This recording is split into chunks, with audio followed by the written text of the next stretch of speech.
The following programs were originally aired live, long before the advent of high fidelity, and they were recorded using a variety of means, from direct recording onto early audio tape and glass records, to simply placing the microphone of a wire recorder in front of the speakers of a radio playing the program. I hope, however, that any variance in audio quality will not take away from your pleasure in listening to these, some of the all-time favorite shows.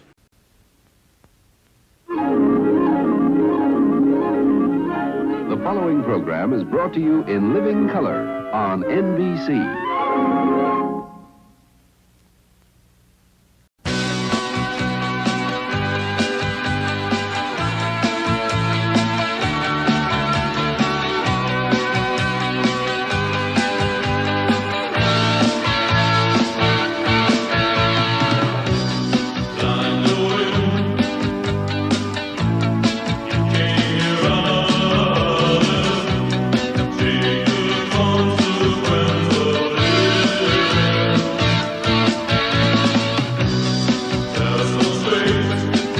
Good evening.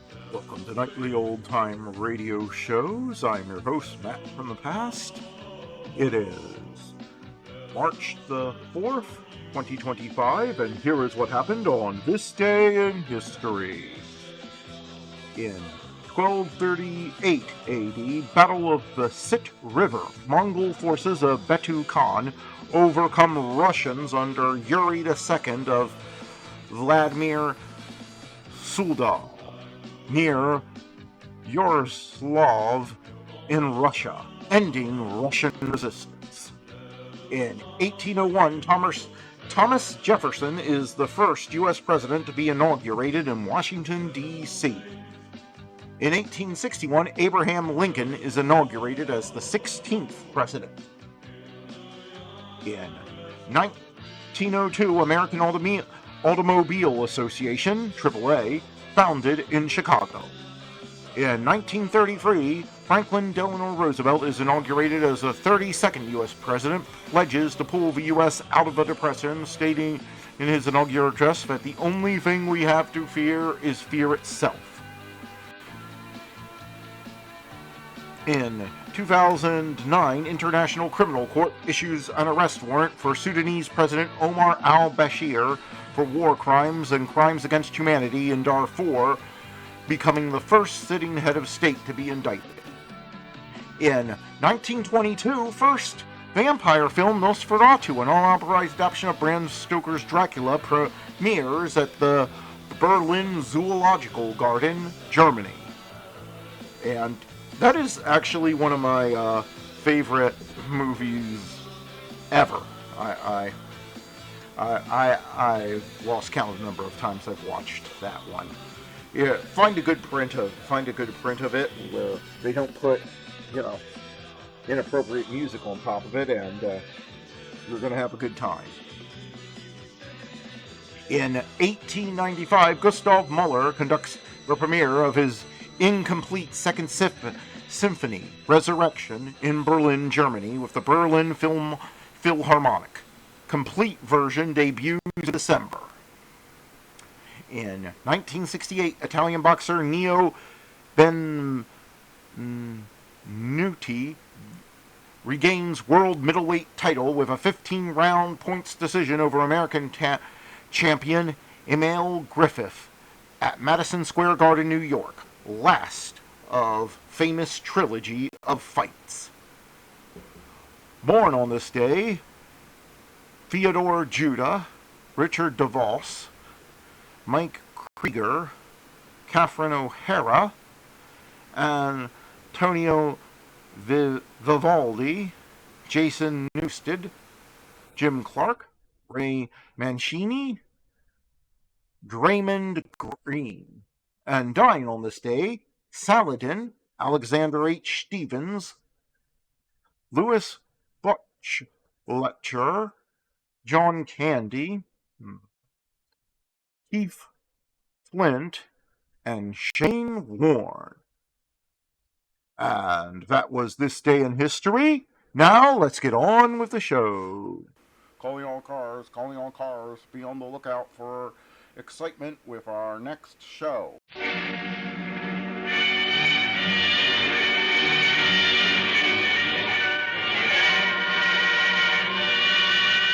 Calling all cars, a copyrighted program created by the Rio Grande Oil Company. San Francisco police calling all cars. Attention all cars. Investigate a bombing at the Saints Peter and Paul Church on Fibber Street. Get over there right away. That's all.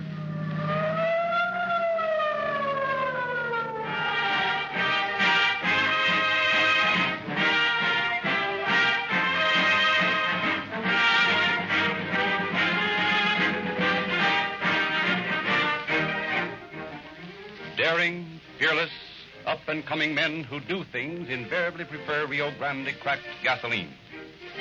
Police officers, like those portrayed in the following drama, are of this type: courageous, quick to make decisions, quick to act. When they get a call from headquarters, they have to jam down the throttle and go. More police officers use Rio Grande cracked gasoline wherever it is sold than any other brand. Los Angeles, Oakland, Maricopa County, Arizona, and many, many other cities and counties throughout California, Nevada, and Arizona choose Rio Grande cracked gasoline. And they chose Rio Grande cracked gasoline after official competitive tests, and now use it month after month in all police cars, fire engines, ambulances, and other emergency equipment. Doesn't that mean something to you? Rio Grande cracked gasoline starts quicker, accelerates faster, and delivers far more power and speed because it is refined by the famous Sinclair cracking process. It is the only gasoline you can buy that is refined by this patented process. So, if you are the vigorous, hard-hitting type who likes to do things, fill up your tank with Rio Grande cracked gasoline and enjoy the satisfaction of police car performance. After this thrilling crime drama to be enacted immediately, you will hear another announcement that presents a worthwhile opportunity. Wait for it. Meanwhile, remember, for police car performance, use Rio Grande cracked gasoline.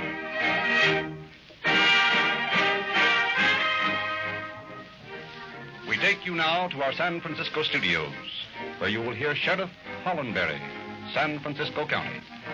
Sheriff Hollenberry.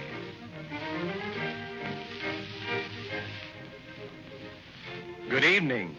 It has almost been 10 years since the bombing of the St. Peter's and Paul Church in the section of San Francisco known as Little Italy. Yet San Francisco has not forgotten the work of Chief Dan O'Brien and his men in bringing to an end the reign of terror that gripped the citizens of that district. 5 different times the phantom bomber left his deadly package of dynamite on the steps of the church. 4 times his attack was successful. What happened on his 5th visit will be told in a moment in the true dramatization you are about to hear. Before we return you to Los Angeles, however, I should like to say that we of San Francisco are proud of the crime prevention record we have, and especially in the case of the St. Peter's and Paul bombing.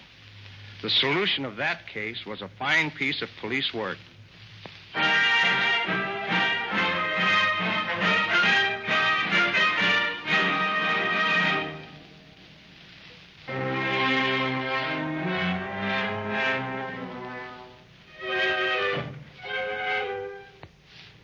It is a cold, rain-driven Saturday night in San Francisco.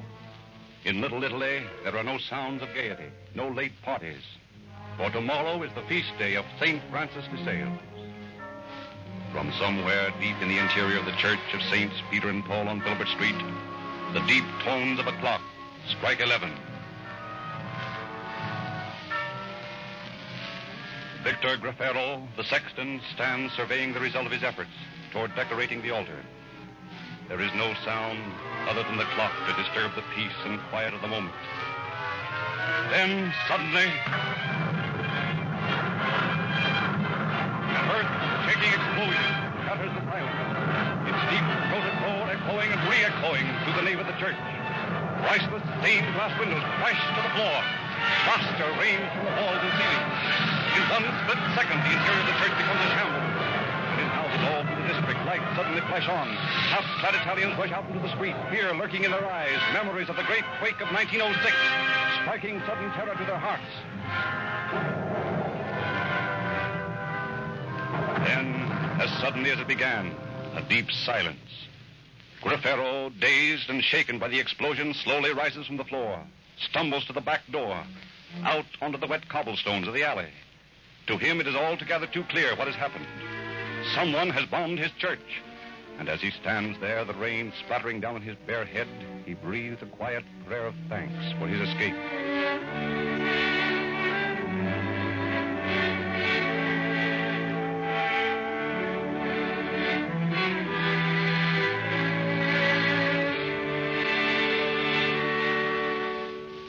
And in police headquarters, the scene is one of complete confusion. Hundreds of calls from terrified residents of the neighborhood pour in through the switchboard. Sleepy-eyed policemen snap into sudden action. Sirens, screaming police cars roar to the scene of the explosion. But upon their arrival, detectives learn nothing that might lead to the bomber. There is no single clue that can be followed. All agree that it's the work of some madman, perhaps some religious fanatic, but nowhere is there a lead as to his identity. And after weeks of inquiry, questioning of hundreds of suspicious characters found in the neighborhood, the investigation slowly cools off. The world forgets the bombing of the Saints Peter and Paul Church. Peace and quiet is restored to Little Italy.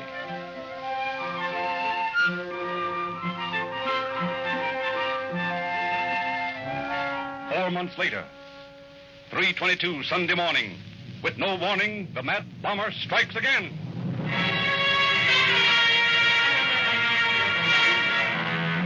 And again, as on that wet evening 4 months before, terror strikes the heart of Little Italy.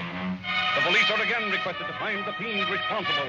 And as before, there is no trace of him, nothing to work on.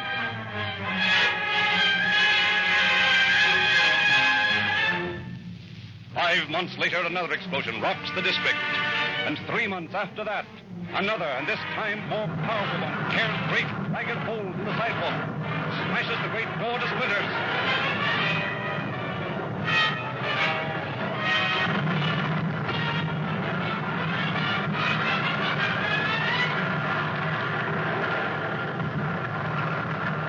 And the following morning, Chief of Police O'Brien summons 10 of his most trusted detectives to his office. Men, I'm going to place you on a secret detail. You must tell absolutely no one what it is. Upon that one thing depends the success of the whole plan. Are you willing to be sworn into this trust? I am. Yes, good. Now, you're all familiar with the fact that the St. Peter's and Paul Church has been bombed 4 times in the last year. You also know that so far, in spite of all our inquiries, we have no suspects. In fact, we know just about as much as we did when it happened the first time. Now, the job I'm going to give you men is just this. Stop those bombings. We can't risk another one. How do we do it, Chief? I've explained the details to Captain Lane. He can pass them on to you and work out the assignments. Well, now, the plan depends, as Chief O'Brien said, primarily on the fact that no one knows about it. By that, I mean no one, and that doesn't exempt your wives. My wife would like to. Boys, that's going to be the hardest part of your job. Well, now to be serious, here's the idea. You 10 men are going to be stationed at 4 different points in and near the church. You're going to take your posts, and you're going to stay there every night until you nab the fellow who's doing this. And if he doesn't show up? He will. There's no reason to suppose he'll stop until he's completed his mission, and that won't be until the church is in complete ruins. I don't think you'll have to wait very long for him, though. The time between each visit has been shorter. He's getting impatient. A good thing, incidentally. It's liable to make him careless. I hope he doesn't get careless as one of those bombs. I understand they carry quite a wallop. Well, the idea is to get him before he gets you, which makes this job dangerous. So dangerous that I'm going to give every one of you a chance to pull out now with no hard feelings. How about it? Well, that settles it then. Now, we have established 4 watching points. One in the apartment across from the church, commanding a view of the entire street. Another one in the upstairs window of the church. And one just inside the front door of the church. And the last, which will be the headquarters, is in the parish house next door.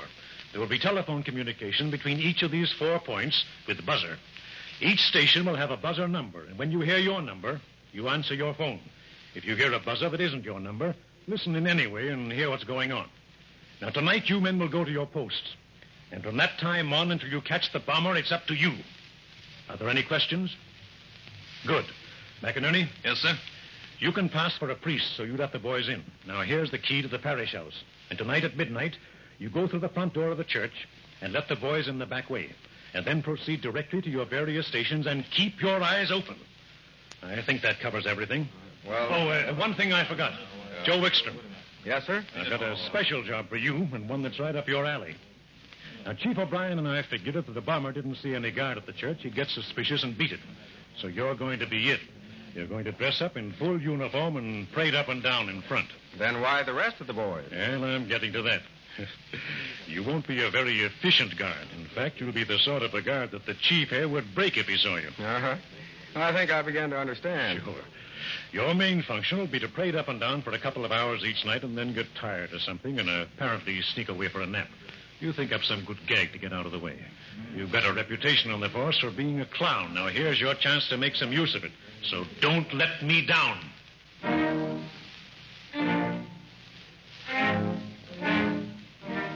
Thus, at exactly 12 midnight the same evening, Detective McInerney slips silently into the church, makes his way to the extreme back, finds his companions waiting in the alleyway. Come on, let us see what's the matter with you. All right, boys. Come on in. Hey, keep quiet. You got any kind of a light so we can see where we're going? Cantor's good to it. We'll just have to be plenty careful and pick our way along the aisle here. I think I can lead the way. Well, I hope so. I can't see an inch in front of me. You and me both, Joe. The main thing's to watch the pews along the aisle here. If you can sort of feel your way along without stumbling on them, you'll be all right. Everyone's in, Larry. Shall I shut the door? Yeah. And watch it doesn't squeak on you. It did. Well, that's all right. No one can hear that. Come on now, follow me. When we get to the front, we'll split and go to our stations. I'll lead on. Okay. We're with you. Right. Careful there. Careful there, boys. Come on, quiet, boys. Take your time. Here, come over this guy. Look out. All right. Hold it. This is where we separate. You all know your stations? Yeah, sure we do. Good.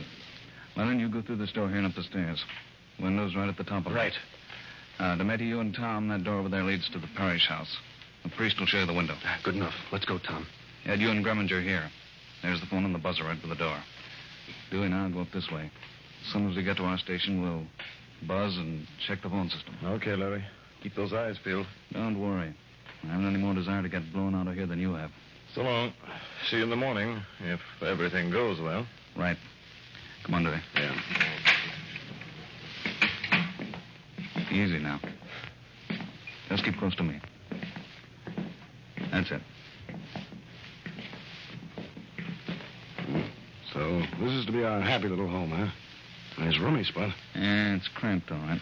Well, at least it'll keep us from getting sleepy at the wrong time. That's something. Yeah. You gonna buzz the phone? Yeah, right now. I hope it works.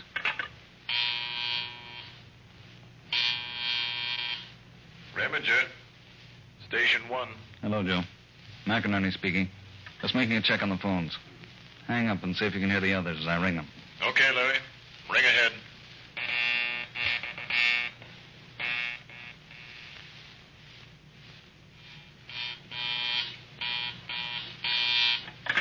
DeMette speaking, Station 2. Hello, DeMette.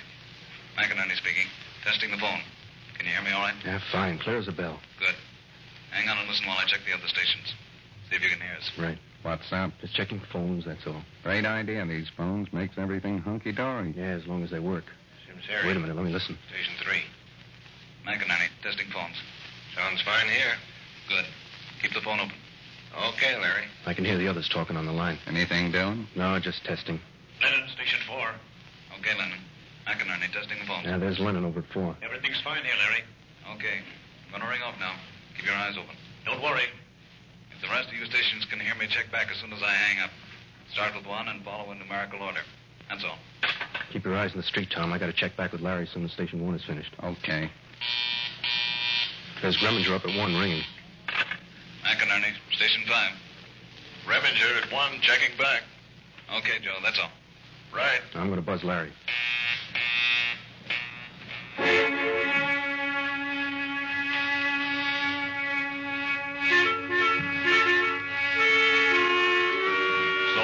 One after another, the 5 stations check and recheck the elaborate phone communicative system. Find all in perfect working order.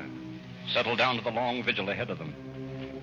And in the street outside the church, Detective Joe Wickstrom paces slowly up and down, to all observers an obviously tired guard, not too enthusiastic over his job. What a job, walking around by myself like a night watchman.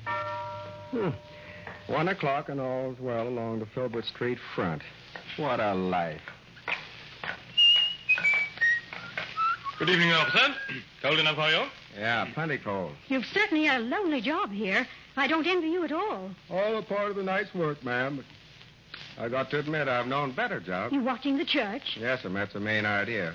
But just between you and me and the lamppost, I don't see much sense to it. It seems to me there's a lot of sense to it, officer. What with all the bombings and all that's been going on, about time the police did something about it. That's what the chief says. Maybe he's right. I still don't see the idea. Well, come along, my dear. We can't stand here all night talking to an officer. Good night. Good night, ma'am. Night. Not a very conscientious officer, if you were to ask me. He didn't seem overly enthusiastic about his work, did he? That's the trouble with this police force. The men are lax, inefficient. Now, when I was in the army... it was... George, look back at that officer. Is that a flask he's holding in his hand? What? By heavens, I believe it is. He's drinking from it. An officer on duty, openly drinking. Why, I never heard of anything so disgraceful in all my life. I have a good mind to report him. I think you'd be in the right, too, George. After all, we do pay taxes and things that go for their salary. We do indeed. Matter of fact, I not only have a mind to report him, I think I will. Come along, my dear. I shall telephone from the first available place.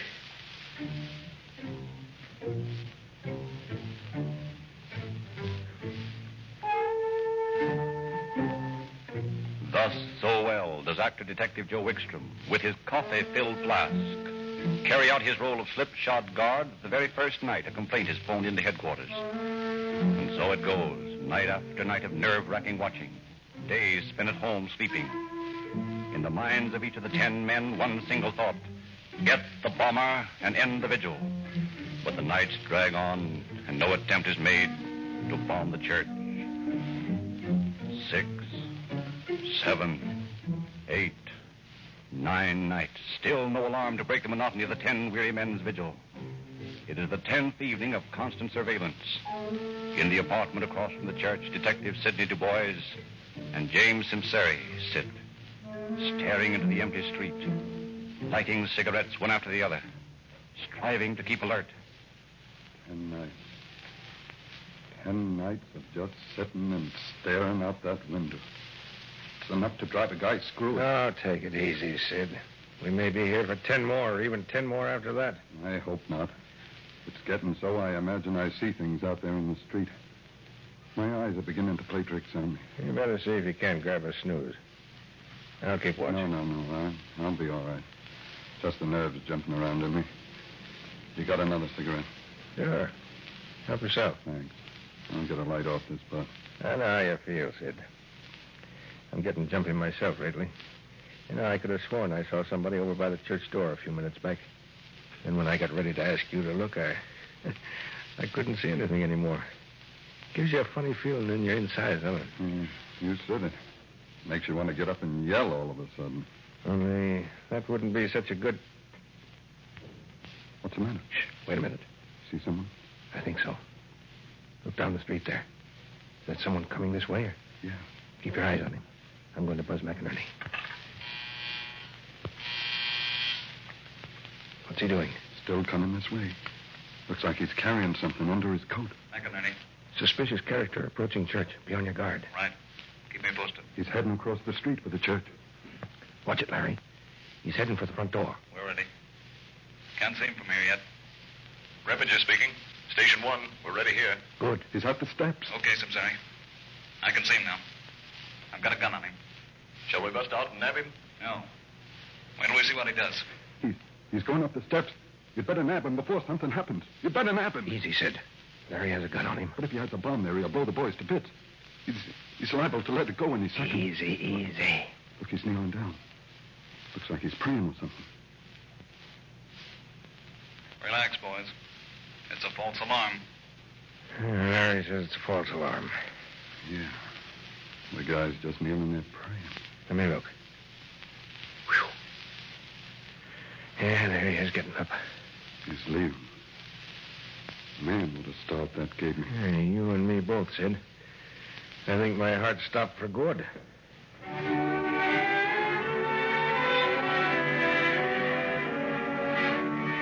So the first activity in 10 nights turns out to be no more than a devout Catholic stopping to offer his prayers. Nerves stretched to the breaking point suddenly ease off. Faces lose their mask-like expressions. Silence settles on the 5 stations once again.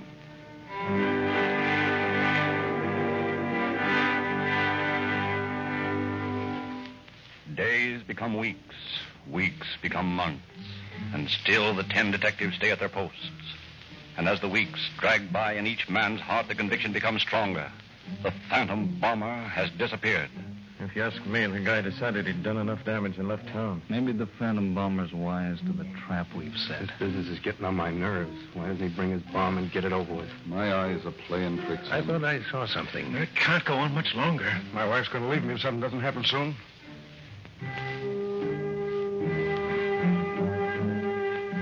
Thoughts running crazily through tired minds.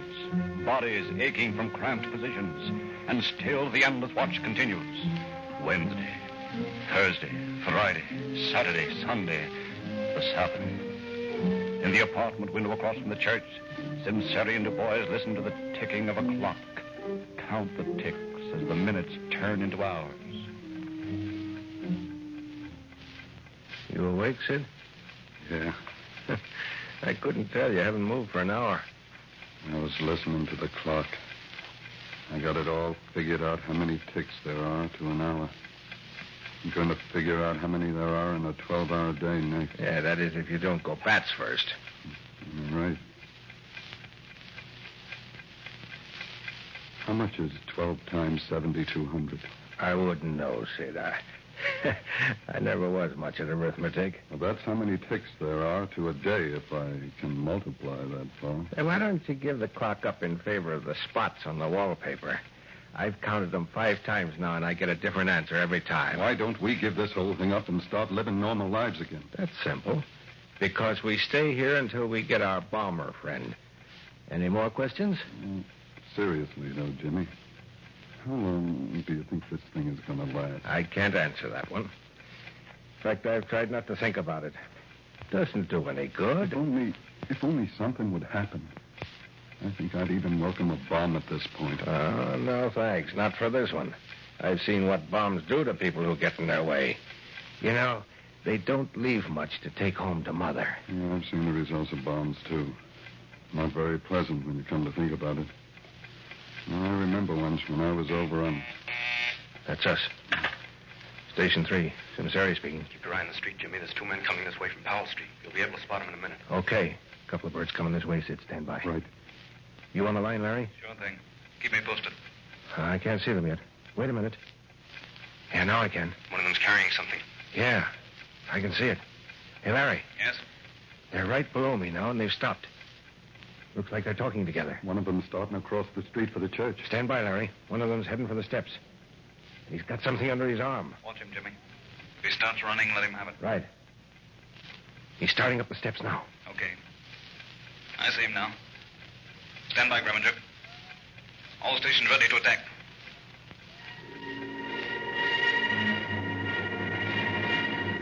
Slowly, the man in the street starts up the 13 concrete steps. Unaware of the 3 pairs of eyes glued on him from the church windows, of the 2 pairs from across the street. Slowly, cautiously, the dark figure edges on deep into the shadows of the church portals. Then, suddenly, he stops, casts a quick look around, then stoops and places a bundle on the concrete. With amazing speed, he strikes a match, applies it to a fuse sticking out of the mysterious bundle, and simultaneously, Macquarie throws open the window above, barks a sudden command. Stand where you are!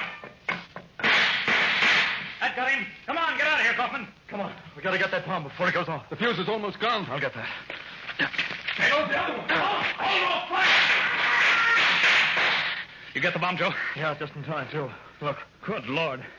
An inch more and we'd been blasted off the earth. Yeah, then some. Let's go over and see that fellow to manage just wing. He's lying in the gutter across the street. Okay. Nice work, boys. You made short work of that other bird. He's dead as they make him. This one's still kicking, though. Well, what was the idea of bombing the church, buddy? I had nothing to do with it. Nothing to do with it at all. And what were you doing with that other bird who had the bomb? I was not with him. God sent me here to the church. I had nothing to do with it. He's as crazy as a loon. I'll get an ambulance out here to pick him up. Right. Well, it looks like we've put an end to our bombing, Ben. Yeah, and I don't mind telling you I'm not sorry about it. I guess every one of us feels the same way. But there's one thing about it. In spite of the long wait, it was worth it. Worth every second of it. To get rid of the bomber and put an end to this reign of terror. I, for one, say thank the Lord it's over. And I, for one, will now go home and introduce myself to my wife.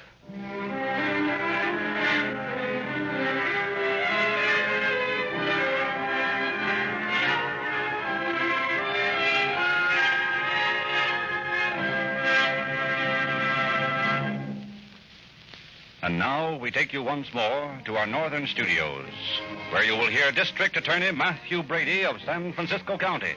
Mr. Brady. Thus, the apprehension, trial, and sentencing of the phantom bomber were dispensed with in a few seconds by San Francisco police without further cost to the county. The bullet-riddled corpse was identified as that of G. Rickey, a religious fanatic. His accomplice, the man across the street, died from his wounds a few weeks later, and the police records were closed. The 10 detectives whose daring solved the bombings were each given 2 weeks' vacation by the police commission and a gold badge for distinctive service by Mayor Rolfe. Once again, the faithful congregation of the Church of Saints Peter and Paul began to climb the 13 steps to worship without fear. Thank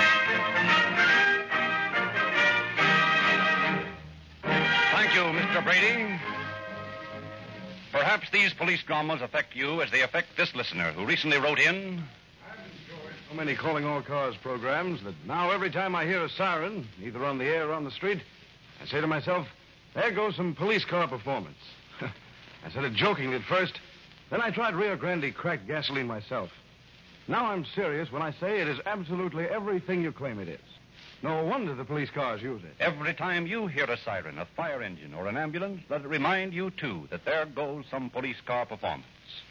And that you can have the very same performance in your car by driving into the Rio Grande Independent Service Station just down the street. There you can get the same Rio Grande cracked gasoline that powers more police cars and other emergency equipment wherever it is sold than any other brand. Your Rio Grande dealer will also give you free a toy police money with your change, which you can trade for junior police badges, handcuffs, fingerprinting sets, bracelets, G-Man pistols, and other valuable gifts to make some boy or girl happy, and a full-fledged member of Rio Grande's Junior Police Department. Ask for a copy of Calling All Cars News and learn all about it. This is the opportunity to make some youngster happy without it costing you a cent. As you get acquainted with your Rio Grande dealer, you will discover that he also sells a motor oil as fine as you can buy anywhere on earth. Sinclair, Pennsylvania. It is thoroughly de-waxed and de-jellied in the world's largest refinery, located in the heart of the Bradford Allegheny field, recognized as the source of the best, the most expensive lubricating crude in Pennsylvania. Yet it costs you no more than motor oil refined from cheaper Pennsylvania crude.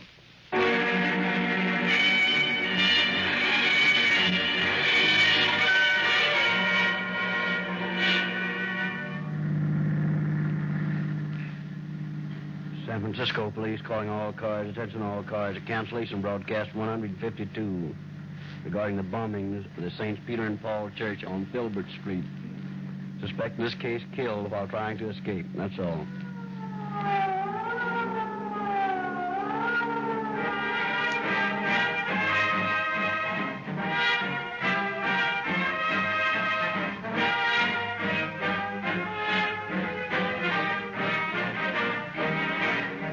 This is your narrator, Frederick Lindsley, bidding you good night for the Rio Grande Oil Company. In an uncharted corner of the galaxy, a legend has been trapped in time for 75 years. Haunted by the past, he yearns for another call to action. But the future holds no place for him. As one engineer to another, I can do this. Can he become a hero one last time? It's coming apart, lad! Scotty returns next time on Star Trek: The Next Generation.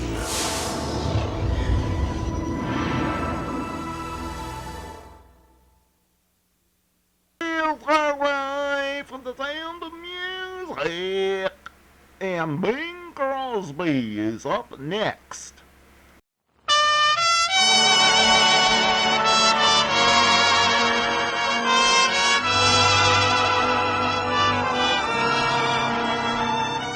Someone waits for me.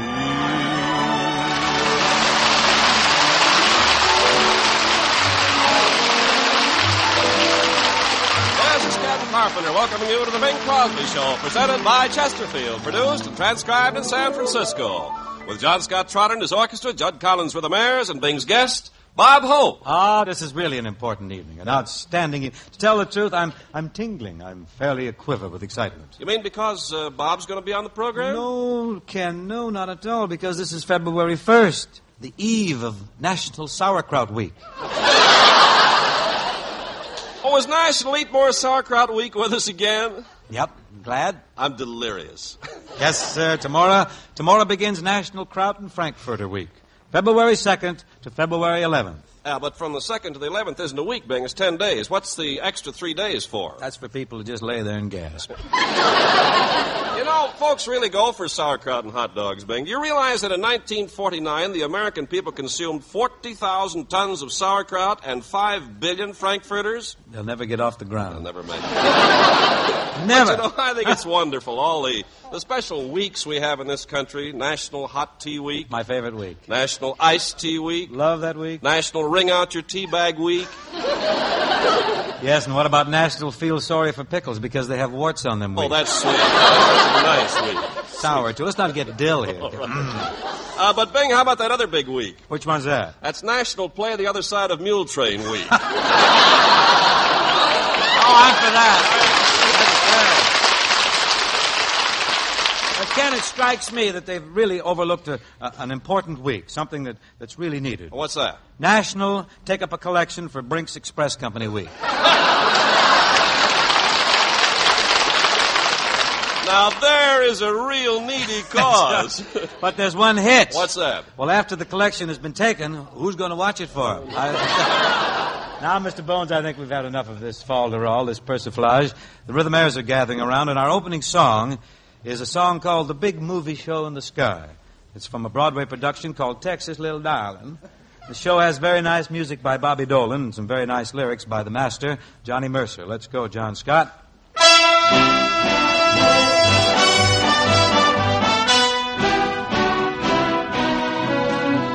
A fella can get lonesome when he is all alone out there in the Pacific with no friends to call his own. Fellas can get lonely out there in the Pacific. A fella gets to thinking if he's getting anywhere.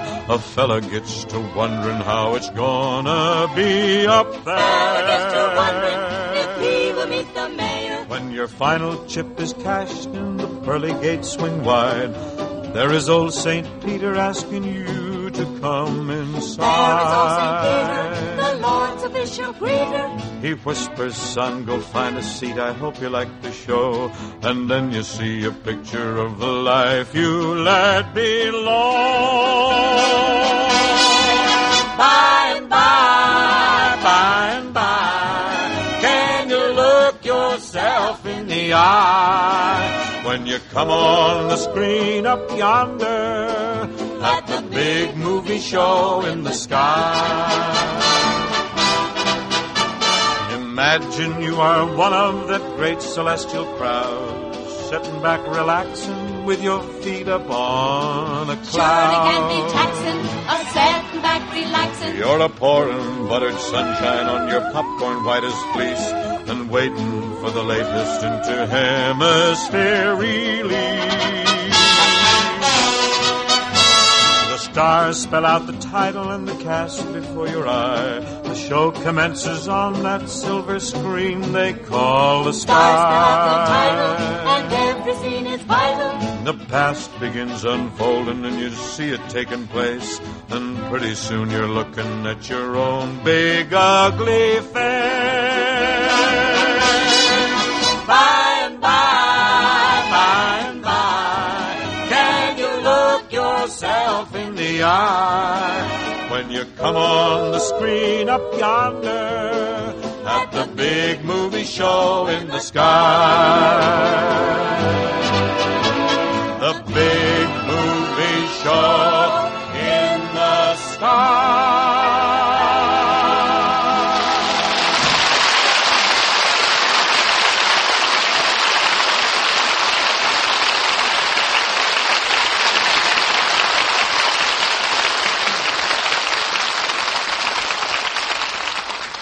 Thank you. You know, Ken, some clients are always making big claims about their products, but, you know, some they back up and some they don't. Yes, Bing, and some you believe and some you don't. On the other hand, the Chesterfield people tell you three things.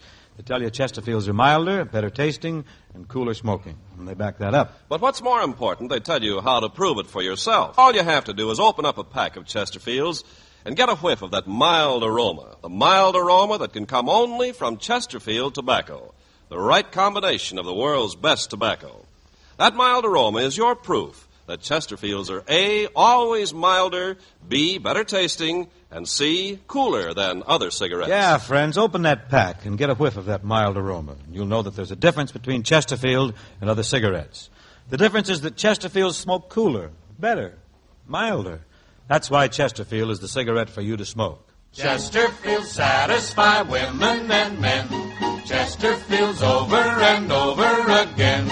Milder, much milder, all smokers agree. Always buy Chesterfields ABC.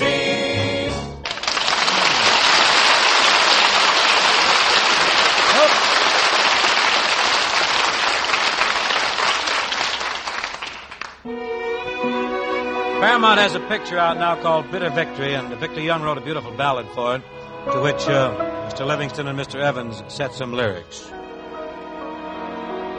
Ah, you're wonderful.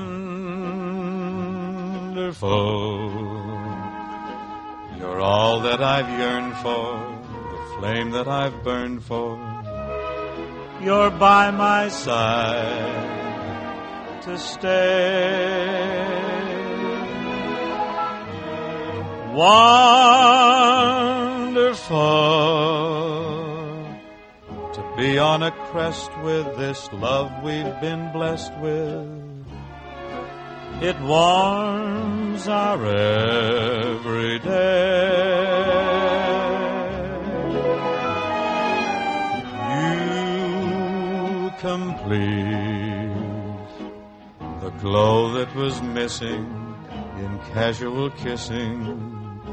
The glow that comes with love. Now, my sweet, we've found a new feeling. We're whirling, we're reeling. It's wonderful, so wonderful. You're wonderful to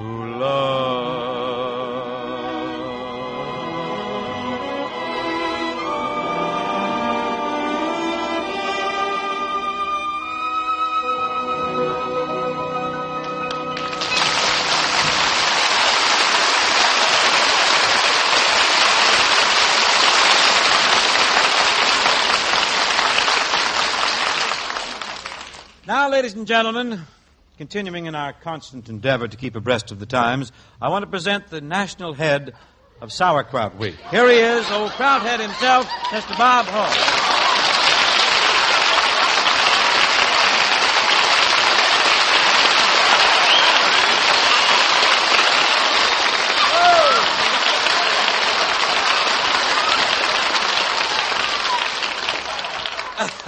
Krauthead, huh? Yeah. Look who's talking, the pickle in the middle with nothing on top. Oh, you think maybe I could use a little of the sauerkraut on the top, Maya? You No, I think I give you coleslaw. You look better in a crew cut. Crew cut. Yeah. Dankeschön. Dankeschön. That was... But I can understand why you're so interested in sauerkraut, Flabby. Why's that, Droopy? Your director over at Paramount told me he was going to make you eat it while you do your love scenes in your next picture. Why sauerkraut for my love scene? At your age, they have to feed you vinegar to make you pucker.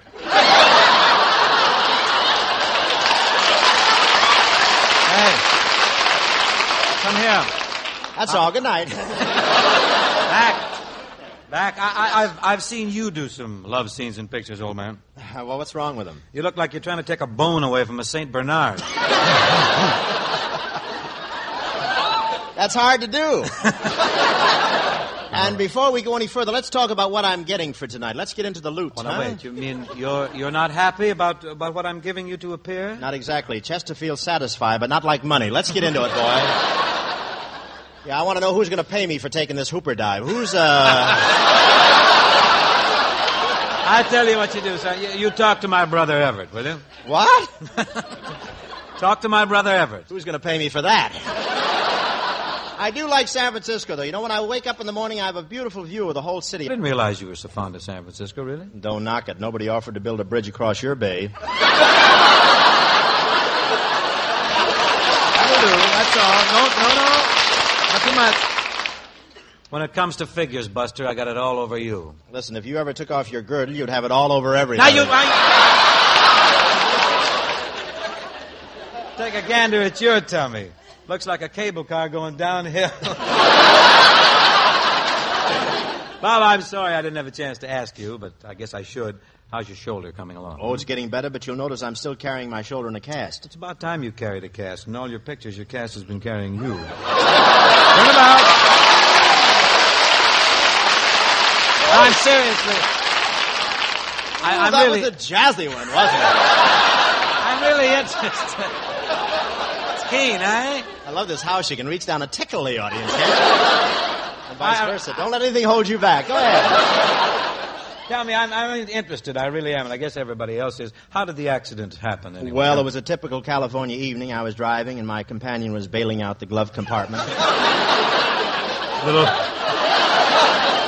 Little moisture, eh? Yeah, it was raining, but good. And I was following the white line, and I got detoured by... Hey, this is good. I'm going to save this for my own show. You're getting paid, Buglebeak. Read it. Come on. Tyrant. As I was saying, I was following the white line and got detoured by a good humor man with his vanilla dragging.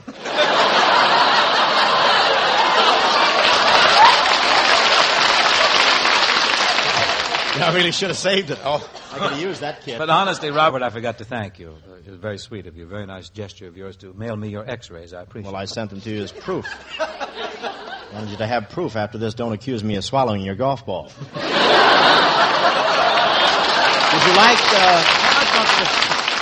Did you like the x-rays? Yes, I thought the dialogue was much better than in most of your recent films. For a guy who made Top of the Morning, you're being awfully cocky, you know. Don't think you're a big actor just because they used your snoot for a spear in Samson and Delilah. Let's not tell him whose jawbone we used, shall we?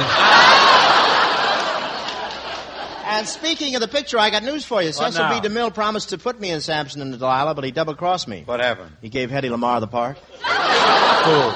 And after I went to the trouble of cutting a plunging neckline on my lumber jacket. Say, Wormy, I haven't seen you since your trip up...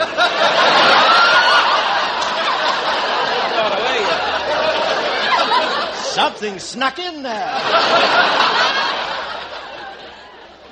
Tell me something, beat seat. Yes, rumble seat. Are you you are?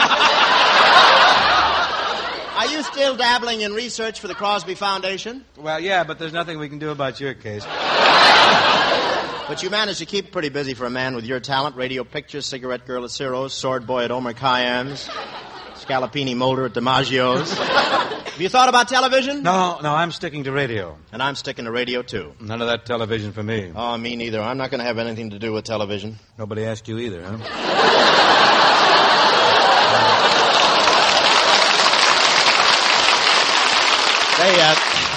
They asked me, but I can't afford the plastic surgery. When did they remove your appendix? I just noticed that. Incidentally, I want to tell you, talking about television, I got a big fellow working with me, and he's a big television man, and he's working with me on my next picture. Yeah? They're working it out. Paramount's planning a flicker for Along Cassidy and me. Do you know that? Really? What's the matter? Is he too proud to ride a horse? Oh, go on. But that's a nice combination, though. Hop along and drag along, isn't it? Keep talking, gab along. Oh, I'm sorry. Did you have a line in there? Well, there's a straight line. Well, please read it. Say, let me ask you something, Barge Bottom. I was just going to get... What's straight about that? Well, What I want to know is, I want to know what films are you attempting to make your comeback this year? Oh, I have a great...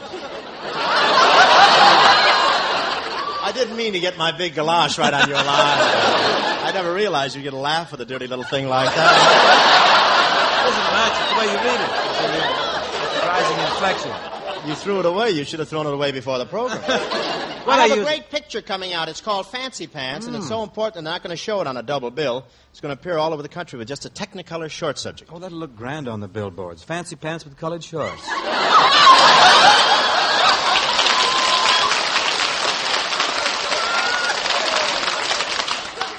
Please, this program is heard on Nob Hill. I'm glad we're out of time. Continue. What happened? I'm glad we're out of town. You said that. Yes, I say. Laid a small... Then I say... You say... We didn't come up here voluntarily, folks. We were chased this way.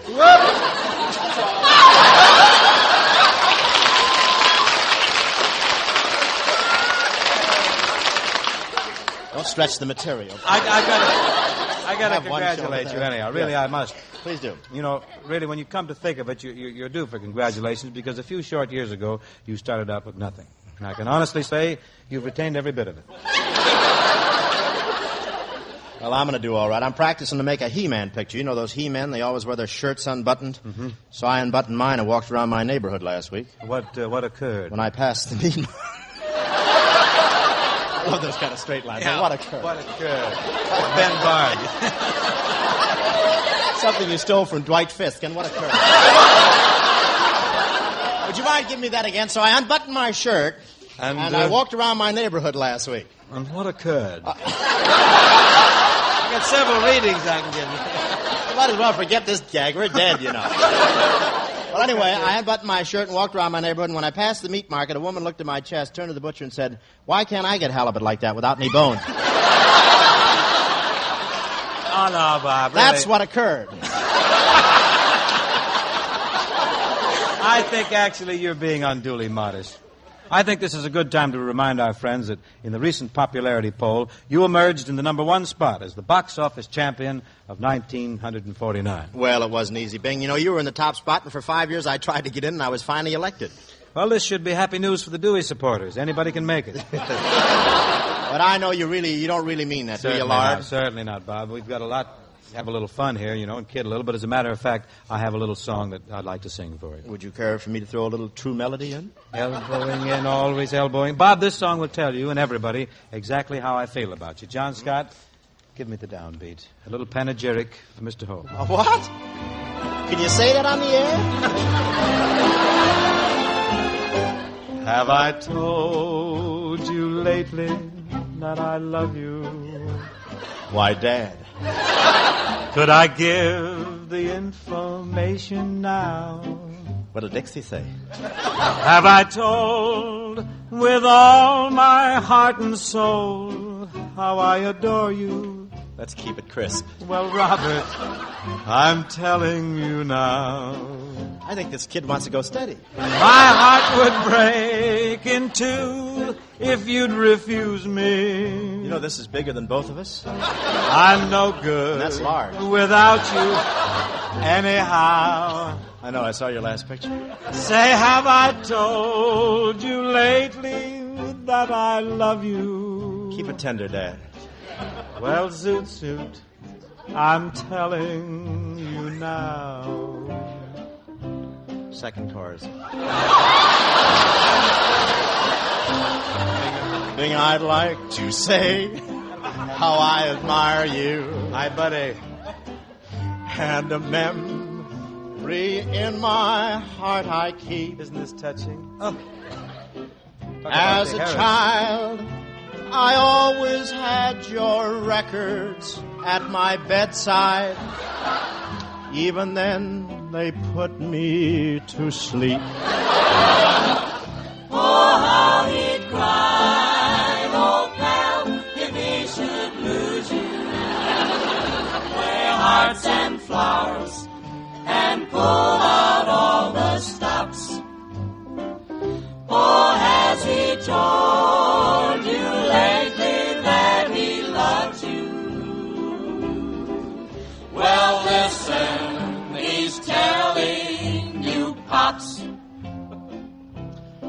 Listen, Cross, this year at the box office, I was number one. Does that seem strange? Well, no, not really. Not at all. Not to me. You're always first at the box office. Thank you. 'Cause you get there before the prices change. His heart would break in two if he should lose you. I'm no good without you anyhow. You haven't told me lately that you love me. Well, Buster, he's telling you now. Have I said how smart I think your clothes are? I'm practically formal tonight. As a well-dressed man, you're in first place. Thank you, very dapper. I've always thought Manji was a bum. In that suit, you look as though you'd stepped right out of Esquire and then fallen flat on your face.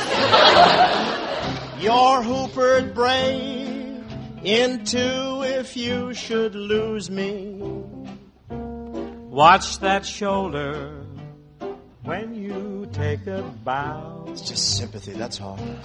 Have I told you lately that I love you? Well, Punchy, I'm telling you now. Have I told you lately how I miss you? What a friendship.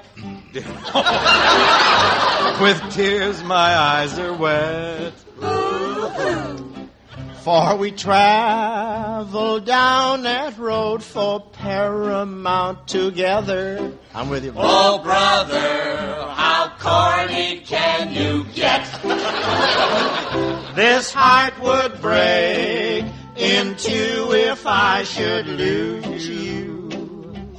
I'm no good without you anyhow. Oh, have I told you lately that I love you?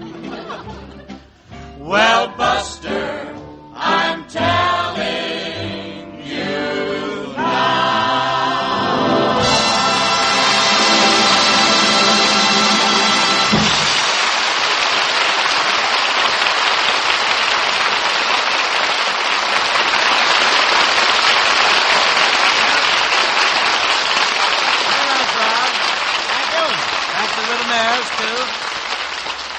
Robert, as long as you're standing here with your mouth shut, I'd like to tell you that the Chesterfield people are very happy that you appeared at the opening of their new factory and research laboratories at Durham, North Carolina last week. Well, it was wonderful, Bing. Grady Cole was on the show, and Eddie Arnold and Mindy Carson, of course, Perry Como and Arthur Godfrey were there. I wished I could have made it. And, Bing, do you know how those Chesterfield officials in New York like their cigarettes? Oh, I imagine they have very fancy cigarette lighters. No, they just rub Godfrey and Como together. It should spark pretty good. Naturally, it'd be too dangerous to try that with you getting all that Crisco so close to a flame. It would I don't see what you mean. I don't get it. Dangerous, wouldn't it? Mm-hmm. Pardon me, pal. Have I told you lately that I love you? I understand. I'm lovely. Now, Bob.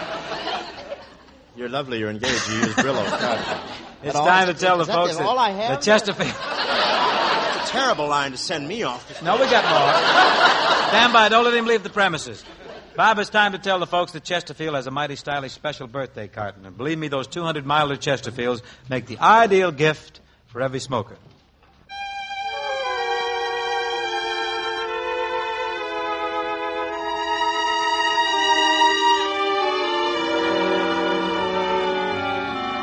There's a new song, and rather a nice one, I think, with lyrics by Sis Wilner, music by Doris Tauber. Why remind me the way we used to talk and laugh? I don't need any photograph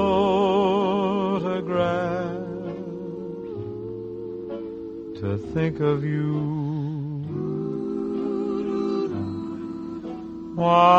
Why remind me way we danced the whole night long. I don't need records of our song to sing it through. I don't need books of matches to remember our cafe.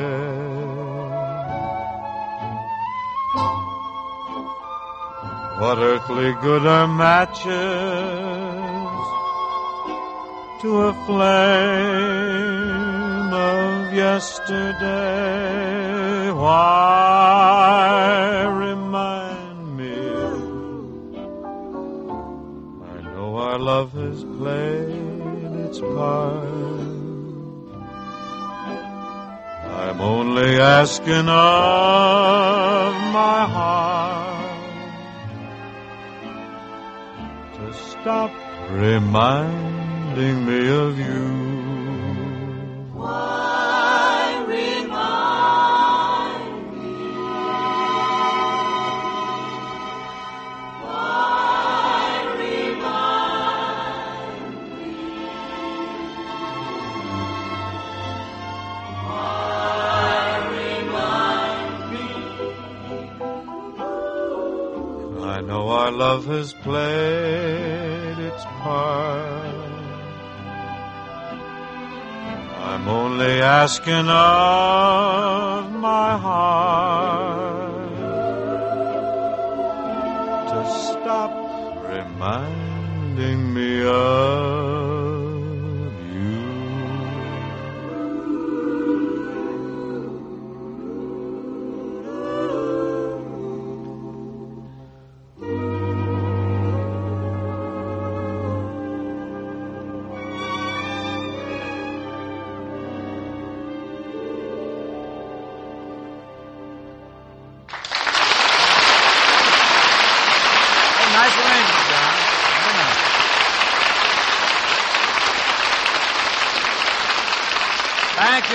Thank you very much. That about gets it. Bob, I want to tell you, in spite of the thinly veiled invective, the slightly barbed banter that took place here tonight, I'm really happy that you came up to San Francisco. Well, I had a great time, Bing. And to the folks listening in Seattle, get ready. I think the mob is going to chase us north. I think we're safe here. Say, who's with you next week, Bing? Next week, Bob, our guest will be Fred Allen. Fred Allen? Mm-hmm. What's Yes, he, I think... What's he do?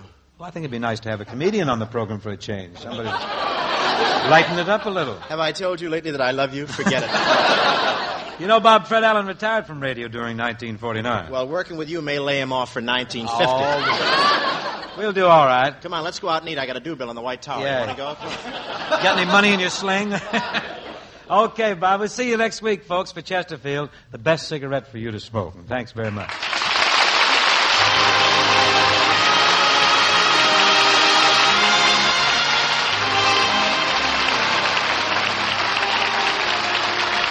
Bing Crosby Show, presented by Chesterfield, was produced and transcribed in San Francisco by Bill Morrow and Murdo McKenzie.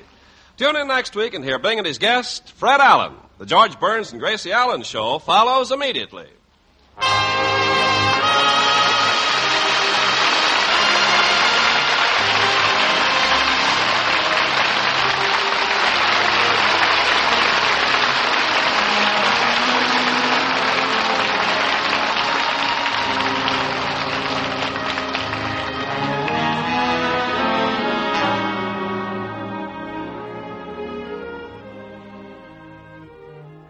One of old-time radio's longest-running and most popular programs, CBS Mystery Theater, is up next.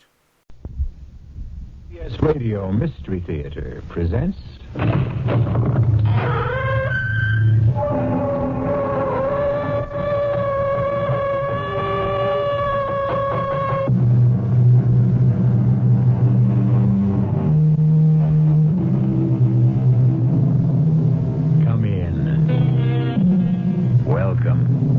I'm E.G. Marshall. Welcome to a world we all inhabit too little. The world of imagination. our own, yours and mine. Have you ever wondered what it's like to be a ghost? Well, one of this earth's greatest writers did, Oscar Wilde. And having let his imagination play with the idea, he set down his findings in a ghost story that ranks with the world's finest, the classic tale of the Cantorville Ghost.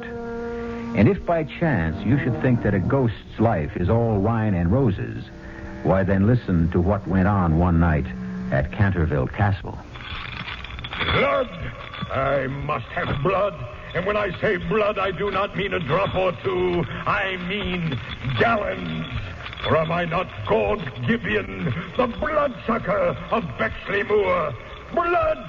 Oh, give me blood! Blood, my foot. What you need is some oil for those rusty chains.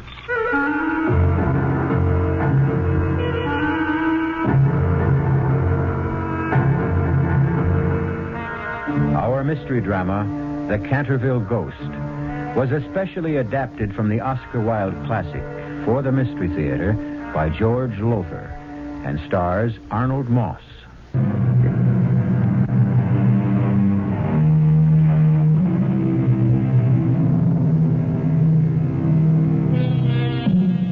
Our story takes place in Cantorville Castle, ancestral home of the de Cantorville family since the 15th century.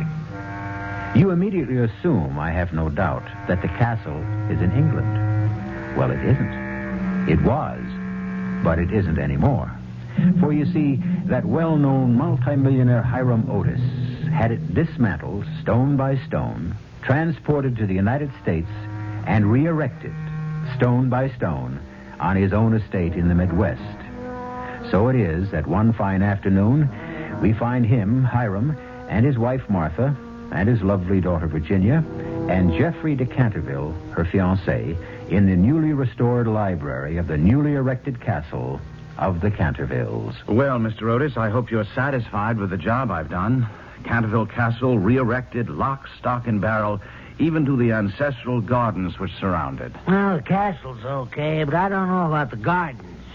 The guy I hired to be the general manager when we opened the place as a tourist resort says the pool ought to be where you put the pine woods. But, Daddy, that's the exact area where the pine woods were. In England. Well, Ginny, dear, tourists won't know that. But that was part of the deal when Daddy bought the castle from Jeff and hired him to re-erect it here, that nothing would be changed. Well, business is business. If it'll be more convenient for tourists to have the pool where the pine woods are. Yeah. Now, what's this? Well, you know what that is, Mr. Otis. It's the blood stain. That's the spot in front of the fireplace where Sir Simon de Cantorville stabbed his wife to death way back in 1601. I told you I wanted it removed. And I told you it can't be removed. You got any Otis bathroom cleanser around, Jeff? Yes, of course, in the cleaning closets. You told me to stock it. Get a can of it. But, Mr. Otis, really... Otis bathroom cleanser is guaranteed to get rid of any stain, and it'll get rid of this one. Go on, give me a can of it. Good heavens, that vase. Oh, dear, it fell off the mantelpiece. No, it didn't fall off, Mrs. Otis. It was knocked off, I'd say, by Sir Simon de Cantorville. The ghost? Yes, I'm afraid he doesn't like the idea of removing that bloodstain. However, I'll get the cleanser. Him and his ghost. What, do you think I was born yesterday? Jeff wouldn't lie to you, Daddy. and if he says the castle's haunted, then... Now, look, Ginny. Just because this fortune hunter fiancé of yours, Lord Geoffrey Cantorville, believes in ghosts, doesn't mean I have to. Daddy, if you call Jeff a fortune hunter once more, just once more... Okay, honey. I'm sorry. All I want is your happiness, sweetie. And if he'll make you happy, fine. Here we are, Mr. Otis. A fresh can of Otis bathroom cleanser. All right, let me have it. Now, watch. I spray it on the bloodstain. You bring a cloth to wipe it off with? Oh, no, I'm sorry. Oh, never mind. Use my handkerchief. Now, one wipe, so. Where's your bloodstain now? Oh, Hiram, it's gone. What else? An Otis guarantee is an Otis guarantee. It will come back. Not after an Otis cleanser treatment, it won't. Oh, But what was that?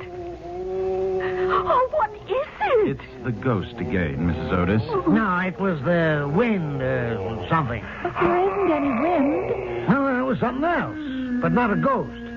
I just plain don't believe in ghosts, and that's the end of that. Well, if you ask me, Mr. Otis, it's only the beginning.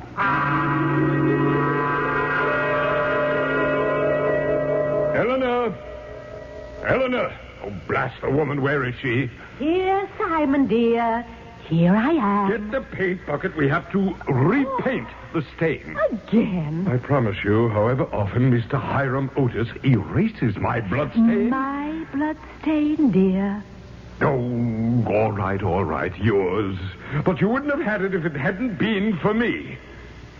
You do forgive me. Oh, my dear, I have forgiven you at least once every 100 years since it happened. I should not be here otherwise. And the least I can do is to see that your stay here remains peaceful by giving that barbarous American his comeuppance. Fear not, my dearest love. It is Sir Simon de Canterville, me, against Mr. Hiram Otis, him. But I truly believe there's little doubt as to the outcome of the battle.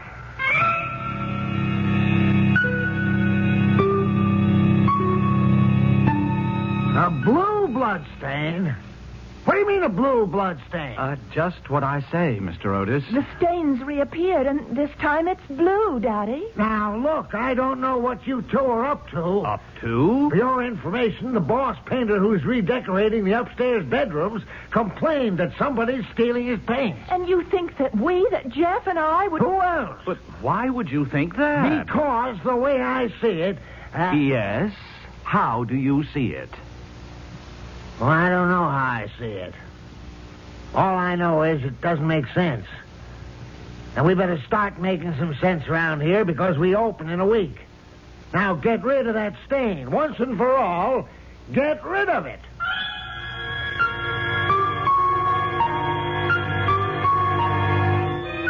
Do you realize that I have repainted that bloodstain by the fireplace 4 separate times, and each time that meddling American has had it removed? I should think you'd want to forget it. After all, it's a reminder of why you are doomed to haunt Canterville Castle. Oh, dear, and I with you. But you are not. You can leave any time you wish, Eleanor. Oh, Simon, not without you. Oh, my dear. Was ever man so loved by woman as I by you? Or I by you. And yes, I killed you. Because you loved me. Well, however you put it, I condemned us both to eternal misery. Well, it shall be misery in peace. For nearly 400 years I've haunted Canterville Castle without hindrance. Yet what that vile upstart has put us through in the past 3 years, tearing down the castle around our heads, building it up again around our heads, and the noise. And now he means to turn it, my castle, into what they call a tourist attraction. Never! My dearest, what can you do? That beastly American must be driven out. And his family with him. I know. Let me see what I have in the way of grisly costumes. Yes. I think this should do the trick quite neatly. Which is it? Gaunt Gibeon, the bloodsucker of Bexley Moor. Oh, that's smashing.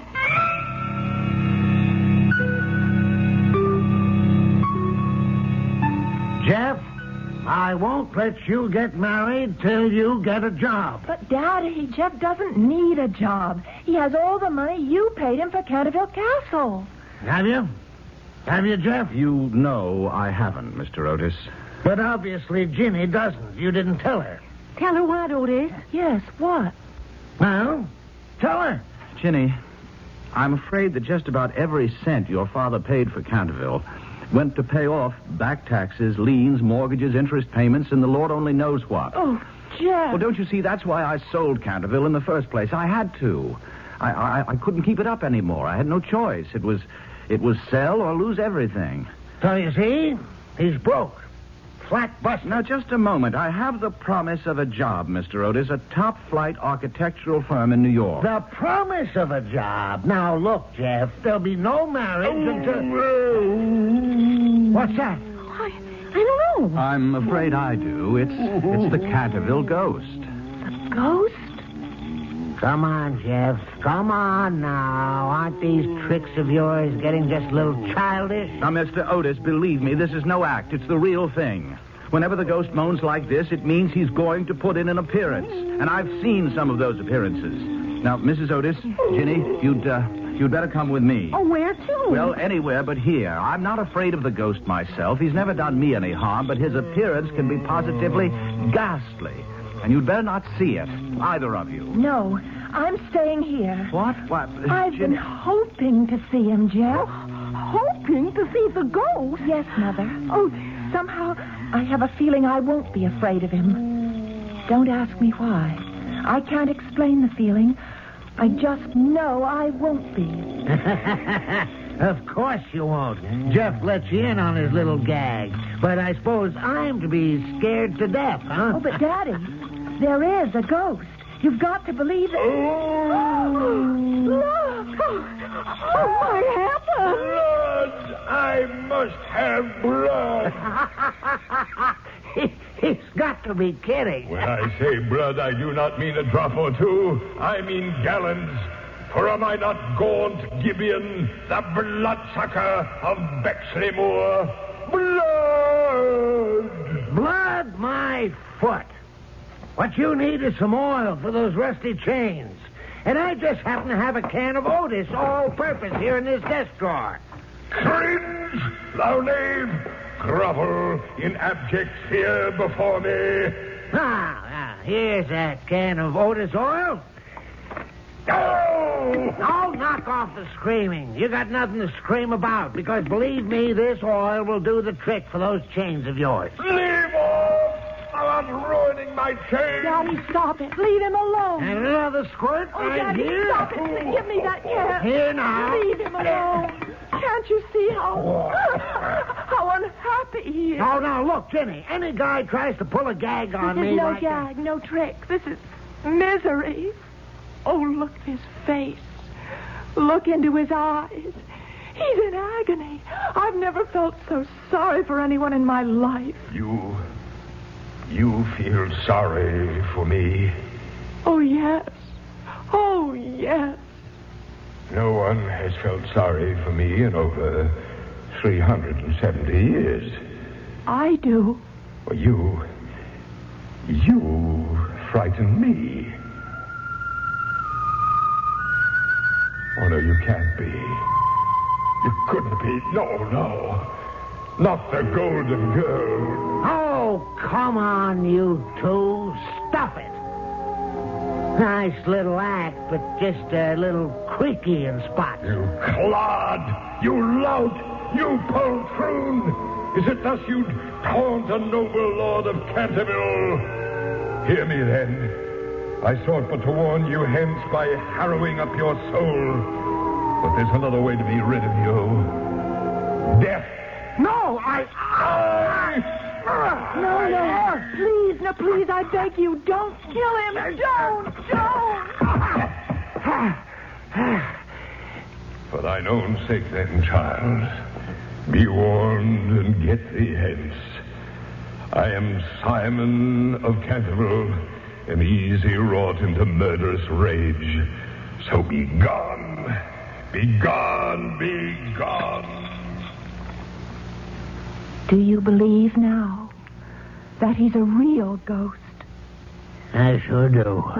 I guess we'd better do what he wants us to do, Otis. Let's leave the castle. Oh, no. Are you saying that you won't do You bet I am. I paid a fortune for this joint. I'd rather die than see that money go down the drain. Oh, no. I'll tear this damn castle down again, stone by stone, before he gets the satisfaction of seeing me run. You hear that, Buster? Stone by stone.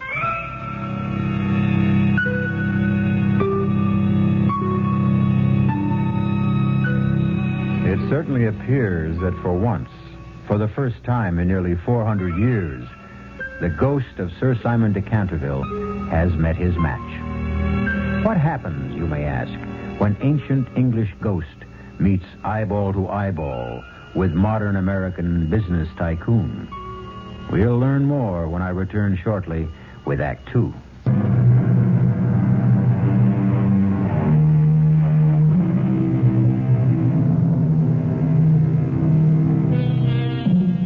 Now, really, you know, Sir Simon de Canterville, or rather I should say the ghost of Sir Simon de Canterville, can't be blamed for threatening to kill Hiram Otis. After all, it is his castle, or it was, and, well, how would you feel if you'd lived somewhere for nearly 400 years only to have someone you'd never seen before threaten to tear the place down, stone by stone? No, you really can't blame him for being in a towering rage. Eleanor, I shall rend him limb from limb. Oh, Simon, perhaps we ought to leave the Americans in peace. Oh, no. Oh, darling, please. I say no. Oh, Simon, please. Don't make me speak severely to you. Severely? Well, truthfully, it's quite possible you've lost your ability to frighten people. Lost my ability to frighten people? Yes, dear. You are but a ghost of your former self. Just what do you mean? Well, I very much fear that you're growing stale. And in the parlance of the day, why, you simply can't hack it anymore. Hack it? Not able to hack it? Me? Oh, Simon, come now. Were you not reduced to using brute force? You, who through all these centuries have prided yourself on the artistry of your hideous disguises. Why, you failed to frighten a mere mortal. And Simon, an American at that. Well, he's a clod. Altogether too stupid to have even a semblance of nerves. Is that thunder? I think so. It just occurs to me. I've always been at my best during a thunderstorm. True enough. And tonight, to judge from that sky out there, will be a night of elemental fury. A perfect background for haunting. I shall outdo myself this night. I shall employ a disguise so horrible, so fiendish. Something guaranteed to drive the churl out of his skull. What? Yes. That is the question. What shall it be? Oh, I have every confidence that you, my sweet, will create a costume that every ghost in England, in the world, would give his winding sheet to possess. Oh, you are too kind, altogether too kind. But let me think. Aha. Oh, you have it? Yes. You, my darling, have given me a thought. Winding sheets. That is the ticket. A winding sheet? Of course. I have an excellent one. Very old, very moldy. The one with the frilled cuffs and neck. But of course, do go on. I will wear that and take with me my rusty dagger. I shall approach the room moaning and groaning in a most gruesome fashion. When I enter it, I shall stand over them in the form of a green, icy, cold corpse till they're all but paralyzed with fear. And then I shall cast off the winding sheet and crawl around the room with white, bleached bones and one rolling eyeball. Oh, Simon, dear, you have outdone yourself. I dare say even you will agree I can still cut the mustard, my dear. Oh, you can. You have. What of the girl, the American's daughter? Oh, she must go in peace. I touch her not. Why so? Because... Well, my dear, you will scarcely believe this, but not only did I fail to frighten her, but she said she felt sorry for me. She said that? Yes. And she looked at me when she said it with eyes... Well, Eleanor, her eyes were filled with sympathy and pity and... Yes, Love. Oh, Simon, could she be the golden girl? I should like to think so, but I fear not, my love. It's too much to ask. Much too much. But I must to work. The night approaches and the storm. I promise you, I promise you, that within a few short hours I shall reduce the cold-blooded Hiram Otis to a mindless mess. Why have you brought me here, Jeff? I've never seen this part of the castle before. It's a hidden passage, or it once was. As to why I brought you here, well, it seems to me every time I want to be alone with you, your father shows up, or your mother, and... Oh, Ginny, I do want to talk to you. Yes? Ginny, marry me. But, Jeff, dear, I'm going to. You know that. No, I mean now. Tonight. Tonight? Yes, let's get in my car, drive to town, find a justice of the peace, and get married. But, darling, we don't have a license. Oh, we'll get one. How? I don't know, but we will. I'll manage it somehow. Jeff, this is the United States, not England. Things are done differently here. And anyway, there's no sense discussing it because I just can't go against my father's wishes. Oh, you don't have to be afraid of him. Afraid? Darling, I'm not afraid of him. I love him. I know what you think. That he's hard and domineering and ruthless and a lot of other things. But you know, inside, he's not that way at all. Perhaps not. Unfortunately, I only know him from the outside. But as time goes by, you'll learn to know him better. And you'll see... Ginny, you're not a child. You're a woman. I need you, Ginny. I want you. Jeff, please, darling. No. Ginny, Oh, please. Jeff. Oh, Blood! I must have blood! Oh, no, not tonight. Not now. And when I say blood, I don't mean a drop or two of blood. I mean gallons of blood. It's him. It's the ghost. Who else? Oh, to drive that churl Hiram Otis out of his mind. Oh, misery. Oh, agony. Oh. He went right by us. He never saw us. Yes, I know. Now let's follow him and see what he's up to. Oh, horror, hideous horror. Hark ye to the horrifying moans of the vampire monk. Oh. My parents' bedroom.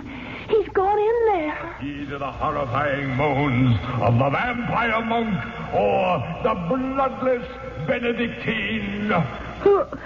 Who's there? The vampire monk. See, I bend over you, a green, icy corpse. Watch as I crawl around the room with white bleached bones and one rolling eyeball. Oh, what are you doing on the floor? Huh? Oh, why, you're the ghost, aren't you? Well, please now, could you be just a bit more quiet? My husband has had a very tiring day and he needs a sleep. And you're certainly going to wake him up sooner or later with all that moaning and groaning. Well, I am a ghost. I'm haunting you. All right, but please do it quietly. You ride and ridicule me, would you? Oh, but please, you then misunderstand. pay for it. Aye, woman, pay with thy heart's blood. You've seen your daughter for the last time on this earth. For the last time. Jeff, he means me. No, darling, he can't if he didn't see us following him. I have seen you. I saw you there in the secret passage, but was too busy with other matters to be bothered with you. I saw you following me. From the back of my head, I saw you. Stand aside, Geoffrey de Canterville. I take your beloved with me into the next world. Oh, no, you don't. I warn you. You're a Canterville, and I would do you no harm. What stands in my way, and I will place on you as I already have on them, the Canterville curse. No. Oh, no. Oh, yes. Stand aside, I say. Stand aside. Wait. Yes? If you wish to take me into the next world, all right, go ahead. But leave Geoffrey alone. Leave my parents alone. Don't harm them. You would give your life for them? Oh, Ginny, Jeffrey, she's gone, vanished. Yes. What does it mean? Oh, good Lord, what does it mean? What? What does what mean? What's going on here? Hiram, that ghost, he's taken Ginny. He's taken her with him into the next world. Oh, come on now. It's the truth. In heaven's name, Mr. Otis, wake up to the truth. The ghost of Simon de Canterville has taken Ginny out of this world and into his own. And you'll never see her again. And I'll never see her again. What the devil are you talking about? It's the curse of the Cantervilles. The ghost placed the curse on you tonight. Oh, what lies ahead for you, Mr. Otis? Yeah? What does lie ahead for me? I can't even begin to tell you. And even if I could, I wouldn't dare.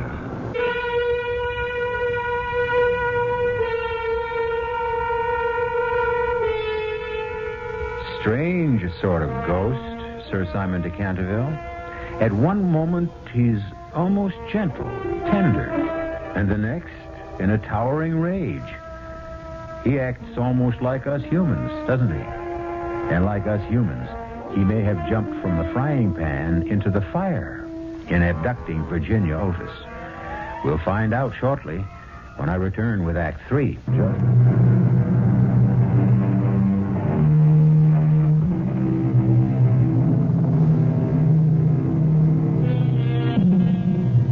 I take you now down a short flight of wide stone steps, somewhere in the nether regions of Canterville Castle.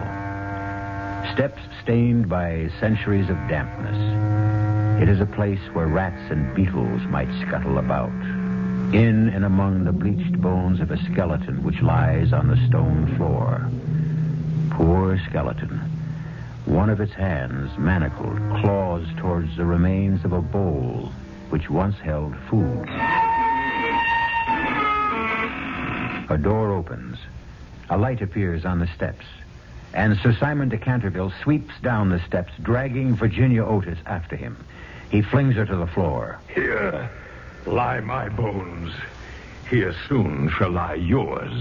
He whips a dagger from a case at his side, stoops, grabs her by the hair, and holding her head back, makes as if to plunge the blade into her throat, but he stops short.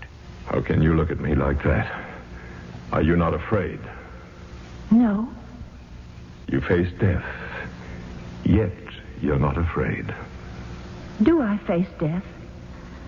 Will you kill me? What is to prevent me? You killed once out of passion and have suffered nearly 4 centuries for it. Would you dare again? I would. I would. Well, then, if I'm to die, I suppose I shall. Being afraid wouldn't help matters. But really, I'm not afraid. At least, not of you. Eleanor was right. Eleanor? My wife. She says I don't seem to frighten anyone anymore, that I can't hack it anymore. Why do you want to? I'm a ghost. It's my only reason for existing. It's not a very good reason, if you ask me. It's no reason at all, if it comes to that. It's simply part of the punishment I must bear for murdering my wife. The Lady Eleanor? Yes. Why did you murder her? Jealousy. Unreasoning jealousy. I thought her in love with another man. I found out later how wrong I'd been. But it was too late then. I assure you my remorse was so great I hardly struggled at all when her brothers chained me in this dungeon and starved me to death. And that's your skeleton? Yes. Poor skeleton. Poor ghost. You must be very tired. As only a man who has not slept for nearly 400 years can be. But there'll be no rest for me, never any rest, until the legend of Canterville Castle is fulfilled. But I didn't know there was a legend. Jeff never told me. Oh, yes, yes. And when it is fulfilled, then I shall sleep at last in the little garden far beyond the pine woods. What garden do you mean? The garden where the grass grows long and deep, where the hemlock flowers are like great white stars and the nightingale sings all night long.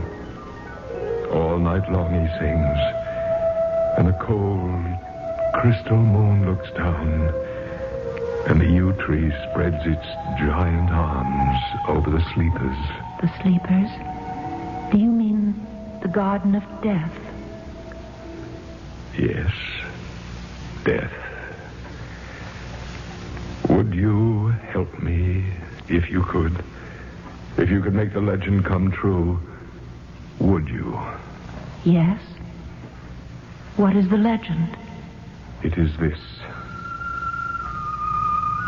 When a golden girl can win prayer from beyond the gates of sin, when the barren almond bears and the girl gives away her tears, then shall all the house be still, and peace come to Cantorville. What does it mean? It means that you must weep with me for my sins, because I have no tears, and pray with me for my soul, because I have no faith. And then, if you have always been sweet and good and gentle, that withered almond tree you have perhaps seen outside the library window. The barren almond tree, yes. That tree will bloom again to show. Yes, to show? That the angel of death has had mercy on me. I should like to do that for you. I know. But you may fail. Yes? And if you fail, the tortures of the damned will be yours through all eternity. You must dare to go beyond the gates of sin. You will see fearful shapes, hear wicked voices. If you are the golden girl of the legend, you will not be harmed. But if you're not the golden, I tremble for you. Well, what is your answer? I will do it. Think. Be sure. Oh, do be sure. I am sure. Then turn, and behold the gates of sin.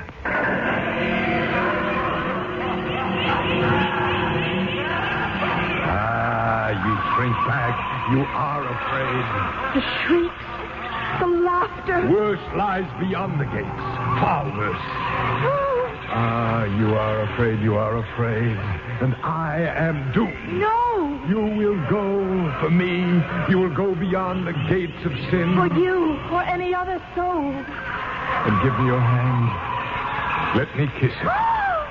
Fingers cold as ice. Oh, but your lips burn like fire. Soon, perhaps, my lips, too, shall be cold.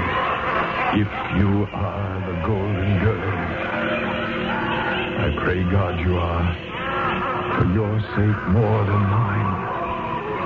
You must release my hand now, if I'm to go beyond the gate. Yes, I know, only... Let go. Let go. Go. No, Virginia! Come back! Come back!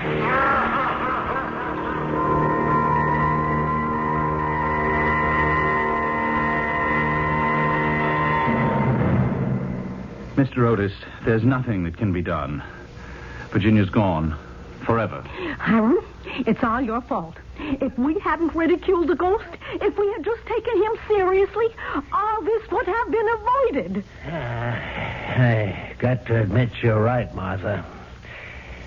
But that doesn't help matters. All I want now is to get Ginny back. safe and sound.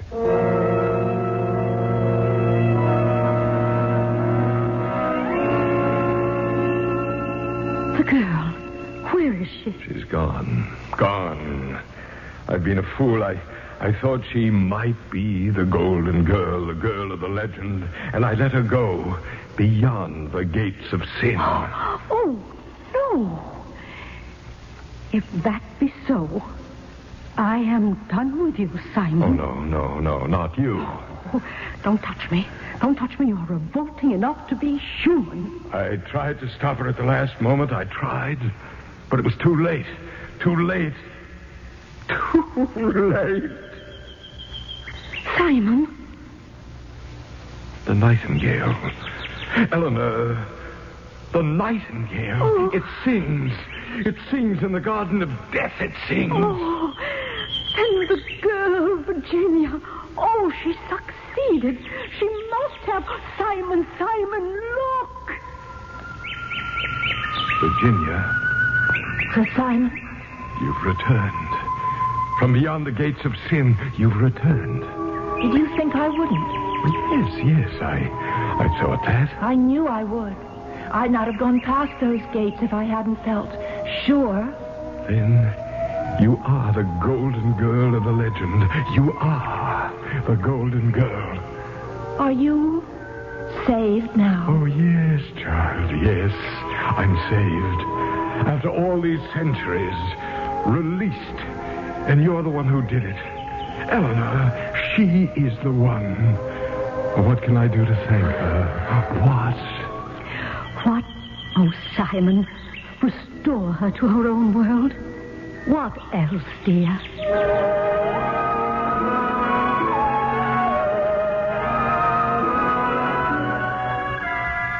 My watch has stopped. What time is it? It's nearly 3 in the morning. 3 in the morning? I've got a 9 o'clock committee breakfast. Oh, what am I saying? Business. It becomes a habit. My little girl is gone, but my first thought is if Oh, God in your heaven, what kind of a man am I? Oh, Hiram, you're a good man. You just lost yourself in making a living. Yes. Lost myself in making a living. Yeah. We spend too much of our lives making a living. We should spend more of it living. I guess your ghost knows that, Jeff. I don't know whether he does or not. I do. What was that? I thought I heard... What? It sounded like Ginny's voice. Yes, I thought I heard it, too. You did, Jeff. I'm back. I'm here. Ginny. Oh, my God. Ginny. Oh, it's Ginny. Oh, my baby. Ginny. My baby. Darling, where have you been? What happened to you? No, Please, don't ask darling. me. Don't ask me that ever again. Yes, but Ginny... Daddy, I love you, but please don't, not ever, try to tell me what to do with my life, my soul, again. Let me do what I want to do, what God put me into the world to do. You sound strange. No, not strange.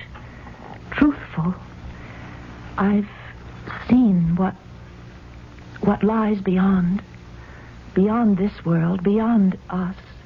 And we here on this earth, we think that we're the end of everything. And we're really only the beginning. Daddy. Dad. And Mom. And you too, Jeff. There's so much out there that we don't understand. So much. Ginny, what did you see? What's that? Not a bird at this hour of the morning. It's a nightingale, Mother, and... Come to the window. I'm sure we'll see what I expect to see. Yes. There. Look. At what, Ginny? At what? The storm is over now. And the moon, a great white moon, sheds its light over the gardens. Look, the almond tree. The barren almond tree. Why, it's blossomed. I can see the flowers in the moonlight. And that tree, it's part of the legend. For centuries it hasn't bloomed, and legend said it never would until peace came to Canterville. And peace has come. Far away, beyond the pine wood, there is a little garden. There the grass grows long and deep. There the hemlock flowers are like great white stars. And the nightingale sings all night long. All night long he sings. And the cold crystal moon looks down. And the yew tree spreads its giant arms over the sleepers. Jeffrey? Yes, Ginny? He's at peace, Jeffrey. The Canterville ghost is finally at peace.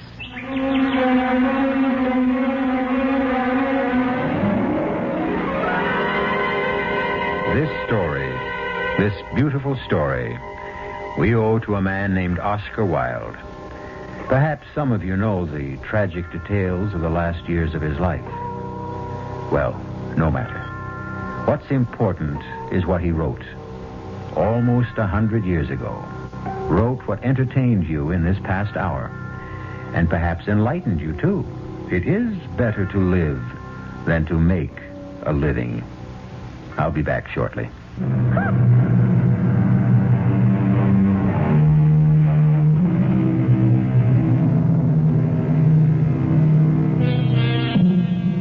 Oscar Wilde is buried in Père Lachaise Cemetery, just outside Paris. I visited his tomb.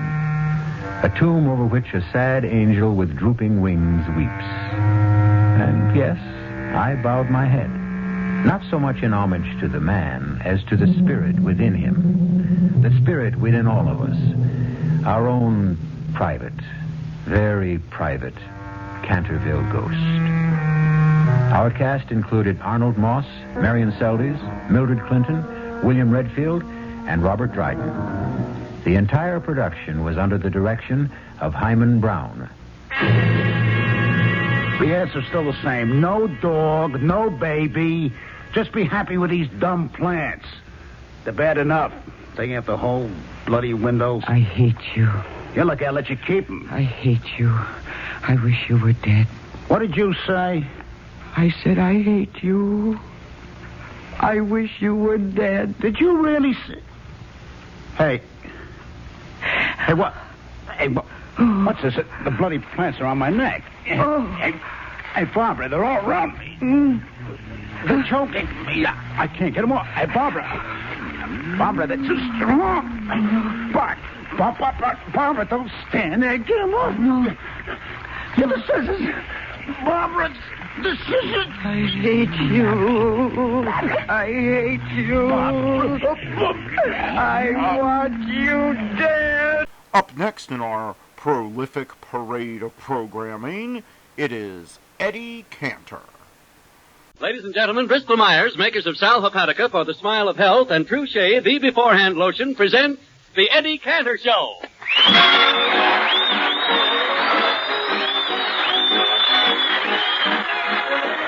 No wonder I'm happy. I've good reason to be. 'Cause no baby like my baby likes me. No wonder I'm singing. I'm sure hidden I see. 'Cause no baby like my baby likes me. I'm high in the sky now, 'cause we've got a date. I'm flying so high now, just look at me, I'm like a P-38, you know it. No wonder the preacher is all set for his fee. 'Cause no baby like my baby likes me. No matter where we go, he says you're okay. It's getting my ego to hear her talk. You think I'm California, and someday we may welcome a small he or a she. But no baby likes my baby likes me. No baby likes me, my baby likes me.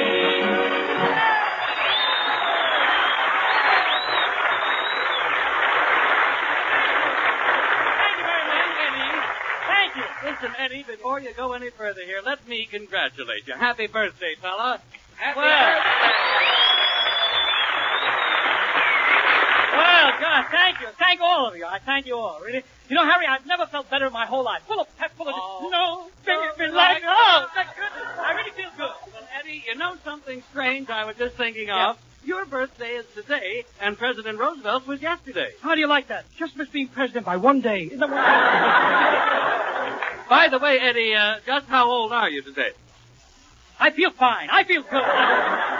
1 year older, Harry. I'm one year older. I know. Well, I don't mean that. I mean, altogether, how old are you? When were you born? All right, Harry. I'm not ashamed to tell people I was born on January the 31st.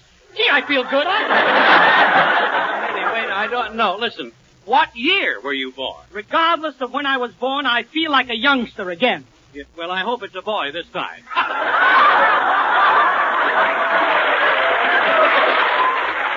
No, Harry, I didn't mean it that way, Harry. I mean, I feel like a youngster. And here you want to know how old I am? I do. I'd like to know, if you don't mind. January 31st, 1892, I'm 53 years old today. I feel good. You're 53? Yeah. That's a lot, Eddie. That's a lot of years. Well, what do you mean a lot, Harry? There's a lot of fellas 53 who are ordinary privates in the Army, Harry. What Army? The German Army. They'll take anyone. Well, listen, Eddie, I wasn't trying to make you feel old, but I know from insurance companies that the average man has a life expectancy of 47. 47? 47, yes. You mean for the past 6 years I've been on a furlough from Forest Lawn? No, those insurance people, they must be wrong, Harry. Lots of great men have lived to be 80 and over 80. Yeah, oh, but maybe so, but look at Napoleon, what a great man he was.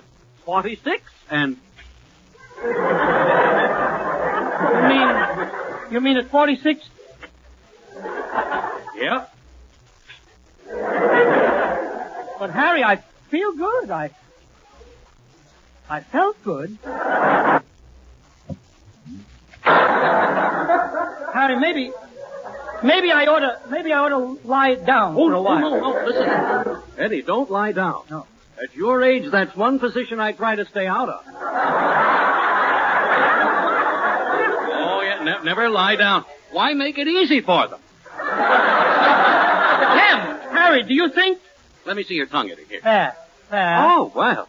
Why, your tongue looks marvelous, absolutely marvelous. It does, doesn't it, Harry? Yes, huh? yes. Isn't it good? Yes, Eddie, it really is a shame to think that perfectly good tongue has to go with you. Harry, go away. You're too depressing. There must be someone who loves me, someone who can cheer me up. How do you do?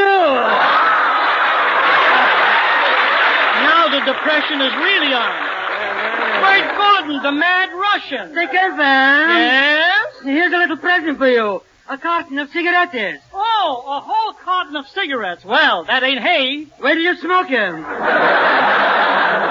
Tell me, will I like them? They contain that certain new ingredient. Apple, honey? No, alfalfa, sweetheart. Yep, get away.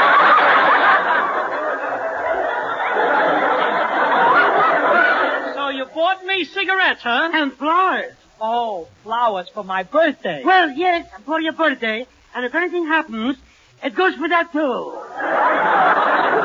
Russian, listen, I'm aggravated enough. Von Zell just told me that the average life of a man is 47.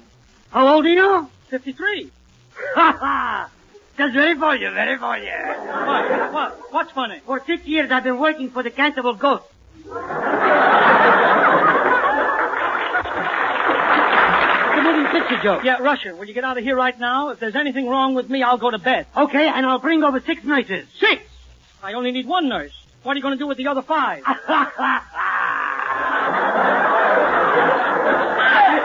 silly boy.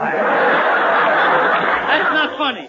I'm going home and call Dr. Cheryl Ratino. First, let me give you take a temperature. Yeah. There. This the thermometer? Yeah, this is the zoom out there, right there. You see, in the bloodstream of the human being, present company accepted, there are veins and arteries. If the arteries are going up, then you get in trouble with the OPA. But if the arteries are going down, then you are in bigger trouble, because that is known as fallen arteries. Here, take it out. Here. Very well. Let me see what it says. Read it. What does it say on the thermometer? Good heavens, it can't be. But it is 125. 125? I'm dead. I gotta go home. I must go to bed. Good night, everybody. Hey, what happened to Eddie? I took his temperature. Here it is, 125. 120? Oh, you fool. That's the price tag, $1.25. $1.25, that's terrible. I made an awful mistake. You did? Positively. I could have bought the same thermometer for 98 cents wholesale.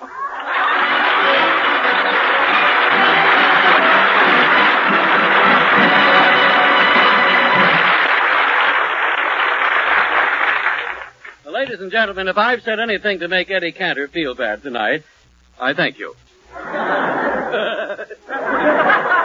However, if I can say anything to make you listeners feel better faster, you'll thank me, particularly on those mornings when you wake up feeling sick and headachy due to the need of a laxative. You'll feel better faster if you take a glassful of sparkling sal hepatica. For sal hepatica taken then brings quick, gentle relief, usually within an hour. As a matter of fact, any time you need a laxative, morning, noon, or night, take sal hepatica and see how much faster you feel better. And along with quick, gentle relief, sal hepatica gives you an additional advantage. This famous saline helps sweeten an upset stomach by helping to reduce excess gastric acidity. So why not get a bottle of sal hepatica from your druggist? Remembering this caution, use only as directed. Then whenever you need a laxative, morning, noon, or night, see how much faster you feel better, thanks to gentle, speedy sal hepatica.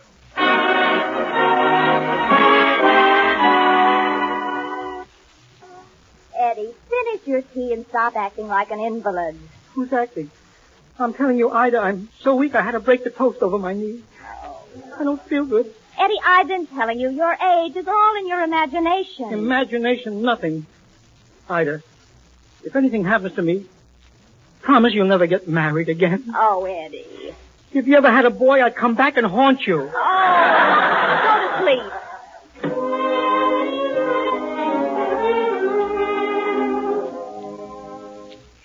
Gracie Allen, I phoned you because you're the only one I can turn to. I want to find someone who has a husband as old as... you will do it for me, won't you? Oh, well, of course, Ida. We'll come right over. Goodbye. Oh, Gracie. Oh, yes, George?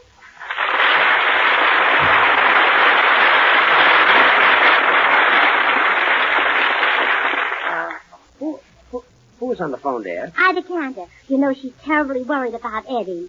What's the matter with him? Well, he thinks he's getting old. Today's his birthday, and he's 53. Oh, Eddie can't be 53. That's impossible. Really? Sure. He's at least 78. Oh, George. George, he's not.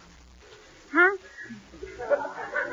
Well, Eddie was a big star when I was wearing knee pants. Oh, well, that must have looked funny. A middle-aged man wearing knee pants. Yeah, it was a scream. Well, anyway, Ida wants us to come over and try to make Eddie feel younger. You know, she's tried everything. She even gave him spinach to make him strong like Popeye. Did it make him strong? No, but it made him Popeye. Well, come on. Let's go. I hope we get there in time. He's not getting any younger, you know. Oh, you know, I feel so sorry for Ida. She doesn't like being married to a man who laces himself up in a corset, wears a chin strap, covers his face with skin food. I guess not. Oh, personally, I don't mind it at all.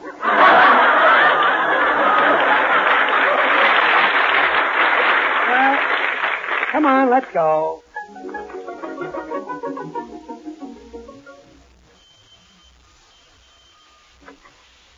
Oh, George and Gracie, I'm so glad you came over. Glad to do it, Ida. He's getting old, huh? Oh, yes. He came home tonight, drew up his will, ate a bowl of mush, and canceled his subscription to Esquire. Oh, poor Eddie. You know, I think I know how to make him feel young again, Ida. Where is he? In the next room. Well, when I get through with him, it'll be goodbye adrenaline, hello bubblegum. Oh, who is it? Excuse me, Mr. Ladd. I'm looking for Eddie Cantor. Did you say lad? Well, yes, aren't you Alan Ladd?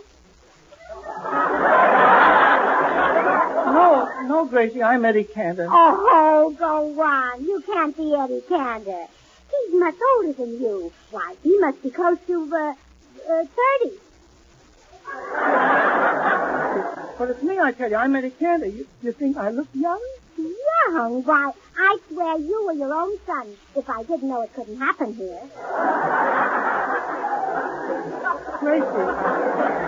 Gracie Allen, you're just kidding me. I'm an antique, a relic. I go way back.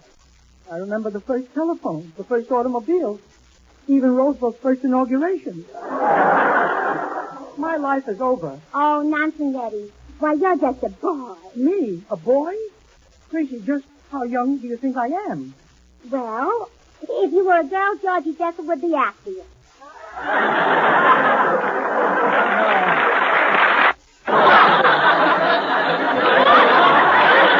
No, Gracie, I'm through. Oh, it's all in your mind, Eddie. I wish George was half as youthful and fascinating as you. You mean that? For sure. Now, there's a man who's getting old. Uh-huh. Last month, he made 15 trips to the blood bank. Well, that doesn't sound like an old man. 15 trips for 1 pint? Oh, I see. So George is getting old, huh? This is awful news. Terrible news, and I love it. Tell me more. I thought this would work. Yes, Eddie. The fire in George Burns has burned out. No fire at all, huh? Not a bit. I'll bet Ida doesn't have to wear galoshes to bed to keep her feet warm. I should say not. Ida knows she can depend on me. I bought her a hot water bottle. Look. Gracie, tell me more about George. Well, his tonsils are in very bad condition, all black and blue. His tonsils are black and blue? Well, yours would be, too, if they got hit by 100 vitamin pills every day. I thought I was slipping. Tell me, how do you and George usually spend the evening? Oh, well, we stay home and have a 3-handed checker game. Me against George and the maid. George and the maid? Well, someone has to move those heavy checkers for us. Gracie, this is wonderful. You've made me young again. Gosh, I feel like a car-bound Casanova from San Francisco. Excuse me.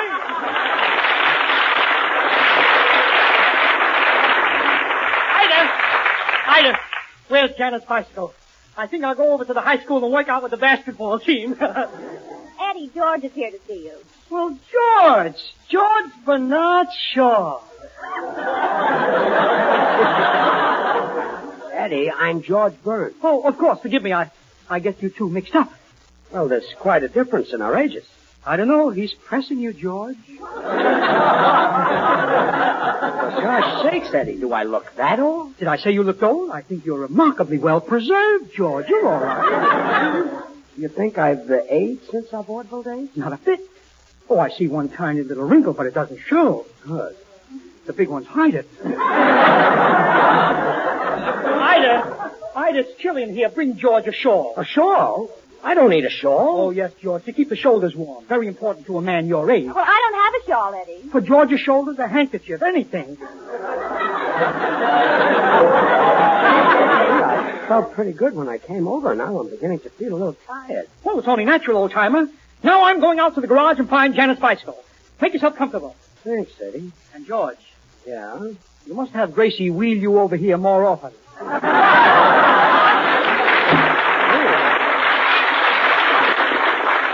I thought he was old, and he's going out on a bicycle? Well, come on, darling. We better be getting home.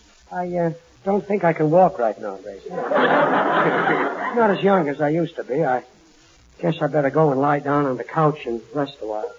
Well, Ida, can your feet fast? We get one husband rejuvenated and the other one folds up. Yes. Gracie, do you ever wish you were married to Charles Boyer? Uh-huh. Oh, why, no, goodness, no. Well, I've got a husband much handsomer than Charles Boyer. And I've got a husband much handsomer than Charles Boyer. Why, I've got the most fascinating husband in the world. And I've got the most fascinating husband in the world. Now let's try it with nylon. Say, we'd better do something about George. Well, now this time it's up to you, Ida. I pepped up your husband. Now you've got to work on mine. But how? Well, any man with blood in his veins is susceptible to flattery. Well, I'll try it anyway. Oh, I know. Tell him you're mad about him because of his singing voice. That'll pep up the little hand. And make it convincing. I'll come in and pretend to catch him in your arms. Well, all right, here goes. George. Yes, Ida. Oh, darling, we're alone at last. How I dreamed of this moment. I know it's wrong, but I'm mad about you, George. Mad.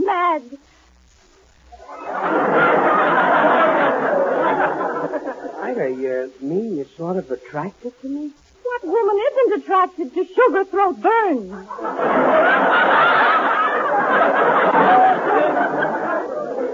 Sugar throat? You heard me sing? Yes, and those golden bars of melody imprisoned my heart. Oh, down in the garden where the red rose grows. You like it? Like it. It's as thrilling as the fragrance of jasmine, the touch of mint, the sight of butter. Oh, down in the garden where the red rose grows. Yeah, I knew I had a pretty glorious voice, but Ida, doesn't Eddie sing to you? You call that singing? He jumps up and down, claps his hands. I like a man who stands there like Crosby. Oh. Or leans there like Cantor. Oh, well, let's not talk about Eddie. Let's talk about you, about us. Now, Ida, you've got to fight this mad desire for me. It'll be tough, but gee, Eddie is... Aha! So I find you in another woman's arms. But I'm not in her arms. Well, you're supposed to be. Now, look, Gracie, Ida threw herself at me. Oh, you didn't have to catch her, you little athlete. There's only one thing to do, Gracie. I want him. Please give him up. Ida, Cantor, you get right up off my husband's lap. But he's so young, so tender. I know he is, and I don't want him bruised. Well, I found the bicycle. Now Ida, what are you doing on George's lap? Boom, boom, boom, boom, down in the garden where... Stop it. Eddie, she's falling for him. She's trying to make my dreamboat drift away. Dreamboat? He looks like the poop deck on a tramp steamer. Tell me something. Gracie Allen, how could she fall for George when she can have my sort of man? Yeah, Ida, what's wrong with Eddie? He's a sort of man. Gracie Allen, I want romance. Gee, Eddie, I'm awfully sorry about this. It's all right, George. I see now that I was only kidding myself. Here, you take Janet's bicycle. Ding-dong, Daddy. Okay, old-timer. Well, Ida, I guess we overdid it. George feels young, but Eddie's a wreck again. Yes. You'd better sit in his lap and give him the routine. Routine? Wait a minute. This was all an act? You don't really think we're young and fascinating? Oh, sure. Well, you still think you're young. Don't we, Ida? Very young. Practically fine, I should say. All right. Ida, let's go to the play.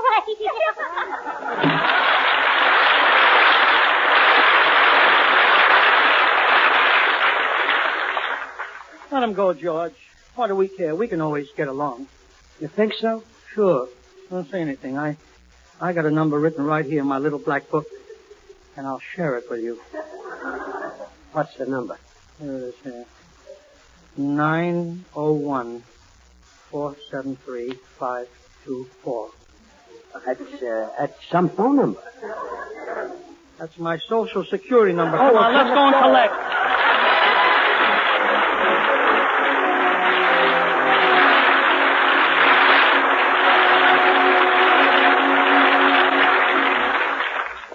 Say, Eddie, weren't George and Gracie cute tonight? I love them. We must listen to their Swan Soap program next Monday night. We will, Ida. I listen to them every Monday night. I really do. But turn on the radio now, honey, and see what's doing on our program, you know.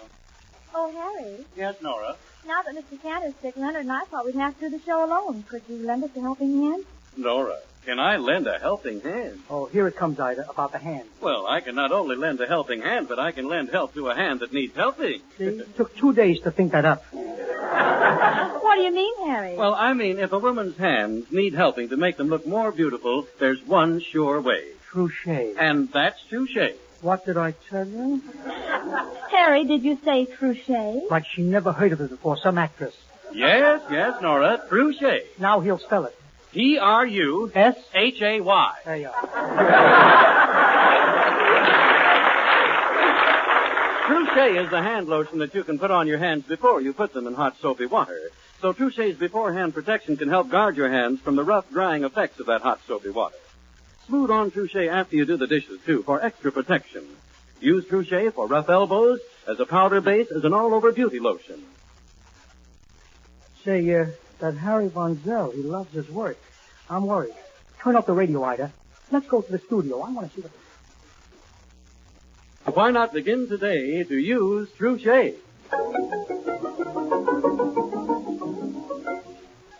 Ladies and gentlemen, Nora Martin and our choir sing a song that should be close to all our hearts.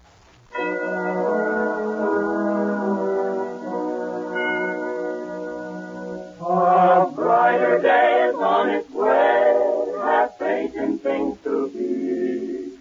Our hearts keep saying, just you pray, and soon you will see.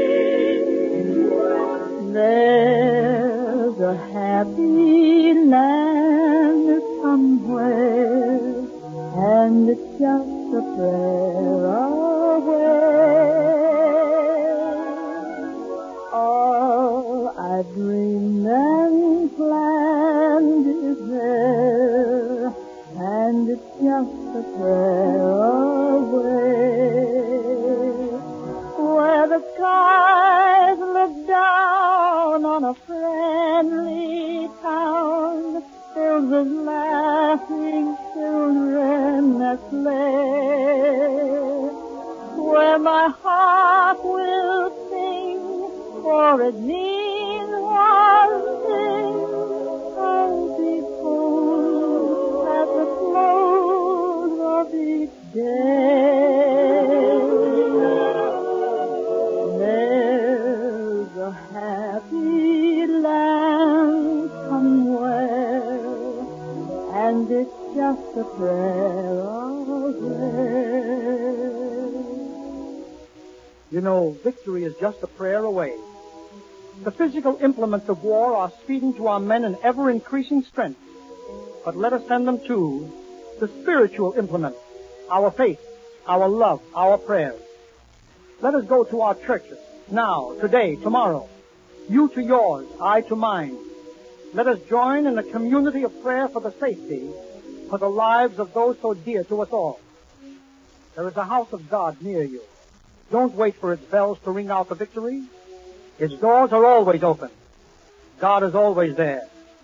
And peace may come one day sooner if we will work for it and pray for it. The church lives for you. In lands of tyranny, when all the institutions of civilization, science, art, and government succumbed to the will of the oppressor, it was the institution of religion which alone stood out and resisted evil. An undaunted voice proclaiming the triumph of the Spirit which lifts man above persecution and fortifies him against violence. So let us fill the churches with our prayers for a just and lasting peace.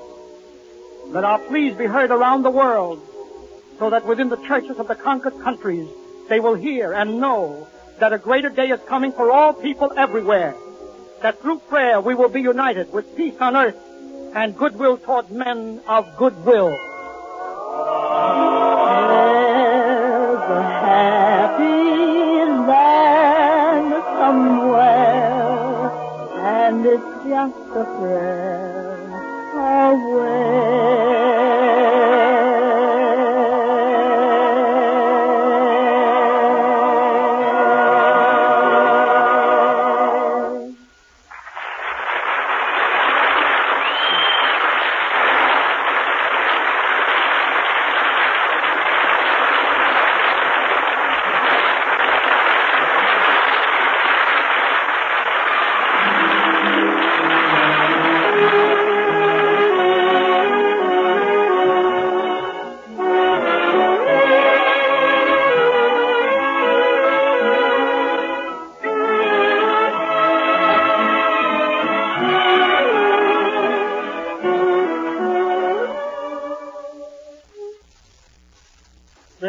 if a cold is getting you down, take this bit of advice, will you?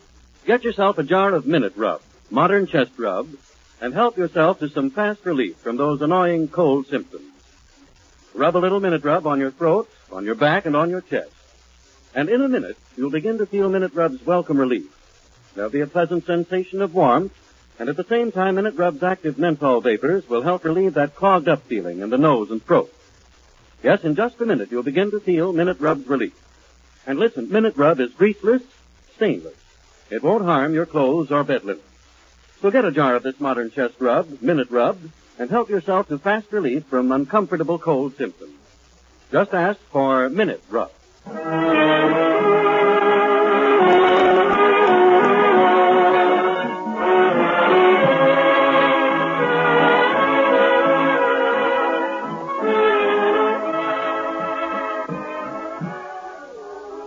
This is the National Broadcasting Company. My Favorite Husband is up next on nightly old-time radio shows. Please enjoy it. It's time for My Favorite Husband, starring Lucille Ball. Hello, everybody.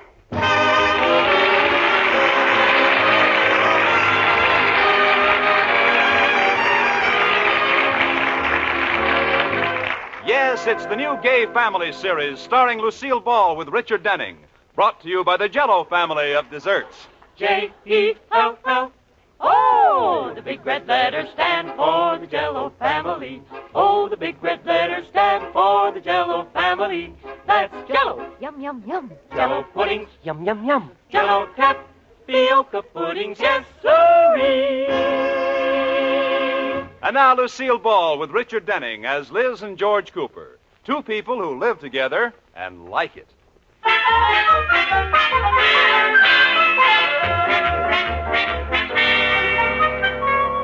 As we look in on the Coopers tonight, they've settled down for a quiet evening at home.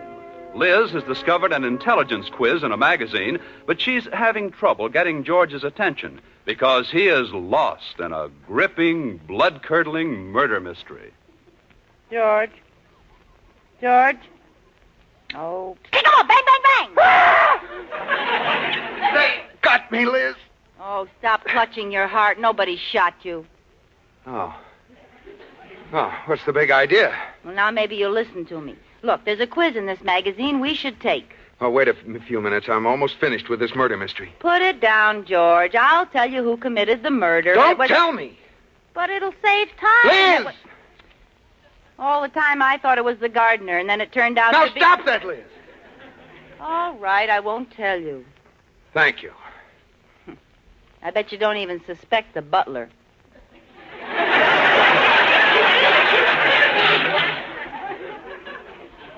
Did the butler do it? As long as you ask me, yes. Well, you didn't have to throw the book in the fireplace. Oh, what's the difference? You ruined it for me. I wonder how they got that title. The Man with the Square Eyeballs. I don't know. Hey, that book wasn't The Man with the Square Eyeballs. Oh, wasn't? No, that was the mommy's tummy. Oh. Did the butler commit that murder, too? I don't know. I didn't read that one. Oh, fine. And how'd you know there was a butler? There always is. Well, now that you don't have anything to read, George, let's take the family quiz, huh? What's that? Well, every month they have a quiz in this magazine with questions for every member of the family. Father, mother, brother, and little sister. Well, that lets me out. They don't have any for Grandpa. Come on, George. I'll ask you the father question. All right. Here's your first question. What is the name for the chemical formula H2SO4? H2SO4.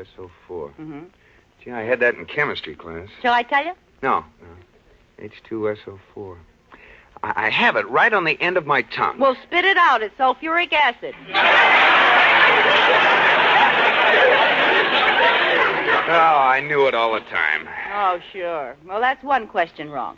The next question is, what does it say on the lid of a United States mailbox? No, that's easy. United States Mail. No. Last pickup 5 minutes ago? No. All right. What does it say on the lid? It says pull down.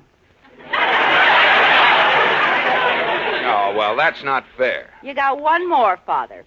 For what was Ma Ferguson noted? Ma Ferguson, I ought to know that. Oh, I give up. What was Ma Ferguson noted for? Carved legs and a cane seat. What? That's the answer to another question, sorry. Here it is. Ma Ferguson was the first woman governor of Texas. You aren't very smart, are you? Well, you're pretty clever with all the answers in front of you. Give me that magazine and I'll ask you some questions. Okay. Now, first question. What is the poop deck of a ship? You don't think I know that, do you? That is the deck where the sailors rest when they're pooped.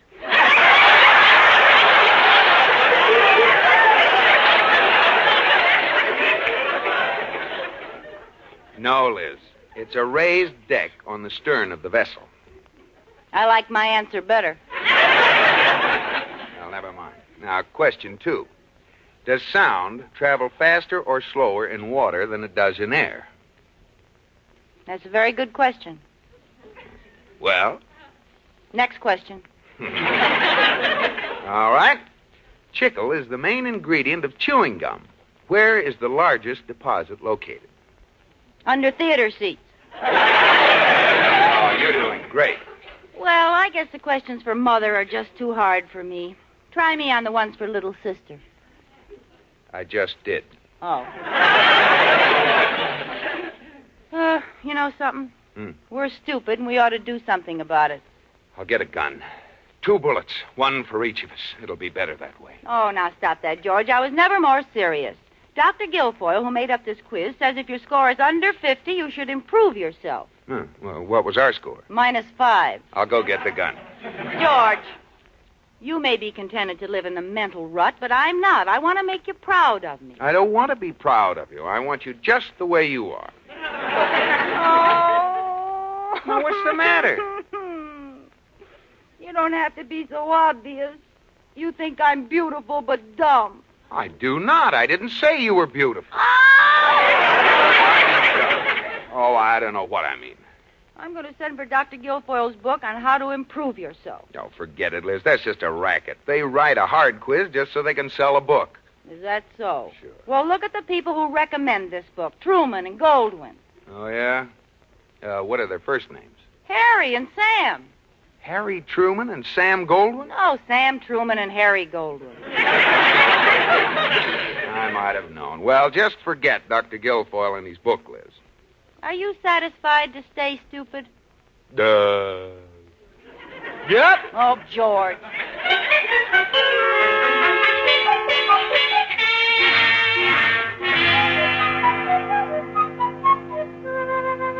Mrs. Cooper, you've had your nose in that book all day. What's so fascinating? Oh, it's a wonderful book called Improve Yourself by Dr. Guilfoyle. Oh, my first husband, Clarence, used to read that book. Listen to this. The human mind is like a delicate flower. Well, Clarence must have read that part. He was always potted. Oh, Katie. Now, Dr. Guilfoyle has 3 wonderful rules to help you impress people and make them think you're well-informed. What are they? Learn 10 new words a day, be a good listener, and have one subject down cold so you can always steer the conversation around to it. You know, that makes sense. I've learned my 10 new words for today, and I put them in a sentence. What is it? By assiduous application, I have promulgated a plethora of altruistic ubiquity and lugubrious perspicacity. I hope you're not going to say that in mixed company. Oh, Katie, you're so perspicacity. I am. Hello? Hello, Liz. What's new? Well, dear, by assiduous application, I have promulgated a plethora of altruistic ubiquity and lugubrious perspicacity. Sorry, wrong number. Oh, no. George, wait a minute. It's me. You? Sure. What's with all these big words? Oh, I just thought I'd improve my vocabulary as sort of a hobby. You know, an avocado. That's avocation. Oh. Well, what'd you call me about, dear? Well, I just want to know if it's all right to bring someone home to dinner. Why, certainly. How important is he, George? Sirloin, T-bone, meatloaf, or hash? Strictly sirloin. Okay. His name is Barton, and he's in charge of those new open forum meetings in the auditorium every week. What do you want from him? Free tickets? No. If I can get him to choose me as one of the speakers on the first meeting, it'll impress Mr. Atterbury, and I might get a raise out of it. Oh, George, that's a wonderful idea. Yeah. I'll do everything I can to help. Good. He'll think you have the brightest, most educatedest, culturedest wife in town. Now, look, Liz, just be your own sweet, natural self. Don't go out on a limb and try to prove to him how bright you are. Oh, don't worry, George. I'll surprise you. Is there anything else you'd like me to have tonight?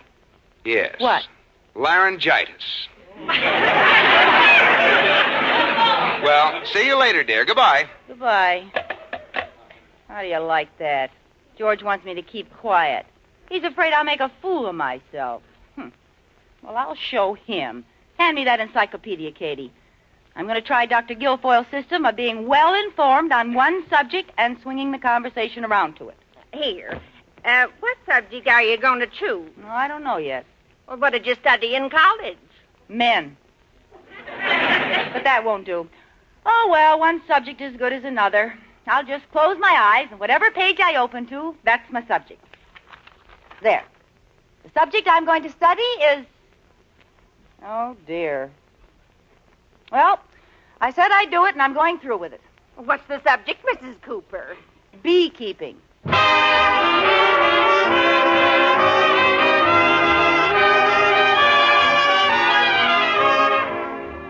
George is bringing Mr. Barton home to dinner with an eye to being invited to be one of the speakers on his forum. Liz is all set to surprise them with her new 3-point intellectual program. Use big words, be a good listener, and be well prepared on one subject. In Liz's case, the subject is bees. Well, unaware of all this, George is innocently walking up to the door with Mr. Barton.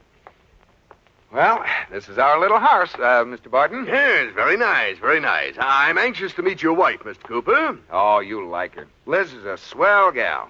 No brainstorm, but a real pal. Good, good. It'll be refreshing to meet a woman who doesn't think she knows everything. In the work I'm in, all I meet all day long are intellectual females. Oh, then you'll love Liz. Liz, honey, we're here. Oh, good evening, darling. This is Mr. Barton, Liz. My wife, Mr. Barton. Well, I've certainly been looking forward to meeting you, Mrs. Cooper. The plethora is all mine. Yes. What did you do today, Liz? Oh, the usual hypothetical altruisms.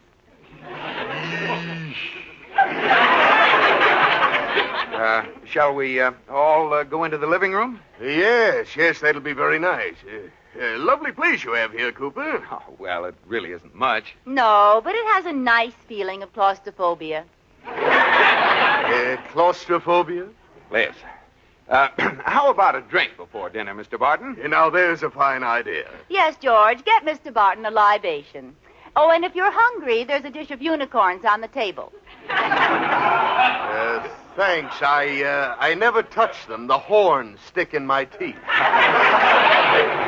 Oh, she's kidding. Great kidder, Liz. She's really just an old-fashioned girl. It sounds like she's had too many old-fashions. Come on, Liz. Help me get Mr. Barton his libation. Well, George, you certainly can carry one. Come on. We'll be right back, Mr. Barton. Diversify yourself. Ouch! You didn't have to yank me off the floor, George. What's the matter with you? What's with all those big words? How do you like it? It's a new me. Well, try to remember where you threw the old one and go get it. But, George, I'm just being intellectualistic. Oh, is that what it is? Well, Barton doesn't like intellectualistic women. You're ruining my chances. Oh, I'm sorry. Now, let's go back in and promise me no more big words. I promise, George. Good. No more big words. Yeah, now, come on. Here's your drink, Mr. Barton. Oh, thank you. Well, as long as you're about to start your forum programs, I think a toast is in order. Oh, that's a wonderful idea. I'll propose it. No big words. Don't worry. Gentlemen, a toast. Here's to one of nature's greatest beings. Well. The queen bee. I beg your pardon. I don't get the point, Liz. Oh, that's just it. The poor queen bee goes through life without even a little stinger to protect herself. Listen, you little stinger. Haven't you forgotten something? Mr. Barton's Forum. Well, I'm for 'em, too. You know, there's nothing as fascinating as bees. Those little creatures have a society that is... Liz, why don't you go fix yourself a cyanide and soda? Mr. Barton and I want to talk about other things. Well, go right ahead, George. Thank you. Mr. Barton, I understand your group is going to sponsor a Shakespearean company this spring. That's right, if we can get the appropriation from the city council. They're a little reluctant, but I think we can egg them on. Oh, speaking of that, Mr. Barton, did you know that the queen bee lays 3,000 eggs a day? Bully for the queen bee. Now, about this group of yours. I'm crazy about Shakespeare. Oh, so am I. To be or not to be? Pardon us a moment, Mr. Barton. Liz, I'd like to see you in the hall. Ow, let go of my ear. Now what? Where'd you get this crazy idea? None of your beeswax. What are you trying to do? You're acting like an idiot. Not according to Dr. Guilfoyle. Oh. So that's it. You bought the book after all. I just wanted to make you proud of me, George. I thought after you saw how I'd improved We'll myself... discuss it later. Now behave yourself. All right. I'll just listen attentively and agree with everything he says. Is that all right? Yes. Now come on. All right. Well, now, Mr. Barton, where were we? We were discussing the love life of the queen bee. Oh, well, tell us more of your plans for the city. Well, we want to make our city a cultural center. I see. And to do this, my office is a regular beehive of activity. In order to succeed, we need the support of every public-minded citizen. Oh, Mr. Barton, you're so right. You think so? Well, I just can't tell you how much I agree with you. Really? Well, that's very nice of you. It isn't a question of being nice. Everything you said is exactly how I feel. Only you put it so perfectly. Why, Mrs. Cooper, I had no idea you were so well versed on this subject. Now, along the lines you were following, Mr. Barton... Please. Now, what were you saying, Mrs. Cooper? Well, I was merely waiting to hear more about your fascinating project. Yes. Well, in addition to the Shakespearean group, we're going to agitate for playgrounds with swimming pools, tennis courts, and free art lessons for the youngsters. Oh, you're so right. Cooper, you didn't tell me your wife was such a stimulating conversationalist. Well, It's a pleasure to meet a woman who has something to say. Mrs. Cooper, I especially like your idea about free art lessons for the youngsters. Oh, it was nothing. Oh, no, it was a flash of inspiration. You're a very clever woman. Oh, you're so right. Oh, brother. Look, Mr. Barton, that particular idea is one I've had for a long time. Now, why can't Why do you keep interrupting, Cooper? You're just making a pest of yourself. Oh, you're so right. As a matter of fact, Mrs. Cooper, I have a favor to ask of you. Our first forum meeting is this Saturday night. Will you do me the honor of being a speaker on the panel? Why, Mr. Barton, you just know I will. Oh, thank you. And with you on the stand, I have a feeling the evening will be one I'll never forget. Oh, you're so right.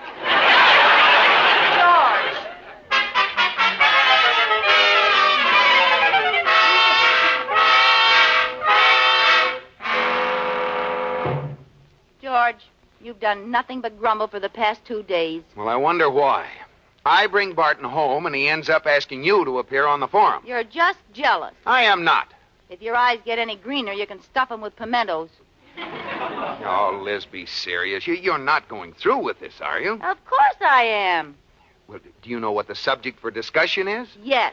The effect of jet propulsion and supersonic flight on the future of aviation. Well? Now, don't worry about me. I've been preparing for the forum all day. Oh, by studying aviation? By buying a new dress. But the audience will want to hear about planes and flying. You can't possibly hold their attention. No? Wait till they see my new dress. It's got a dive bomb neckline. Now, why don't you let me take your place, Liz? I'm an expert on the subject. George, you are not an expert on aviation just because you were assistant air raid warden on our block. That's not what I mean. You'll have to discuss aviation with Colonel Davis, one of the foremost authorities, in front of an audience. Now, you can't just sit there and say, "Oh, you're so right." I know it. I've been in the public library all afternoon studying up on it. And I have a little speech all memorized. All right, let's hear it. I'll be Barton. Mrs. Cooper, what do you feel is the future of aviation since the inception of supersonic flight? Mr. Barton, I'm glad you asked me that. Ladies and gentlemen, the first successful airplane was built by Wilbur and Orville Wright. Now, there's a scoop. Be quiet. Wilbur was born in Millville, Indiana in 1867, and Orville was born in Dayton, Ohio in 1871. That should have the audience on their feet cheering. Now, Liz, you're not really going to talk about the Wright brothers, are you? Certainly. Well, but what have they got to do with the subject? Well, if they hadn't invented the plane, it'd be a lot harder to fly these days. Those boys would be up there hanging on to nothing but a hot jet. I give up.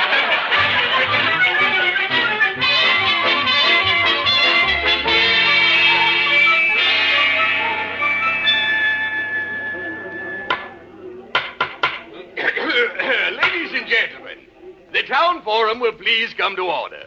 There's been a slight change in tonight's program. Colonel Davis, our jet plane expert, will not be with us. He started here from Los Angeles, but he got slightly mixed up in a snowstorm and has just cabled us from Bombay, India. In Colonel Davis's place, we have that famous authority on Alaska, Mr. Scott Campbell. Now, this, of course, will change our subject for tonight's discussion to Alaska. Oh, brother. What's that, Mrs. Cooper? Relative in the audience. Hello, brother. Yes. Well, on with the forum, and let's see if we can't get a little heated discussion underway. We all know how Mr. Campbell feels on tonight's subject. Mrs. Cooper, how do you feel? I don't feel so good. Oh, come, Mrs. Cooper. Start the ball rolling. All right. Mr. Barton, Mr. Campbell, ladies and gentlemen. In my opinion, the way I feel about this subject is, Wilbur and Orville Wright built the first successful airplane. Wilbur was born in Millville, Indiana. Mrs. Cooper, pardon me. I think you're still on the old subject. Oh, you're so right. The subject is Alaska. Will you continue? You want me to continue? Yes. While Orville was born in Dayton, Ohio. No! When are you going to get to Alaska? Let me get the plane invented and I'll fly up there. I knew I shouldn't have asked a woman up here. Mrs. Cooper, would it be possible for you to continue without mentioning your friends, the Wright brothers? It certainly would. Friends of Alaska, we must remember that the queen bee lays 3,000 eggs a day. I knew it. Mr. Campbell, take over. Yes, thank you. There are 72,000 people living in Alaska, and 20,000 of these are children. What about their education, their future? Who is responsible for these children, Mrs. Cooper? Do you really want me to answer that? You wouldn't dare. Who is responsible for these children, Mrs. Cooper? Wilbur and Orville Wright.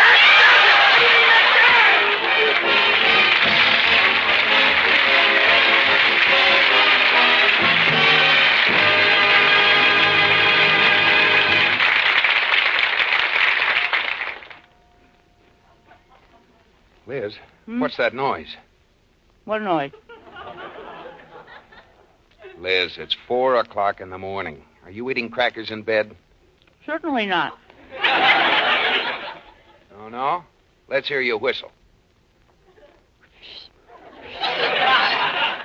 I thought so. Well, I was awfully hungry, so I got up and got a snack. What's wrong with that? Give me those crackers, Liz. No. Give me those crackers. Oh, now you got 'em all over the bed. You're mean. Now, there. Now, go to sleep.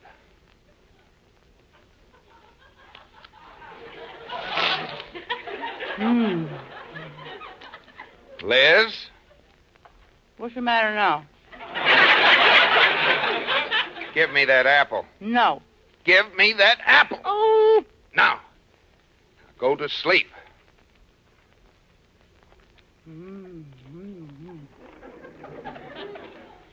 Are you eating again?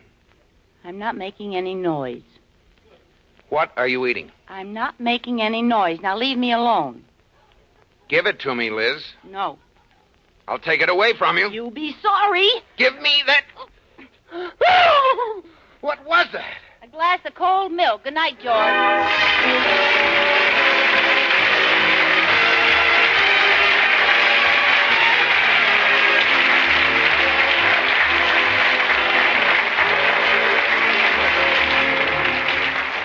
You have been listening to My Favorite Husband, starring Lucille Ball with Richard Denning, and based on characters created by Isabel Scott Rorick. Tonight's program was produced and directed by Jess Oppenheimer, who wrote the script with Madeline Pugh and Bob Carroll Jr. Original music was composed by Marlon Skiles and conducted by Wilbur Hatch. The part of Katie the Maid was played by Ruth Parrott. Lucille Ball will soon be seen in the Paramount picture Sorrowful Jones. Be sure to listen to Lucille Ball in My Favorite Husband next week. Bob Lamont speaking.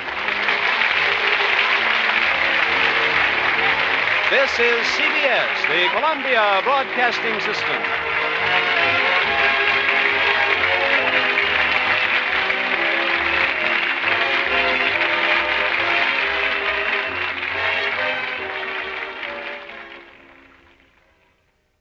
The Mysterious Traveler is up next on Nightly Old Time Radio Shows. Enjoy.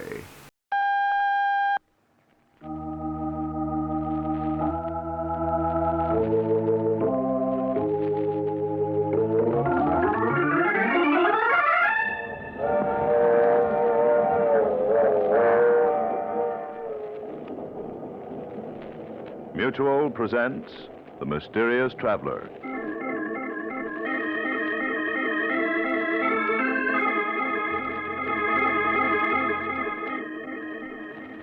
This is The Mysterious Traveler, inviting you to join me on another journey into the realm of the strange and terrifying. I hope you will enjoy the trip, that it will thrill you a little and chill you a little. So settle back, get a good grip on your nerves, and be comfortable, if you can, as you hear the story I call The Man Who Died Twice.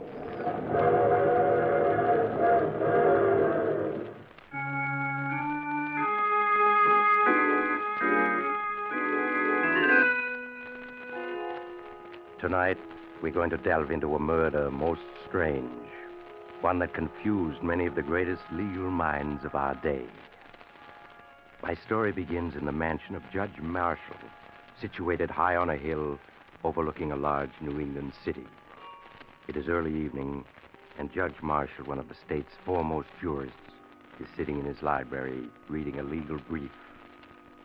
As he intently reads, the French door leading to the porch slowly and silently swings open, revealing a huge white-haired man standing in the doorway. His tremendous bent frame shows the remains of a man who'd been a giant in his youth. Suddenly, the judge becomes aware that he isn't alone. He quickly turns and sees his visitor. Who are you? What are you doing here? Don't you remember me, Judge? No, I can't say that I do. Think back. Think back 16 years when you were judge at a murder trial. 16 years? My good man, I presided over a great many murder trials, as you call them, and I still don't know who you are. Just keep looking at me, Judge, and think back. Think back. You do look familiar. I'll help you remember. My name is Adams. Luke Adams. Luke Adams? Yes. Now I remember. I sentenced you to prison for 25 years for killing a man. Yeah, Yeah, for killing a man. You've aged, so that's why I didn't recognize you. Yes. It's hard to believe I'm only 45, isn't it? I presume you've been paroled? Yes. What do you want? I want to tell you my story, Judge. I want to tell you all the things I never got a chance to tell you at my trial. As far as I'm concerned, Mr. Adams, the case is closed. Now, if you don't mind, Then we'll reopen it. I've come to tell you my story, and you're going to listen. Very well, Mr. Adams. Sit down. Thank you. I don't know if you recall, Judge, but my wife, Millie, was a beautiful woman. Yes, I remember. She had the kind of beauty a man can't forget. Yes. Yes, and I suppose that's what caused it all. Millie and I grew up together, and I guess I loved her from the moment we met. The only reason she married me was because of the money I'd inherited. And when I lost it in 29, things were never the same again between us. She hated living in a small village, trying to stretch $1 into $2. Sometimes I think her smiling at other men was her way of getting revenge on me for the way we had to live. The angrier I got, the more she flirted, till she almost drove me out of my mind. Things went on like that, day after day, month after month.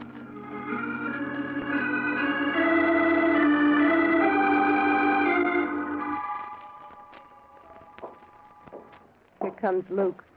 Hello, Luke. Getting home from work a bit early today, huh? Yeah. Your missus and I were just talking about how hot it is. Yeah. You must have found it fierce, breaking stone in the quarry in this heat. Uh-huh. Well, I've got to be going. See you again. What was he hanging around for? He just happened to be going past. Stopped to say hello. Is there anything wrong in that? It's funny. Every time I see you talking to someone, it's always a man. How come I never see you talking to women? Because all the women in this village are a bunch of cats. They hate me because I'm beautiful and they're not. All right. But I'm warning you, I don't want to see Chuck, Riker, or any other men hanging around here. If I do, there's going to be trouble.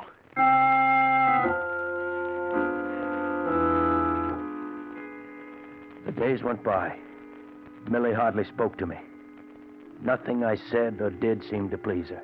And yet, just knowing she'd be there when I got home was enough for me.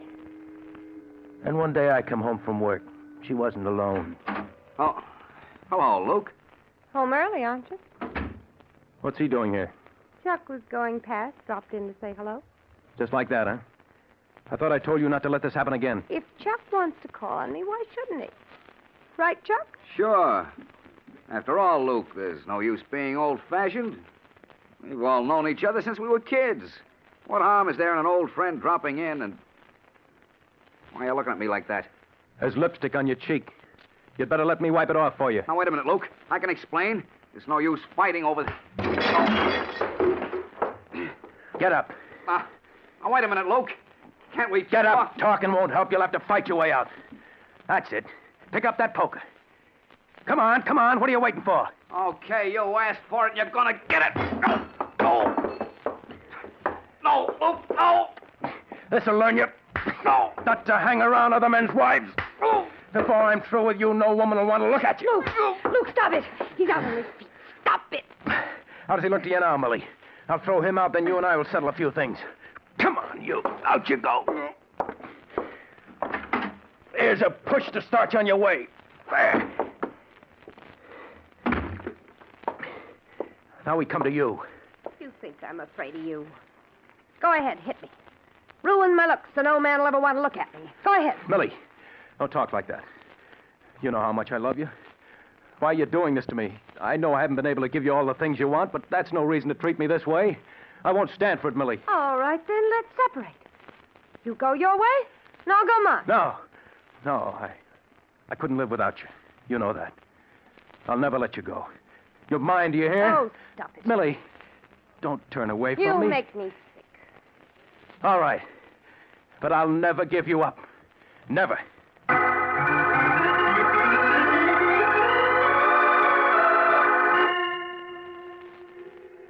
Millie just stood there looking at me, contempt in her eyes. I knew we were through, and yet I couldn't give her up. I clung to the small hope that something would happen that would change her, make her feel toward me as I felt about her. Long, lonely weeks went by. I knew that Millie and I had been the scandal of the village ever since the day I'd beaten Chuck Riker. At the quarry, the men whispered to each other when they thought I wasn't looking. And I could only give vent to my rage by smashing rocks into 1,000 small pieces. Then, one day in the autumn, an opportunity came. An opportunity to escape the villagers and their gossip. Millie, where are you? Here. What is it? Millie, you've always wanted to get away from the village. Now we have a chance. How? Well, I met Mr. Anderson this morning. You remember him. He's an old friend of my father's. What about it? Well, he owns a small farm which he's willing to sell for only $300 down. You mean you want to buy it? Yeah. Just think of it, Millie. A place of our own, 20 miles out in the country, away from the village and the gossip. Do you really think I'd move to a farm? Cut myself off from everything? Well, it's what you need, Millie. A home of your own, a place to work and build. You'd love it, Millie. I know you would. You mean you would? Don't think I don't know what's going on in that head of yours. You want to cut me off from everybody, take me someplace where you can keep an eye on me day and night. Well, I'm not having any part of it. But, Millie, you said yourself you're not happy here. Yes, but I don't want a farm. I want to live in a city. I want to have everything that other women have. But we can't go to the city. There's no work to be had. We're living in a depression. Are we? Well, if you can't give me what I want, there are plenty of other men who can. They'd better not try. I'm warning you, Millie, I'll kill any man who tries to take you away from me.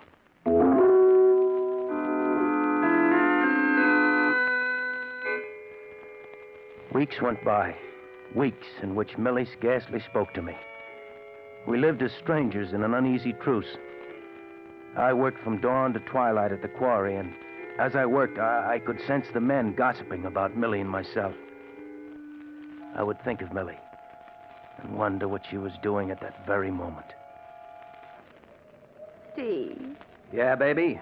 I can't stand it anymore. I can't go on living with Luke. The way he stares at me with those big cow-like eyes of his, watching every move I make. Well, you'll just have to go on putting up with it for the time being. It's all right for you to say that. You don't have to live with him. Sometimes I wonder if you really love me. Oh, don't talk like that, baby. You know I love you. Would I be putting my neck out like this if I didn't? Nobody knows we're meeting secretly. Maybe not, but sooner or later someone will see us together, and then there'll really be trouble. Afraid? I've never run away from a fight yet. I don't mind telling you, I wouldn't like to mix with that gorilla husband of yours. I know, Steve. You've got to be careful. Don't worry, I intend to be. Just let me raise some dough, baby. Figure out one or two angles, then you and I'll be off for the big city. What about Luke? He'd be sure to follow. You don't know what he's like, Steve. He'd never rest till he found us. And when he did... Yeah, you don't have to draw me any pictures. I know that type. If we run off, we'd never have a minute's peace. We'd always be wondering when he was going to catch up with us. Yes.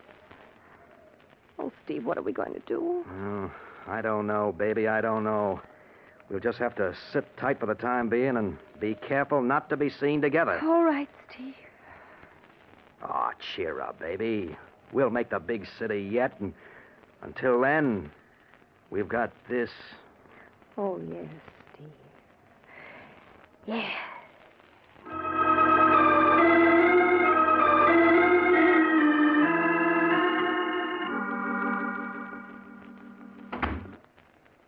Luke?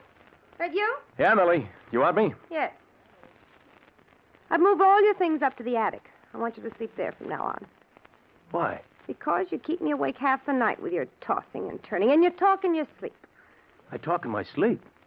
What do I say? You keep yelling my name as if I was murdering you or something. Oh, Millie. You'll be all right in the attic. Yes, Millie. Millie, can I talk to you for a minute? What is it? I saw Mr. Anderson again today. Millie, he says he's willing to let us live free for a year on his farm so we can see how we like it. And if we do, we can buy it. I told you before I'm not going to live on any farm. But, Millie, why can't we just try it? It won't cost us anything. If we don't like it, we can give it up. No, I tell you, I won't let myself be trapped like that. You're perfectly willing to take a chance on farming, but you won't consider going to the city. But there are 15 million men out of work. What chance would I have of getting a job in the city? If you had an ounce of courage, you'd try. You don't hear men like Steve Hopkins whining about the Depression and trying to make excuses for staying in this miserable hole. Steve Hopkins, huh? So that's it. You've been seeing Steve Hopkins? No, I haven't been seeing. You're wrong, Luke. You're lying. It's written all over your face. You're afraid, aren't you? You're afraid of what I'm going to do to Steve Hopkins. Now, Luke, listen to me. I tell you, there's nothing between Steve and myself. When I'm finished with him, you'll never want to look at him again. Where are you going? To the village tavern. He's always there on Saturday nights. Luke, come back! Luke, come back!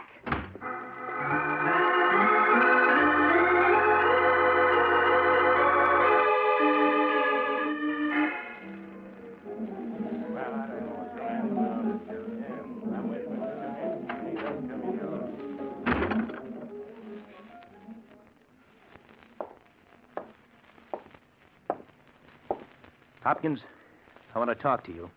Well, go ahead, Luke. No one's stopping you. You've been making a play for my wife, and I don't like it. You're either drunk or looking for a fight. I haven't spoken to your wife in a year. You're lying. I know you've been seeing her these past weeks while I've been working. You better take it easy, Luke. You're getting to the point where you're suspicious of every man in the village. Don't try to smooth talk me. I know you've been seeing her, and if you try seeing her again, I'll kill you. You don't frighten me, Luke. And if I wanted to see your wife, not you or anyone else could stop me. Oh, no? I'll show you. Grab it, boys. Grab it. That's it. Let go of me. Let go of me. Hold on, them boys. Now, Luke, as sheriff of this village, I'd advise you to take it easy. I'll kill him. I'll kill him. I don't like that kind of talk. Now, mind your manners. You'll spend the night in the lockup.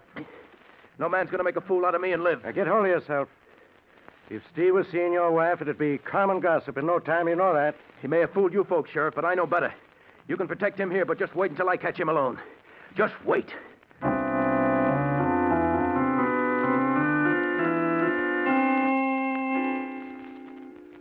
When I got home that night from the tavern, Millie was in her room, her door locked. I went up to the attic and tried to sleep, but I couldn't. I kept seeing Steve Hopkins' face, the way he had smiled at me in the tavern. He might have fooled the others, but I knew. And he knew that I did. Hours later, I managed to fall asleep. I dreamt that I was alone with Steve and we were fighting. He kept hitting me, but I couldn't feel his punches. All I could feel was my fists smashing again and again into his laughing face. I woke to hear church bells ringing. It was Sunday morning. All that day, except for meals, Millie avoided me. After supper, she went to her room, and I went down to my workshop in the cellar. The next morning, when I arrived at the quarry, the men were standing around in small groups, talking to each other. They stopped when they saw me. Then from one of the groups, I saw Sheriff Roden coming towards me. Luke, I want to talk to you. What about? A number of things. Is your sledgehammer? Why, sure. That's my initials on the handle. Why is it all wrapped up in paper? I'll ask the questions, Luke. Where were you last night around 11 o'clock? 11 o'clock? In my workshop in the basement. Why? Anybody with you? Oh, no. I was alone. Luke, you're under arrest. Under arrest? What for? For the murder of Steve Hopkins. For the murder of Steve Hopkins? Yes. His body was found in his cabin an hour ago. He'd been brutally beaten to death last night around 11. With this sledgehammer. It was found at the scene of the crime. You mean you think I did it? It sure looks that way. Let's go, Luke. No. No, I won't. I didn't kill Steve Hopkins. You'll get your chance to prove you didn't. Now, let's go. No. I didn't do it. I tell you, I'm innocent. Grab him, man. Let go of me. That's it. Come on. Hold him while I get these cuffs on him. I didn't do it. I tell you, I didn't do it.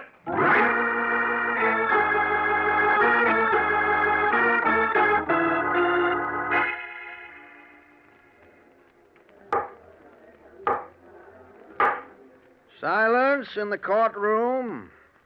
Proceed, Mr. King. Sheriff, will you tell the jury in your own words the time and circumstances under which you were notified of the death of Stephen Hopkins? On October 12th of last year, I received a phone call at 7 o'clock a.m. from Sam Morris.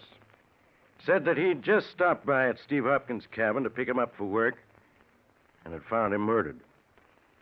I told Sam not to touch anything. I got to the cabin 15 minutes later. Will you tell the jury what you found? Well, sir, that cabin looked like a slaughterhouse. I don't want to upset anyone with the details, so all I'll say is that Steve Hopkins had been beaten so badly the body was beyond recognition. You say the body was beaten beyond recognition. That's right. Then how were you able to identify it as being Steve Hopkins? Well, first by the ring and wristwatch that was on the body. But most important of all, by the tattooing. By the tattooing? Yes, sir. Steve was quite a tattoo artist, and on his left arm he tattooed a heart with his initials and some girls on it. I reckon just about everyone in this courtroom saw that tattoo on his arm at one time or another. And although the body was beyond recognition, the tattoo was clearly identifiable. Yes, sir. No question about that. Sheriff, when had you last seen the deceased? Saturday night, October 10th, at the Village Tavern. Did anything unusual take place at the tavern that night? Yes. Luke Adams came into the tavern around 9 o'clock. He accused Steve Hopkins of hanging around Mrs. Adams, threatened to kill him. Sheriff, can you remember Luke Adams' exact words when he made that threat?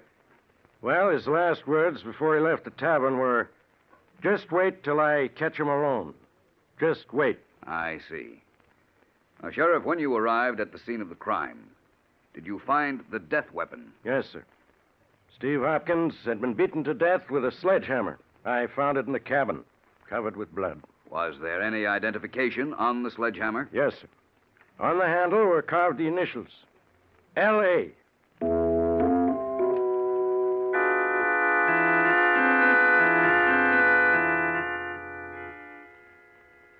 Now, Mrs. Adams, you say there was no justification whatsoever for your husband's suspicions. No, none at all.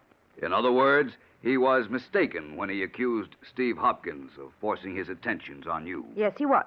I see. Now, your husband has testified that on the night of the murder, he was working in the cellar of your home. Where were you that night, Mrs. Adams? Upstairs in my room? Did you see your husband at all that night? No, I didn't. Would it have been possible for him to have left the cellar that night without your knowing about it? Yes, it certainly would.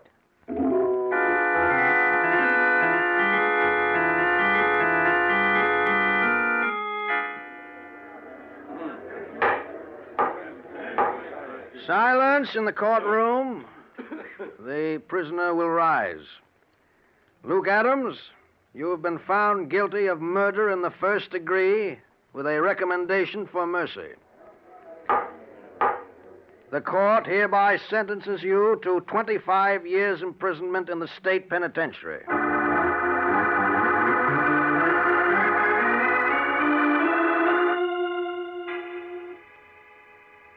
25 years imprisonment. Yes, Judge, that was your sentence. The towering iron gates of the penitentiary closed behind me. And I no longer had a name, only a number. A year after I was in prison, I was informed that Millie had divorced me and disappeared. With that, my last tie with the outside world was gone. Years passed. World-shaking events took place and scarce reached the prison workshop, where I spent long days repairing shoes. Then one day I was notified by the warden that I'd been paroled. I was free. The gates of the penitentiary opened, and once again I joined the living. I came to the city, a stranger, and found employment in a shoe repair store. Day after day, I stood by the store window repairing shoes, watching the hurrying crowds. Then late one afternoon, I saw a woman pass. A woman who was a stranger, and yet wasn't. With a sudden shock, I realized that Millie had just passed. Throwing down my tools, I rushed out of the shop and down the street after her. I found her in the crowd and followed. She had hardly changed at all in the 16 years that had gone by. There were streaks of gray in her hair, but she was as beautiful as ever. I followed her block after block, and soon we were in a residential section. She turned up the path to a large cottage, unlocked the front door, and went in. A moment later, I was ringing the doorbell. Yes, what is it? Don't you recognize me? No, I'm afraid not. It's me, Millie, it's me. How dare you force your way in here like... Yeah, Millie. Luke, after all these years. But you're in prison.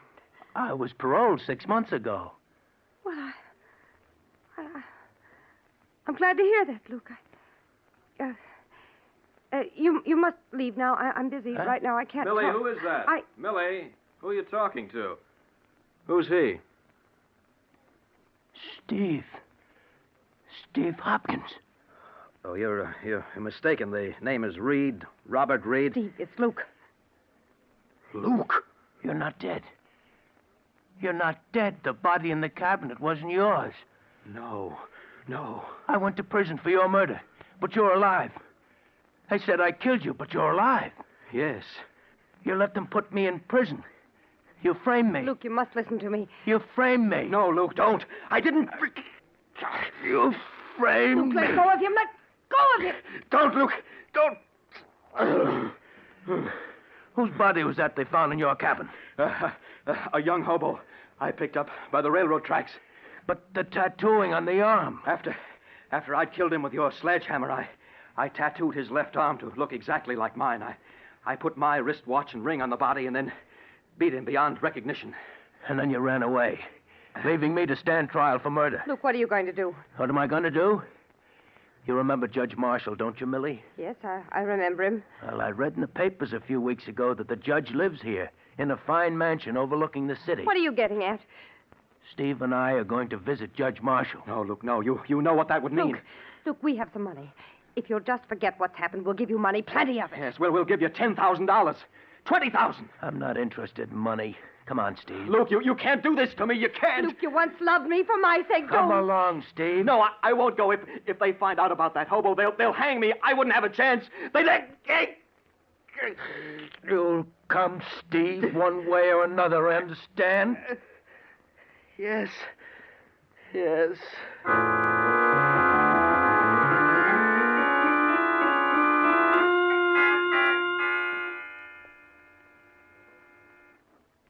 Yes, Judge. He didn't want to come here, but in the end, he came. Incredible. Simply incredible. The man is a monster to have done what he did. Where is this man, Steve Hopkins, now? He's out on the porch, Judge. Bring him in, Mr. Adams. I want to see that man. All right, Judge.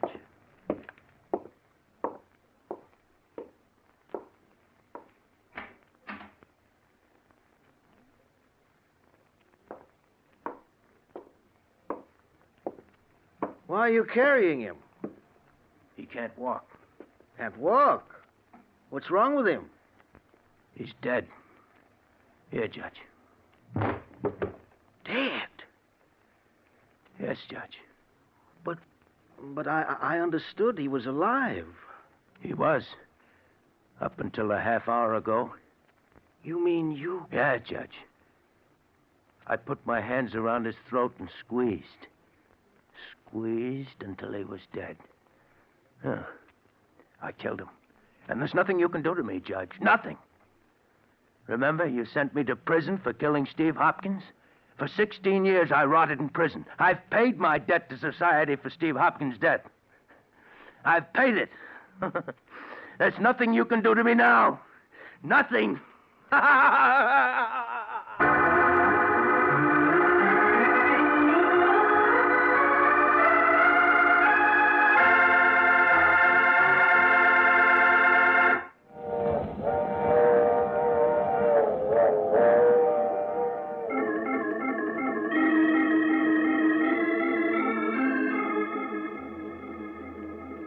This is the mysterious traveler again. Did you enjoy our little trip? What happened to Luke Adams? Well, his case became one of the most celebrated controversies of the day. Some legal minds claimed he couldn't be sent to prison again. He'd already been punished. Other legal experts insisted he should be tried again. But in the midst of this raging controversy, poor Luke Adams died, and his case was never decided. What do you think? Should Luke Adams have been tried for murder again?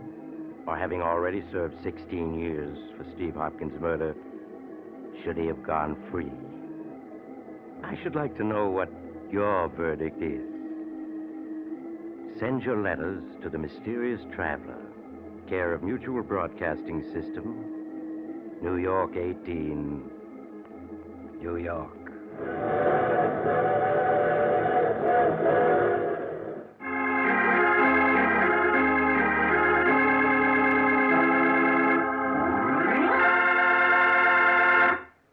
You have just heard The Mysterious Traveler, a series of dramas of the strange and terrifying.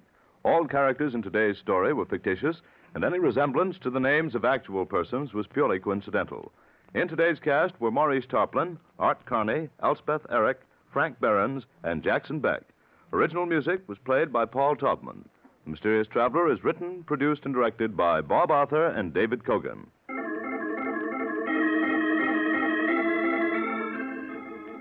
Listen next week to a tale titled The Ivory Elephant. Another strange and suspenseful tale of the mysterious traveler.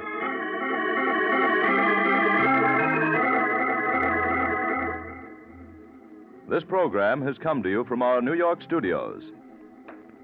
Another program of tense and dramatic action will follow in just a minute. Stay tuned to this station for Official Detective. Carl Caruso speaking. This is the Mutual Broadcasting System.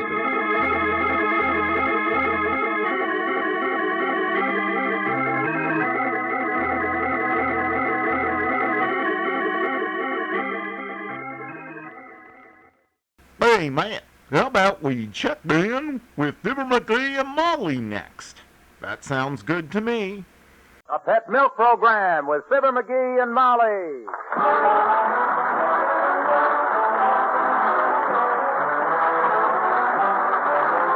The first evaporated milk, Pet Milk, presents Fibber, Magee, and Molly with Bill Thompson, Gail Gordon, Dick LeGrand, Myra Marsh, Colleen Collins, Bob Bruce, and me, Harlow Wilcox. The show is written by Phil Leslie and Keith Fowler and directed by Max Hutto with music by the King's Band and Billy Mills Orchestra.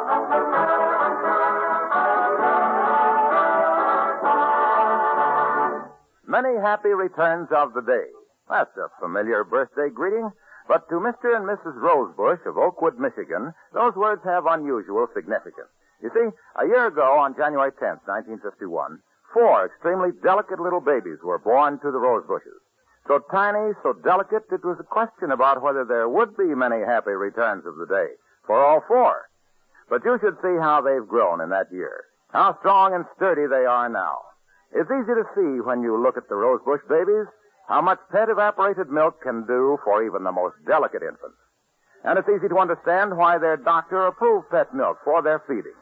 For this safe, easy-to-digest milk is always uniformly rich in all of the substances that help a baby to build sound teeth, strong, straight limbs, and to make sturdy, steady growth. We know it was a very happy birthday at the Rosebush home last Thursday, and we at Pet Milk Company are glad and proud to have had some part in making that day such a happy one.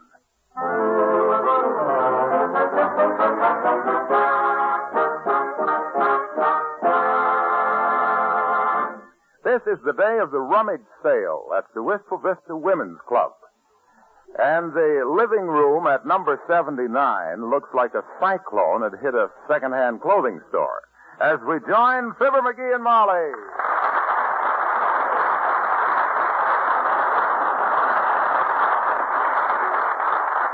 And I told some of the ladies we'd take their stuff down to the sale for them, Magee, so they dropped it off here, you see. Oh, yeah, they should have dropped it off the dock at Dugan's Lake. That's the crummiest-looking collection of rummage I ever popped a peeper at. Now, it isn't that bad, dearie. Oh, look at it. Anybody'd swear a bunch of scarecrows had come in here and done a striptease. You actually expect to sell this stuff? Why, of course. You know, I've been in charge of the clothing booth at these sales for years, and I always make my quota. Well, you'll be lucky today to make a dime. This stuff ain't worth a quota. Don't you get it, Molly? Quota, 4 quarters make $1. Ain't funny, Magee. I'm out of practice. Anyhow, you gotta admit there's some pretty weird-looking junk here. Where'd you get this woman's hat? Well, Mrs. Shields brought that in. Oh, she did? She said she bought it for $18.95. You mean she bought it in $18.95? And even so, it ain't any worse than this gosh awful kimono. Who'd you get this thing from? Mrs. Ross gave us that. Mrs. Ross. Mm-hmm. She said it was a valuable Chinese kimono and to be sure and call people's attention to the oriental designs on it. That's a dragon in front. Mm-hmm. I bet when she had it on, it was a dragon in the rear, too.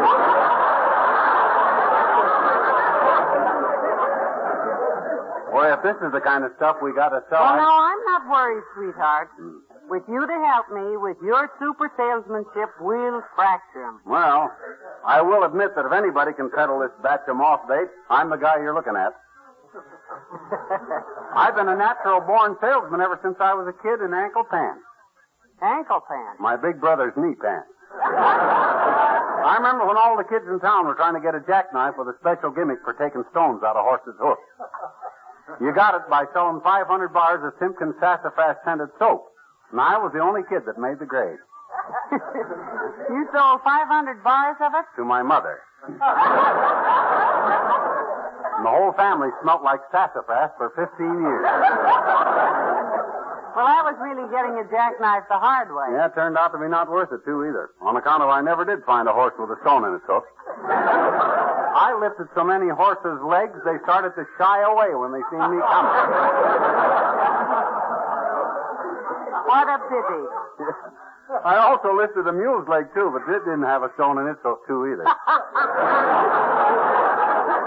At least that's what they told me when they dragged me out of the mud hole that kicked me in. You did live dangerously, didn't you? Yes, but that's in the past. But I always have been a heck of a good salesman.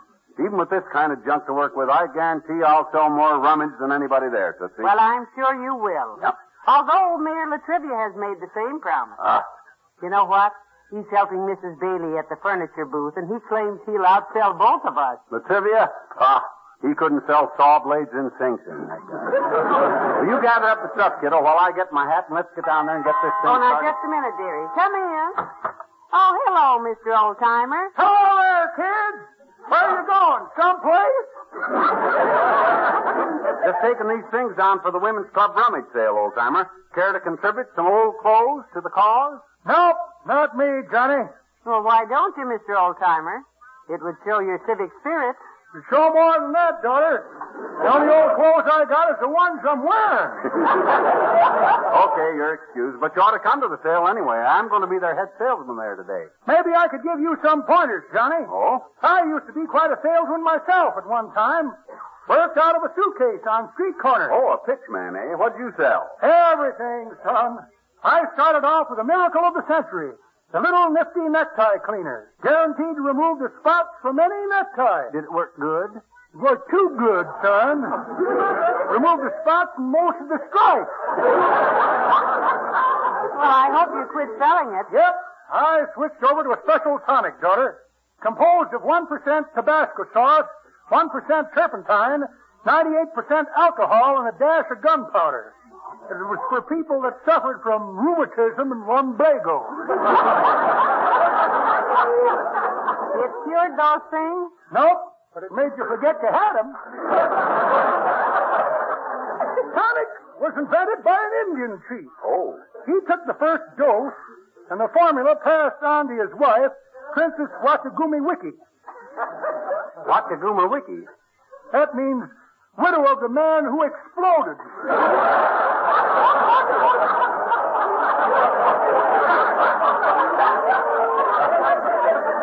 I see. The guy took a powder in blue, did he?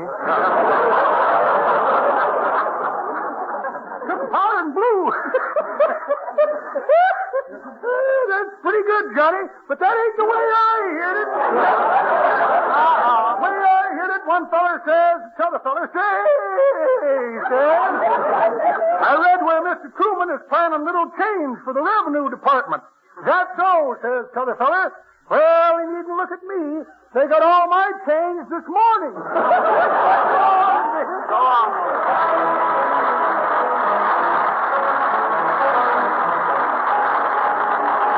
Billy Mills in the orchestra and soliloquy.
see if I spread the rest of the stuff out on the... Oh, here you are, Molly. I've been wondering about you, kiddo. Where'd you run off to? Well, I went to hang up our coats in the cloakroom, dearie. Oh.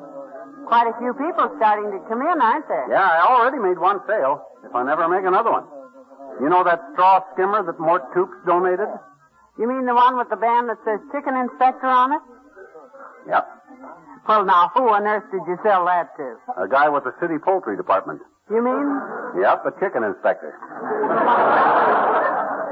I've been busy arranging the stuff here, such as it is. Well, it looks good. I hung up that canvas hammock there and put all the shoes in it. Hey, how'd the canvas hammock ever get mixed up with all these old clothes, anyhow? That isn't a hammock. Huh? That's Mrs. Spradley's corset. Well, it's too late to dump all the shoes out of it now. I don't know how we're going to raise any dough with junk we got in this booth, Mom. Oh, look. Ain't this old man McDonald, the president of the Third National Bank's wife, coming? Yeah. Look at the walk on her. The way she prances in here, you think she owned the building. And come to think of it, she does. Yeah, they're so rich. Hello, Mrs. McDonald. So nice to see you, dear. Well, hello, Mrs. Magee. You're looking lovely. I only hope I can look as good at your age, dear. Well, I'm sure you must have, dear. But now, what brings you down to our rummage sale? Looking for a spring outfit, are you? What a cute sense of humor. I just dropped in really to make sure that you got my donation all right. I sent a bundle down with the butler. Yes, he brought it, and thank you so much. It's lovely. Quite all right, dear. Goodbye. Goodbye. And thanks for the bundle. Some bundle. What'd she send? A pair of basketball bloomers. Size 48. 3 bandana handkerchiefs, a leather helmet and goggles, and a bright green shawl. Wow. Now, what on earth will we do with that? Well, it might come in handy for a fat lady with a bad cold who wants to ride a motorcycle in the St. Patrick's Day parade.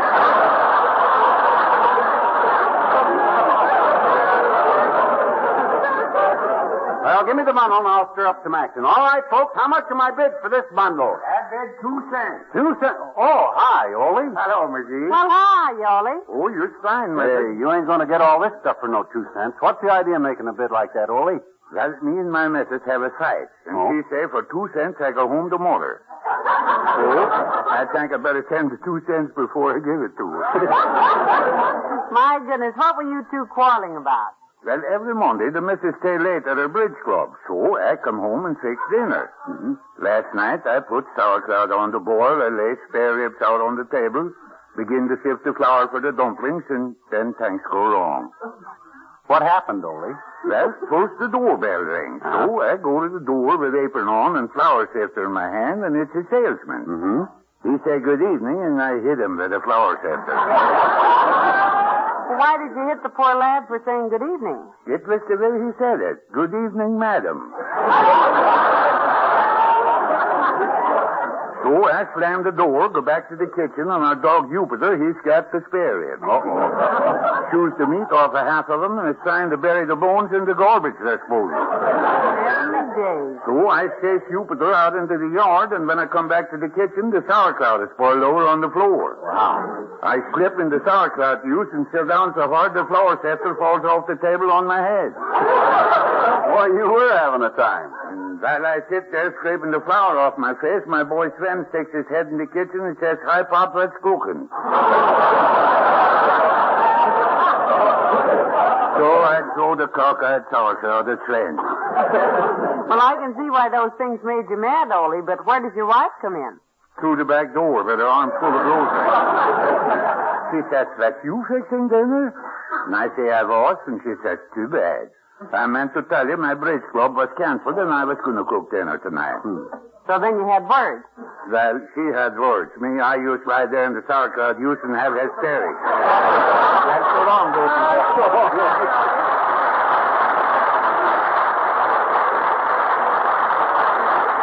Poor Ole. He really has his troubles, doesn't he? Yeah. Well, I got mine, too. Latrivia's probably doing a land office business at his booth, but me with this junk we got to sell, I haven't got a chance. Say, McGee, try selling this red silk petticoat Mrs. Robinson gave us. Oh. That might attract attention. Yeah. It did the night her house caught fire and she ran down the street in it. Yeah, give me it. By George, Hello, Molly. Hi, pal. Hello, Mr. Wilcox. Hi, Junior. Could I interest you in a silk petticoat? No, pal. You in a silk petticoat wouldn't interest me at all.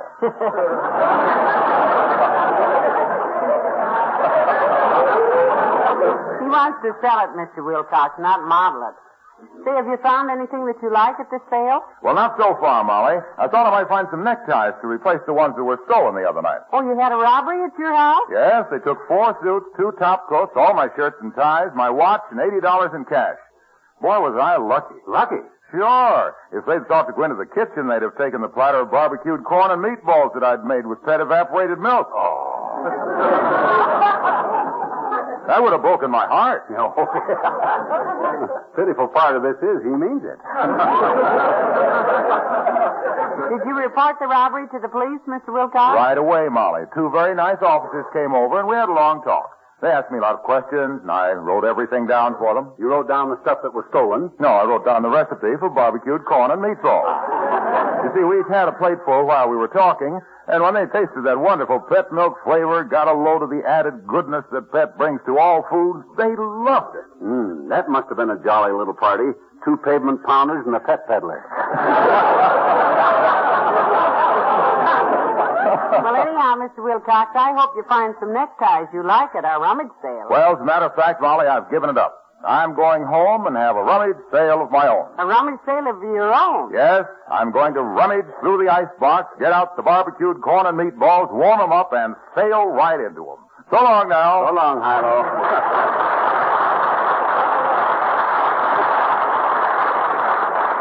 Any guy that gets that corning ought to be barbecued himself. Now, look, kiddo, let's face it. We'll never sell this bunch of junk. Now, you mustn't get discouraged, dearie. My goodness, we can't give up yet. Well, I can, and I'm gonna. As the guy said when the St. Bernard dog run its tongue over his face, I know when I'm licked. Well, I couldn't help hearing that, McGee. Hello, Molly. Hello, Mr. Mayor. Things aren't going so well, eh, McGee? Go fry a pig. How have you been doing at the furniture booth, Mr. Mayor? Splendidly, Molly. I've taken in more than $200. Oh, how in the world did you get rid of so much furniture? Salesmanship, Molly. Hump. Ingenuity. Ha! My greatest triumph was disposing of a horrible chair that was donated by Mrs. Van Loon. At first, no one wanted it.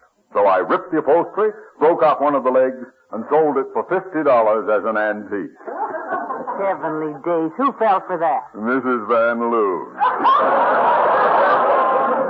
I'll be happy to give you a few lessons in salesmanship, McGee, when I have time. Oh, yeah? Well, I got my backup now, boy. We'll find out who's a salesman around here or not. If I can't outsell you, Latrivia, I'll cut my throat.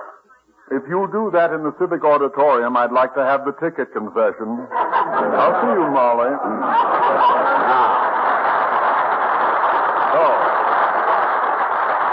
Now I'm really going to start selling this junk. That's the spirit, lover. Yeah, give me that corset full of shoes. All right, ladies and gentlemen, step right up for the biggest shoe sale in history. Well, they're interested, all right. Shoes for all occasions, folks. I got here a pair of high Congress gaiters. Is there a high congressman in the house? Oh, just a lot of junk. I also got here one rubber hip boot. Is there a one-legged fisherman in the house?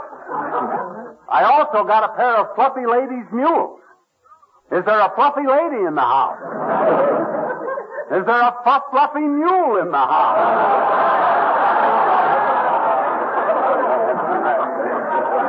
Looks like they're leaving, dear. Now, don't go away, folks. Don't go away. So I tell you what I'm going to do. I'm offering these gents walking shoes with real pearl buttons for only 50 cents.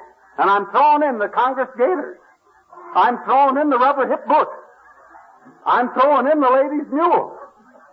I'm throwing in the towel. Now, wait, sweetheart. There's one more chance. Huh? Let's take a look in the storeroom. Maybe there's some better stuff in there. Well, for Pete's sake, why didn't you think of that sooner? You mind the booth and I'll go get him. Where is the storeroom? Straight ahead, turn left at the next aisle, and it's the first door you come to. Okay, I'm on my way. I'll make Latrivia eat every word he ever spoke. And that ought to keep a politician busy for a long time.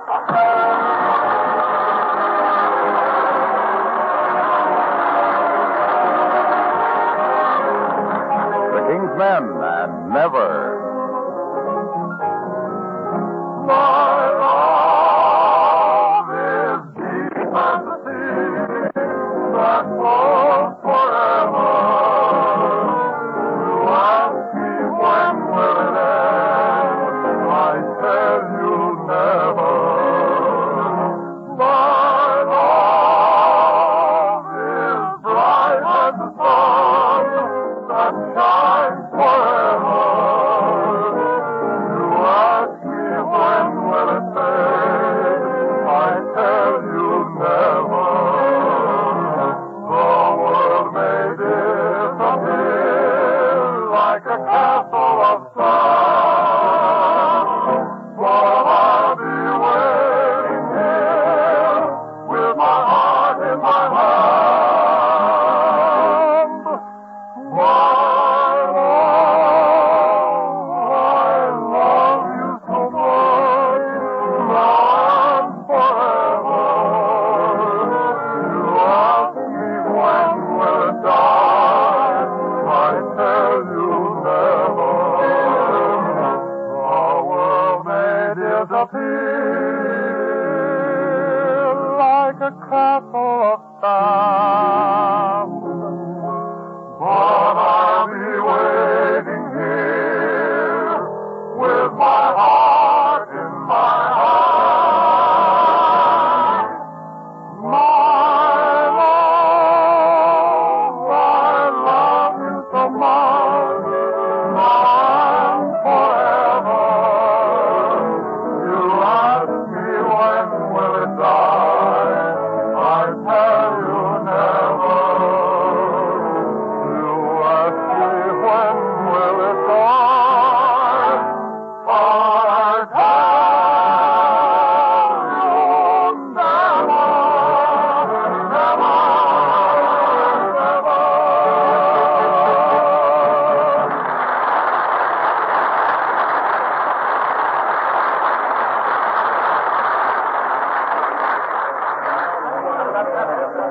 Say, kiddo, these clothes I got out of that storeroom ain't bad at all, you know. No, they're much better. This fur coat looks pretty good. My goodness, that looks almost like me. You know, this better class stuff is going to give me a chance to show Latrivia that the old master ain't lost his touch. When the crowd sees... Uh-oh. Look who's coming. Oh, my gosh, it's that Miss Trotter. The busiest body in Wistful Vista. Gee, can't we pretend we don't see her? That old bat's nosier than an anteater at feeding time. Too late. Well, dear, if it isn't the Magees. How are you, my dear? Just fine, Miss Trotter. We haven't seen you for quite a while. No, that's true. Although I believe I caught a glimpse of you at the movies last Friday night. I'm not sure it was you because I never watch people very closely. Yes, we were there. We went in about 8 o'clock. 7:46. Yeah, I guess that was us. We sat about halfway down. In the 17th row.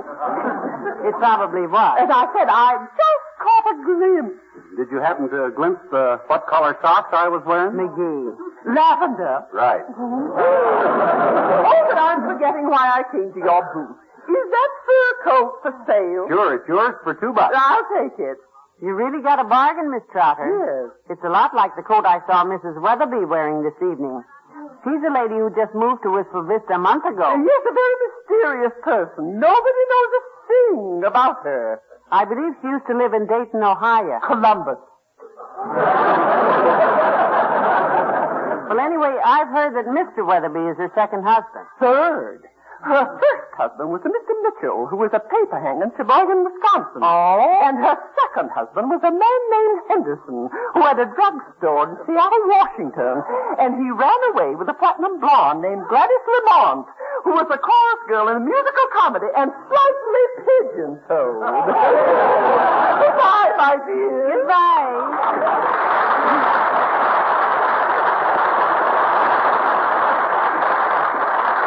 You know, this town don't need a newspaper. Miss Trotter could just go around and throw herself on everybody's front lawn. Well, at least you bought something. Yeah, and that broke the ice, Tootsie. Hand me that tan topcoat. Now's when I start to score. Here you are. This way, ladies and gents, for the real bargain. Yeah. Real bargains here. Who'll give me $1 for this handsome tan topcoat? It's yours, Bud. Take it away. Now, here's one for the ladies. A hat that's so dad-ratted smart that it even looks like a hat. Do I hear $2? You certainly do. That's for me. All yours, sis. Hey, you're doing fine here. Now, here's another topcoat made of camel's hair and just like new. The hair must have come off a camel that was only drove once a month by a wealthy Arabian from Pasadena. We're going good now, so let's bid on this one. Somebody start it off. I bid $2. $3, $5. $8. Keep fighting, fellas. I hate peace. Who's it?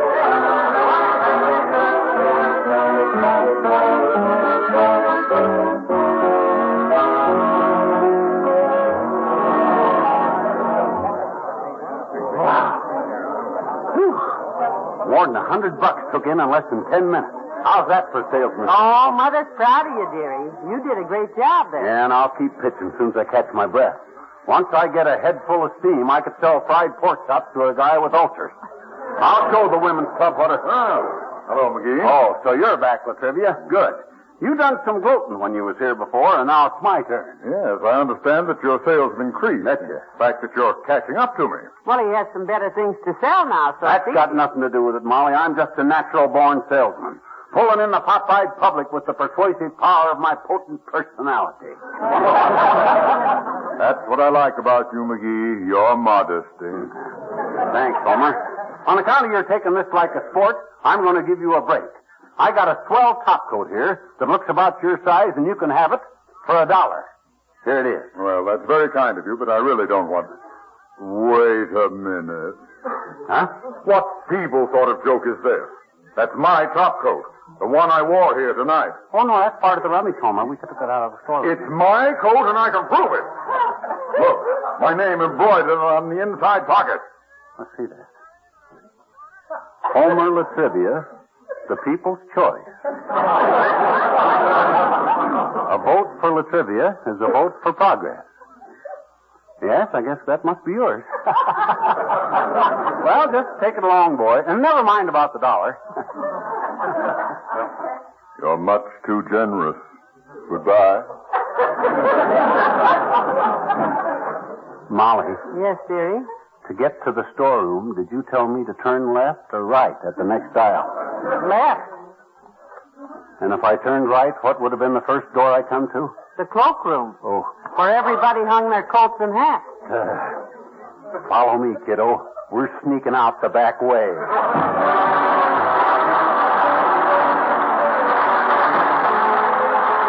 Fibber and Molly will be back in a moment. Pet milk, the first evaporated milk, is the first food for millions of happy, sturdy babies. Some of the most famous examples are the 7 sets of pet milk quadruplets.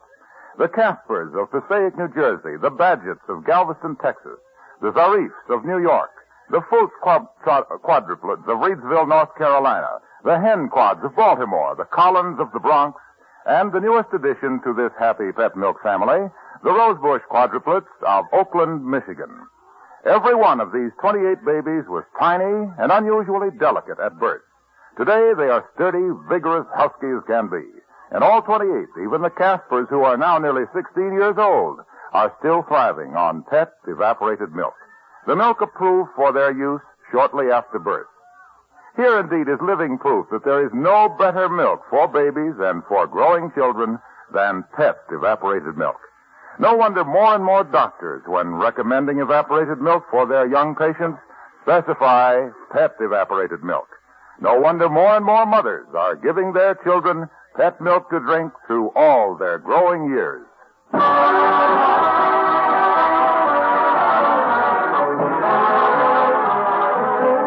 boy, I'm glad to be home, Molly. We just got in the house in time, too.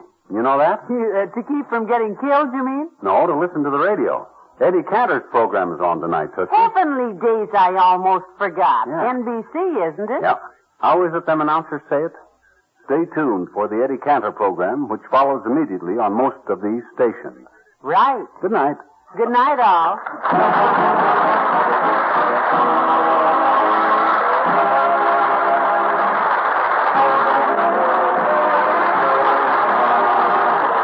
First evaporated milk, Pet Milk, brings you Fibber, Magee, and Molly each week at this time. Be with us again next Tuesday night, won't you?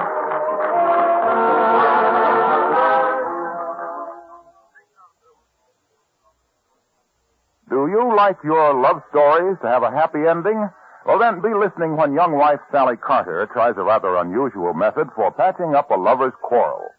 It's the story of the week on Pet Milk's Mary Lee Taylor program next Saturday morning. Immediately following this surprising story, Mary Lee will tell you about a wonderful new dessert that's right for everyone in your family from the youngsters on up. The name of it, Baked Peach Custards. And how to make these tempting peach custards, you'll hear next Saturday morning when you tune to Pet Milk's Mary Lee Taylor program.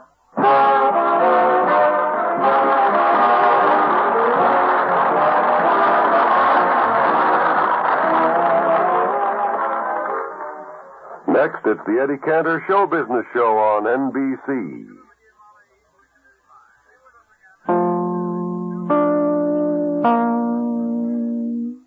Are you brave enough to spend the night in the mystery house? Well, we will soon know. Mystery House.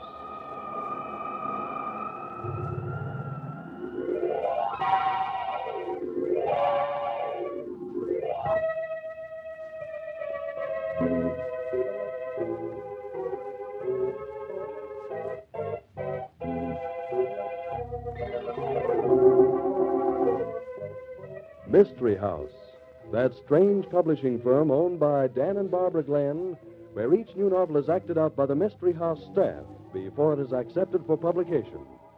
Mystery House.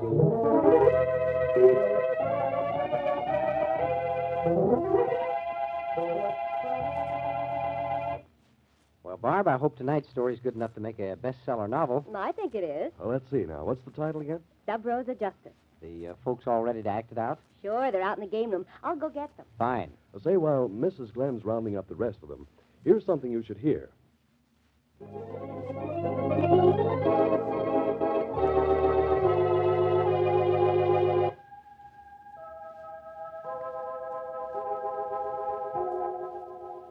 Okay, places, everybody. Set the scene, will you, Tom? Sub Rosa Justice. Tonight's story opens in a doctor's office.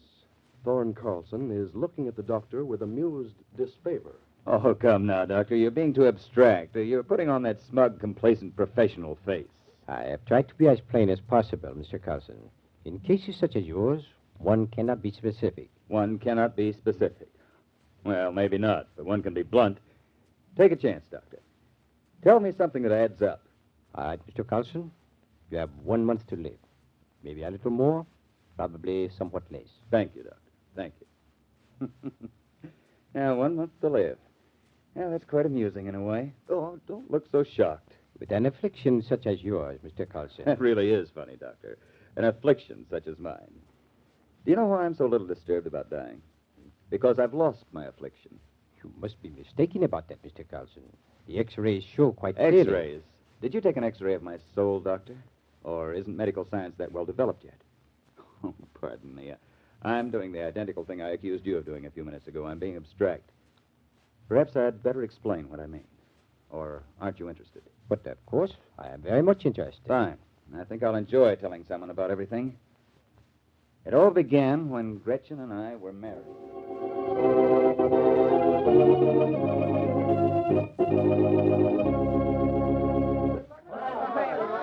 Goodbye, everybody.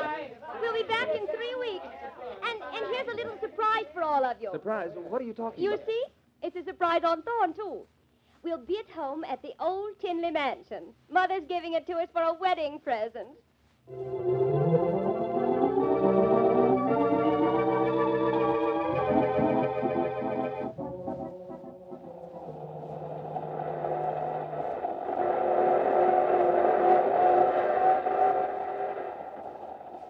Gretchen, you knew I'd rented an apartment for us. Why didn't you tell me about the Tinley mansion? Why, I wanted it to be a surprise, Thorne. And it's a perfectly marvelous one, isn't it? It's odd, Gretchen, completely odd. Why, Thorne, you're joking. I can't afford to keep up the place. And besides, I couldn't be happy rattling around in a huge old barn like that. People can afford anything they want. Smart people. And I couldn't be happy in a stuffy little apartment. We'll get along. But I don't make enough money, Gretchen. That place, well, it must cost a fortune to keep it going. You're quite right, Thorne, about not making enough money. You don't. And that's one of the first things we're going to change. You must develop contacts. Contacts? Oh, you mean live off my friend's charity? That's just the point. Most of your friends couldn't afford any charity. We're going to move up, Thorne, and the Tinley Mansion's going to help us do it. Did it ever occur to you, Gretchen, that I might not want to move up? I'm pretty happy just as I am. You're brilliant, Thorne, but you lack ambition. That's one reason why I'm going to be good for you. I can think of some other reasons, Mrs. Carlson. Oh, Thorne, don't get mushy. Our marriage can be a tremendous success if we take advantage of all our weapons. Weapons? Your biggest asset is personal charm. You do have it, darling. And Mother can help us socially, with money, too. You almost scare me, Gretchen. You talk like this was a business deal. You married a smart woman, Thorne. I married a lovely one. You don't really know how smart I am. No. Remember when you were running after Diana Tracy? Yes, I remember. Everybody was saying you'd marry her. Gretchen, please. And then she went to New York without even saying goodbye to you. You don't need to rub it in. You never knew why she left, did you? No, I didn't. It was because I told her you and I had been secretly married for 6 months. What? You see, I know how to get what I want. Everything I want. You told Diana that? Yes. And she fell for it. Thorne, don't stare at me like that. What's the matter? Nothing. I guess you do love me, don't you? Why, of course, Thorne. Of course I do.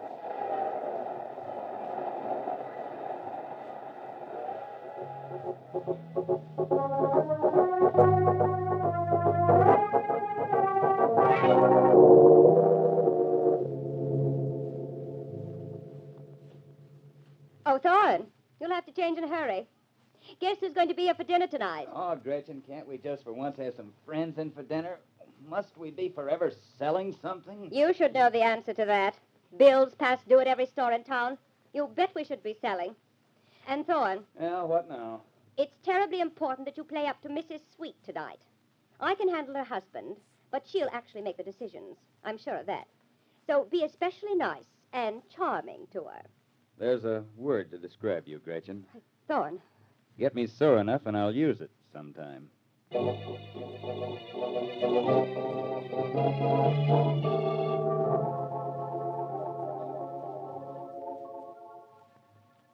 There you have it, Mr. Shannon.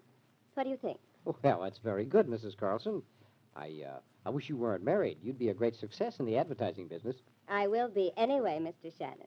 Oh, you mean you'd go to work for my agency? No, but my husband will, and I'll press the buttons. I'll be working for you almost as if I had an office here. I don't doubt it a bit. What's your proposition? You have a fine agency. Your trouble is that you don't have enough good prospective clients. You're too cold-blooded a businessman. Cold-blooded? Well, go on. My husband's a business fool, but he has charm and social position. He has the things you need.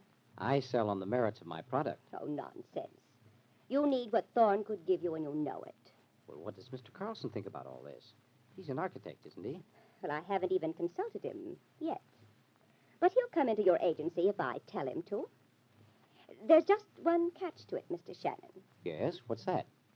He'll cost you a half interest in your agency.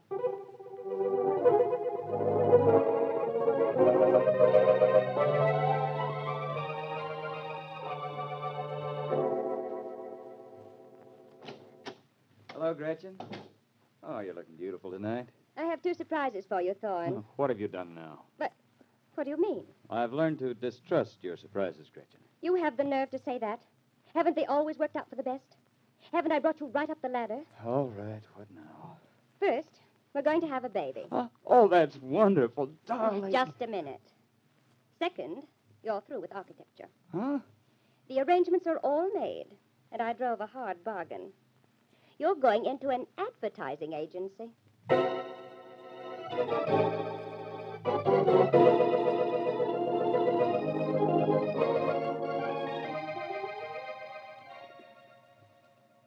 Daddy, can you help me with my arithmetic? Why, sure, Topsy. Thorne, I wish you wouldn't call the child by that ridiculous nickname. Other children in the neighborhood are beginning to pick it up. Oh, but I like being called Topsy, Mother. Well, you shouldn't. Mother, why is it that the things I really and truly like are always the things I shouldn't like? I suppose that's because you take after your father, dear. Oh, for heaven's sake, Gretchen, you don't have to let the child... Let her know the facts of life? You're quite wrong, Thorne. Won't you help me with my arithmetic, Daddy? Sure, Topsy. You know, we've got to get E.E. Cummings' book of poetry, Is Five. Is five? What does that mean? Well, you see, Topsy, a lot of stuffy grown-ups have made a lot of rules. And because they've made those rules, certain things are so. And the rules say that 2 and 2 are 4. Well, aren't they? For most people, yes, Topsy. But not for you and me. You see, Topsy, you and I are among the privileged few. And just because some old sour-faced schoolmaster's made a rule, you and I don't have to believe it. Well, what do we believe then, Daddy? Well, we think that quite possibly, under the right circumstances, 2 and 2 aren't 4 at all. No, maybe when the moon's in the right phase, 2 and 2 is 5. Thorne, I won't have it, you hear? I work to keep her from being an impractical fool, and you tear down everything I do. Not quite everything, I'm afraid, Gretchen. But I try hard. Oh, are we expecting guests this evening? Only Bob Shannon. I asked him over. Run on up to bed, Dorothy. I'll take you, Topsy. The child's quite capable of going to bed by herself. Come on, Topsy. Last one up the stairs is a purple-faced baboon. Oh, Bob, come in. Hi, Gretchen. Why the command summons? I thought there were some things we should discuss. Gretchen, you know I love this house. It's so cool and efficient looking. Where's Thorne? He went upstairs to put Dorothy to bed. He'll be down in a minute. He's a swell guy, Gretchen. You did me a big favor that day that you came in and sold him down the river. I don't do favors. A business deal is mutually advantageous. I've never been able to figure you out, Gretchen. You make the Mona Lisa look like an open book. Nonsense. Were you ever in love with Thorne? I mean, before you married him? Well, of course. I saw great possibilities in him.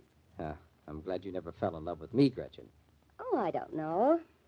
I could have done a great deal for you, Bob. Actually, you'd have been much better material than Thorne. Did I hear my name? Hi, Bob. Oh, hi, Thorne. We were just admiring Gretchen's handiwork. Sit down, Thorne. Why so solemn? I have a little surprise for you men. Oh, watch out, Bob. You don't know her surprises like I do. I've been checking the firm's books. Well, we've come a long ways in the last 9 years, haven't we? I checked them myself the other day. Yes. Yes, we've come a long ways. And nearly 80% of the billing is Thorne. Sure, I get it, and Bob takes care of it. Not a bad deal. Not a bad deal for Bob. Huh? What do you mean? I mean that, well, frankly, you're not carrying your share of the load, Bob. You aren't contributing as much as we are. No? What are you going to do about it? Thorne's pulling out of the agency. He's moving over to Modern as a senior partner. Thorne, you do that to me. Oh, this is a complete surprise to me, Bob. I didn't have made all the arrangements. Thorne's clients have agreed to the change. But you can't do that to me, Gretchen. You'd tear down overnight all that I've been years building up. Well, it's more than a business to me. It's everything I have in the world. It's my life. Don't worry, Bob. I won't do it. You won't have anything to say about it, Thorne. You see, I knew you'd be swayed by sentiment, so I got your clients to approve the change. I started Thorne out in the business. We're partners. You never gave us anything we didn't earn. It was always business, and it's still business. Goodbye, Gretchen. Thorne, where are you going? Out. I may be back, and I may not. He means it, Gretchen. Your plan won't work. He'll be back. You're forgetting Dorothy. Yes, Dorothy. Poor little kid. Poor, poor little kid. I think I'm going to do her a favor. A great favor.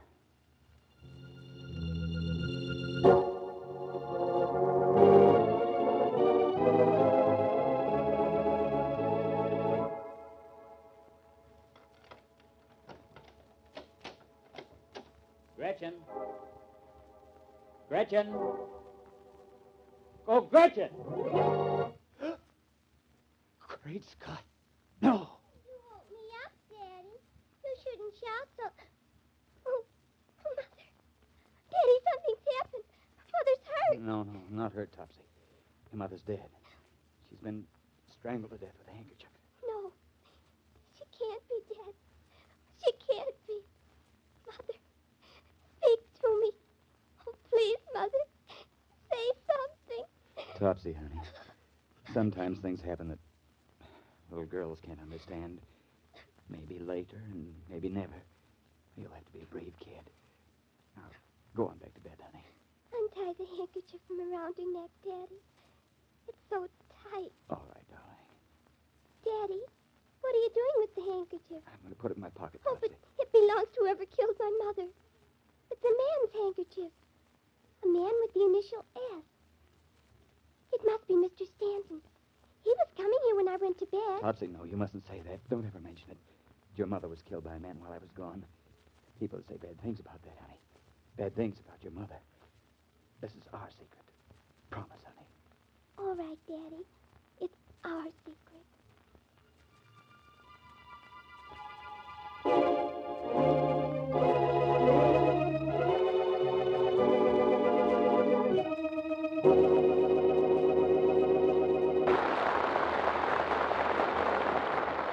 So if there have to be murders, I'm all in favor of having them happen to people like Gretchen.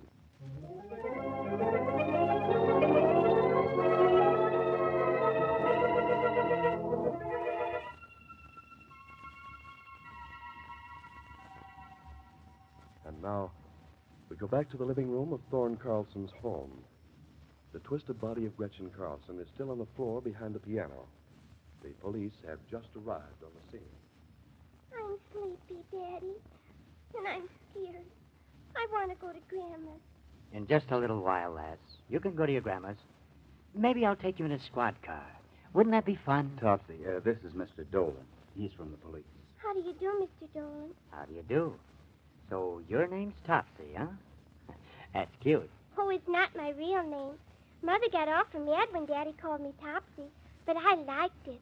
So your mother got mad, huh? At your daddy? Yes. She didn't like the way Daddy always jokes and teases. I guess she was sort of mad at him lots. Topsy. Didn't your daddy ever get mad at your mother? Oh, no. He just looked sad when she scolded him. Kind of like he'd fallen and hurt his knee. Dolan, this can't go on. You've got to stop it. Maybe you could stop it, Dolan. Me? How? By signing a confession, Mr. Carlson. A confession to your wife's murder.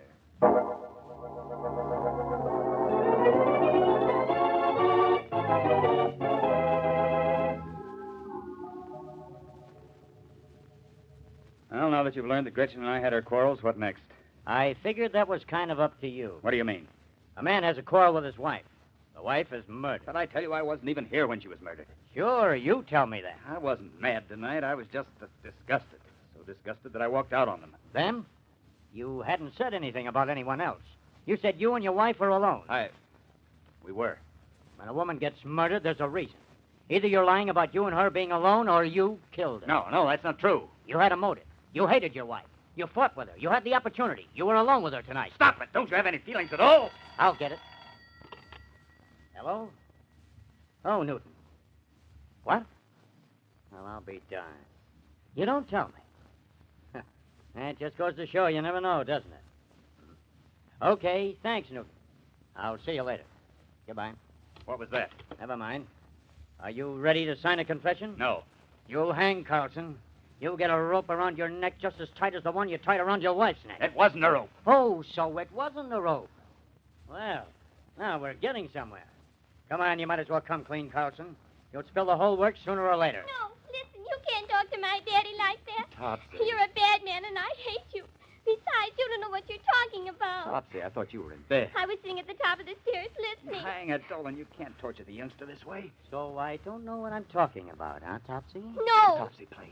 But I'm sure I do know what I'm talking about, Topsy. But it wasn't a rope at all, just like Daddy says. He was telling you the truth. Then what was it? Pops, for the love of It Mike. was a handkerchief, that's what it was.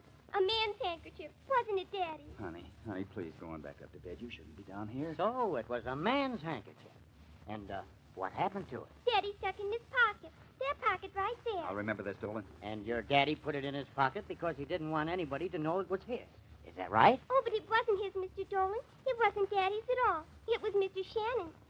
Daddy said I mustn't tell, but you won't tell anybody, will you? Hand it over, Carlson. I won't do it. You can't make me. This isn't a game, Carlson.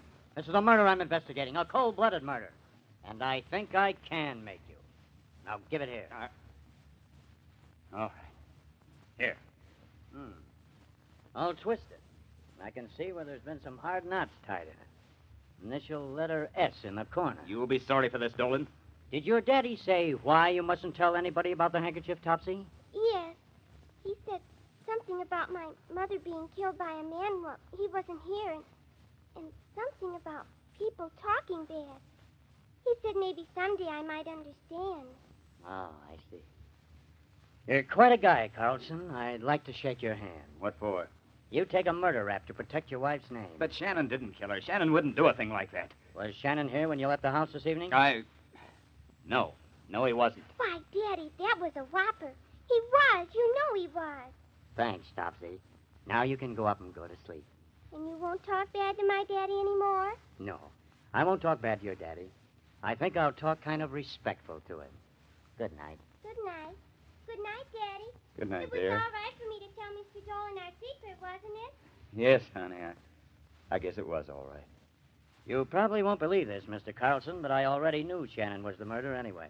All I had to do was bust somebody enough to get the truth. So you picked on a child? Yes, I suppose you could say that. But I don't think I did wrong. Murder is something I've seen a lot of, but it still gets under my skin. Every time is just as bad as the time before. You didn't know it was Shannon. You couldn't know. You're bluffing. No, I'm not bluffing. Remember that telephone call I got from the station? The one you were so curious about? Yes? Your partner, Mr. Shannon, tried to commit suicide tonight just a little while ago. Turned on the gas in his apartment. He's dead? No, he didn't get off that easy. He'll pay the full price for this. He'll suffer a lot more than inhaling gas.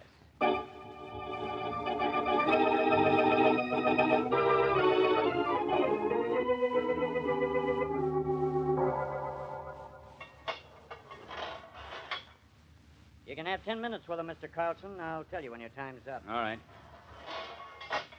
I'm sorry, Bob. Dreadfully sorry. You ought to hate me, Thorne. Yet you're the only friend I have. The only one who tried to save me.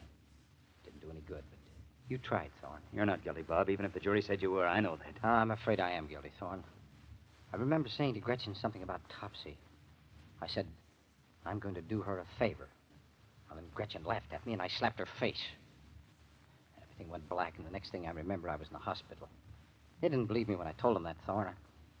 I don't suppose I'd believe it if I were on the jury. I believe you, Bob. There's still a chance. The governor... No. It's better this way. Our business is gone now. You know that. Everything I worked for all my life. Gretchen had her way, Thorne. I'd have lost it if she'd have lived. Her death took it away from me anyway. She was the most evil woman I ever knew. I'd gladly trade places with you, Bob. No. I thought about that, Thorne. About trying to throw suspicion on you, but that was no good. Why not? There's Topsy. Yes, there's Topsy. I don't regret a thing, Thorne. I've no relatives, nobody to humiliate. And I've done the kid just what I said I would. I've done her a favor. So waste no tears, Thorne. It's a good job all around. Just forget about the governor. No dramatics, no scenes. Your 10 minutes is up, Mr. Carlson. Thank you, Dolan.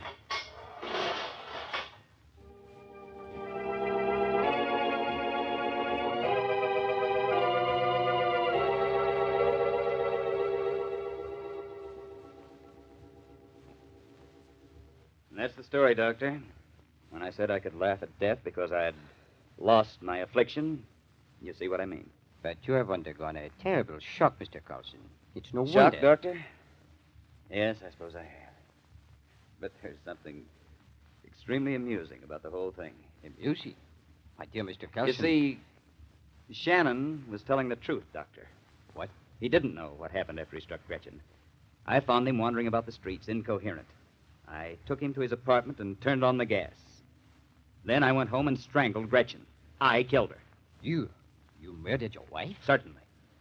I was willing to pay for my wife's murder, but there was Topsy. She couldn't go through life with the world thinking her father a murderer. Shannon had nothing to live for with the business gone anyway, but I'd have taken his place in a second if it hadn't been for the youngster. Well, I hardly know what to say, Mr. Coulson. Oh, you don't need to say anything. I got justice for Gretchen without ever resorting to the law, and, well, with 1 month to live, it looks like somebody, something, got justice for me the same way.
Now it is time to go back to Dodge City with Gunsmoke.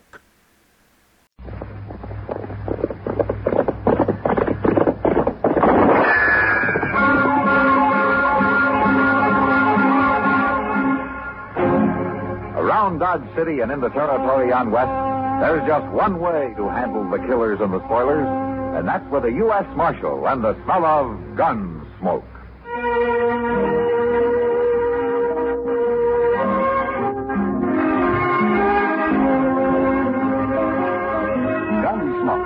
Presented by Army in Europe magazine, the monthly feature magazine for the use of a soldier and civilian.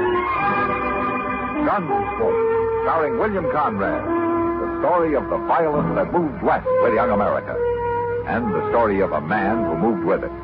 I'm that man, Matt Dillon, United States Marshal. The first man they look for and the last they want to meet. It's a chancy job, and it makes a man watchful. And a little lonely.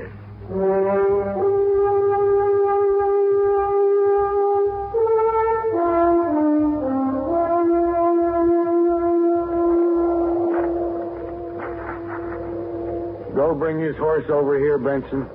Sure, Jake. And wait till we get him up on his horse before you tie that rope, Duval. There'd be too much slack otherwise. All right. We couldn't hang you very good with your feet touching the ground, could we, Tillman? No, Jake, you couldn't. We've been neighbors a long time, Tillman. If I could figure some way to make it easy for you, I'd do it. That's all right. You get to hanging, I could put a bullet in you. I'd be beholden to you. Okay. I'll do it then. And would you drop by and tell my wife on your way home, Jake? Sure. I figured on doing that anyway. You know, I always liked you, Tillman. It's kind of too bad about this. Sure. You're mighty calm for a man with a noose around his neck. You men got your minds made up. Well, we can't have no man stealing horses around here. None of us feel safe less'n we've caught him and hung him. I reckon I'd feel the same way, Jake. Well, of course you would. You'd hang me just as fast if I'd done it. I would. Only difference is I'd want to be awful sure it was you that done it. Oh, well, I'm sure. Heck, we caught you red-handed, didn't we? I've told you 100 times. I found them horses running wild. I was driving them back to you. Now, Tillman, you was headed in the other direction. They'd got away from me. I was trying to turn them back. Excepting that we don't believe you. None of us do. Well, ask Jennings. He saw me rounding him up for you. Jennings ain't here. Well, why don't you find him? We can't take the time. You delay a hanging, the first thing you know, the man's got loose. You'd have just encouraged horse thieving. Well, like I said, you got your minds made up. We got to protect ourselves, Tillman. Here's his horse, Jake. Get mounted, Tillman. Sure.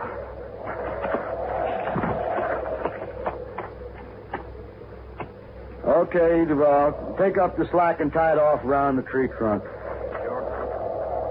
Look up there, Jake. Someone's coming. Yeah, so they are. Let's get this done. We might have trouble. He's a long way off yet. We got time. You want to slap his horse, Benson? No, you do it, Jake. Okay. So long, Tillman. So long. Hey-ya!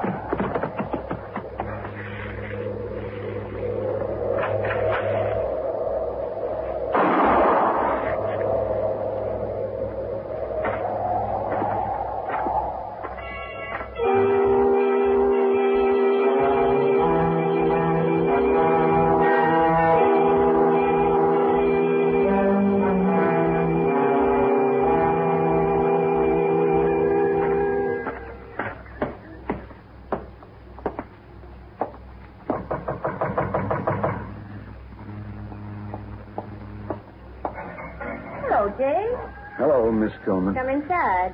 No, thanks, ma'am. I'll stay out here. Just suit yourself. My husband ain't here, Jake. He's out on the prairie someplace. Yeah, I know. Slade's around, though. You want to see him? No, I wanted to see you. Me? What about? About your husband, Miss Tillman. Something's happened to him. Well, it was like this, ma'am. You know, me and Duval and Benson's been losing some horses lately. I heard. But Tillman ain't somehow. And when we caught him driving a bunch of mine this afternoon, we figured it was him who's been stealing them. I don't believe it. My husband's an honest man. Well, I know that. Now, Jennings saw him rounding them up where he found them running wild on the prairie.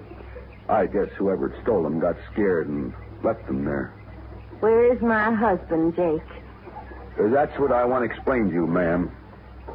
Jennings come and told us about it, but he got there too late. Too late? We'd already hung him. Hung him? Yes, ma'am. Plague? Plague! Come out here. What is it, Mom? Oh. Hello there, Jake. Hello, Clabe. Tell him what you done, Jake. Done? Clabe, we hung your old man this afternoon. You what? We hung him for stealing horses. They found out he didn't do it. After. Yeah. I guess the joke's on us, all right. Ma, wait a minute. Ma? She's kind of upset, Clabe. You better go with her. Somebody ought to kill you, Jake. No, don't talk like that. I said we was sorry. Well, I gotta go get home. It's getting kind of late, and my missus will have supper on. So long.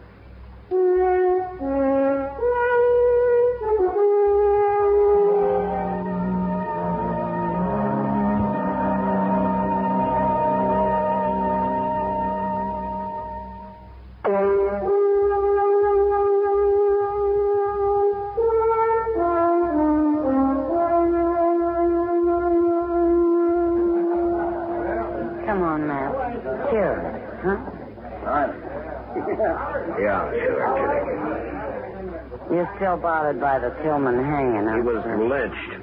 Kidding. Oh, lynched.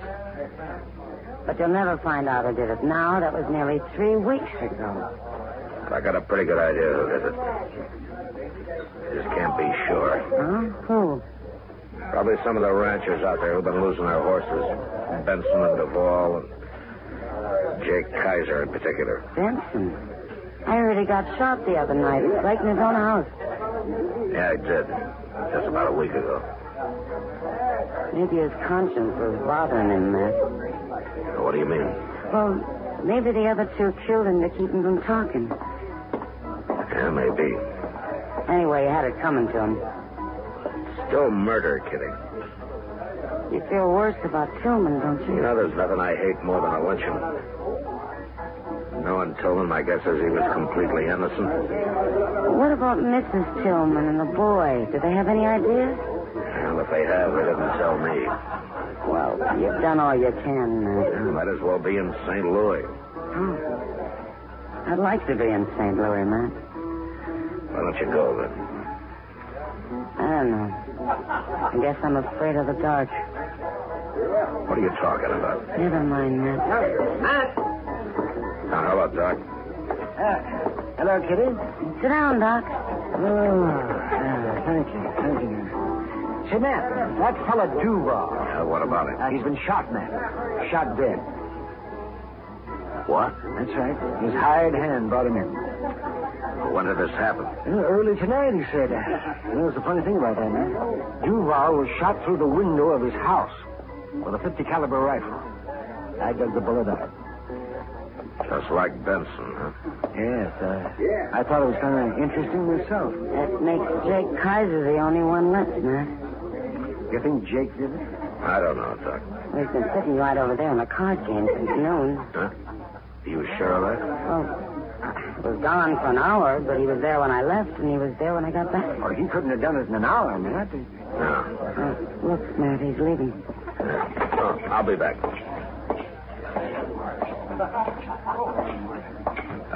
Jake. Oh, hello, Marshal. Let's sit down a minute, huh, Jake? I want to talk to you. Sure, Marshal. What's it about? Here's the table. I'm kind of late getting on home. Jake, Duval was shot tonight. He was? Yeah. Killed the same way Benson was. Same way, huh? You know anything about it? I'm beginning to, Marshal. It's that Tillman boy, Clabe. I know it is. Why would he do it, Jake? Why, he's crazy. That's why. Marshal, I'll tell you. Clabe has took it into his head that we hung his old man. How do you know he has? Well, I saw him right here in town this morning. And he was here last Saturday, too, come to think of it. You talked to him? Sure. And he keeps saying that we done it. Why? Now, don't you believe anything he says, nor Mrs. Tillman either, that they're both liars, Marshal. I've known them a long time to be liars. Did Clabe threaten you, Jake? Sure he did. You go arrest him, Marshal. There's not much evidence. I just told you. Yeah, I know. You mean you ain't going to arrest him? No. Not yet. He ain't going to shoot me. I'm going to go kill him on the way home. Right tonight. Jake, you're talking to a U.S. Marshal. All right, you do something about it. I will, but you get any ideas of shooting him out of your head. If you'll arrest him, I will. And don't you forget what liars they are out there. You leave that to me, Jake. You hear? Sure. But not for long, Marshal. Not for very dang long.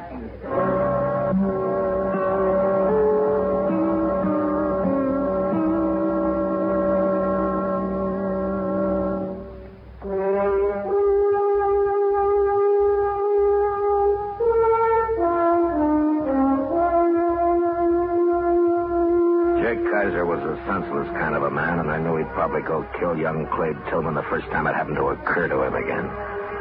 Still, I couldn't arrest Clabe for 2 murders just on Jake's word that Clabe had threatened him. I needed a lot more evidence than that, and the only way of getting it I could think of was from Clabe himself. So the next morning, Chester and I rode out to the Tillman place. It was only about 15 miles from town, and we got there early.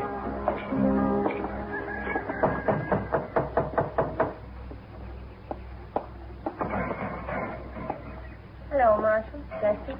Morning, Miss Tillman. Come on inside. Thank you. Sit down. I don't want to bother you, ma'am. No bother. Well, I was looking for Clabe. I'd like to talk to him. He's out back. He'll be here in a minute. Good. Miss Tillman, Duval was killed last night. All right. But don't you care? Several people have been murdered around here lately, Marshal, including my husband. You think Benson and Duvall were in on that? I didn't say they were. What about Jake Kaiser? You're prying, Marshal. That's the trouble with the law. It's always prying. What do you want Clabe for?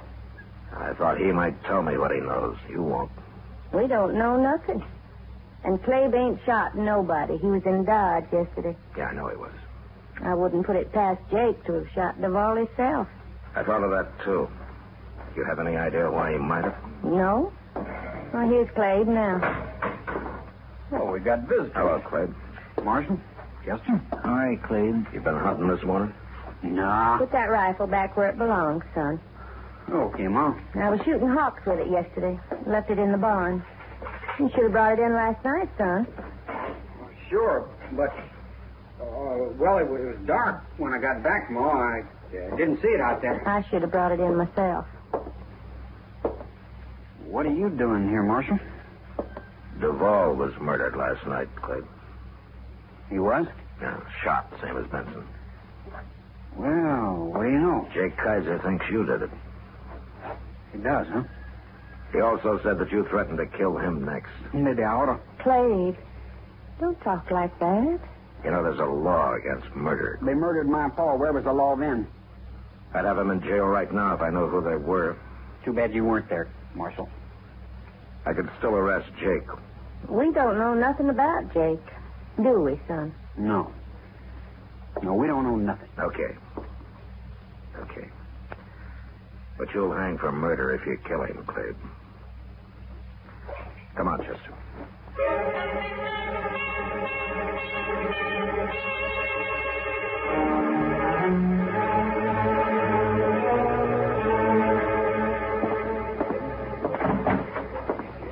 I just seen him, Mr. Dillon, walking right up Front Street. Oh, Chester. Clabe. It's Saturday, and he's back in town, just like you said he'd be. Well, I wasn't too sure. Jake might have killed him during the week. It must have slipped his mind somehow. Well, I know what you're thinking. Clabe's going to ride past Jake's place on his way home, ain't he? And the man's been killed each Saturday the last 2 weeks. It could happen again. You going to stop him? Get our horses, Chester. We'll ride out to Jake's. Now? Hadn't we ought to follow Clabe when he leaves? No, it's Jake I want to keep an eye on. Well, I don't understand. Just get the horses, Chester. Yes, sir. And be sure there's a rope on my saddle. We going to hang somebody? No. Now get going. Yes, sir.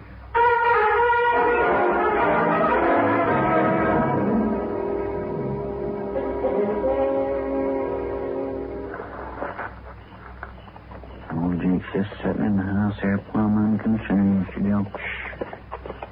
Somebody's coming. I wish they was a moving tonight. No, it's better dark. Just stay out of the way of my rope. You going to rope him? Quiet now.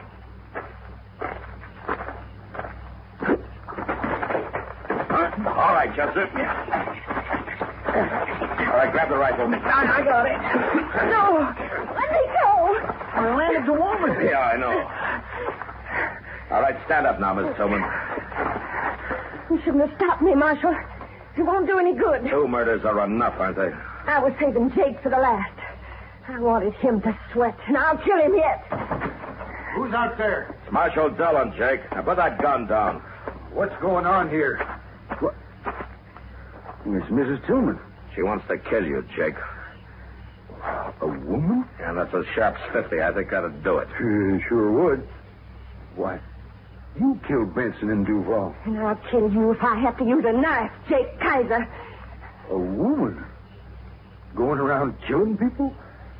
Well, that's terrible. You hung my husband. One of the best men that ever lived. I told you it was a mistake. I said we were sorry. That's what I've been waiting to hear, Jake. All right, get his gun, Chester. That's right. I got it. Now, Miss Tillman, you're both under arrest. Well, as long as Jake hangs, too. He'll hang. But you'll probably go to jail. What's Cleve think?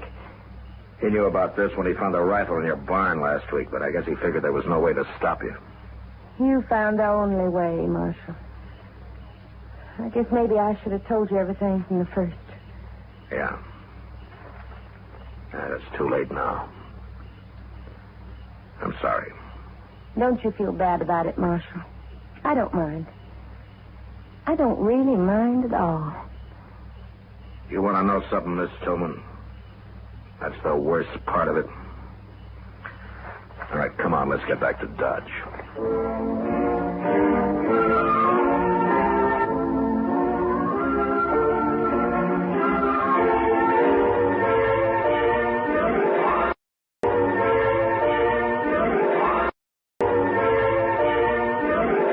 Our next guest will give you the laughs. Just don't ask him to lend you money. It's Jack Benny coming up next. The Jack Benny Program.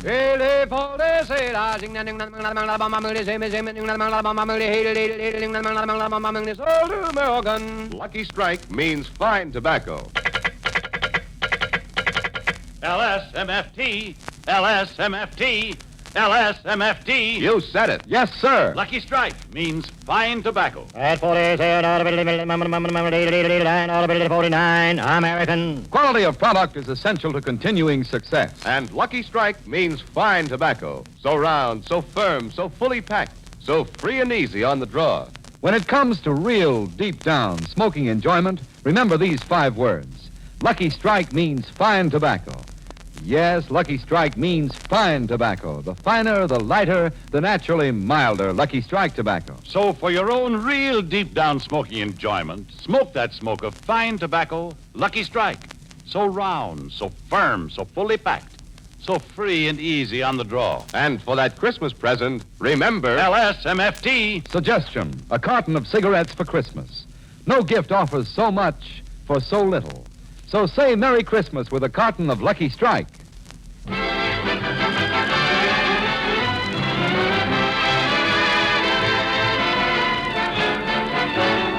The Lucky Strike program starring Jack Benny with Mary Livingston, Phil Harris, Rochester, Larry Stevens, and yours truly, Don Wilson.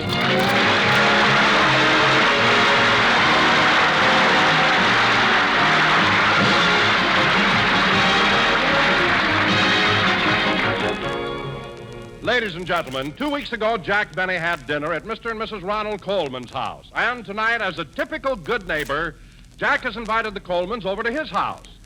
So let's go out to Beverly Hills, where we find Jack preparing for the arrival of his distinguished guests. Well, I'm almost dressed, Rochester. How do I look in my striped pants and swallowtail coat? You look like a master of ceremonies at Forest Lawn. I do not. Now, Rochester, when you're serving dinner tonight, remember, serve the tomato juice first, then the salad, then the meat, and then the vegetables. I'm glad you brought that up, boss. I wanted to ask you about the peas. What about the peas? Do you want me to spoon them out or count them out?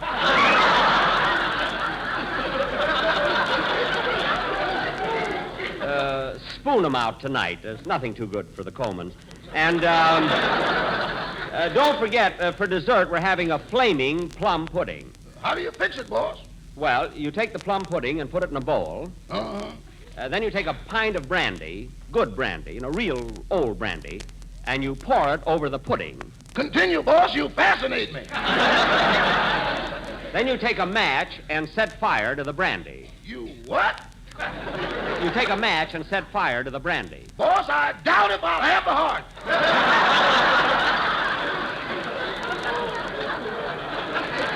Well, just do as I tell you. See you later. Jingle bell, jingle dum-da-ding, dum-dum-dum-dum. Gee, I hope the gang got all those contest letters cleaned up. I don't want the Colemans to find out that so many people can't stand me. Well, kids, are you about finished with the mail? We're all through, Jack, except for those entries over there in the corner. Why haven't you opened those? They're still ticking. Ticking? You mean... Hey, there's one that's smoking. Quick, Don, throw it out the window. Okay. I wonder why the...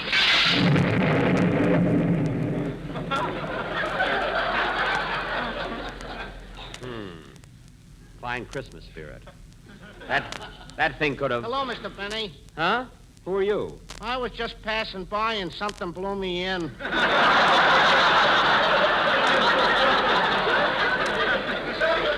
Oh, Oh, well, Merry Christmas. The same to you. Goodbye. Goodbye.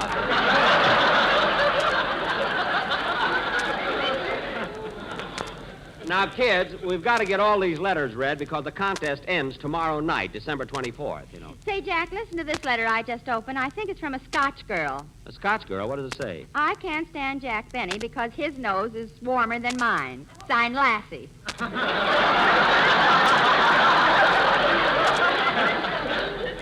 Oh, she's just mad because she read that big story about me in Newsweek.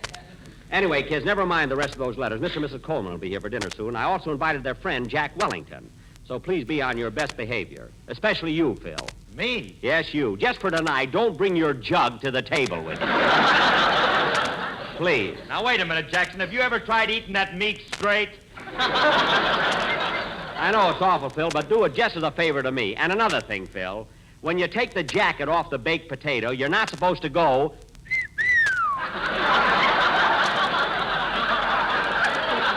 It's only a potato.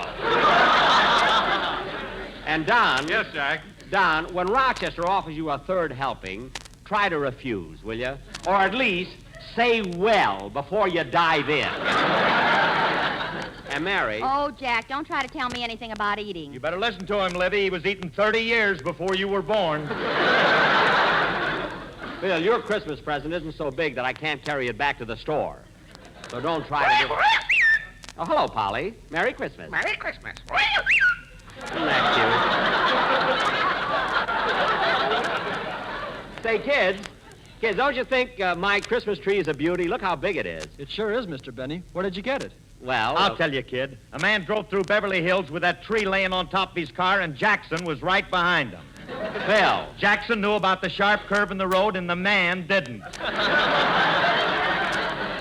Phil, please. Christmas trees are very sentimental to me. In fact, I used to go out in the woods and cut down my own tree. But I gave that up. Yeah, it's so hard to find one with packages under it. Yeah. Anyway, this is the best Christmas tree I've ever had. And look at all those presents. Say, Mr. Benny, what's in that great big box over there all tied up with that red and green ribbon? That's there every year, kid. It's a decoy. It is not. Oh, boss. What is it, Rochester? For dinner tonight, do you want French bread, raisin bread, or English muffins? English muffins. Are they the real English muffins? Are they? I cut one of them open and found 2 tickets to a cricket match. Well, you can't go. You've got work to do. And by the way, I hired an English butler to help me serve tonight, so the Colemans will feel at home. He should be here any minute. Gosh, I bet right now Ronnie and Benita are sitting on pins and needles waiting to leave their house.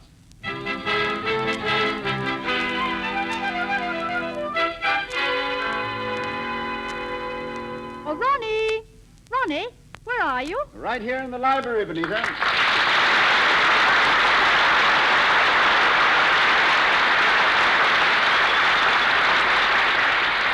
Hey, darling, it's almost 8 o'clock. It's time for us to go over to Mr. Benny's house. Have you forgotten? Oh, no. I haven't forgotten. It's been on my mind all week. Perhaps we can phone and make some excuse. No, darling, we can't do that. He's probably gone to a great deal of trouble preparing dinner. In fact, just this afternoon, his butler... what's his butler's name again? Manchester?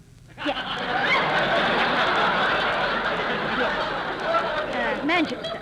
Well, he came to the back door and wanted to borrow some sugar, so I gave him a saucerful. You gave him a saucerful? Yes, they already have all our cups.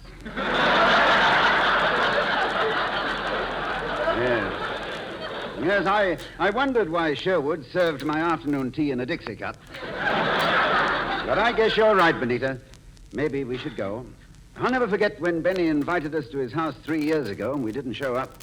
You know, it made him so angry, he wrote a letter to Britain asking for his bundle back. Yes,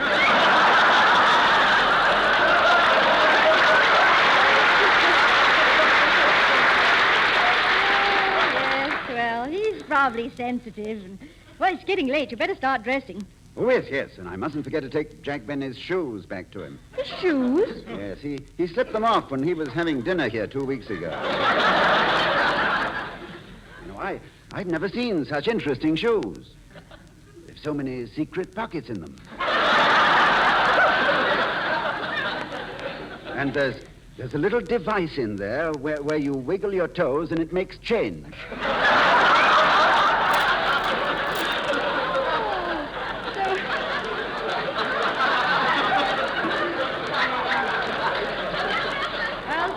Shoes belong to Mr. Benny. I should have known they weren't yours when I saw the box spring in the arch support. Yeah, I noticed that, too.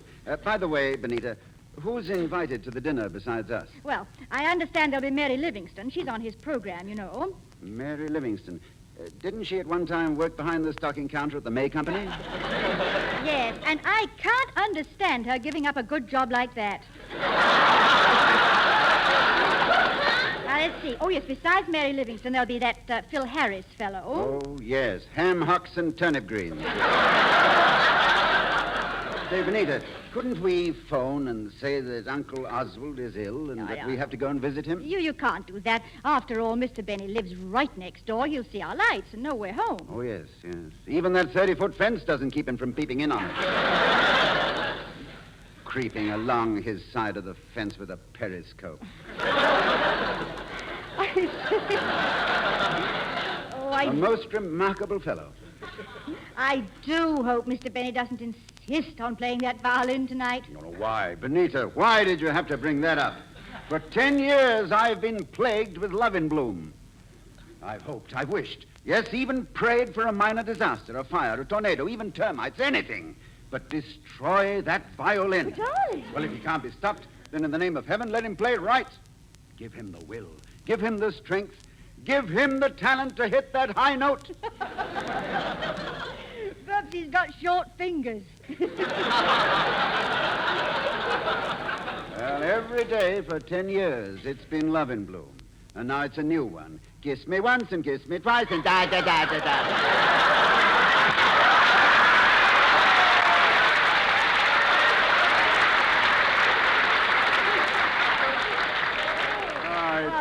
Dreadful. Well, I'm sorry, dear, but I didn't mean to lose my temper. Well, cheer up, darling. I'm sure we'll have a lovely evening at Mr. Benny's. Yeah, I hope so. Perhaps he'll eat a lot and fall asleep early.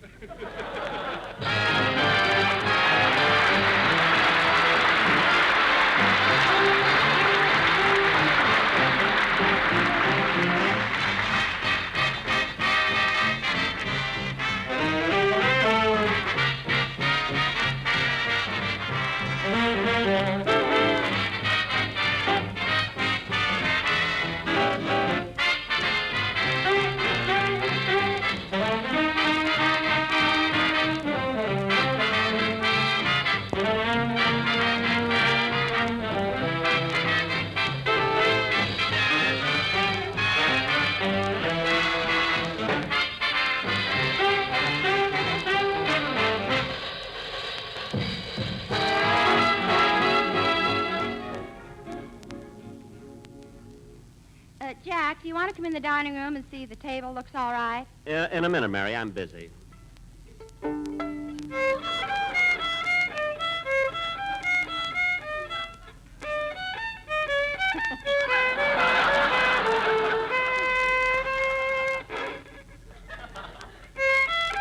Jack. Jack, you're not going to play your violin tonight. I am, too. The Colemans are pretty high-class people. They don't go places just to eat. Now, let me practice.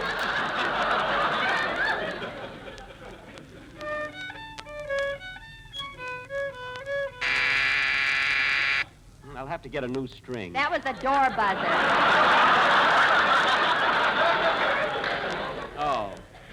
Oh, say, maybe that's the... Never mind, Rochester, I'll get it. Yes? Oh,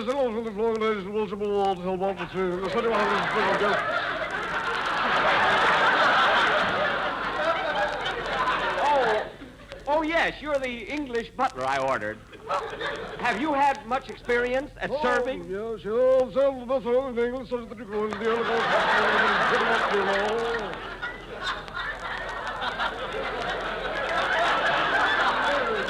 Well, good. Go right in the kitchen and get started. What's your name?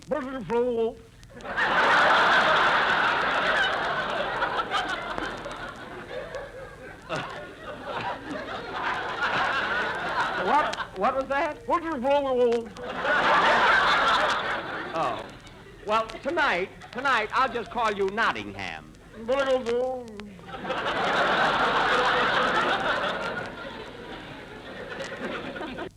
Jack, who is that? It was the English butler I hired. For tonight, I'm calling him Nottingham.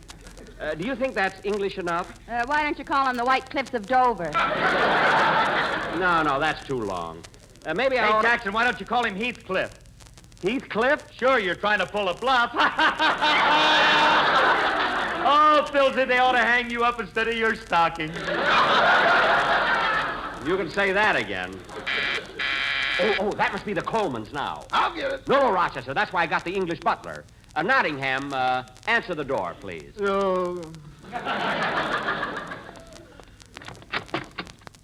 Good evening. Mr. Benny is expecting us. Oh, come in, call the waiting room in the drawing room. What was that? Come in, sir.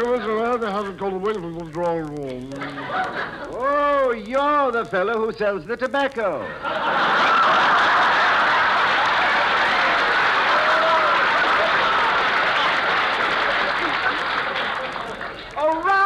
Ronnie, Benita, I'm glad you came so early. Hello, Jack, old boy. So good of you to have us over. Oh, it's a pleasure indeed. Nottingham, take Mr. and Mrs. Coleman's hat, coat, and canoe.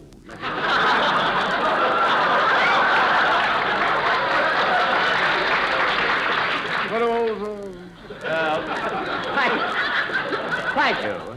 You know, Jack, I just made an awful mistake. I didn't know you had a second butler. Oh, yes, he's English, you know. But his English accent is so thick. Well, he's been there twice. Twice, you know. Well, if he ever goes back again, he'll choke to death.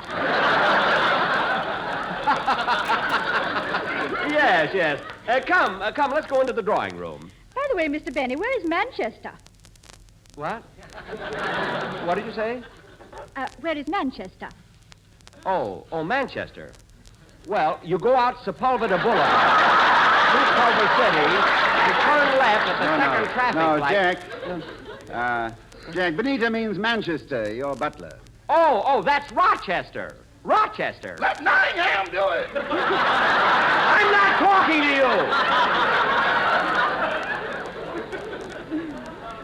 you. Benita, my butler's name is Rochester. He's in the kitchen getting dinner ready. Come, let's go into the drawing room. I want you to meet my associates. Here we are, Mr. and Mrs. Coleman. This is my radio cast. How do you do? How do you do, Mr. and Mrs. Coleman? Hiya, Ronnie. Benita, what do you hear from the tea and crumpets? Well, you know, Ronnie, Phil's such an unruly blighter. You should excuse the expression.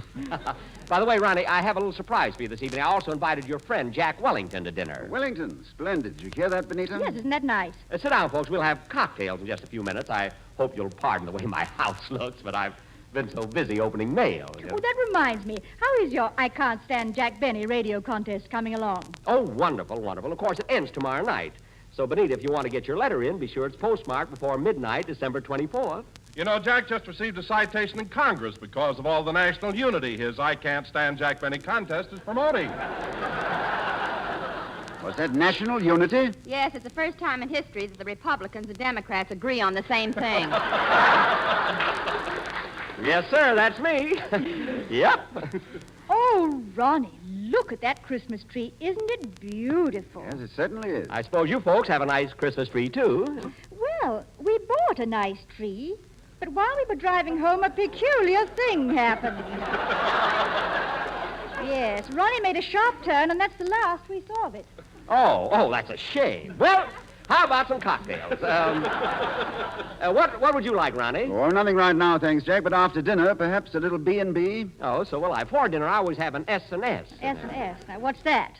Half soda and half sympathy soothing syrup. Yes, it's awfully good. What? Oh, he must mean that Wellington is here. Oh, come right in. Come right in. Hello, Benny, old boy. Ronnie, Benita. Wellington. Mr. Benny told us you were coming. Mr. Wellington, this is my radio gang here. It's Mary, Phil, Don, and Larry. Yeah. Well, we're all here now. Hey, Wellington, you lost half your glasses. Phil, that's a monocle.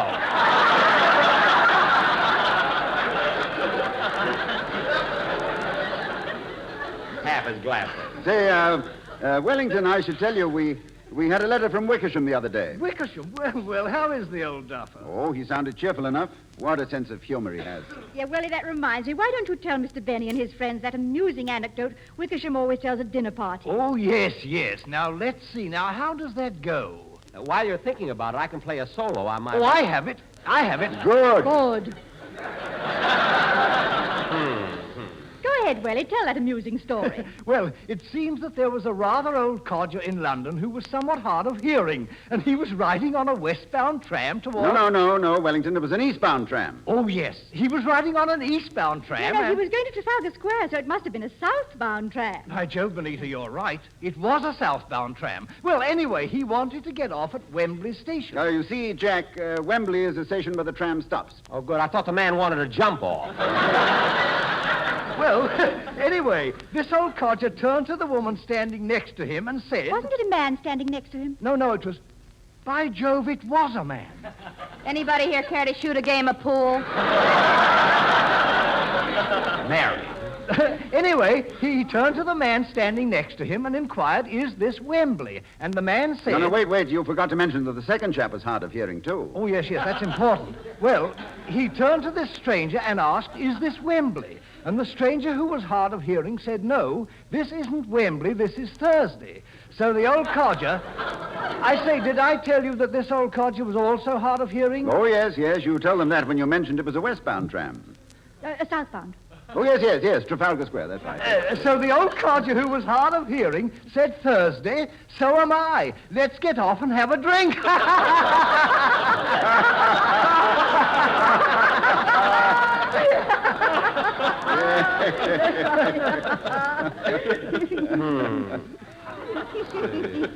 Southbound tram, Trafalgar Square. Oh, it was a very amusing story, Mr. Wellington. Very funny. Would you folks care for a cigarette? Yes, Thank you.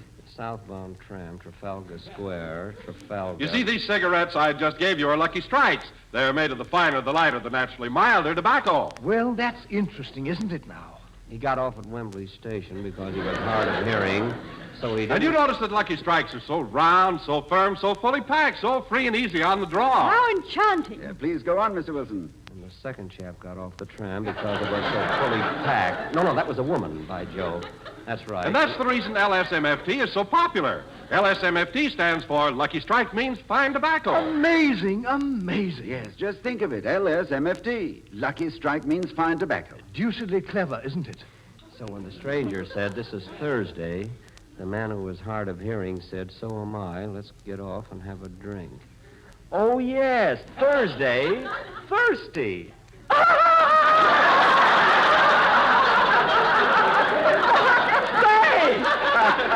That is a clever anecdote. Yes, sir. Oh, that's a hootie. Oh, here come the cocktails. Set them right over here, Nottingham. Oh.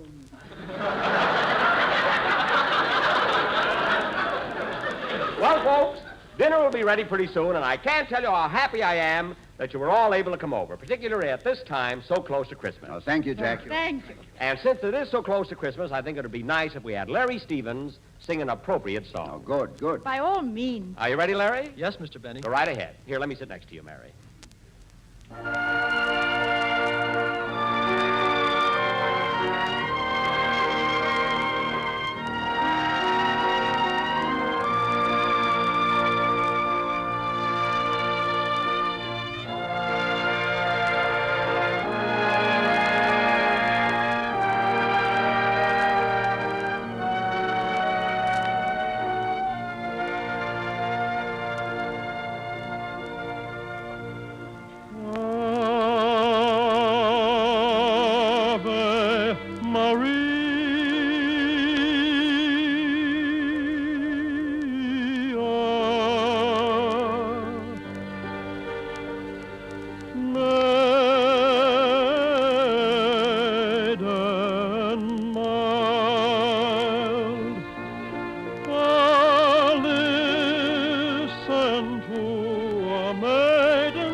for thou canst hear amid the wild. 'Tis thou canst save amid despair. We slumber safely till the morrow, though in by men outcast reviled. O maiden, see a maiden's sorrow. O mother, hear a suppliant child.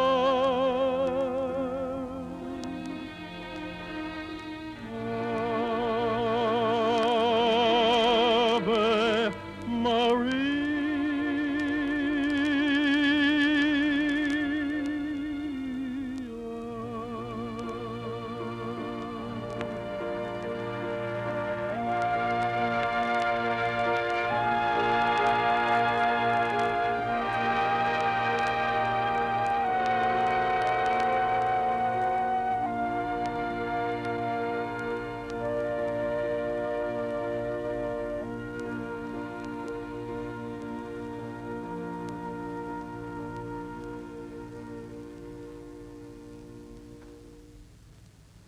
That was very nice, Larry. Now, folks, let's all have a cocktail before we go into dinner. Well, that's fine. And, Jack, if you don't mind, I'd like to propose a toast. Of course, Ronnie. We'd love to have you do it.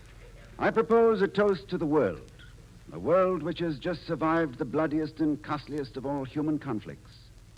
A world which was so nearly led back to the dark ages of oppression and slavery by cruel and greedy men who traded in hate. It seems impossible that there could be any more suffering than mankind has just endured. But it is possible, and it will happen if we lose sight of the lessons so bitterly learned.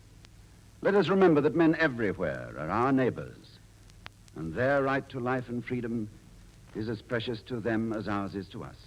So here's a toast to all the people in the world. May we, by working together for a lofty purpose and with God's help, achieve the goal that mankind for 20 centuries has striven for. Peace on earth, goodwill to men. Merry Christmas, everybody. Merry Christmas. Merry Christmas. Merry Christmas, everybody. Merry Christmas.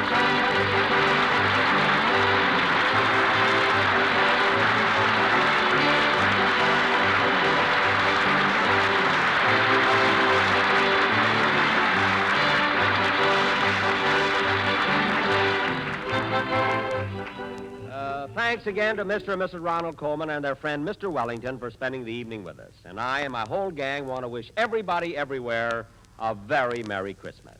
Good night.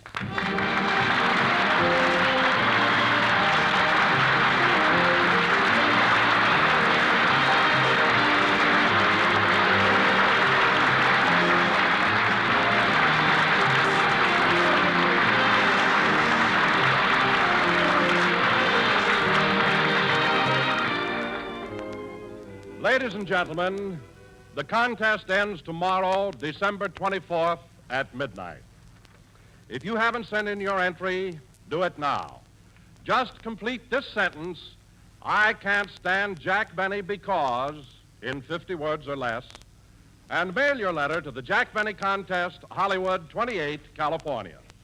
Prizes would total $10,000 in victory bonds, and in case of a tie, duplicate prizes will be awarded. The Board of Judges include Goodman Ace of the Easy Aces and Peter Lorre. And the supreme and final judge will be the Honorable Fred Allen. The decision of the judges will be final, and all letters become the property of Jack Benny, including the rights to publish. This contest is open to everyone except the employees of the American Tobacco Company, its agents, and the National Broadcasting Company. It is subject to all federal and state laws and regulations.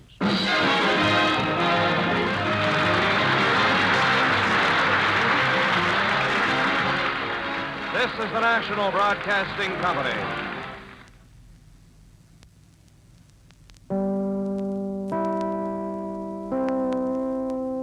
One of the all-time great directors, Cecil B. DeMille, hosts Lux Radio Theater. Up next. Presents Hollywood.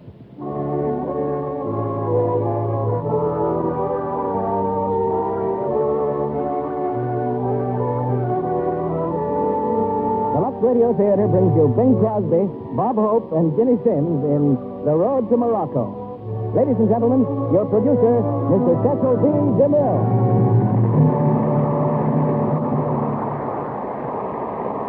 Greetings from Hollywood, ladies and gentlemen. All a producer needs to guarantee a smashing success at the box office these days is faith, hope, and Crosby. And our faith is considerably strengthened tonight by the addition of Ginny Simms. Bing and Bob hit the jackpot for Paramount with that epic drama of music and mirth called The Road to Morocco. And believe me, there's nothing wrong with your morale that The Road to Morocco won't cure. If you've seen the picture 3 or 4 times, like most people, you know that any resemblance of 2 characters in this play to a couple of living persons is no coincidence. They are really Bing Crosby and Bob Hope. The Road to Morocco comes pretty close to setting a record for the number of people who've asked us to present it. Since the Paramount picture came out, I've lost count of all the letters you've sent enclosing Lux toilet soap wrappers as your tickets to this play, if we could get it. Along with his soap wrappers, one man offered me a personal bribe of a porterhouse steak. Well, this is one theater where you don't have to pay to get in. It's our way of showing you that we appreciate the support you've given our product. The result is that you win 2 ways. You get a hit play like The Road to Morocco and a hit product like Lux toilet soap. You can't beat that for a double bill. Now we're off on The Road to Morocco, starring Bing Crosby, Bob Hope, and Ginny Simms. The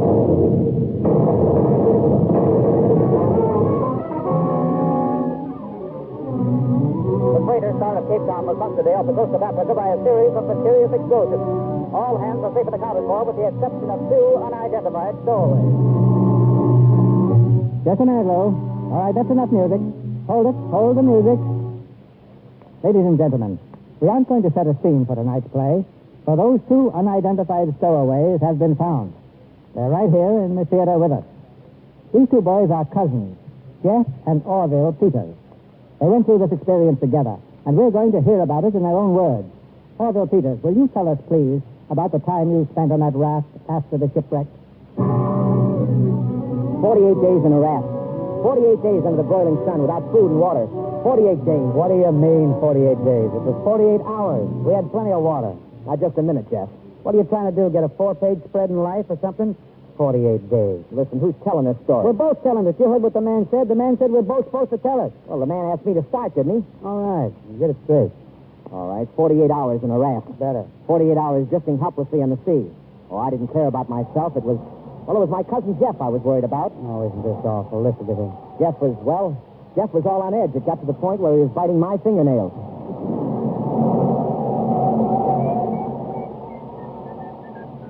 Cut it out. Will you, Jeff? Cut it out. Cut out that whistling. I can't stand it anymore. Yeah, now. Yeah, what's the matter, son? Whistling, all the time whistling. Your mother must have been frightened by a tea kettle. Now, Orville, take it easy.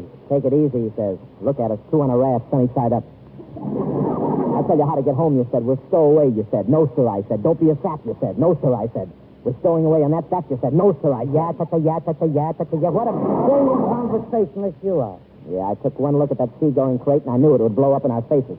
Wait till they find out who was smoking in the powder room. Never mind that. Now, look at us. Food gone. Nothing to eat. Say, hey, what's that bulge in your pocket there? Huh? Oh, that bulge? Oh, that's just a little... Yeah, what is it? Come on, let's see. Come on, reach. Well, I tell you, it's only... Well, what do you know? Look. Yeah, well, what do you know? 2 biscuits. Holding out on me, huh?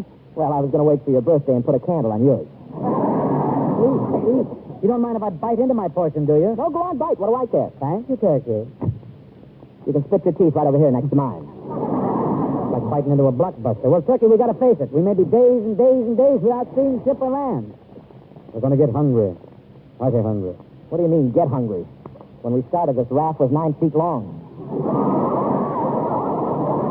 Tell you what we'll do. We'll toss a coin. You ready? Go ahead, toss. Here we go. Now, Turkey, you call it. What's the date on the nickel? 1910. You're right, 1910. But what month? June. That's pretty close. It's July. Well, that's the way it goes. Somebody loses, somebody wins. Okay, so you win the nickel. See if you can find any white meat on that buffalo.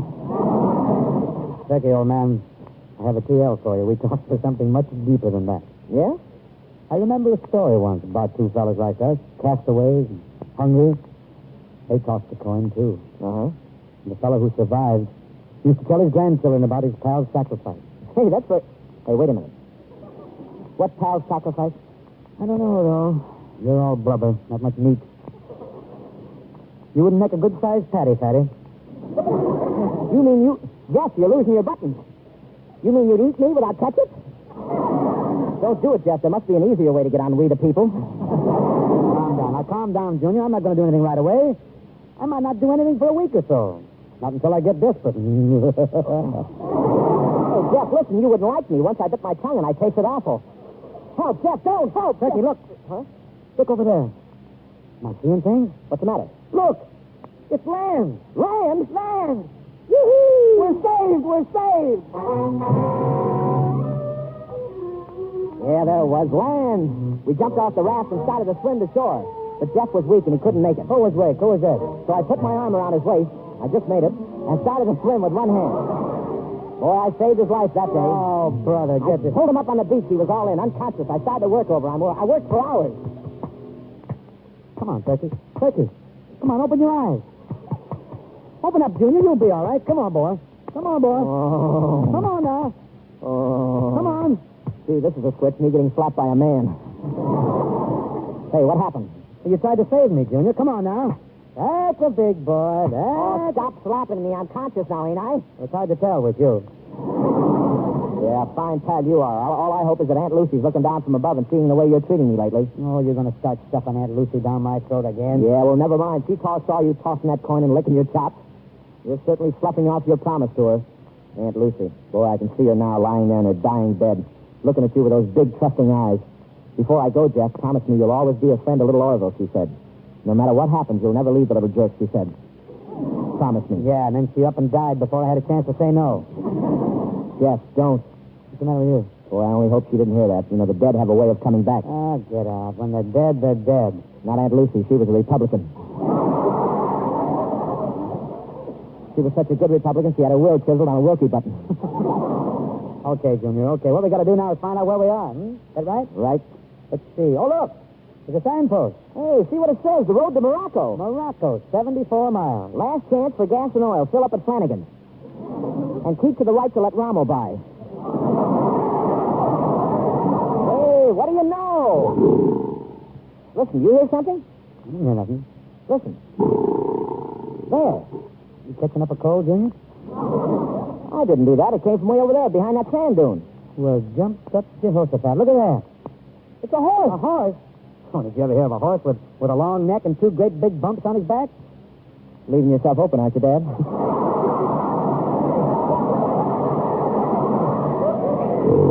Don't be silly. That's a camel. That's a ship of the desert, and right now we're going sailing. Come on, get up on that camel, Junior. Okay, where do I sit? In that rumble seat. I'm going to steer. Boy, what a ride. This is the first time I ever did the rumble seat. Come on, boy. Hang on, Junior. We're off on the road to Morocco. This taxi is up on the spine. Where we're going, why we're going, we'll know by and by. But we'll meet Jimmy Sim, or we'll know the reason why. We're off on the road to Morocco. What's your tempo? Hang on till the end of the line. I hear this country's where they do the dance of the seven veils. We tell you more, but we would have the censor on our tails. We certainly do get around. Like Webster's dictionary, we're Morocco bound. We're off on the road to Morocco. Look out, we're cleared away, 'cause here we come. The many buyers sleep on nails and saw their wives in half. Seems to me there should be easier ways to get a laugh. We're off on the road to Morocco. And somewhere I feel kind of numb. For any villains we might meet, we haven't any fears. Paramount will protect us 'cause we're signed for 5 more years. We certainly do get around. Like a complete set of Shakespeare that you buy in a corner drugstore for $1.98. We're Morocco bound. Or like a volume of old time that you buy in the department store at Christmas time for your cousin Julia. We're Morocco bound.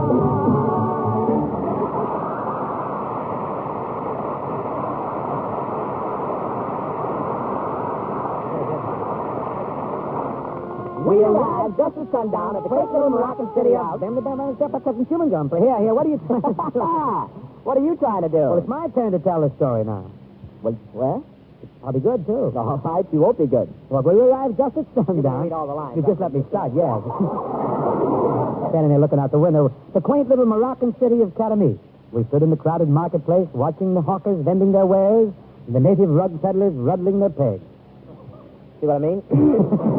Everything was serene, and then the gates of the town were flung open, and 20 horsemen came riding into town.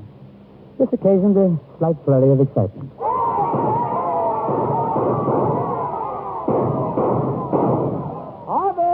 Orville, where are you? Right over here behind these goose pimples. Well, I reckon there's been some sort of a shooting ruckus down at the Buckeye Saloon, huh? Yeah, I ain't looking for trouble, partner, but if trouble comes to looking for me, I'm going to be mighty hard to find, I tell you. Wonder what it was all about. Let's ask somebody. Let's ask that fellow there. Yeah, why don't we? Hey, you there. What's the excitement, Grandpa? Who are those fellas? He is Moulay Kassim, the desert chief. Well, what's he so excited about? Did he hear from his draft board? He loves the Princess Shalmar of Catamite. He's come here to ask her to marry him. Must be a Donnybrook when he comes for a divorce, huh? So long, Grandpa.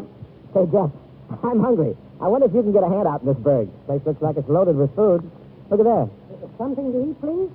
Nice cutlets, figs and dates, meat pie? Oh, no, thanks. We ate only 4 days ago. But could we just hang around and reminisce? Boy, look at that food. I wish I had my drool cup with me.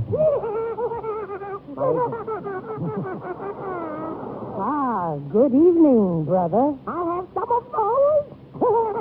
A little of that, and some of those.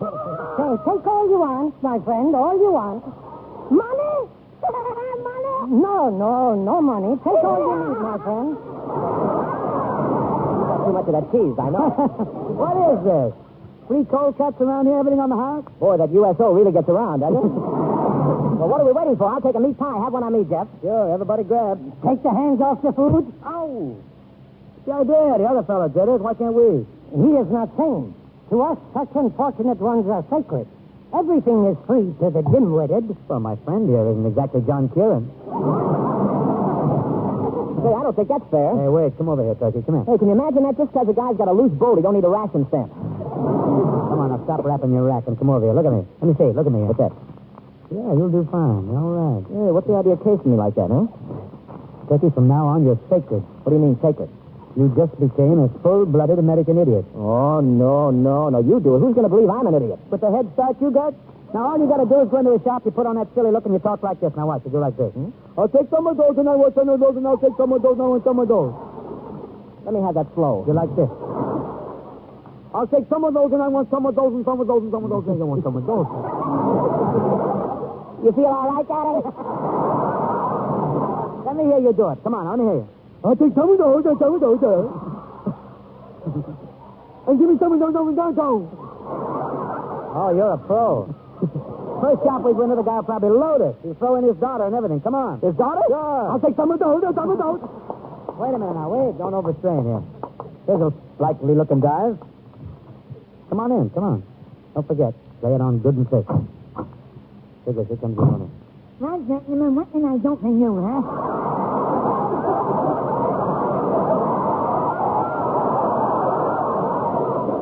Go ahead. Yeah. Tell him. Oh. Well, I want some of those, and some of those, and some of those. Hey, what are you doing, making fun of me? Oh, you do, eh? Well, why's knowing this? Because I can't help it. I'm an idiot. I'm taken. So you think I'm an idiot too, eh? Well, if you think you're an idiot, I'm not going to argue with you because I... What's that? Now, just a minute. Wait a minute. Stop. Wait, now don't hit him with that pot. Put down that pot. He put it down. Now pull it off my head. Oh.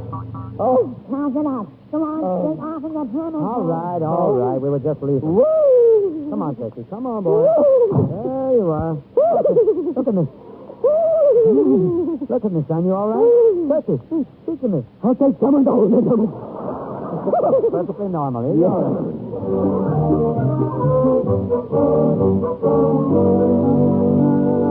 Something had happened to my cousin Orville. I could see that. Probably a touch of fever. We went into a cafe nearby and we ordered up a feast. Didn't have any money, but this was no time to quibble.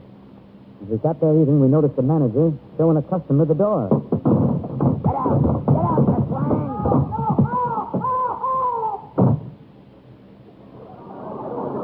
Hey, Commando. What was the trouble there? The trouble? Yeah. He was one Kolak short in his bill. I'll kill him. He's dainty, isn't he? One Kolak short, Jeff. How much is a Kolak? Well, it's less than a cent and a half. You mean they'd murder a guy for a cent and a half? Listen, how do you figure on paying for all this stuff? What's the matter? You scared? You got red blood, ain't you? Yeah, but I don't want to get it all over strangers. Go ahead, eat up. Have a good time. Fling me one of those fillets over there, will you? Forget about it. Hey. Hey, look over there. Those two guys making with gestures. I think they're looking at us. Seems they want to speak to us, huh? To one of us. Go ahead, Junior. You ask them what they want, Listen, I'm not curious. Anyway, it's you they want, see? Well, I guess I better go, huh? Yeah, if they get tough, don't worry about a thing. I'll be right here under the table. Buy a rug for me, Jeff. Well, Jeff went over to talk to the two guys. I couldn't hear what they said, but they all kept looking back at me and counting up on their fingers. First it was 5 fingers, then it was 10. Then they shook hands all around, and Jeff came back to the table. Hi, Turkey. Hey, what are you so happy about? Who are those guys, the local bookmakers? That's wrong. I'll check, please. The check? You got money? 230 Kolaks, please. Here's 230 Kolaks for the little snack, and 5 for you. Well, come. Let little Orville in on this deal. How'd you get the spinach, old boy? The funny thing. A guy I never seen before in my life gives me 2,500 Kolaks. That's 200 federal diplomas. Are you listening? 200 skins? Mm-hmm. Why? What for? I told him something. Well, you got nothing to sell. We already hacked your pivot tooth, and the Mayo Clinic refused my brain. It wasn't much, but it was all I had, and was he anxious to get it? What'd you sell him?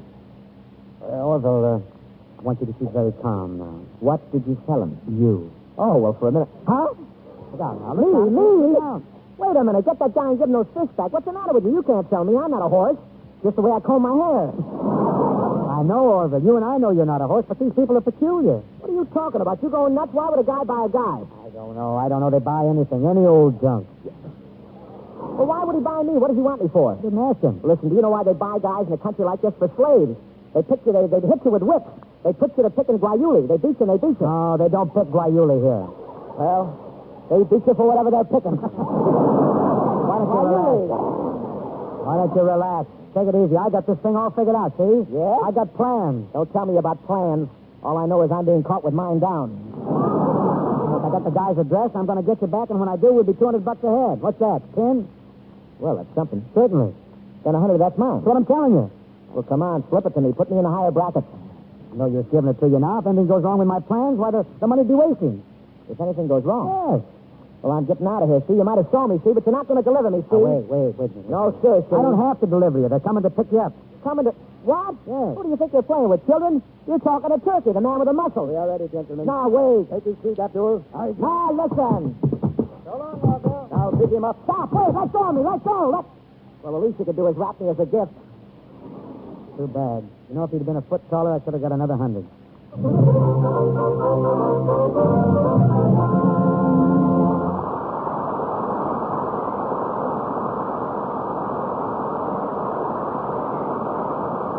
In just a few seconds, Bing Crosby, Bob Hope, and Ginny Sims will return in Act 2 of The Road to Morocco. Now, here's a conversation overheard at a department store blouse counter. What do you think, Mary? I love that yellow. It reminds me of daffodils. The prestige drama programs of radio's first half-century formed an elite guard around the network studios. For on these shows, a Gregory Peck, a Susan Hayward, or Lana Turner would mingle with the radio regulars to lend star billing in exchange for unheard-of sums. There was the DuPont Cavalcade of America, Arthur's Playhouse from Philip Morris, and the Theater Guild of U.S. Steel. But none could match the Lux Radio Theater with host Cecil B. DeMille. On this April Monday in 1943, the program was in its 9th season, and this show earned an excellent rating of 27. Yes, Jim, gonna look pretty? All right, it's a bargain. Let's make for the toilet goods counter and get some Lux soap. Now, our producer, Mr. DeMille. Act 2 of The Road to Morocco, starring Bing Crosby, Bob Hope, and Jimmy Sims. Our story continues. The boys had just reached the point where Jeff Peters sold his cousin Orville for 2,500 corettes. Oh, what a deal I am. You ain't kidding, cousin. You're just a gremlin with ears. Jeff, how did you feel after they took Orville away? Did you have a twinge of conscience? Yes. Yes, I did. I couldn't get to sleep that night for almost 20 minutes. And then, like in a dream, I seemed to feel the presence of another party. It was Aunt Lucy. She spoke to me. Jeffrey, you must find Orville, Jeffrey. Aunt Lucy? You must find him at once. Bring him back. Well, gee, Aunt Lucy, I don't even know where to look. The fellow I sold him to was only a jobber. He resold him later and wrote off his loss. Jeffrey, do you know you turned out to be a regular stinker? I guess you're right, Aunt Lucy. Can't you tell me where he is, Oh, I'm not supposed to, Jeffrey. It's against the rules. Oh, gee. Come on, Aunt Lucy. Gee, come on, tell me. Well, if you go to the marketplace, then head east about 200 paces, you'll come to... Oh, I can't talk to you anymore now, Jeffrey. Here comes Mr. Jordan. Well, I went out to look for my cousin that night. There I was, walking through the streets of Catamouche. All around me, strange sights and strange smells, but none of them was oil. Suddenly a note fell at my feet, a note wrapped in a stone. A stone wrapped in a note, and it wasn't meant to fall at your feet either. I picked it up and I read, Dear Jeff, flee for your life before it's too late. You can't do anything for me now. If you stick around, you'll only get us both into trouble, maybe killed. Say nothing to nobody about this. Flee! Respectively yours, Turkey Peters. P.S. I am being tortured day and night. Flee! F-L-E-A. That's Turkey. That's him, all right. Don't worry, old boy. I won't let you down. I'll get you out, all right. There before me stood a palace, gleaming like ivory in the moonlight. And as I approached, I heard music and a woman's voice singing.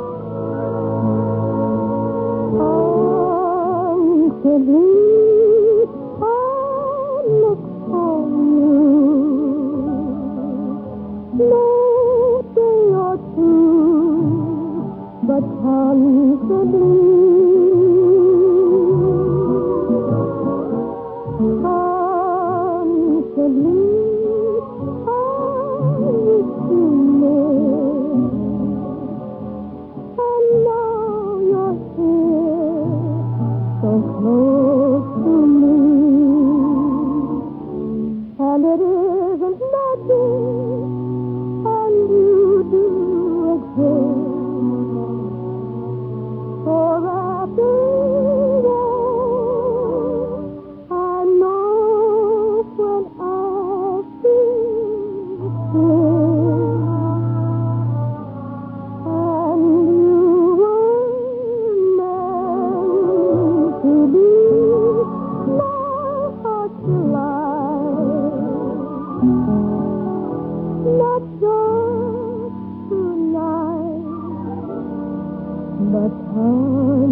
Myself in a long tiled room. At all sides were Nubian slaves and dancing girls in dancing costumes, dancing. And on a mountain of pillows, a man in native costume lay reclining. I couldn't see his face, but a lovely girl was smothering shame in kisses. At last he stopped. The man sat up and said, Hey, somebody unbraid my toes, will you? So this is where you are. Well, ain't this a pip? Take it on the lam, brother. We don't want any cheese today. Beat it. Who is this stranger? Leave the country and forget you even knew me, he says. Flee, he says, flee. Why, you dirty double-crossing hoarder, you? Take that man away. Remove him from my sight. Yes, princess. Come, let go. Bertie, come on, tell him to lay off. This is me, your friend. This is old Jeff, Turkey, old buddy. Turkey? Why does he call you Turkey? Oh, the fellow is mad. Take him away. Toss him to the crocodiles. The ones that still have their teeth. That pepsodent is wonderful. He's my friend, I tell you. Let me go. Wait. Orville, do you know this man? Well, I never saw him before in all my life. Oh, you dirty, underhanded sickle snoot. We were kids together. We were in the same class for years. Till I got promoted. Let him go. The stranger will stay. Oh, but Hun. Come, stranger. Sit here beside me. Wow. Now, Orville, I want you to tell me the truth. Do you know him? Well, I used to, but I kind of outgrew him. I don't dally much with riffraff these days, and he's a pretty ratty kind of a riff. Oh, yeah? What are you made up for, anyhow? What is this? Ladies' night in a Turkish bath or something? What time do you clean the pool? Might interest you to know, Buster, that you're now looking at the future Prince of Caramie. Who? I'm going to be a pastor with the accent on the pass. Yeah. Trouble is, you passed out about 10 years ago. Yeah, well, the Princess Salma and me are going to be married on, when is the big day dream thing? When the moon in its last quarter silvers the blossoms of the almond tree. That's Tuesday night about 9. Oh. What a pity. I should be listening to Hobby Lobby, I think. How can a dream like you really go for a drip like this, anyhow? Well, it's written in the stars. I have been counseled by Hyder Khan, the wise one, to take this man for my husband, and I must obey.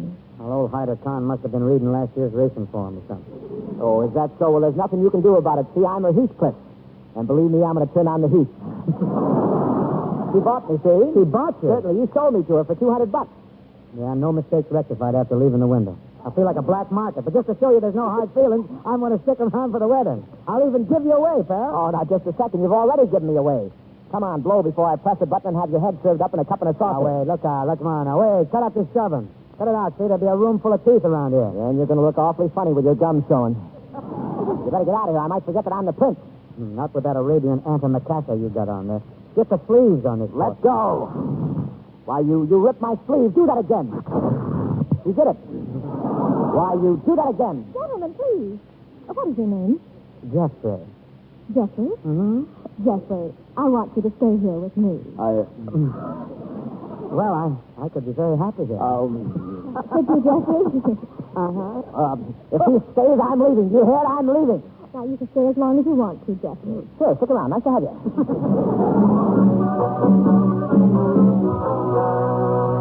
I knew why Jeff wanted to stay. He was trying to move in on me. He wanted to be the prince. That evening, just before dinner, my ladies in waiting came in to comb my hair and arrange my turban. A turban that's a stuffed fascinator with feathers. I will never forget Miramar, my head lady in waiting, and I knew what she was waiting for. Me. Orville, oh, Prince. Yes, Miramar? Why is the princess going to marry you, Orville? She was to have married Millet Cassidy in the desert sheep. Why she changed her mind? Oh, I guess sheets have gone out of style. What the modern girl wants is a nice, reliable wolf. There's something very strange about it all. Something very, very strange. Well, it's a strange country, baby. They got butter here. Orville, listen. If this were known, it would mean my death, but in my heart there is a great love for you. You too? Does everybody get this kind of treatment in Caramie, or have I got a free card? Is my love hopeless? Or do you perhaps have some crumbs of affection for me? Oh, you know how a prince is. Later on, I may set you up in a little hat shop or teach you how to siphon gas or something.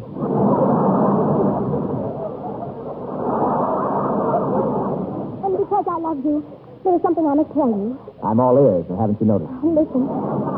The princess is unfaithful. She cares nothing for you. Don't be silly. Nobody throws away $200. Look, at this very moment, she and your best friend are in each other's arms in the gardens below. Well, what? Look, see them? Why, the low-down, filthy, double-crossing centipede, why, the crawling lizard. I'll show him what a salami has got to go through. No, don't waste your anger upon them. Orville, I love you. Hey, let go. You and I, thus will my love consume you. The manufacturer, direct-to-consumer. I go. Beloved, kiss me. Thus, and thus, and...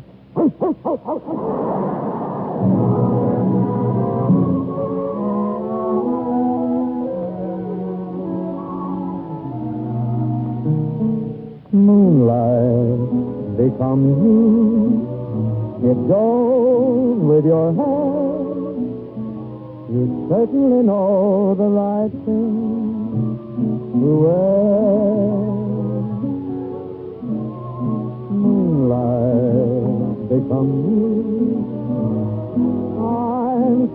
the side, and I could get so romantic tonight.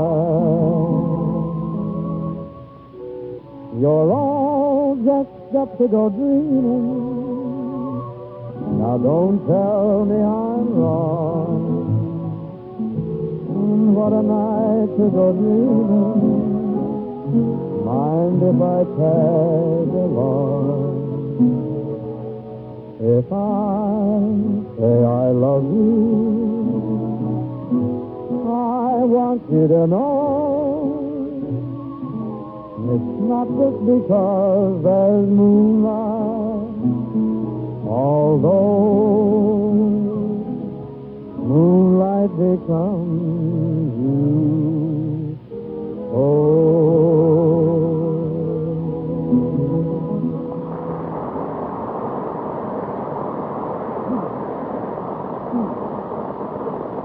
Say, Princess, I want to ask you something.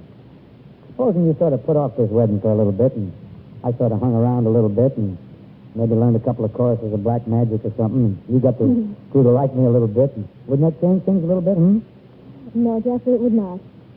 I like you now. The more I get to like you, the more reason I'll have to marry Orville. You like me, so you're going to marry Orville. Boy, that's a new kind of brush. That is the way it must be. But look at here now. Listen, it's too late I see you. Now to leave you. But Princess, Good night.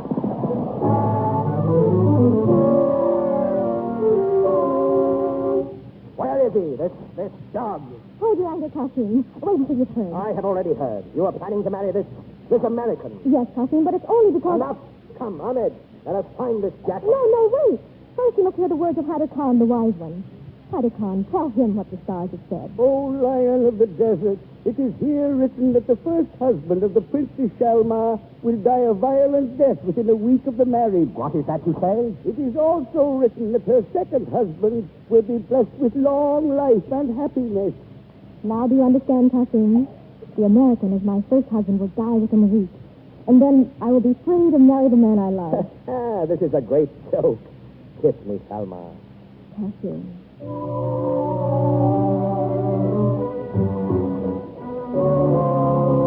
heard them say it, Olga. The prince's first husband will die within a week. Miramar, that's ridiculous. I tell you because I love you. Listen, the wedding is all planned. I just spent my last 3 ration points for rice. But there were 2 fellows here just now measuring me for some sort of an outfit. Measuring you? I guess they're the royal dressmakers. No, my beloved, no. They are royal undertakers. They were measuring you for a coffin. You mean a zoot suit with a wood hood? Yes. If you marry her, you die. Hiya, Turkey. What's new in the pasture racket? Jeff, I'm glad you came in. Look, sit down. I got to have a talk with you. Now, look, Orville, I've been doing a lot of thinking. There's no use of you and I talking and arguing anymore. I'm going to beat it on out of here. No, that's it. You're not. You don't have to. Look, I'm the guy that's shoving off, and you're taking Chalmar. See, I'm giving it to you. Well, wait a minute. What are you cooking up there? The last gal you gave me was that lady wrestler up at the St. Nicholas rink. What's behind all this? Well, I got to thinking about the marrying, and I got a hunch it wouldn't last. I got a feeling in a week I'd be cold. And besides, I got a girl, see? Hello, Miramar. My sweet. Right? I met her at the harem right off the assembly line. Nice model. Yeah, and this is one I know won't be frozen for the duration. He's going to fly with me. My love will consume him darkly and darkly and darkly. You know, a girl can eat too much yeast, you know. Go away for a second, honey, will you? Oh, this is a whole new shuffle, huh? You two. Well, wait till Chalmar hears about this. Yeah, but it's not going to be easy to get Chalmar to give me up, you know. Oh, naturally, it's just going to tear the heart out of her. But she might settle. She might settle for me. Yeah, well, that's the spirit, and I'll be right behind you. Sure. Well, so long. My beloved, why don't we fly right away? Look, high octane. Why don't you just fly around and warm your motor up? I'll join you later, huh?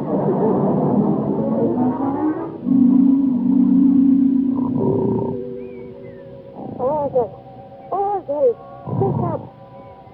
Wake up, Orville. Okay, I'll get a job tomorrow. Orville, it's Aunt Lucy. Wake up. Oh, Aunt Lucy? Orville, how can you sleep after what you've done to Jeffrey? You've got to tell him the truth. Oh, but I ain't doing nothing. Look what he did to me. I insist that you tell him. No. You must. I won't. Orville, when you were a little boy and you said won't, do you remember what I did to you? Well, there's still a little steam in the old wing. Ow! And the next time I'll slap you in the face. No, Princess. This just doesn't add up. I want you, and you say you want me, and Orville says it's okay, and still you're going to marry him. I told you, Jeffrey, it's something I can't explain. Orville and I are going to be married, and that's all I have to say. Oh, Princess, oh, light of terror me. Well, how do you come? Princess, listen and be merciful. I have made a calamitous error. You must not marry that American. You must marry Moulay Cassim. Moulay Cassim? Speak. I must hear everything. Oh, Princess, when I read the stars in the heavens that night, I read them wrong. How could you? Princess, forgive me. A fly got in the telescope. Then my husband will not die? No. Jeffrey, isn't it wonderful? What's wonderful about it? It just means Turkey's back in circulation, and you get tied up to Moulay Cassim. Moulay Cassim? Yeah. Oh, Jeffrey, you may feel strange about marrying a princess, but I'll spend the rest of my life trying to live it down. You mean me? Yes. Oh, how about this? Wait till I break the news to fatter than me. So that's why little Orville was so anxious to hand you over to me, huh? Wait till I tell that boy. Well, don't say anything to him right now, Jeffrey. Not just yet. We must make plans for departure before Moulay Cassim hears. Crosby, prepare a caravan. We will leave at once.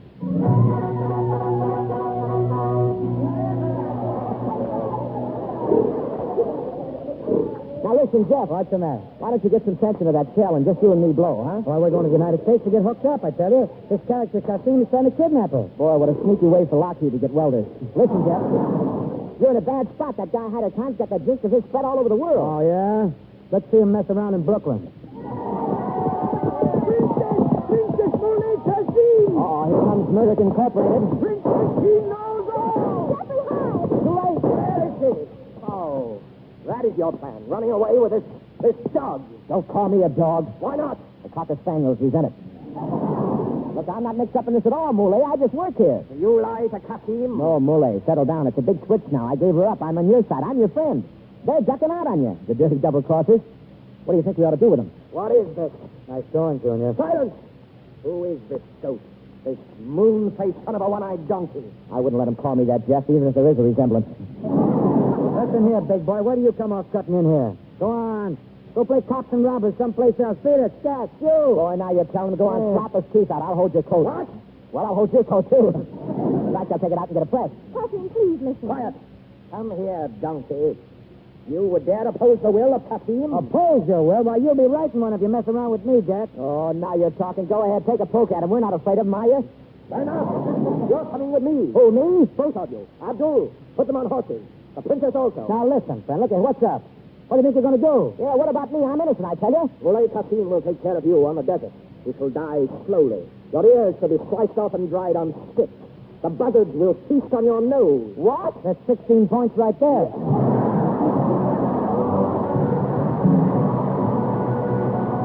We're called now for station identification. This is the Columbia Broadcasting System. You are listening to Same Time, Same Station, a chronicle of radio's first half-century. Tonight featuring the complete Lux Radio Theater program of April the 5th, 1943. This is KRLA, Pasadena. After a brief intermission, Bing Crosby, Bob Hope, and Ginny Sims will bring us Act 3 of The Road to Morocco.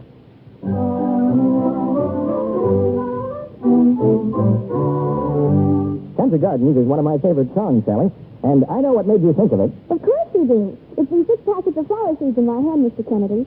The famous road pictures starring Bob Hope, Bing Crosby, and Dorothy L'Amour started with The Road to Singapore in 1940.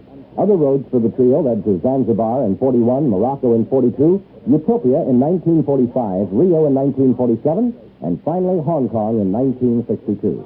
They all featured music and words by Sammy Kahn, Johnny Burke, and James Van Houten, and were very good to Paramount at the box offices across the country. It stood to reason, then, that Lever Brothers should engage 2 of the 3 stars and add Ginny Sims for its Lux Radio Theater version of The Road to Morocco. I have a wide border of zinnias and marigolds right around my Victory vegetable garden. And a window box, too, with lots of candy tufts and heavenly blue morning glory and marigolds. These are a bed of those Shirley poppies, Sally. They come in tones of scarlet and pink. And zinnias, too. These are the dahlia-flowered giant kind. And Cosmos for sure. They bloom right till frost and make fun. The familiar Monday night appearance of the Lux Radio Theater began on June 1st, 1936. The program was actually on Sunday afternoons for a while.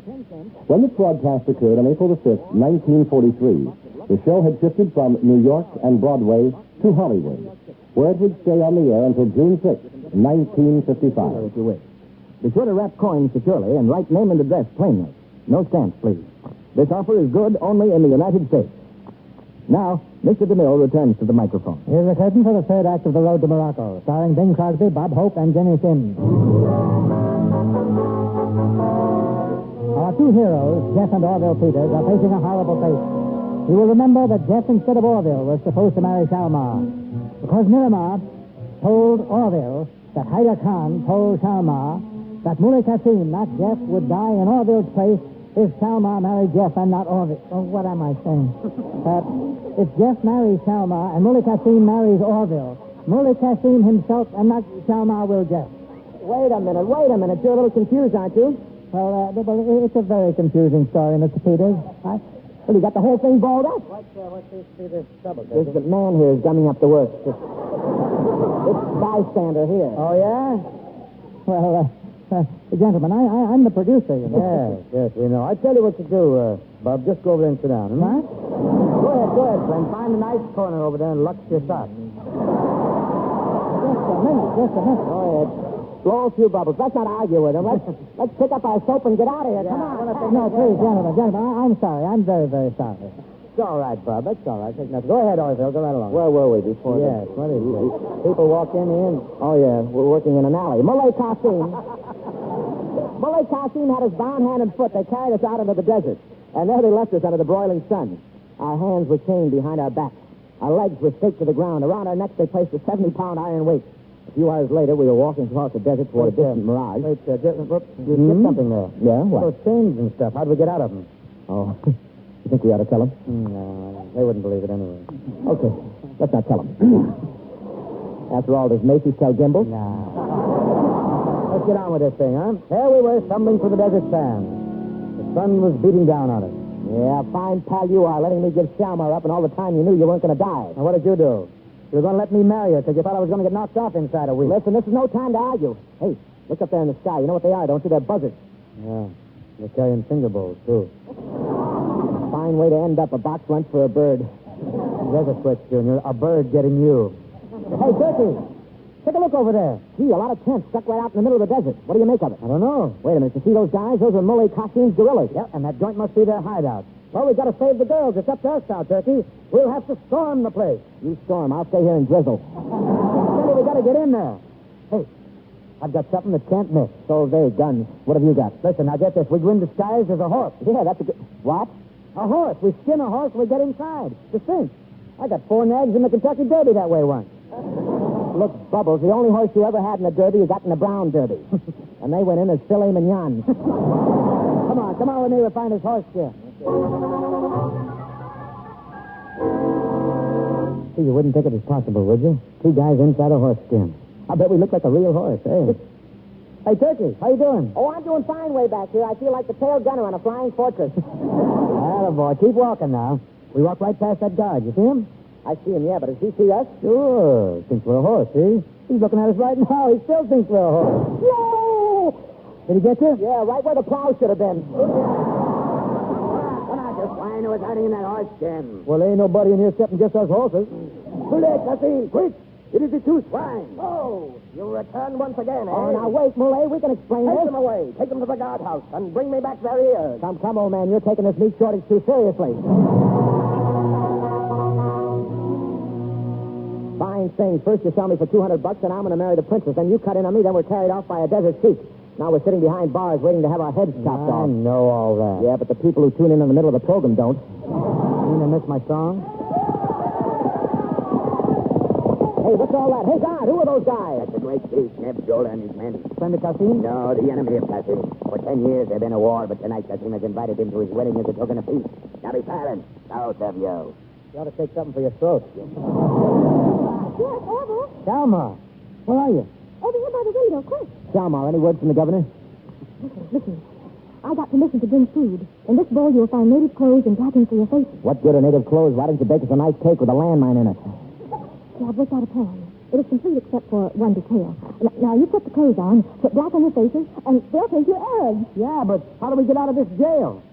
Oh, Jeff, that's the detail I haven't worked out. Oh, grand. Who's there?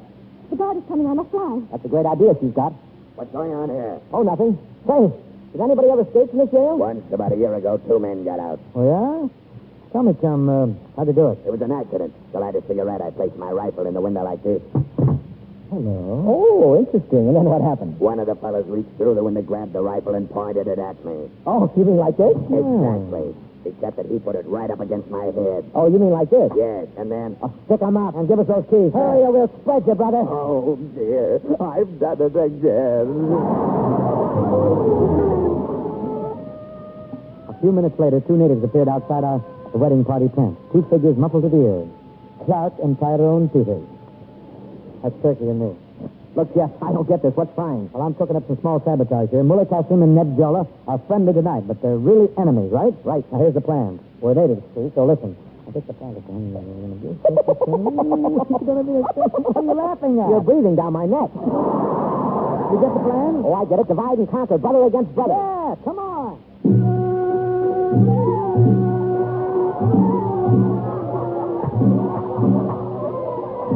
Stop the music. Ned Jola, so great is my joy tonight that I wish to share it with you. May our tribes live together in peace for 1,000 years. My hand on that, Kassim. And you are fortunate indeed to win the love of so beautiful a princess. We cannot wait for my kisses upon her lips. Can you, my dove? Kassim, you shall soon know how I feel about you. Yeah?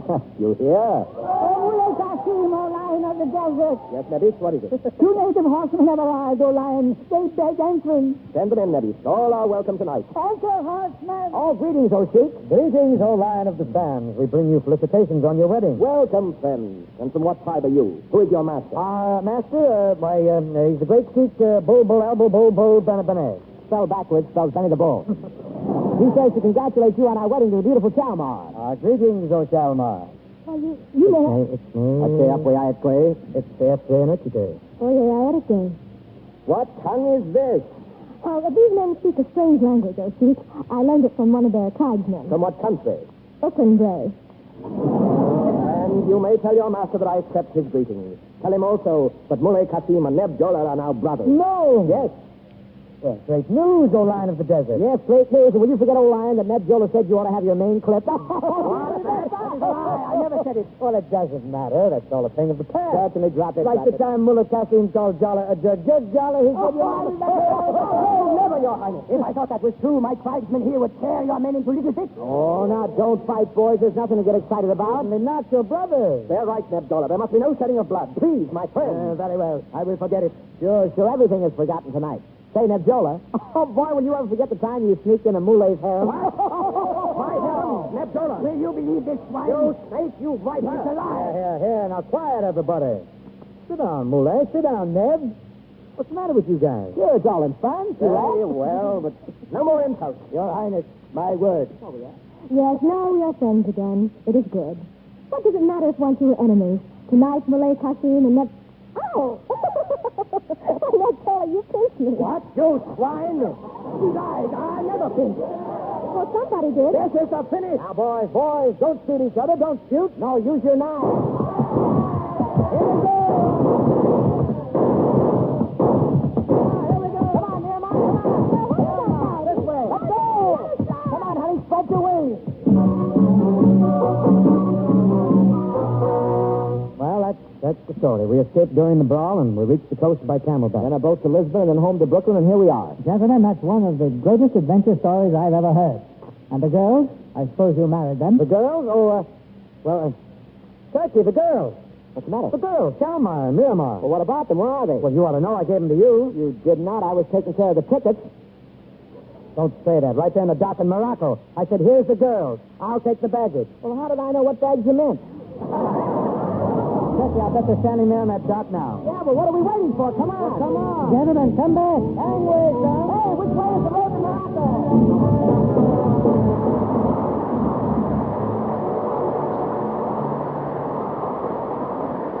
Right now, Bing Crosby, Bob Hope, and Jimmy Sims are on the road to a curtain call. Every night when the good little producers of Hollywood go to sleep, they lie there and dream of casts like this. Yeah, then they wake up in the morning, go downstairs, and bite their children. No way to talk about Jenny Sims. Ah, yes, Jenny Sims. Jenny, who do you think is more romantic, Bing or me? Well, let's see. There's Bing's voice. In my profile. Then there's your clothes, Bob. Have you seen Crosby's? I mean, when he has the coat plugged in? You may not think I'm handsome, but CB does. Why, do you know he tested me for Reap the Wild Wind? Smart producer. You flunked, huh? Well, I was sorry to turn Bob down, but he just wasn't believable. Yeah, Squid's got to have more than 2 arms. You usually do till the check arrives. Big. Say, these golf matches you and Bob play for the Red Cross and other charities, who wins most of them? It's a lie. How did you know what I was going to say? Well, I figured you were going to tell the truth. How about hitting a few more? You want to play? Okay. See, Bob, Ben really likes golf, doesn't he? Why not? After all, he raises his own caddy. Sorry, Ben, I really lost me that one. Short mad, that boy.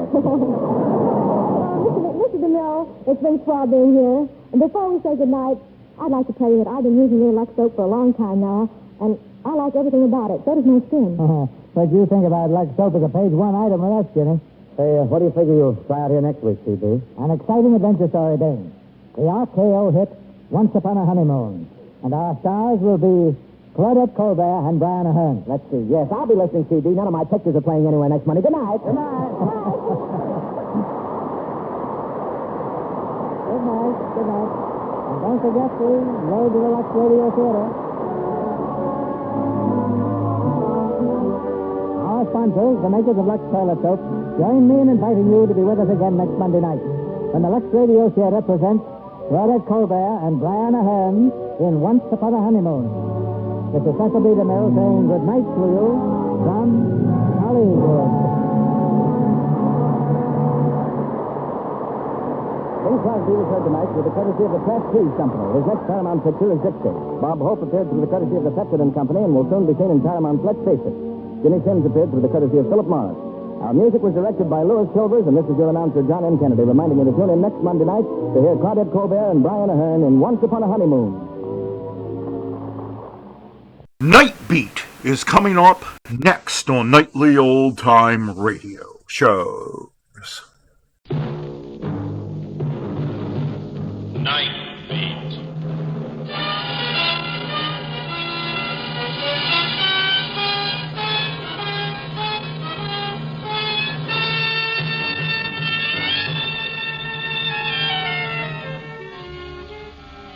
Hi, this is Randy Stone. I cover the Night Beat for the Chicago Star. Stories start in many different ways. This one started with a secret that ended with the river.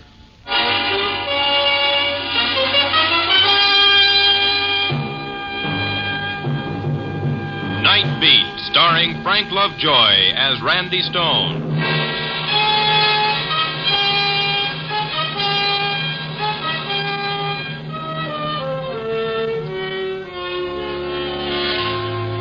To most people, nightlife in Chicago means slumming in the honky-tonks, a fast tour of the taverns, or a ringside table at the Chez Paris. To me, it's more than that. Nightlife is made up of the stories that happen in the lives of ordinary people that wouldn't happen in the light of day. And I've got headlines to prove it. It's the time when darkness can hide the ugliness of dirt and misery, or the gloom can make it worse. Those same shadows that are a big help to Cupid can be a cover for crime. And some little thing that today caused fear, tonight can build into despair. This was a night for driving, cool and clear with a suggestion of spring. It was dusk when I started what I intended to be a short drive, but it was late when I turned back to town. I hadn't spotted a story and none had caught up with me. At Oak Street Beach, where Lakeshore Drive turns and Michigan Avenue begins, I quit kidding myself that I could find a story on wheels and headed for the paper to park my car. I was just approaching the bridge when I saw the girl, standing on the rail, her arms held rigid at the sides. I jammed the brakes and stopped within 20 feet of where she stood, and then, as I opened the door, she jumped. Hey! I ran to the rail and vaulted over into the icy river. The girl was nowhere in sight. Hello! And then she came up so close that her shoulder brushed against me. I grabbed her and started for the bank. Let me alone. Let me alone. Look, lady, let's get out of the water. Let me alone, please. Please let me alone. You know what they teach in life-saving? If the victim resists, I don't want it to get rougher. Come on. No. A little farther. A little more. There. Climb up. No. Climb up. There, that's better. Why did you do it? Why did you do it? They know. They know what? What are you talking about? They know my secret. They know my secret. You can tell me about it in the car. Looks like I'm going your way. We stumbled up the bank and under the bridge. People were starting to gather at the rail. I put the girl in the front seat of my car, and I pulled away fast. I hate a curious mob. The girl huddled over against the door, shivering. She didn't make a sound until we crossed the bridge. And she began to cry.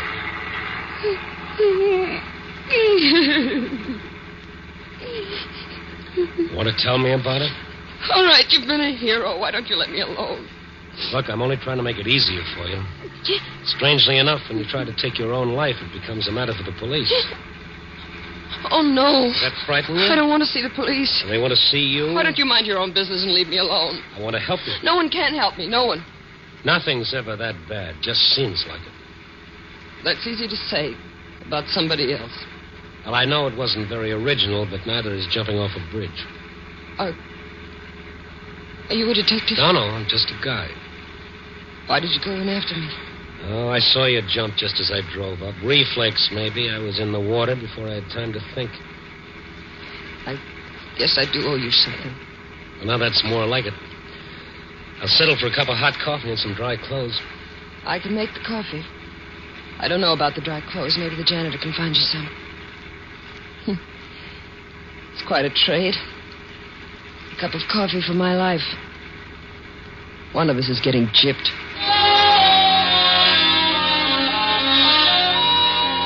She talked after that, and I could tell it was to keep me from asking questions. I couldn't make her out. If she was still angry, she didn't show it. It was a reaction I'd never seen before. She wasn't happy or unhappy. It seemed more that... Well, did you ever see anyone who was resigned to living? I drove to the address she gave me on Walton Street. It was a better-than-average apartment house, a good district. No clues there to suicide. She even joked a little as we reached the front door. Sorry, I must have left my bag in the river. Oh, the janitor let us in. Must be pretty exclusive here. I hadn't noticed it. Why do you say that? Only 3 names on all those letterboxes. Well, that's all there are. Wanda Rhodes, that's me, and Miss Henrietta Dietz. Etta lives across the hall. And Judson. He died 7 months ago. Then there are only 2 people living in this big building? Well, there's the manager, but he's hardly ever here, and the janitor. Why? Well, maybe you haven't heard there's a housing shortage in Chicago. Don't tell me the house is haunted. No. No, I guess not. I don't get it. What do you want? Oh, let us in, Lucky. I lost my key. What happened to you, Miss Rhodes? You're all wet. Oh, she had an accident. She was walking on the pier, and she slipped. Oh, this is... Randy Stone. Yes, he helped me out. Could you find Mr. Stone some other clothes? I need something dry to wear home. I'll bring them back. I don't know. Well, anything will do as long as it's dry. Here's a deposit. When I return your clothes, you can keep it as rent. Well, all right. Walking on piers at night, bringing home strange men, borrowing clothes. Are you feeling better? I'm beginning to, Mr. Stone. Randy, All right, Randy. Let's get that coffee, huh? All the comforts of home. What is it, Wanda? What is it? Look. In lipstick on the mirror. I know you're sick. Oh, it's there again. All right, easy, baby, easy. Sit down here with your back to it. That's better. Now, what's it all about? I can't tell you everything. Well, tell me what you can. It'll do you good. Oh, all right, I'll try. At first, it was typewritten notes. What do they say? That. I know your secret? Yes. Go on. The first one was yesterday. No, the day before. It was slipped under the door. Wasn't signed, of course. Oh, no, none of them were. How many notes have you had? I don't know. They were everywhere under the door in my mailbox. I even found one in the laundry. Say anything about it to anyone? Oh, no. Not till you. Oh, you don't understand. Yeah, I think I understand. Who else knows about this secret? No one. No one here in Chicago. What else happened other than the notes? There were the sounds. But I can't be sure about that. What sounds? I may have imagined it. The notes got on my nerves, I guess. I began to hear things, boards creaking, footsteps. I'd hear something outside in the hall. When I'd open the door, there'd be nothing there. Imagination can do strange things. I tried going out to get it off my mind, but that made it worse. I dreaded coming home. I knew what I'd find. You let those notes drive you? Then there was the phone. There was no mistake about that. That began late this afternoon.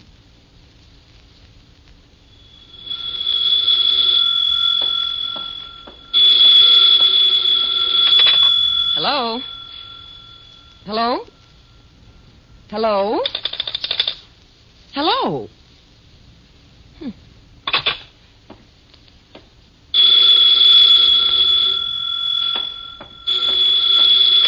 Hello? Hello?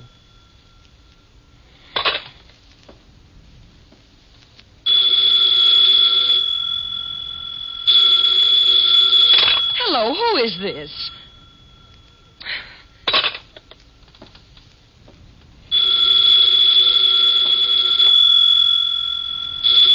Oh, ring. Go ahead. Ring your head off. Hello. Hello. Oh. Look, what are you trying to do? I'll fix you. I'll leave the receiver off the hook. There. That'll settle that. All the crazy things. Well, ring. Go ahead. See if you can ring now. Oh. Hello. This is the service operator. Is your receiver off the hook? Well, yes. Are you using this line? Well, no, but you see... Then I must ask you to hang up your receiver. Operator, let me explain. My phone keeps ringing. When I answer, there's no one there. There is a party waiting for your line. Is it a man or a woman? I'm sorry, we cannot give out that information. Will you please replace your receiver and see if your number can be dialed? Oh, all right.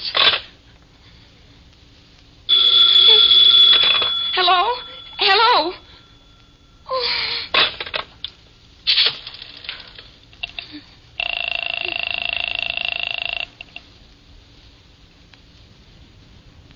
Number, please. Oh, I want the service operator, please. I will ring the service department. I am ringing. Service operator? Oh, operator, something has got to be done about this phone. What is your trouble, madam? Well, I just talked to you. You made me hang up my receiver. Oh, well, that must have been another operator. If you'll tell me your trouble, I will have it checked. Look, my phone keeps ringing and ringing and ringing, and when I answer it, there's no one there. I can't stand it. My nerves are shot as it is. I can't stand it, I tell you. Well, the trouble may be in your phone. Well, of course it's in my phone. That's what I'm trying to tell you. If the trouble is in the instrument, it cannot be checked until morning. Morning? Well, what am I supposed to do until then? I can't stand here and listen to this thing ring all night. We will send a serviceman as soon as we can. Yes, you just do that. But until he gets here, this receiver stays off the hook. I'm sorry, madam. You cannot do that. Why not? Just see if you can stop me. I'm sorry, madam. You cannot do that. Who does she think she is? Oh, hello. This is the service operator. What do you want now? Is your receiver off the hook? Yes, my receiver is off the hook. You know it is. I told you I was going to leave my receiver off, and that's what I'm going to do. I'm sorry you cannot do that. Can't I? Well, who's going to stop me, I'd like to know. Your number is on a 4-party line. When your receiver is up, it stops the service on all the lines. I must insist that you replace your receiver. And what will you do if I don't? It's my duty to see that the lines are open. I will have to keep ringing until you do. Oh! Hello! Hello!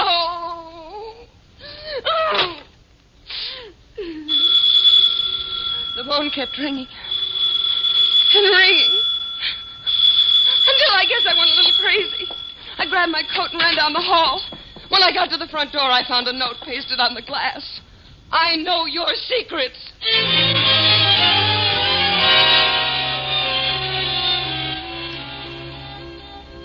I don't know just what happened after that. I remember running. And that cold water. Is there someone who would really want to harm you? Yes. I don't know. All right, we'll see. You should be getting out of those wet clothes. Come on now. Find something warm and dry. Oh, what about you? Does that answer your question? I think that's my tailor now. Now go in and change and knock before you come back. What? Yeah, just like that. Oh, fool. Here's some clothes. Oh, you must be the man from Sears. Hmm? Oh. What's that? There's something you can do for me, Pop. My name's... They call me Lucky. What is it you want? I want the names and present addresses of some of the tenants who used to live here. What do you want that for?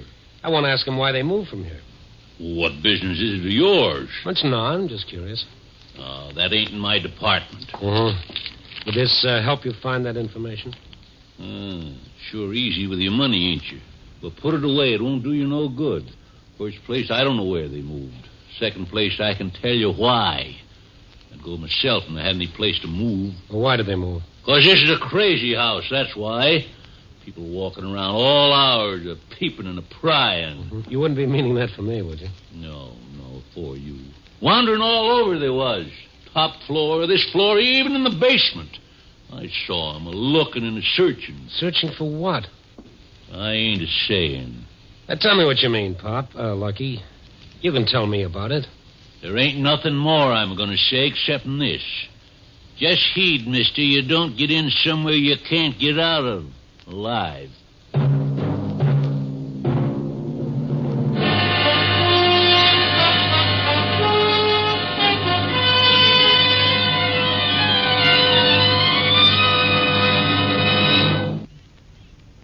You are listening to Night Beat, starring Frank Lovejoy as Randy Stone.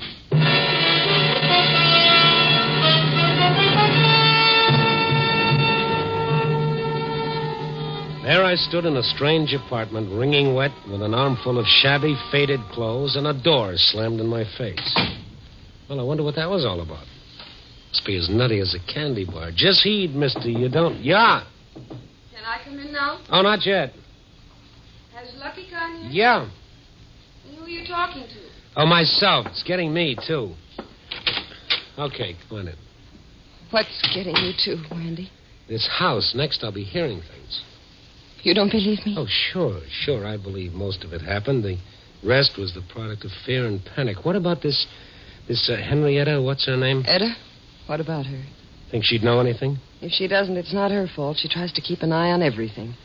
Well, maybe I should get my stories from her. That's a gal I want to see. Come on. Not me. I wouldn't be caught dead. Yeah. All right, you make some coffee. I'll be back.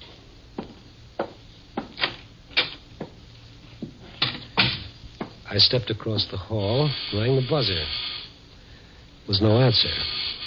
I rang again several times. I knocked, and I waited. And then I heard it. It sounded like someone in trouble, someone moaning. I put my shoulder to the door. At the same time, I tried the knob. Door opened to my touch, and I almost fell into the room. There in the center of the floor swayed a little white-haired lady, and she was singing. In her hand, she held a typewritten note. When she saw me, she smiled pleasantly. Hello? I'm sorry to break in like this. I rang. Well, come in. I see you got a note, too. What? That note. This. Oh, yes, isn't it exciting? Here, see? I know your secret. What? I know your secret. Speak up, young man. Don't be afraid of me. I know your secret. Oh, you do? Then you must be the one who sent this. Do you have one? Oh, dear. Just a minute while I fasten my aid. Now, what did you say? Do you have one? You needn't shout, young man. I can hear perfectly well. Now, what is it you want to borrow? Do I have one what? Do you have a secret? A secret? I thought you said you knew. All right, look, let's start over. Now, I walked in. You were holding a typewritten note in your hand which said, I know your secret. I read the note. I did not send it. That clear? Why, yes, it seems so to me. What is it you don't understand? Miss, Dietz. Miss Dietz, do you have a secret? Young man, I am 60. That is 58. I taught school for more than 25 years. I am not deformed nor disfigured. There are those who even call me attractive.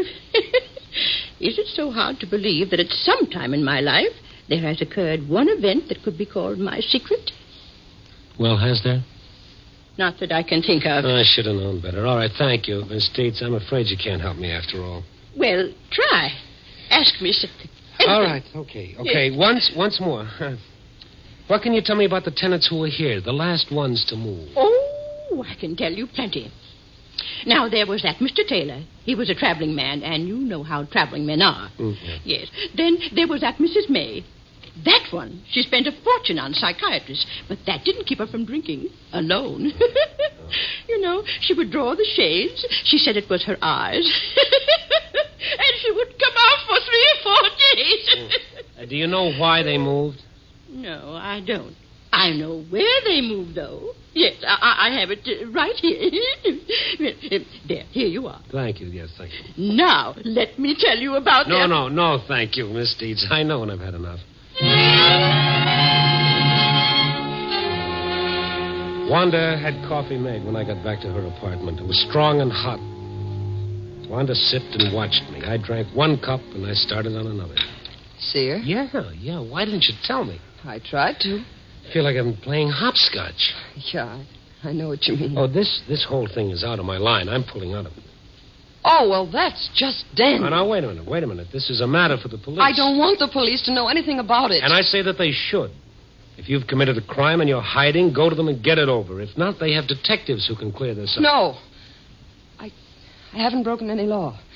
But there'd be publicity. I've seen it happen before. Pictures, names in the papers. Okay. All right. It's your ball game. We'll play your rules. I'll go see what I can find out from the ones that moved. You are going to help me? Sure, baby, sure. Promise me you'll stay right here, hmm? Oh, I won't try it again. Once was enough.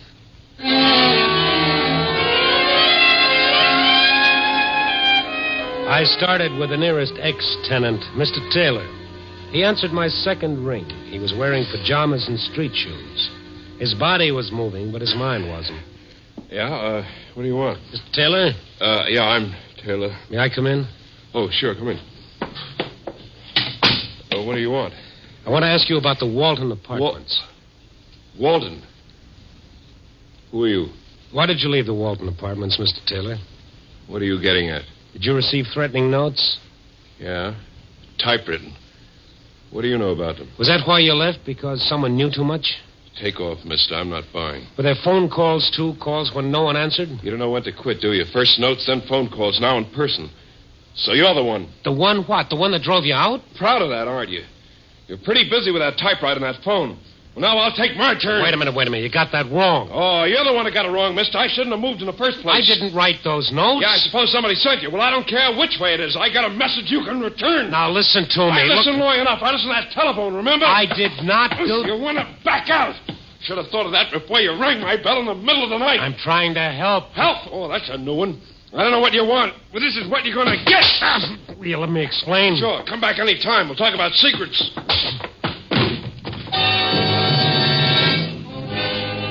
For a traveling man, Taylor had a good right. I don't know what he sold, but it must have been heavy, for his arm was in good condition. When I came to, I was lying in the hall in front of his door like a watchdog.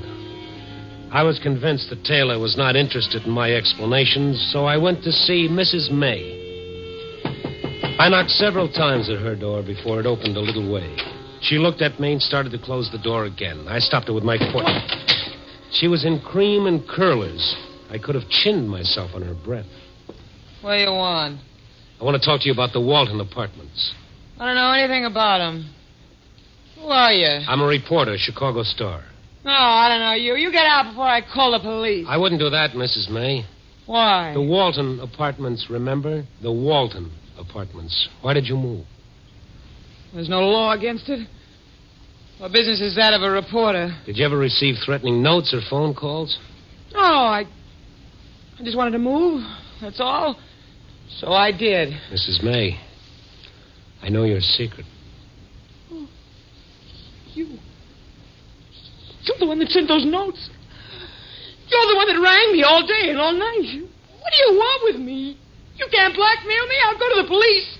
I'll put a stop to this. Yeah, I'll put a stop to this. So you did receive typewritten notes. Man, not the papers. I'll do anything you say, but don't print anything in the papers. What do you want? Mrs. May, I'll pay anything, only don't tell my secret. And all the time, I thought it was her. She watched me all the time. I was ashamed of what I'd done, but it was the quickest way, and there wasn't much time. I apologized for the ruse and the shock it had given her. When her alcoholic brain finally understood what I was saying, she turned her back and started for a tray of bottles on the table. I used her phone and called Wanda. No, don't call Wanda. anymore. I'll do anything, but only please don't call anymore. Please. Wanda, it's Randy Stone. Everything's all right. I'll be right over. Mrs. May didn't hear me when I left. Wanda was near collapse when I reached her apartment. Her phone had rung almost constantly since I left there, and it was still ringing. Randy, that phone is driving me crazy. All right, let it ring. I can't stand it. I gotta get out of here. Then maybe that would be better. I'll take you to a hotel. You can stay there the rest of the night. Pick up your things tomorrow. No, I've got to get out of this house. I won't live here with just a loony old woman and a snooping janitor. Okay, baby, okay. I'll ring for your trunks. The house phone? Use the house phone over there. Okay. Do I press a button? No, just lift the receiver up. He'll answer. I guess he isn't there. Oh, Pop, it's Randy Stone. I'm in Miss Rhodes' apartment. Will you bring up her trunk? She's moving out tonight. Okay, Lucky. That phone, I can't stand it. I've got to answer it, Randy. It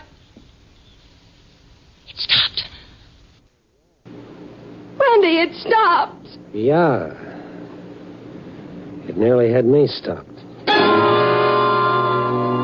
Sometimes you look right at a thing and you never see it. It was there from the very beginning, but it was too easy, and I refused to see it.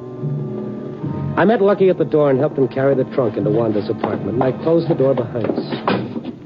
What's that for? Why'd you shut the door? There's another trunk out there. We won't be needing it, Lucky. But you said... She's changed her mind. She's not leaving tonight. Well, but you said she was moving. Why do you want to drive the tenants to move?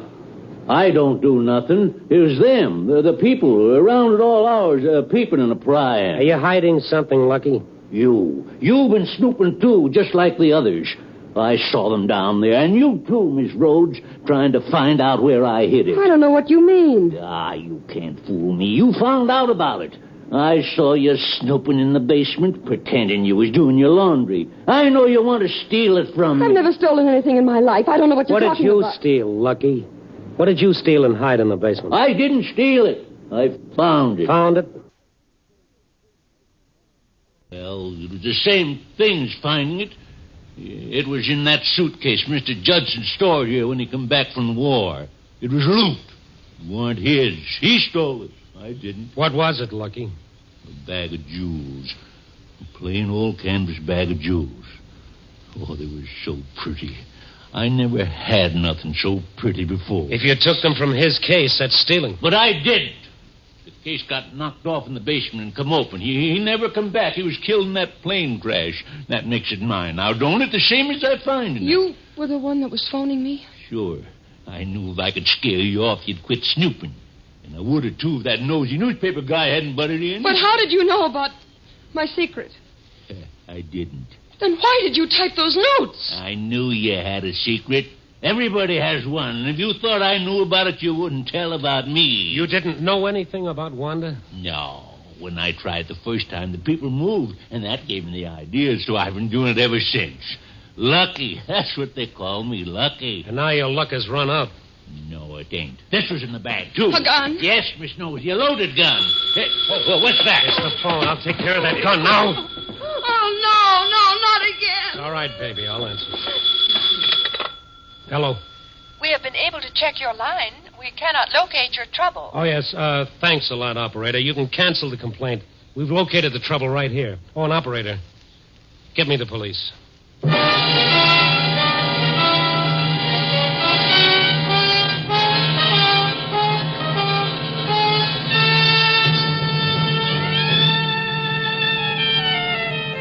Well, there it is. The story of what can happen when guilt starts eating a man's insides. He didn't intend to hurt all those people, but he did.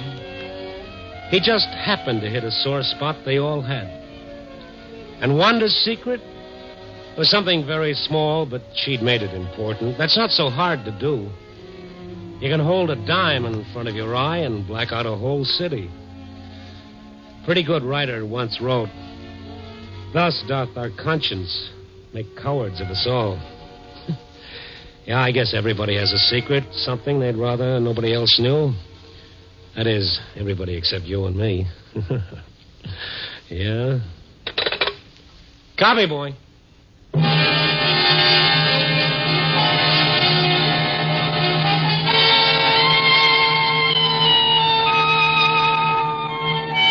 Night Beat, a new dramatic series, stars Frank Lovejoy as Randy Stone. Tonight's script was written by Joel Hunt. Night Beat is edited by Larry Marcus and directed by Warren Lewis. Music is by Frank Worth. The part of Wanda was played by Joan Banks. Others in tonight's cast were Jeff Corey, Martha Wentworth, Betty Lou Gerson, Colleen Collins, and Will Wright. Frank Lovejoy will next be seen in Milton Sperling's production, Rock Bottom, released by Warner Brothers.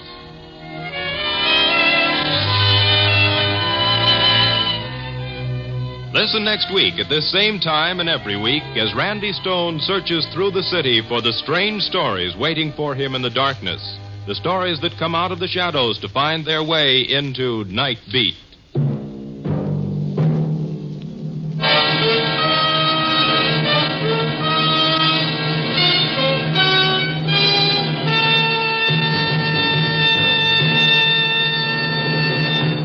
Richard Diamond, Private Detective, is now heard on Wednesdays. Yes, now on Wednesdays, hear Dick Powell as Richard Diamond, Private Detective. You'll hear action-packed entertainment as glib Rick Diamond fights his way to fame, fortune, and a red-headed girlfriend over most of these NBC stations. For $100 a day in expenses, Richard Diamond tackles adventure that will hold your interest right up to the smashing climax. Be sure to tune for the thrill-packed action drama that is yours for the listening every Wednesday on Richard Diamond, Private Detective. Now on Wednesday night, NBC brings you a trio of great adventure and mystery shows. Mr. District Attorney, The Big Story, and Richard Diamond. Hear them all Wednesday night on NBC.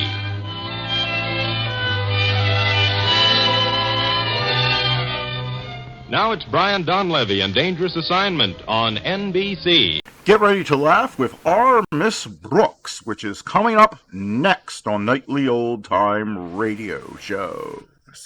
Here, our Miss Brooks, who teaches English at Madison High, has constantly shown a rare genius for getting into the doghouse with her principal, Mr. Conklin. I've gotten into it with him so often, he's even thinking of building me one of my own. But about a month ago, I was given an unexpected opportunity to redeem myself for all my mishaps during the past year. Mr. Conklin asked his teachers and students to volunteer for certain school projects, and he permitted me to take over his favorite spring project, the school garden. I was rather surprised at first until Mr. Conklin explained that the garden is 200 yards behind our school, and he needs that much space between us for self-preservation. Last Thursday morning, I decided to get up early and have a look at my handiwork before class. But as I went into our dinette for a quick cup of coffee, my landlady had a little surprise for me. Connie, instead of bacon and eggs this morning, I fixed you something rare and exotic. How does it look, dear? Indigestible. Oh, I'm sorry, Mrs. Davis. That was unkind of me. You tell me what that stuff is, and I'll eat it. Oh, it's only some arrowroot, papaya, kukui, and poha. I still say you tell me what it is, and I'll eat it.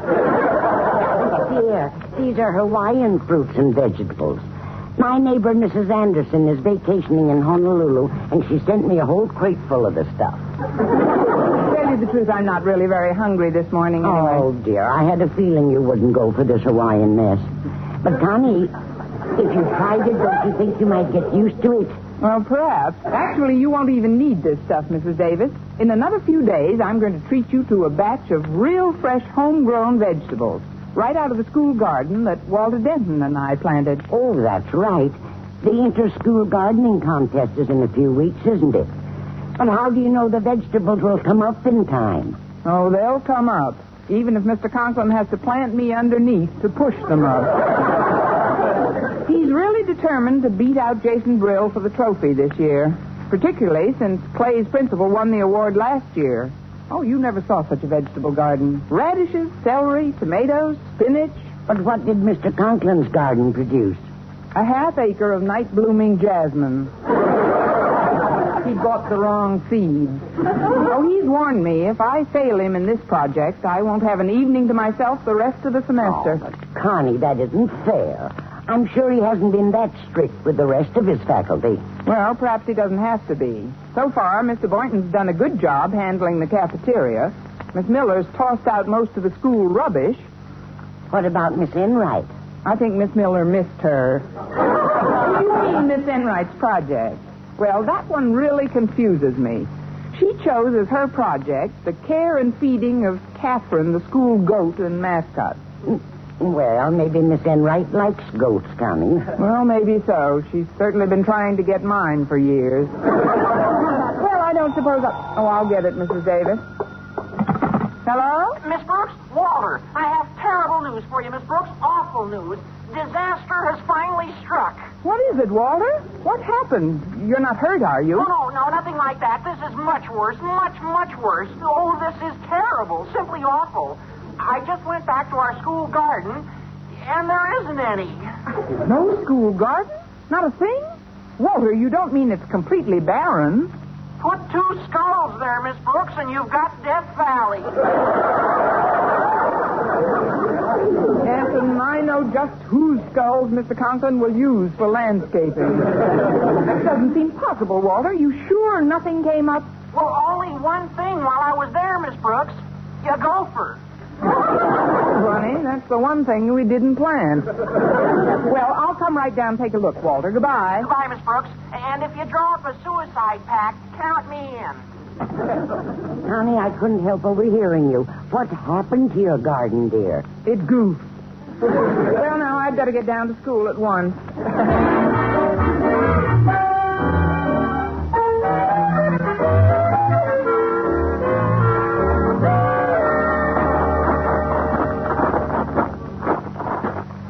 Good morning to my old friend, the genial Miss Brooks. That's 3 misstatements in the same sentence. Good morning, Miss Enright. And you remember Catherine, our school mascot, Miss Brooks? I know Catherine remembers you. Don't you remember Miss Brooks, Catherine? You won't get any argument out of me this morning, Catherine. Oh, why so glum today, darling? Your mood hardly becomes that delightful, flowery spring hat you're carrying. You know, it seems I saw the exact duplicate on someone... No, not the exact duplicate. The hat on the horse's head had holes for its ears.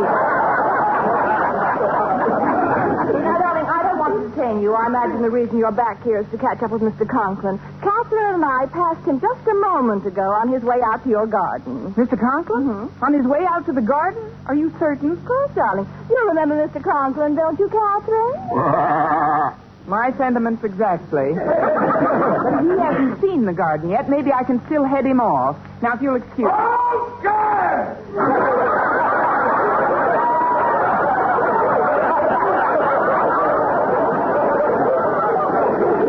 He's seen it. Well, I guess that finishes me. But I still can't figure out what happened to that garden. Well, maybe you should have had someone with a green thumb to help you, like me. No, thanks. I would have spent half my time keeping your green thumb out of my blue eye. I feel it's the least I could have done after the help you've given me with my project. In the month I've had Catherine in my custody, she must have put on at least 25 pounds. And I owe it all to you. To me? But I didn't feed her. Oh, but you did, darling. Every night for the past 3 weeks I've let her graze in your garden. Huh? You let her graze in my garden? Then the vegetables did come up after all. You were only long enough to go down Catherine's throat. Oh, how that animal can eat. I must admit, I helped her. That must have been quite a sight. 2 old goats grazing together and... Now, darling, let's not be bitter. Just resign yourself to the fact that you've been outwitted as usual. With your current project a failure, you will be working evenings for Mr. Conklin, and dear Mr. Boynton will have more time for me. Oh, then that's the reason you volunteered to take care of our mascot. You planned this whole thing. Like a general plans a campaign. Well, if I had a medal, I'd know just where I'd like to pin it. But I still can't believe that one goat could eat that much. Well, you just don't know Catherine. Why, she'll eat anything. I've seen her when... Darling, where did you put your hat? My hat? Well, it's right here in my... Good grief. While we've been talking, Catherine's eaten it. Oh, I am so sorry. Well, I don't suppose there's any use worrying about that. Anyway, not with the trouble heading this way. Oh, here you are, Miss Green Thumb. Miss Enright, would you please excuse us? I have something I want to say to Miss Brooks. Certainly, Mr. Conklin. Say goodbye to Mr. Conklin and Miss Brooks, Catherine. Goodbye to you, Catherine. I suppose you know where I've just been, Miss Brooks? Yes, sir. You've seen our garden, and I'm back in the doghouse again. In it? You practically own it, lassie. Miss Brooks, what happened to my garden?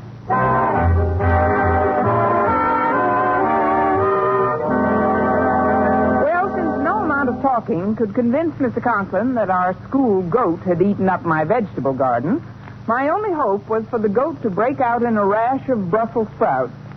But with the school garden contest a mere 2 weeks away, and my funeral scheduled for the day after if we didn't win, at noontime, I decided to seek the advice of my favorite fellow teacher. Since the school cafeteria was his current project, I knew I'd find Mr. Boynton in the kitchen. So I went down there just before lunch, opened the door. Oh, my goodness. I'm terribly sorry, Mr. Boynton. Mr. Boynton? Mr. Boynton, where are you? Down here, under the goat, Miss Brooks. Oh, I'm awfully sorry. Here, let me help you up. Well, luckily nothing happened to your new white suit. It's my old blue serge. I was milking Catherine.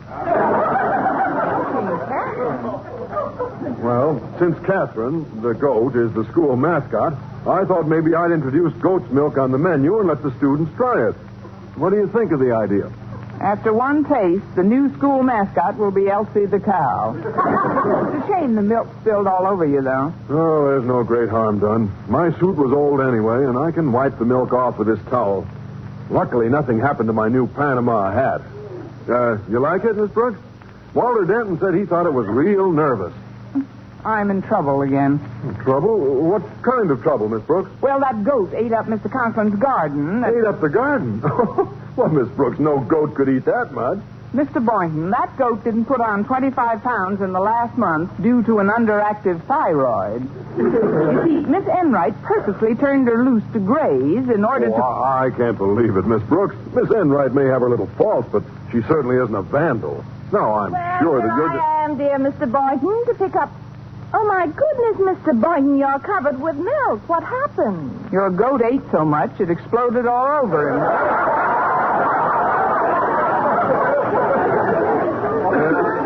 Miss Enright, Miss Brooks is under the impression that you encouraged Catherine to eat up Mr. Conklin's garden. Well, that's an utterly fantastic idea. She has absolutely no basis. Well, there's no use worrying about that now. Anyway, there is still 2 weeks until the contest, and anything can happen in that time. Correction, darling. There were 2 weeks, but those 2 weeks don't exist anymore. Don't tell me Catherine ate them up, too. No, not exactly. I happened to be covering the office for Mr. Conklin during the last period, and Mr. Stone called.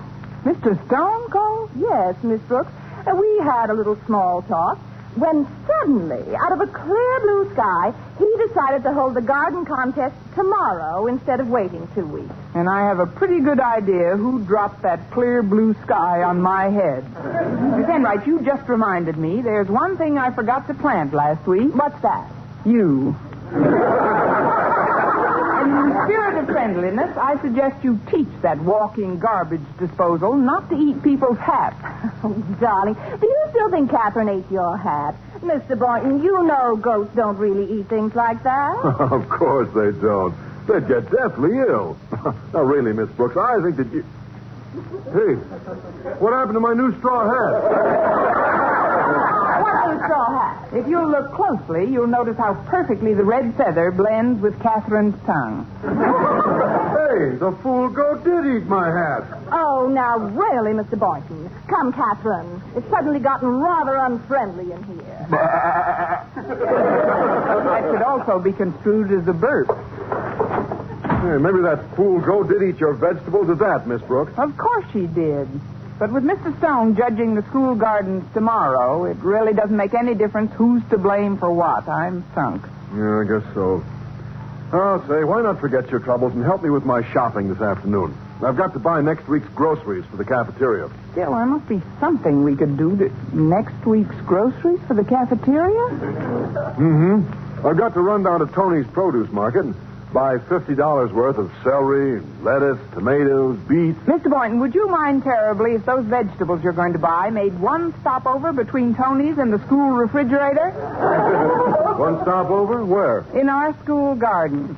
What? Miss Brooks, what are you talking about? Just this. Before tonight is over, we're going to transform that spot from Conklin's desert oasis to Tony's garden paradise.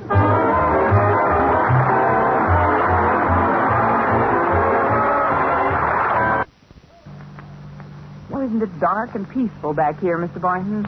Just you and I and $50 worth of Tony's vegetables. Yes, it sure is dark tonight. It's lucky we have this flashlight. Have you ever thought what we would have done if that little bulb had gone out? Constantly. It would have been difficult to plant all those vegetables. Yes, it would. Frankly, Miss Brooks, I didn't like this whole idea. And if Miss Enright hadn't played that trick on you, I never would have been a party to it. I realize that, Mr. Boynton, but there was nothing else we could do under the circumstances. Anyway, since most of the vegetables are planted now, let's not think about them anymore. Let's think about us. Us? Yes, my hands have been in the ground so much the last hour, they're cold, Mr. Boynton. Oh, mine are too, Miss Brooks. Well, let's warm them up, shall we? What would you suggest? Suggest? How about trotting a couple of laps around the athletic field? Mr. Boynton, I said my hands are cold, not my feet. Oh. Well, suppose I just reach across and Holy cow, your fingers are freezing, Miss Brooks. You're holding a bunch of carrots. Mr. Boynton, isn't that another flashlight over there? Where? Oh, you're right, Miss Brooks. Somebody's coming. Oh, we can't be found here. Not with a hot vegetable garden. Get behind that big oak tree until they pass by. No, you get behind the oak. I'll get behind the small elm right near it. Now, if we both get behind that oak, we'd have to huddle too close together so as not to be seen. We're going to miss that elm, aren't we? Oh, I'm certain the oak will hide the two of us easily. Well, all right, Miss Brooks, but please come along. I only hope whoever that is. Sure, you must be mistaken, Harriet. I saw no flashlight in the vicinity of my bald vegetable garden. Oh, I guess it was a firefly then. Can you tell a flashlight from a firefly from a distance, Daddy? Well, of course. If you can hear it breathing, it's a firefly. There are no fireflies around this time of year, child, and do stop dropping those cucumbers all over the place. But, Daddy, do you think it's honest, buying all these vegetables and laying them out in your garden just to win a prize? Well, it's not dishonest. We're merely giving these poor, friendless little vegetables a home for a day or so. But, Daddy, is it honest? Harriet, thank goodness you've been brought up to be a good, honest child, and your daddy dearly loves you. But there are times when he devoutly wishes he could trade in his scrupulously honest daughter for a slightly sneaky son. Daddy, Now, Harriet, not another word. Just drop your bag of vegetables in front of that oak tree and start distributing the stuff in even rows. Well, all right, Daddy. I'll start planting my tomatoes in this row of 2-foot-high celery, and you start planting your vegetables over there. We'll soon have this barren desert looking like I'll start planting my tomatoes in this row of 2-foot-high celery.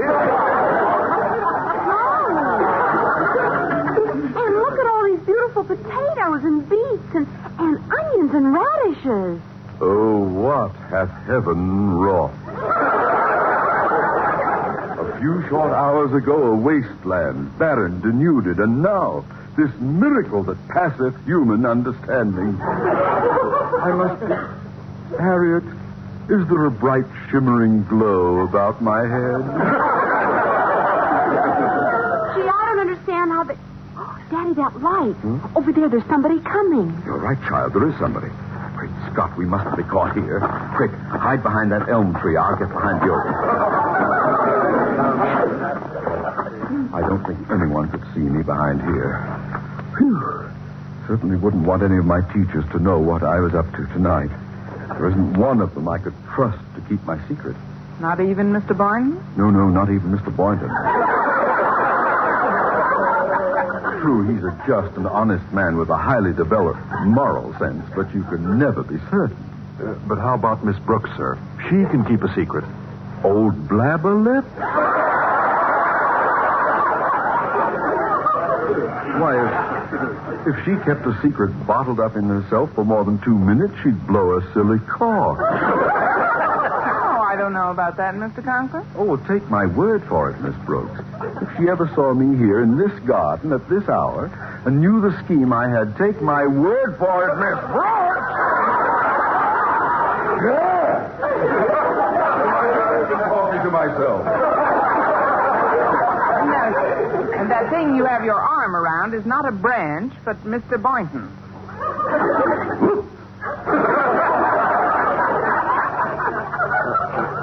Hello, Mr. Conklin. And I suppose this is not really an oak tree, but Miss Perkins of our math department. Shall we cut our initials in her, sir, and find out? Shall we close our little traps, Miss Brooks? Oh, Miss Brooks, things are beginning to add up. Then it was you who laid out all those beautiful vegetables. Yes, sir. It was Brooks that wrought before, not heaven. Well, since we're all in the same boat, there's nothing. Say, if that person out there with the flashlight is starting to pick up our vegetables. Why, the hijacker. Who could it be, anyway? My guess is that it's Jason Brill. He'd stop at nothing to keep that gardening trophy at Clay City High. But do you think he'd stoop to anything so low? He has a reputation for being the most unprincipled principal in the country. But we'll hand him the shock of his life. Grab a nice, juicy vegetable, both of you. I'll take this watermelon. I've got something here that weighs a ton. Must be an oversized squash. That's my handbag.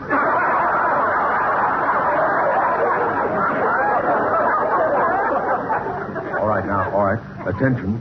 Get ready to jump him. When I give the signal, we charge. Ready now? 1, 2... Geronimo! Nice work. That's right, Boynton. Hold him by the hair while I shine this light in his face. Oh, God, it's Mr. Stone! Conklin, stop sitting on my chest this instant. Oh, yes, sir. Of course. Yes. Oh, Miss Brooks, get up. You're sitting on the head of the board. Sir, where I'm sitting is a mighty peculiar place for a head. Oh, the head of the board. Let me help you up, sir. I'm terribly sorry, Mr. Stone. We thought, Boynton, you may stop pulling Mr. Stone's hair now. I was just combing out the watermelon seed. Oh, no, leave them there, Boynton. I love the taste of watermelon as it dribbles down from my forehead, and I catch the drops on my tongue. Conklin, what was the meaning of that dastardly attack by the three of you on my person? Oh, well, I'm terribly sorry, sir. Terribly sorry. Believe me, sir, we thought you were a vandal. We've had vandals around here lately. That's why we were all here tonight, to stand guard. But why are you here, sir? I happened to drop by your home to make sure you'd been informed about my moving up the date for the garden contest, and your wife said I might find you in your office. On the way over, I thought I'd like to take a peek at your garden. Well, how do you like it, sir? Well, it's exquisite. It's simply exquisite. Oh, thank you. Seems only yesterday that all this was just a barren, desolate wasteland. Matter of fact, it seems like only a half hour ago to me. Do you like the celery, Mr. Stone? Beautiful, Miss Brooks. I don't believe I've ever seen celery stalks so high. And these cabbages, magnificent, and what in heaven's name is this angry-looking, furry vegetable here, Conklin? Angry-looking, furry vegetable? I knew Mrs. Davis would get rid of that stuff somewhere. And these fruits here look quite familiar to me. Mrs. Stone and I once spent a summer in Hawaii. Conklin, how did you ever get kukui and arrowroot and papaya to grow in this climate? Well...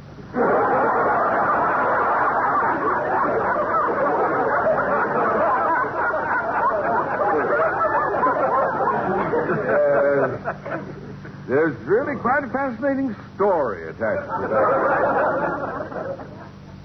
Tell him the fascinating story, Miss Brooks. Yes, sir. This fascinating story. Well, we knew ordinary farming methods would never grow us any Hawaiian fruit, so we watered the ground here daily with pineapple juice. Oh, really now? And tell me, Miss Brooks, how did you manage to grow a fruit with a little tag on the bottom saying, "Welcome to beautiful Hawaii"? Well, frankly, sir, those tags, "Welcome to Hawaii," were just sent to the three of us today. And just why were they sent to the three of you, Miss Brooks? Because right now, it looks like we'll be teaching them. One of the most acclaimed shows of all time, Orson Welles' Mercury Theater of the Air, is up next. Wonderful to be famous. According to the story, that's what the young lady said to the fat man, the fabulously fat, the fantastic, the famous fat man, when he took her to lunch at a fashionable restaurant and everybody turned and stared. "Tell me," she said, "do people always recognize you? Does everybody always know who you are?" "Well, my dear," said Mr. Chesterton, "if they don't, they ask." Mr. Chesterton's The Man Who Was Thursday is a little like that. Roughly speaking, it's about anarchists. It was written, remember, in the boom of bomb-throwing in those radical, irresponsible days of the nihilists. And roughly speaking, it's a mystery story. It can be guaranteed that you will never guess the solution until you get to the end. It is even feared that you may not guess it then. You may never guess what The Man Who Was Thursday is about, but definitely, if you don't, you'll ask.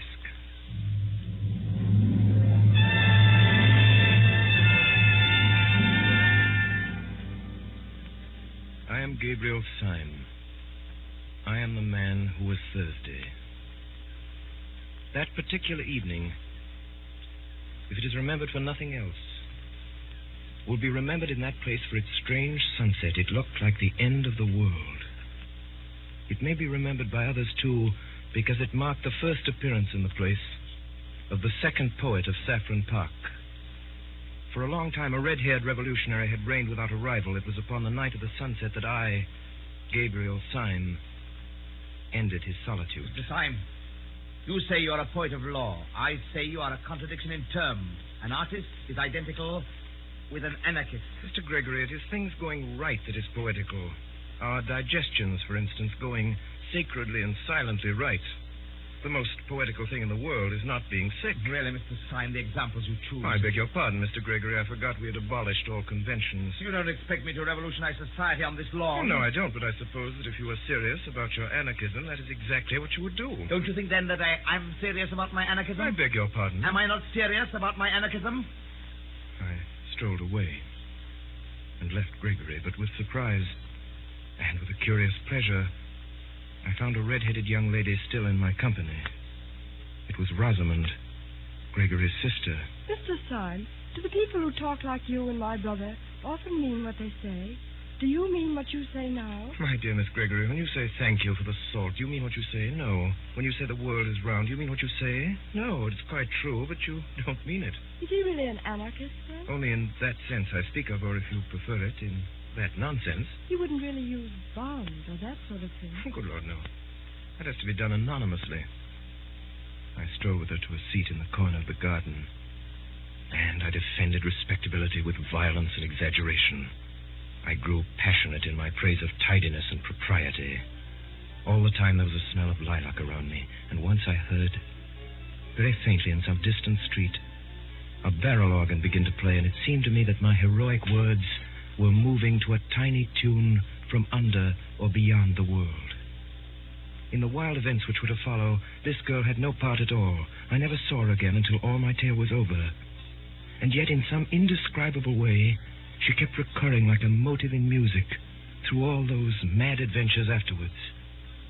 And the glory of her strange hair ran like a red thread through those dark and ill-drawn tapestries of the night.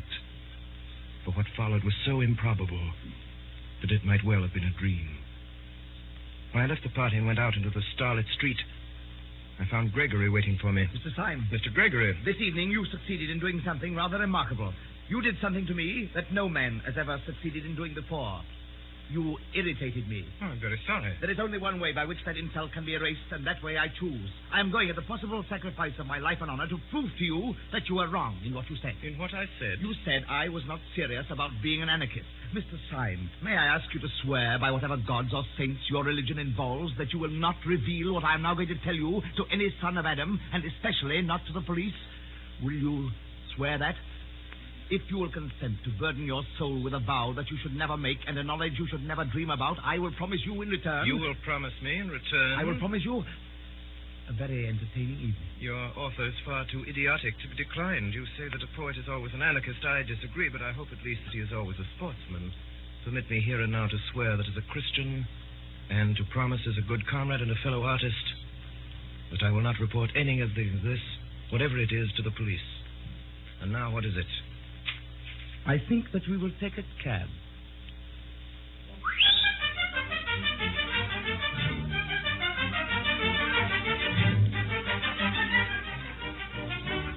The cab pulled up before a particularly dreary and greasy beer shop. We seated ourselves in a close and dim sort of bar parlor at a stained wooden table with one wooden leg. Mr. Syme, if in a few moments this table begins to turn around a little, please don't put it down to the champagne. I don't wish you to do yourself an injustice. Well, if I'm not drunk, I'm mad, but I trust I can behave like a gentleman in either situation. May I smoke? Certainly. Try one of mine. I took the cigar and started to light it. Almost before I had begun, the table at which we were sitting began to revolve, first slowly and then rapidly. You mustn't mind it. It's a kind of screw. Quite so, a kind of screw. How simple that is. The next moment, we two, with our chairs and tables, shot down through the floor as if the earth had swallowed us.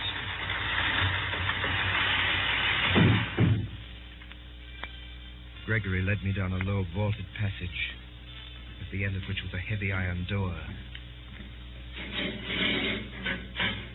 Who is it? Mr. Joseph Chamberlain. It was obviously some kind of password.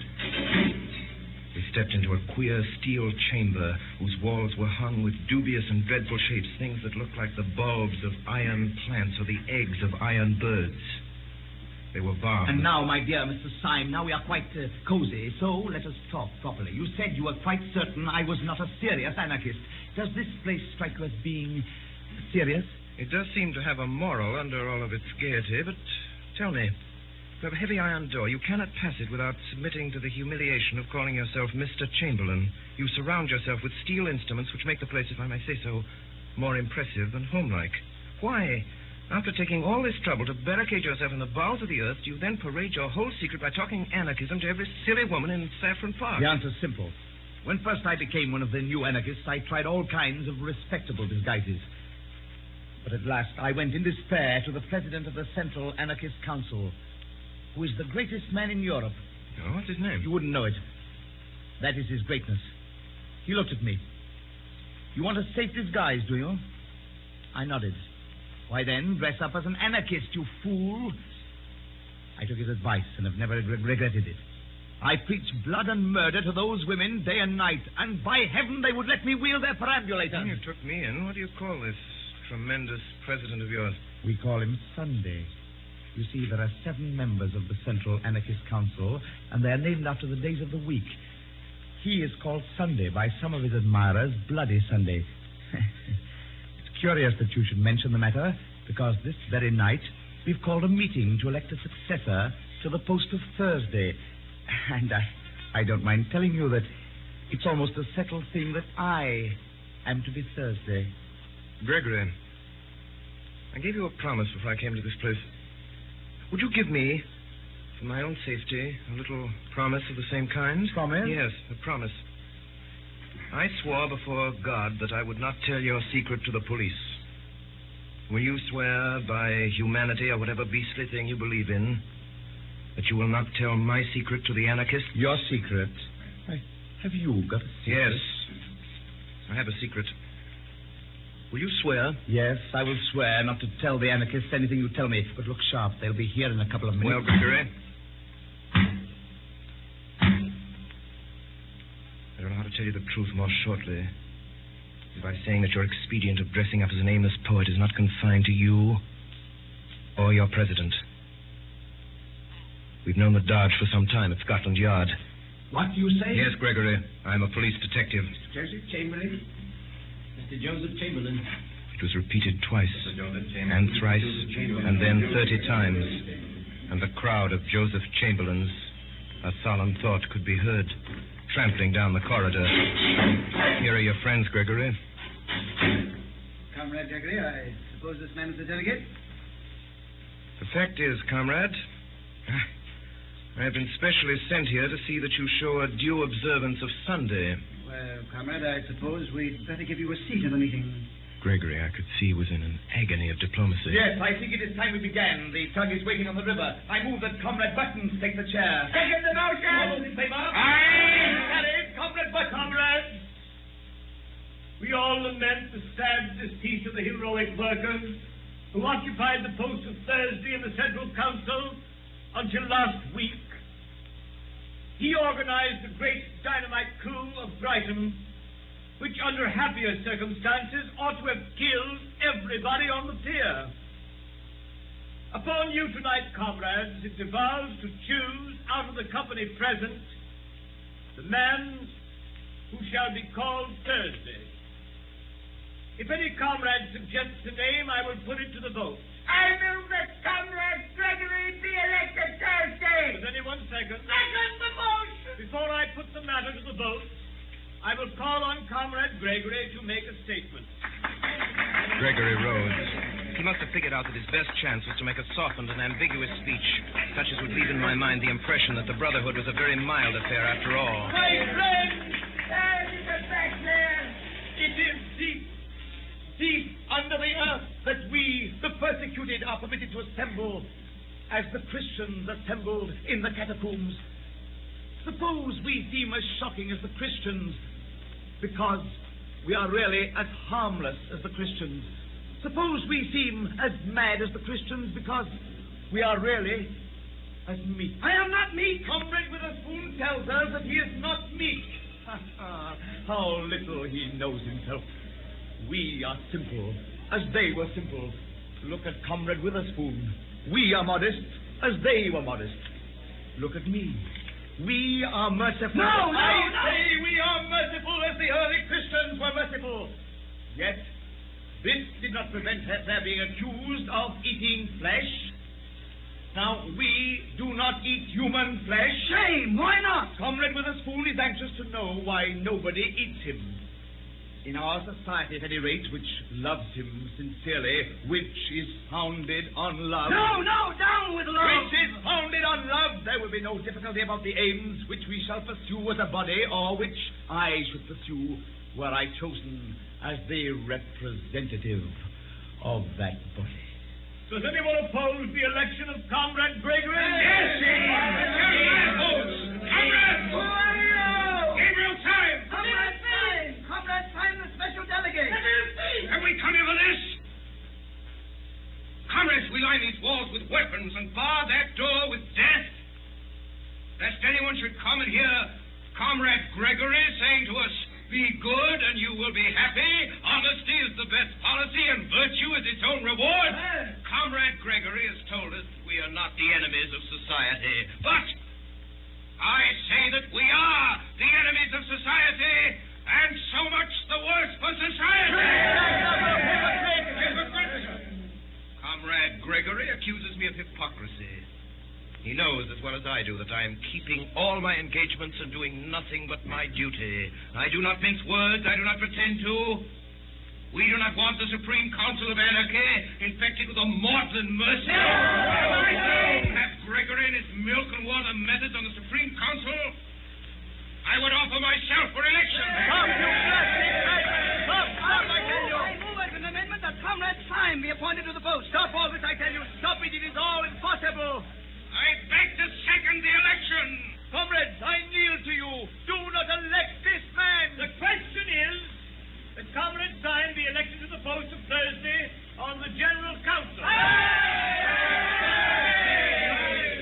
minutes afterwards, Mr. Gabriel Syme of the Secret Police Service was elected to the post of Thursday on the General Council of the Anarchists of Europe.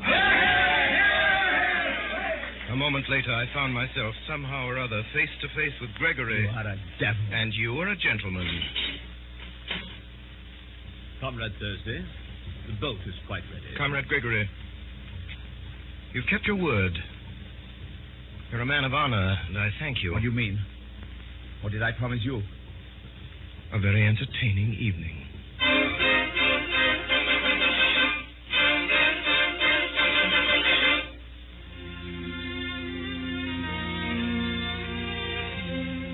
My name is really Gabriel Syme. I'm not merely a detective who pretends to be a poet. I'm really a poet who has become a detective. I come of a family of cranks. One of my uncles always walked about without a hat. And another had made an unsuccessful attempt to walk about with a hat and nothing else. Being surrounded with every conceivable kind of revolt from infancy, I had to revolt into something, so I revolted into the only thing left, which was sanity. Now, some months before that evening in Saffron Park, I appeared before a high official in Scotland Yard. I was led to a side door. And almost before I knew what I was doing, I was suddenly shown into a room, the abrupt blackness of which startled me like a blaze of light. Are you the new recruit? All right, you're engaged. I really have no experience. No one has any experience of the Battle of Armageddon. But I'm really unfit. You're willing, that is enough. Well, really? I don't know any profession of which mere willingness is the final test. I do. Martyrs. I'm condemning you to death. Good day.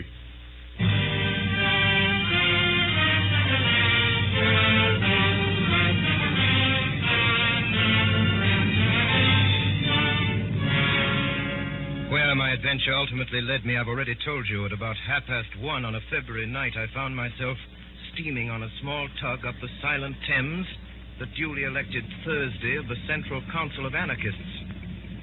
As we came alongside, the great stones of the embankment were big and black against the huge white dawn. I leapt out of the boat onto the slimy steps. The tug put off again and turned upstream. And I saw that there was a man leaning over the parapet and looking out across the river. And then the man smiled. And his smile was a shock. For it was all on one side, going up the right cheek and down on the left. With the dark dawn and the deadly errand and the loneliness and the great dripping stones, there was something unnerving in it. There was the silent river and the silent man. And there was the last nightmare touch, that his smile had suddenly went wrong. We walk up towards Leicester Square. We shall just be in time for breakfast. Sunday always insists on an early breakfast. At one corner of Leicester Square, there projected the balcony of a prosperous but quiet hotel. The balcony contained a breakfast table, and round the breakfast table, glowing in the sunlight, were a group of noisy and talkative men, all dressed in the insolence of fashion. Here, then, was the secret conclave of the European dynamiters. Then, as I continued to stare at them, I saw something that I had not seen before, literally because it was too large to see. At the nearest end of the balcony, blocking up a great part of the perspective, was the back of a great mountain of a man. I first thought that the weight of him must break down the balcony of stone. This man was planned enormously in his original proportions, like a statue, carved deliberately as colossal. His head, crowned with white hair, as seen from behind, looked bigger than a head ought to be. The ears that stood out from it looked larger than human ears. His sense of size was so staggering that when I saw him, all the other figures seemed quite suddenly to dwindle and become dwarfish. They were still sitting there as before with their flowers and frock coats. But now it looked as if the big man was entertaining 5 children to tea. I never thought of asking whether the monstrous man who almost filled and broke the balcony was the great President Sunday, whom the others had stood in awe. I knew it was so. As I walked across the inner room towards the balcony, the large face of Sunday grew larger and larger, and I was gripped with a fear that when he was quite close, The face would be too big to be possible, and that I would scream aloud. I remembered that as a child I would not look at the Mask of Memnon in the British Museum, because it was a face and so large. By an effort braver than that of leaping over a cliff, I went to an empty seat at the breakfast table and sat down. At that moment, the president was addressing a man, out of whose collar there sprang a bewildering bush of brown hair and beard that almost obscured the eyes, like those of a Skye terrier. The man's name, it seemed, was Gogol. He was a Pole. And in this circle of days, he was called Tuesday. Our friend Tuesday insists on the ways of the stage conspirator. Now, if a gentleman goes about London in a top hat and frock coat, no one need know that he's an anarchist. But if a gentleman puts on a top hat and a frock coat and then goes about on his hands and knees, well, he may attract attention. I am not good at concealment. I am not ashamed of the cause. Yes, you are, my boy, and so is the cause of you. I am not good at deception. Right, my boy, right. You aren't good at anything. As I looked at the others, I began to see in each of them exactly what I had seen in the man by the river. Each man was subtly and differently wrong. Next to me sat Tuesday, the toggle-headed Gogol. Next was Wednesday, a certain Marquis de Saint-Eustache. In the gloom and thickness of his beard, a dark red mouth showed sensual and scornful. Whatever he was not a Frenchman.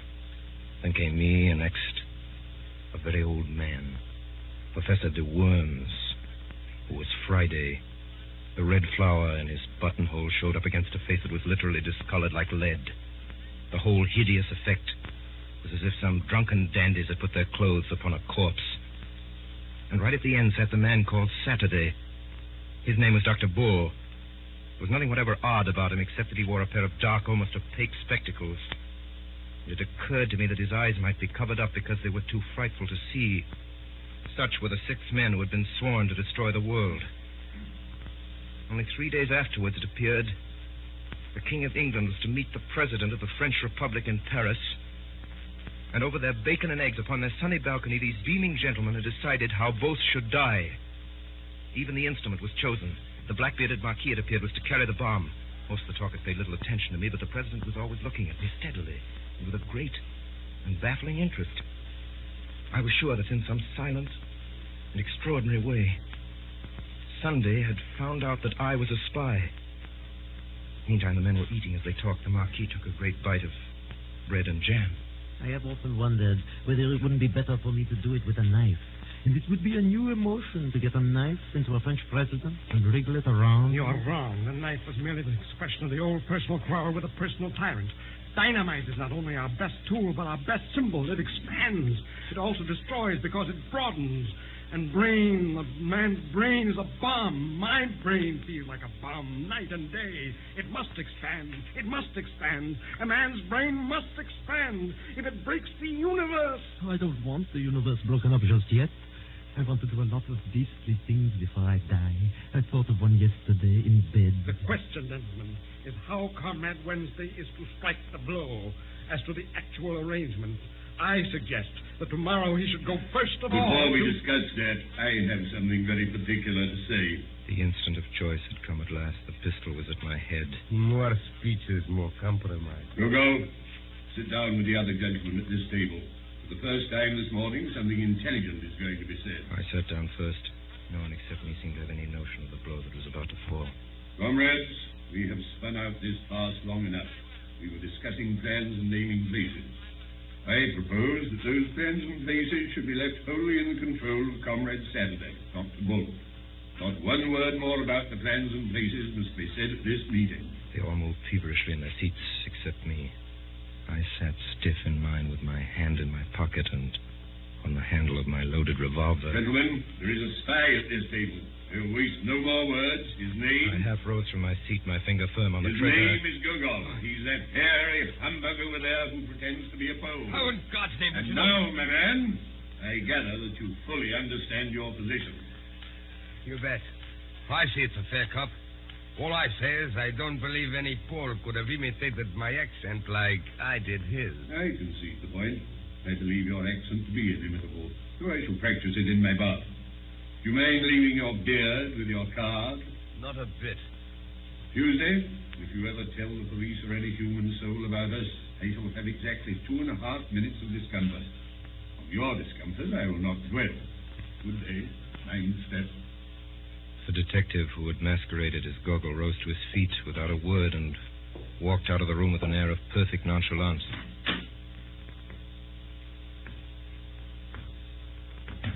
There was a slight stumble outside the door which showed that the departing detective had not minded his step.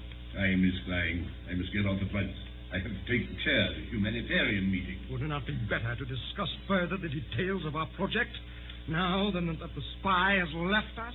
Secretary, if you take your head home and boil it for a turnip, it might be useful. I can't say, but it might. I really fail to understand. You fail to understand? Why, you dancing donkey. You didn't want to be overheard by a spy, did you? How do you know you aren't overheard now? With these words, Sunday shouldered his way out of the room, shaking with incomprehensible scorn.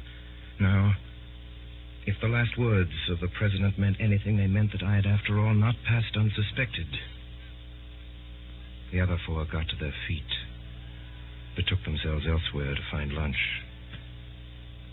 Only the old anarchist, old Professor de Worms, remained behind, seated before me at the table. Mr. Gabriel Sam. Yes, Professor? You policeman? Policeman?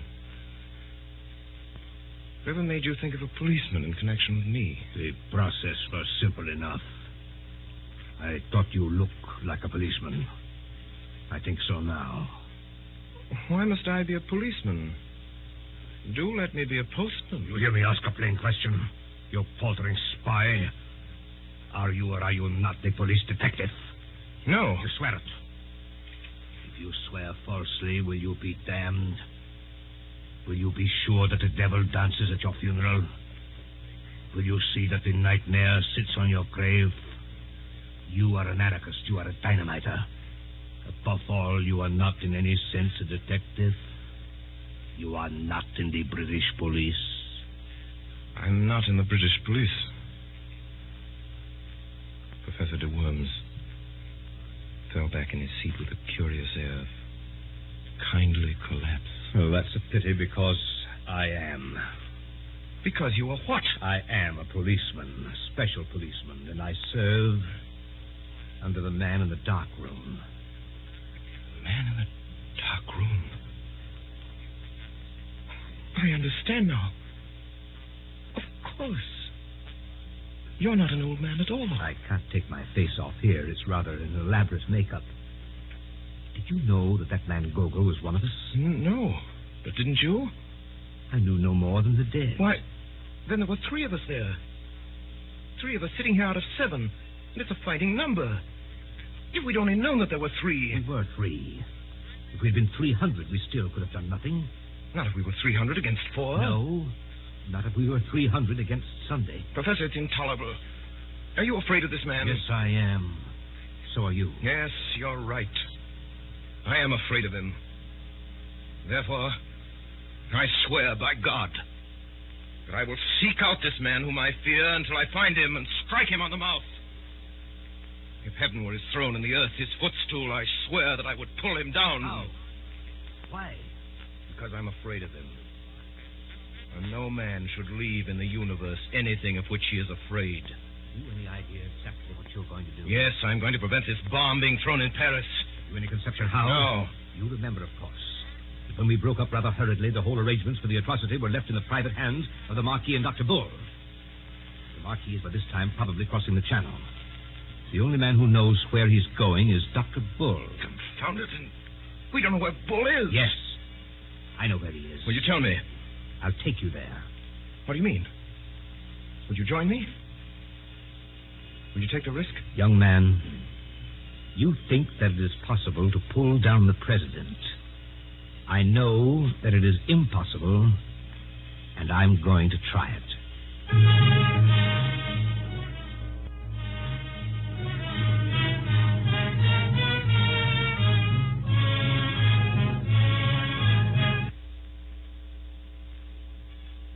call your special attention to the new series of broadcasts by the Mercury Theater with Orson Welles as star and director, which will commence next Sunday night at 8 p.m. Eastern Daylight Saving Time.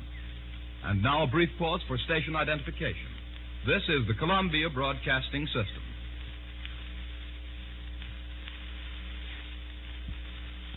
We continue now with the performance of G.K. Chesterton's The Man Who Was Thursday by Orson Welles and the Mercury Theater on the air.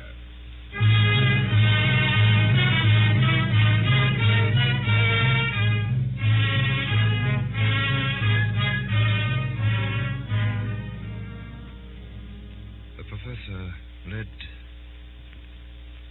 me to a very respectable inn. And in that place we dined very thoroughly. Can you play the piano? Yes, I'm supposed to have a good touch. It would have done just as well if you could work a typewriter. Thank you. You flatter me. Listen to me. There is no man except the President who is so seriously startling and formidable as Dr. Bull. That little grinning fellow in goggles. Depend on it. Sunday was not asleep when he locked up all the plans of this outrage in the round, black head of Dr. Bull. Do you think that this unique monster will be soothed if I play the piano to him? I mentioned the piano because it gives one quick and independent fingers. Sime, if we are to go through this interview and come out sane or alive, we must have some code of signals between us that this brute will not see. I have made a rough alphabetical cipher corresponding to the 5 fingers like this. Listen. B. A. D. Bad. A word we may frequently require.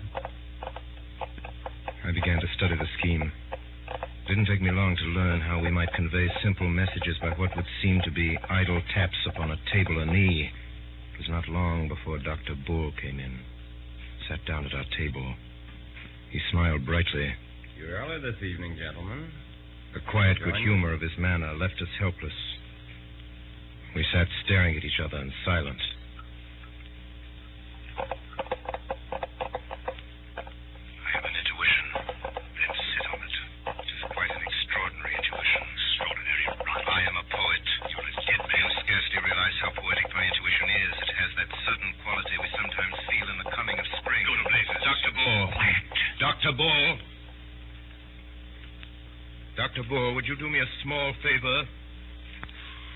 Would you be so kind as to take off your spectacles? Dr. Bull rose slowly, still smiling, and took off his spectacles. He was sitting in the chair before us.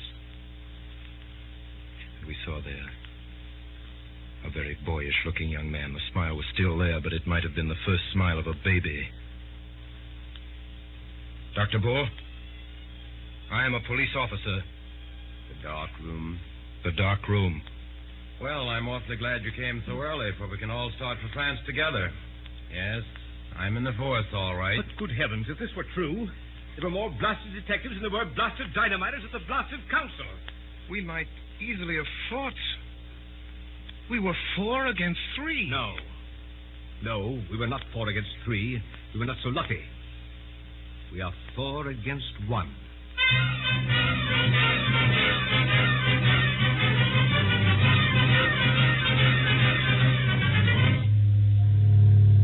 An hour later, we were already on the Calais boat. The fact that comes of it is this. We 3 are alone on this planet. Now we must do something to keep the Marquis in Calais till tomorrow midday, while the King goes safely through Paris. The only thing I can see to do is actually to take advantage of the very things that are in the Marquis's favor. Gentlemen, I'm going to profit by the fact that he is a nobleman and has many friends and moves in the best society. What the devil are you talking about?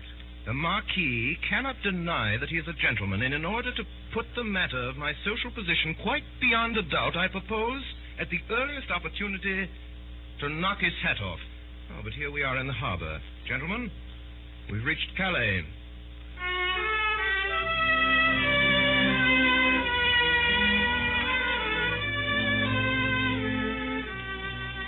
A band was playing in a Café Chantant hidden somewhere among the trees, where sat the Marquis de Saint-Eustache. The man had 2 companions, solemn Frenchmen in silk hats. You are Monsieur Syme, I think. And you are the Marquis de Saint-Eustache. Permit me to pull your nose, which I attempted to do, but the 2 men in top hats held me back. This man has insulted me. Insulted you when? Oh, just now. He's insulted my mother. Insulted your mother? Well, anyhow, my aunt. But how can the Marquis have insulted your aunt just now? He has been sitting here all the time. Oh, it was what he I said. said nothing at all except about the band. I only said that I like Wagner, played well. It was an allusion to my family. My aunt played Wagner badly. It was a painful subject. We are always being insulted about it. This seems most extraordinary. Oh, I assure you, the whole of your conversation was simply packed with sinister allusions to my aunt's weaknesses. Oh, this is nonsense. I, for one, have said nothing for half an hour, except that I like the singing of that girl with the black hair. Well, there you are again. My aunt's was red. It seems to me that you're simply seeking a pretext to insult the Marquis. By George. What a clever chap you are. Seeking a quarrel with me. By heaven, there was never a man where to seek long. These gentlemen will perhaps act for me. There are still 4 hours of daylight. Let us fight this evening. Marquis, your action is worthy of your fame and blood. Permit me to consult with the gentleman in whose hands I shall place myself. Good day. Lion, what are you up to? Now listen carefully. Bull, Professor, you are my seconds. And you must insist on the duel coming off after 7 tomorrow, so as to keep him from catching the 7:45 for Paris. If he misses that train, he misses the King of England. You understand? So at 7:20, we met on a small meadow not far from the railway. I'd made up my mind that I could avoid disabling the Marquis and prevent the Marquis from disabling me for at least 20 minutes. In 20 minutes, the Paris train would have gone by. Gentlemen, engage. I'm not a bad fighter. Every now and then, I'd almost fancy that I felt my point go home. But there was no blood on the blade or my shirt. And now, we could hear the Paris train. There was no doubt about the hit this time. I was as certain that I had stuck my blade into my enemy as a gardener that has stuck his spade into the ground. Yet, there was no blood on it at all. Marquis fought wildly. He constantly looked away at the railway line, almost as if he feared the train more than the pointed steel. I aimed less at the Marquis's body and more at his throat and head. A minute and a half afterwards, I felt the point enter the man's neck below the jaw. It came out clean. I thrust again and made what should have been a bloody scar on the Marquis's cheek. But there was no scar. Stop. I want to say something. It is rather important. It's a sign. You expressed a wish to pull my nose. Would you oblige by pulling my nose now as quickly as possible? I have to catch a train. I protest that this is most irregular. Will you or will you not pull my nose? Come, Mr. Syme. Don't be selfish. Pull my nose at once when I ask you. I took 2 paces forward and seized the Roman nose of this remarkable nobleman. I pulled it hard, and it came off in my hand. If anyone has the use for my left eyebrow, he can have it.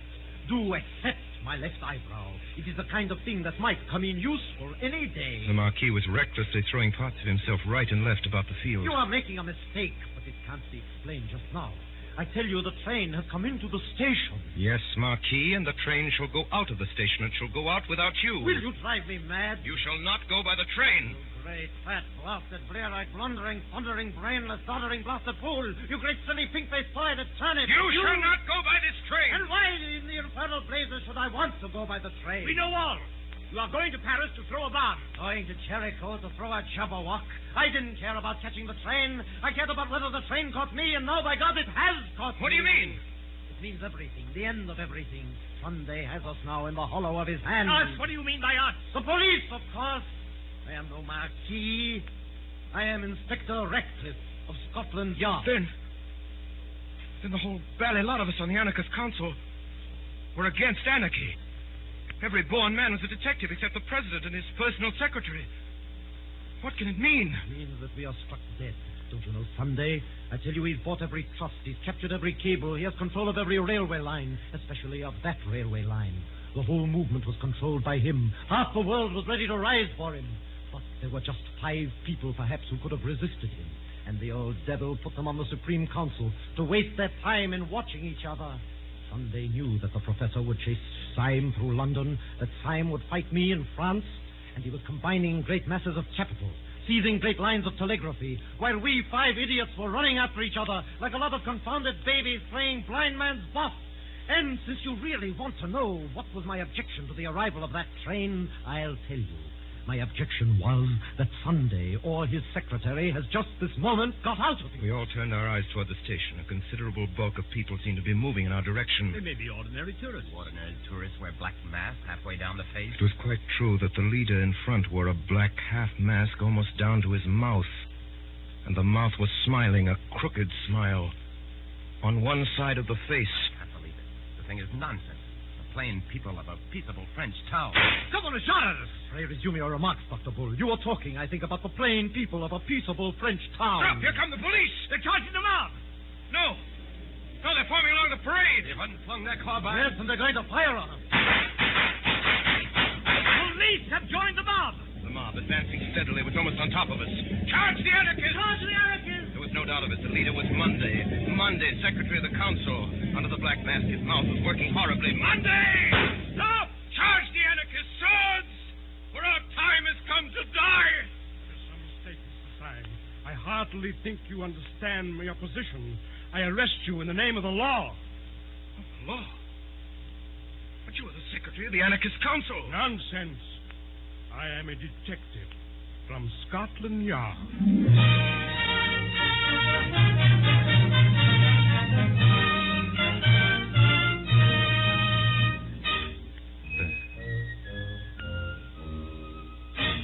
That night, 5 bewildered but hilarious detectives returned to London. And next morning, having found Gogol, we marched stolidly toward the hotel in Leicester Square. This is more cheerful. We are 6 men going to ask one man what he means. I think it's a bit queerer than that. I think it's 6 men going to ask one man what they mean. We saw at once the little balcony and a figure that looked too big for it. He was sitting alone with bent head, poring over a newspaper, but all his counselors would come to vote him down, cross that square as if we were watched out of heaven by 100 eyes. We went up the dark stair in silence. Delightful. So pleased to see you all. What an exquisite day it is. King dead? No, sir, there has been no massacre. I bring you news of no such disgusting spectacle. Disgusting spectacles? You mean Dr. Bull's spectacles? My spectacles are blackened, but I'm not. Look at my face. I dare say it's the sort of face that grows on one. In fact, it grows on you. I dare say it'll grow on me someday. We have come here to know what all this means. Who are you? What are you? What am I?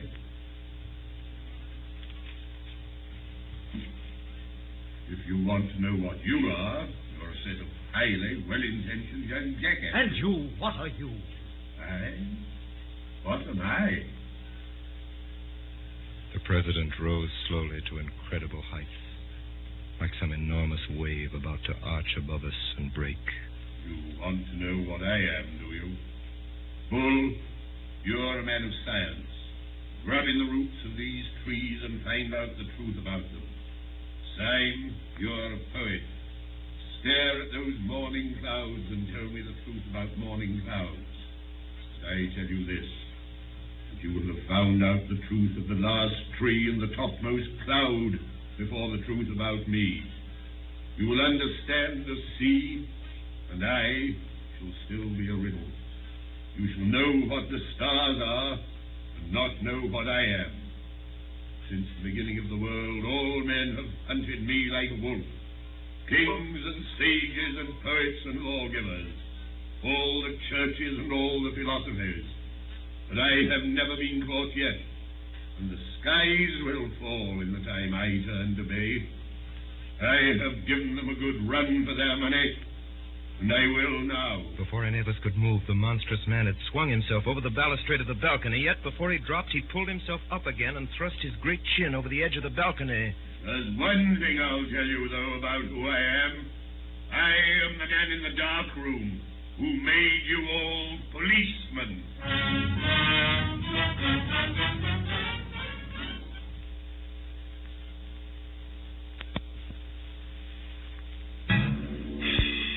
Sunday fell from the balcony, bouncing on the stones below like a great ball of India rubber, and went bounding off towards the corner of the Alhambra, where he hailed a hansom cab and sprang inside of it. Of course, we all followed him. And at the highest ecstasy of speed, Sunday turned round, and sticking his great grinning head out of the cab, he made a horrible face at us, flung a ball of paper at me, and vanished. I caught the paper. What does it say, Simon? Let's see. No one would regret anything in the nature of an interference by the Archdeacon more than I trust it will not come to that. But for the last time, where are your galoshes? The thing is too bad, especially after what Uncle said.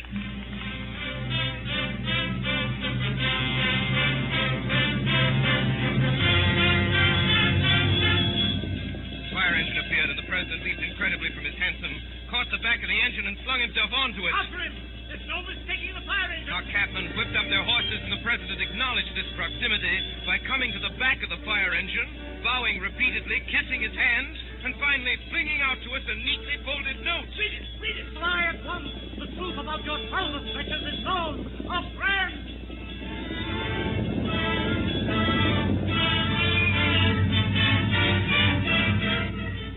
What place is this?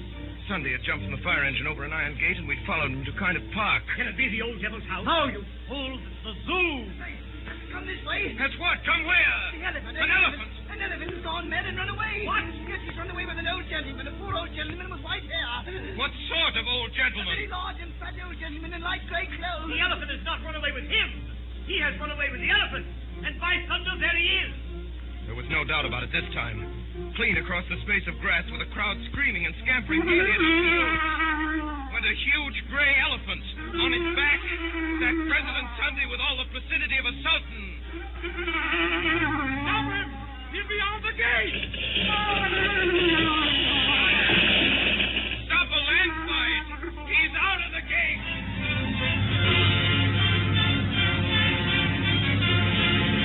Through street after street, through district after district, went the prodigy of the flying elephant, and we followed it through the city, out into the suburbs, and finally to a fairgrounds.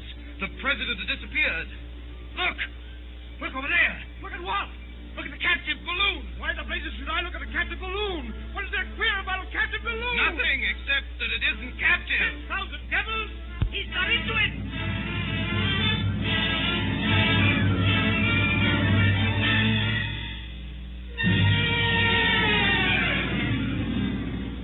We'd followed that balloon. All afternoon we'd followed it, and then, about twilight, the preposterous thing had staggered in the sky and sunk from view into the woods. Oh, if he's cheated us all by getting killed, it would be like one of his larks.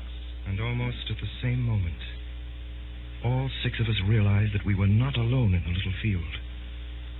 Across a square of turf, a tall man was coming towards us, leaning on a strange long staff like a scepter. His advance was very quiet. He might have been one of the shadows of the wood. Gentlemen, my master has a carriage waiting for you in the road just by. Who is your master? I was told you knew his name. Where is this carriage? Has been waiting only a few moments. My master has only just come home.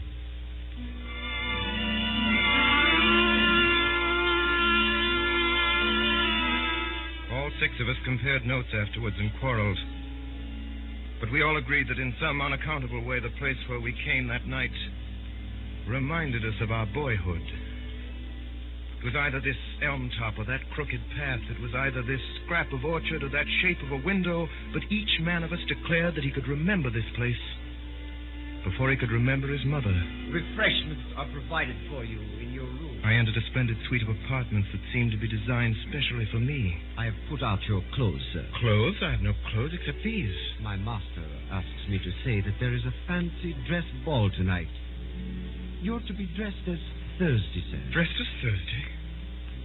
Doesn't sound a very warm costume. Yes, sir. The Thursday costume is quite warm, sir. It fastens up to the chin.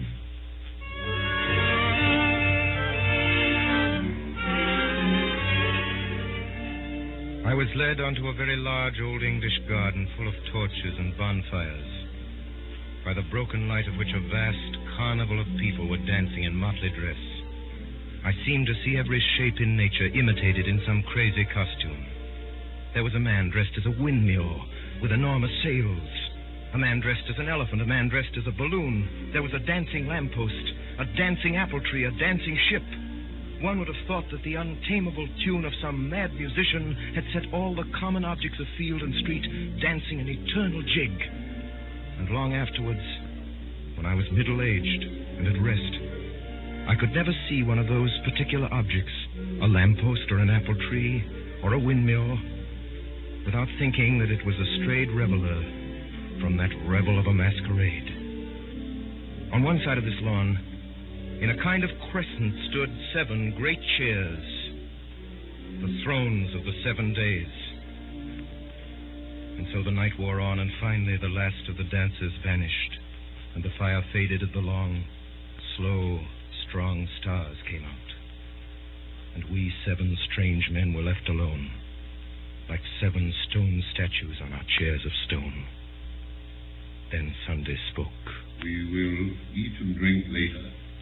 Let us remain together a little, we who have loved each other so sadly and have fought so long. I seem to remember only centuries of heroic war, in which you were always heroes, epic on epic, Iliad on Iliad, and you always brothers in arms. Tell me, who are you? I am the Sabbath. I am the peace of God. I'm grateful to you. Not only for wine and hospitality here, but for many a fine scamper and free fight. But I should like to know. My soul and heart are as happy and quiet here as this old garden. But my reason is still crying out. I should like to know. It seems so silly that you should have been on both sides and fought yourself. I have heard your complaints, and here, I think, comes another to complain. We will hear him also. And we saw standing before us the red-headed poet of Saffron Park. Gregory! Why, this is the real anarchist. Yes, I am the real anarchist. There came a day when the sons of God came before the Lord, and Satan also came with them. All right. I'm a destroyer. I would destroy the world if I could. Oh, most unhappy man. Try to be happy. You have red hair like your sister. I know what you are, all of you, from first to last. You're the people in power. You're the police, the great, fat, smiling men in blue and buttons. You're the law. You're the 7 angels of heaven, and you've had no troubles. Oh, I could forgive you everything if I could feel for once that you had suffered for 1 hour a real agony, such as I. I see everything. Everything. Everything that there is. Why does each thing on earth war against each other thing? Why does a fly have to fight the whole universe? Why does a dandelion have to fight the whole universe? For the same reason that I had to be alone in the dreadful council of the days. So that each thing that obeys law may have the glory and the isolation of the anarchist. So that by tears and torture we may earn the right to say to this accuser, we also have suffered. I repel the slander. We have not been happy. I can answer for every one of the great gods of law whom he is accused. At least. And I saw suddenly the great face of Sunday. Have you ever suffered? As I gazed, the great face grew to an awful size larger than the colossal mask of Memnon, which had made me scream as a child. It grew larger and larger, filling the whole sky. Then in the blackness, before it entirely destroyed my brain, I seemed to hear a distant voice saying a commonplace text that I had heard somewhere. Can ye drink of the cup that I drink of?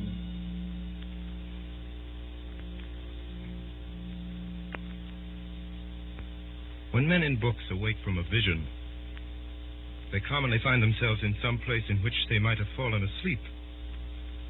I could only remember that gradually and naturally I knew that I was awake and had been walking along a country lane.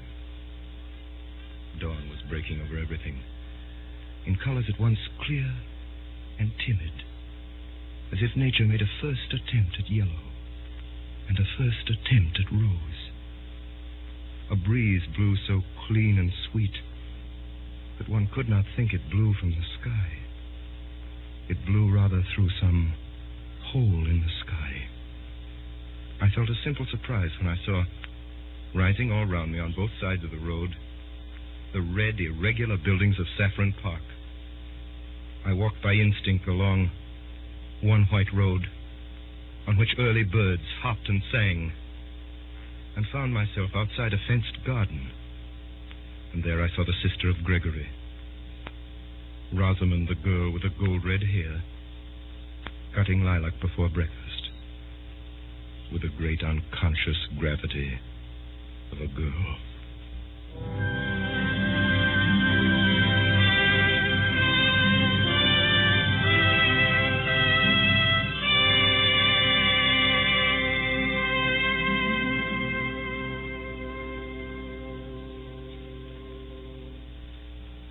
Tonight, the Columbia Broadcasting System, through its member stations coast to coast, and the network of the Canadian Broadcasting Corporation, has brought you a production of G.K. Chesterton's The Man Who Was Thursday, by Orson Welles and the Mercury Theater on the air.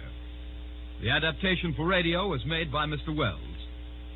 This Monday night concludes the summer broadcasts, which have introduced the Mercury Theater as the first complete theatrical producing company in radio.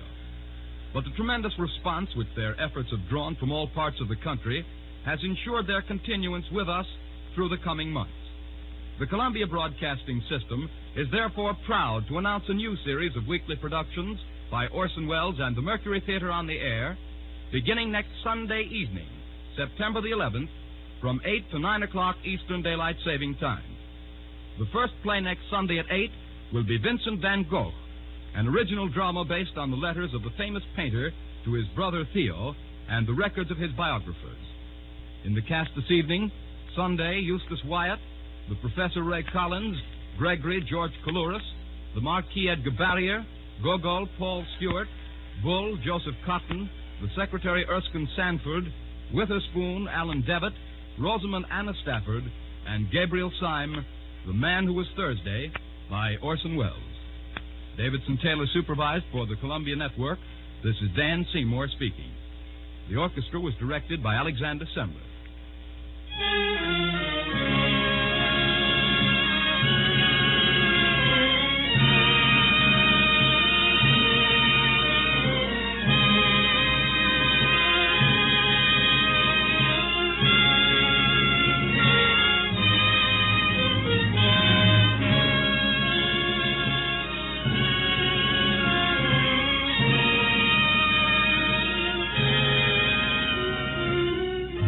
Remember, next Sunday evening at 8 o'clock Eastern Daylight Saving Time, Orson Welles and the Mercury Theater on the air in Vincent van Gogh.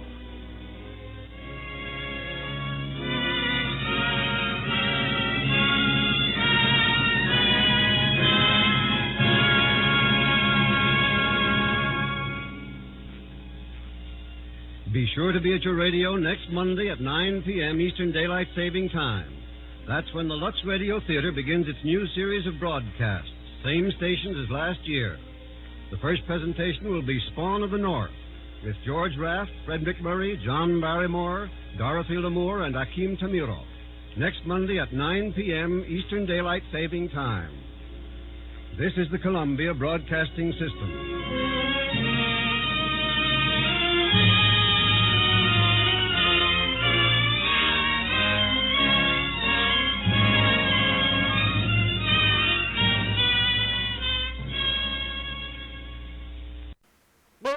Silver, wait those thrilling days of yesteryear with the Lone Ranger up next.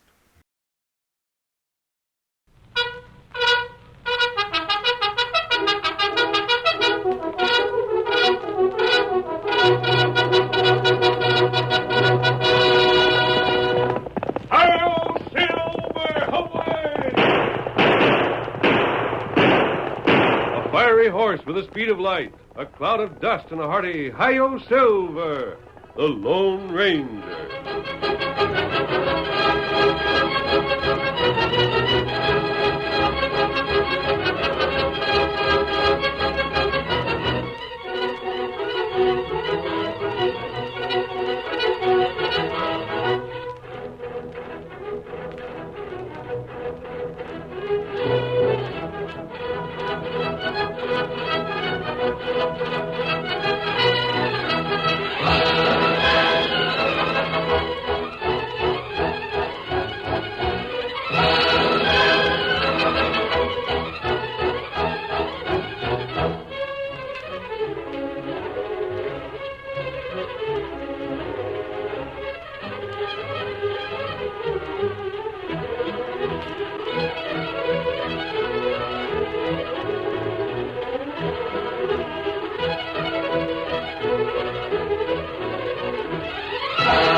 Treaties were signed with the Indians after the Civil War, and the western United States looked forward to peace and security.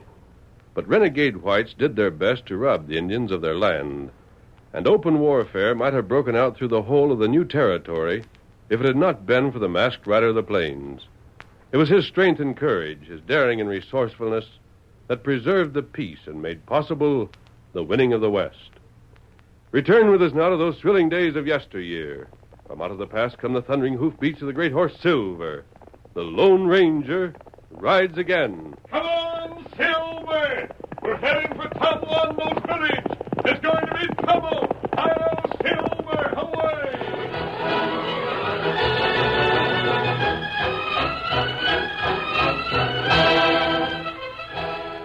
One afternoon, just as dusk was falling, the Lone Ranger rode into a familiar valley. Then suddenly... That shot was a warning, Silver. What's the matter? You get back. Come forward, Indian. Let me see you. This Indian land. No paleface right here. Little Bear, no masked man. I'm your friend. How, friend? Little Bear not see you for many moon. Little Bear, your tribe has always been friendly with the settlers. No friend now. Why? Paleface try steal Indian land. Paleface tell what not true. Old friends do not act this way. More paleface come in valley. Not like Indian. And your father, Tom Wando, has posted sentries to keep the settlers off your land? Drums? Tom Wando build great council fire. Because of the trouble with the settlers? See what Indian do. Maybe war. Tom Wando may decide on war with the settlers? Little Bear, if war is declared, many will be killed. I must see your father, Tom Wando. Him council, many brave. Not see you. We must stop this trouble. Come too late, stop war. I go to the council fire. Indian kill paleface at council fire. But the Indians know me as their friend. You will take me to your father? Me? Take your war council? No, not safe. I'll take that chance. Come on, Little Bear. We're going to find out what's happening at that council of war.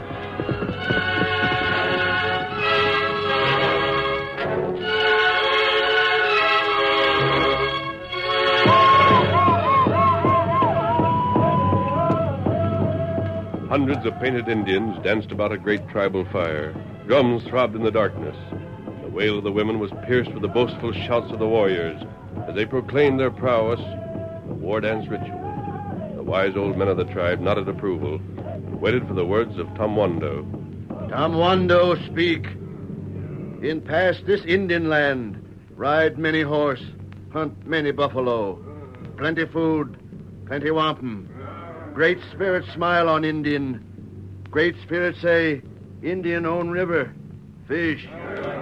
Great Spirit say, Indian own plain, hunt. Now paleface come, want river, want plain. Indian move. Wherever Indian go, paleface say, go away. Me live here. Settler bring fire stick, kill much game. Bring fire water, that plenty bad. Still Indian want peace. When paleface hungry, Indian feed. When paleface hurt, Indian heal. Now more settler come. Bad friend, tell Tom Wando, want Indian land. Go, or we shoot. Great Spirit live in council fire. Whisper in Tom Wando's heart. Great Spirit tell Tom Wando, Indian must fight. Indian must fight.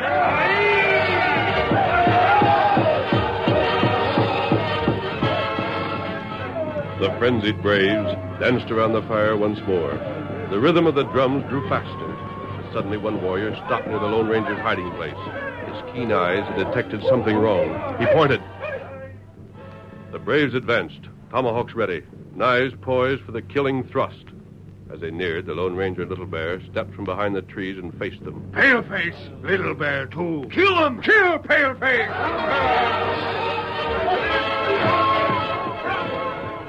The masked man and Little Bear were seized and dragged before the fire. All white men were their enemies. Little Bear was a traitor.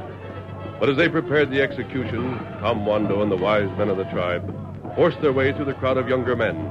The chief stared for a moment, then raised his hand for silence. Him wear a mask.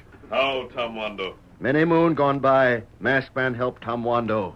How, friend? Tom Wando, I'm your friend and the friend of the ranchers in the valley.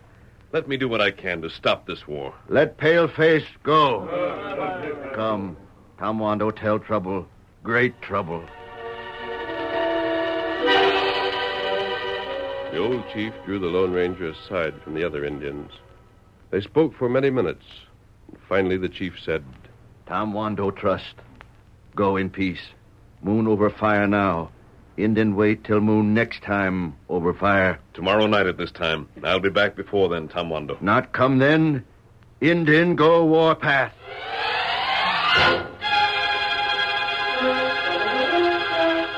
With the ominous words still ringing in his ears, the Lone Ranger headed for the valley settlement. He had discovered the cause of the trouble, a new rancher known as Buckeye, whose gunmen had terrorized the whole district. At Buckeye's ranch house late that same night, the outlaw leader and Hank, his second-in-command, laid their plans for the future. You sure got this thing figured to frazzle, Buckeye. The Indians got to get off their land like I told them to. And we get it. Or they fight. We've rigged up the way for the army to move in and get rid of them for us. We get their land that way, too. Ain't no way the scheme can fail. You sure moved in on these ranches in jig time. They don't get in your way none now. All you got to do is shoot a few of them. The rest will dance when the trigger's pulled. Who's coming here this time of night? Wait a minute, I take a look-see. Fellow on a big white horse. A stranger, probably. You'll soon find out who's boss of this valley if he is. Come on out. Howdy, stranger. Step in out of the shadows so we can see you. I'm looking for Buckeye. That's me. What do you want? Buckeye, I understand that you're the law in the valley now. I reckon I am. Sam Wanda's going to declare war on the valley settlers. He is, eh? Now, there's plumb interest in stranger. The bloodshed can be averted. The Indians blame you for the trouble, Buckeye. Ain't that a shame? Buckeye, this army's wearing a mask. What? Who are you? What's that mask for? I wear it for reasons of my own. I come as a friend of the settlers and a friend of the Indians to avert war. And just how you aiming to do that? The Indians say you're trying to drive them off their land. Why, of course we ain't. That's just a crazy idea. The ranchers and the Indians would get together and patch up their difficulties. Stranger, you've hit on a great idea. Except why don't you get just Tom Wando and me together? I speak for the ranchers, him speaking for the Indians.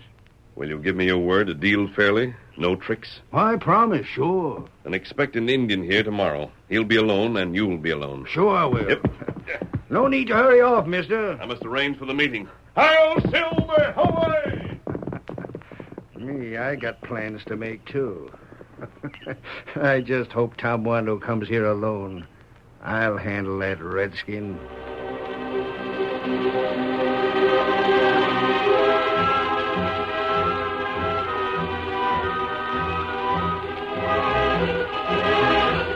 Throughout the night, the Lone Ranger rode.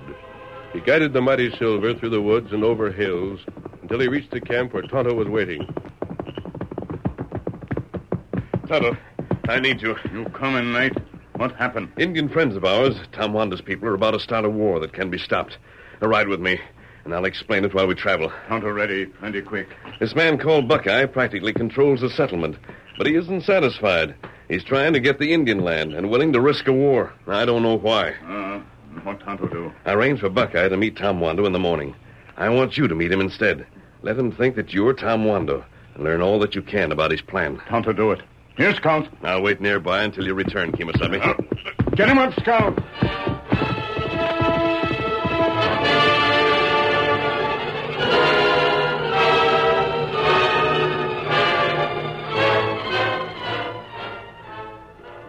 I'm hanged if Tom Wando ain't coming. He is. Take a look. Yeah, it's an Indian, all right. Is it Tom Wando? Well, who else would it be? Get yourself hid in the back room now. Mosey into the house there and let me talk with him. Leave the door open if you want. You can hear what's said. Howdy, Tom Wando. Glad to meet you. Oh. I've had plenty of dealings with your braves. Get down. Come inside. You... Buckeye? I am. You can trust me. Come on inside where we can talk right. You alone, like promise? You don't see anyone else, do you? We'll sit down and have a good long talk. Right in here. Injun ready for war. Ain't no need of war if you give me what I want. What that? Sit down and I'll tell you. Yeah.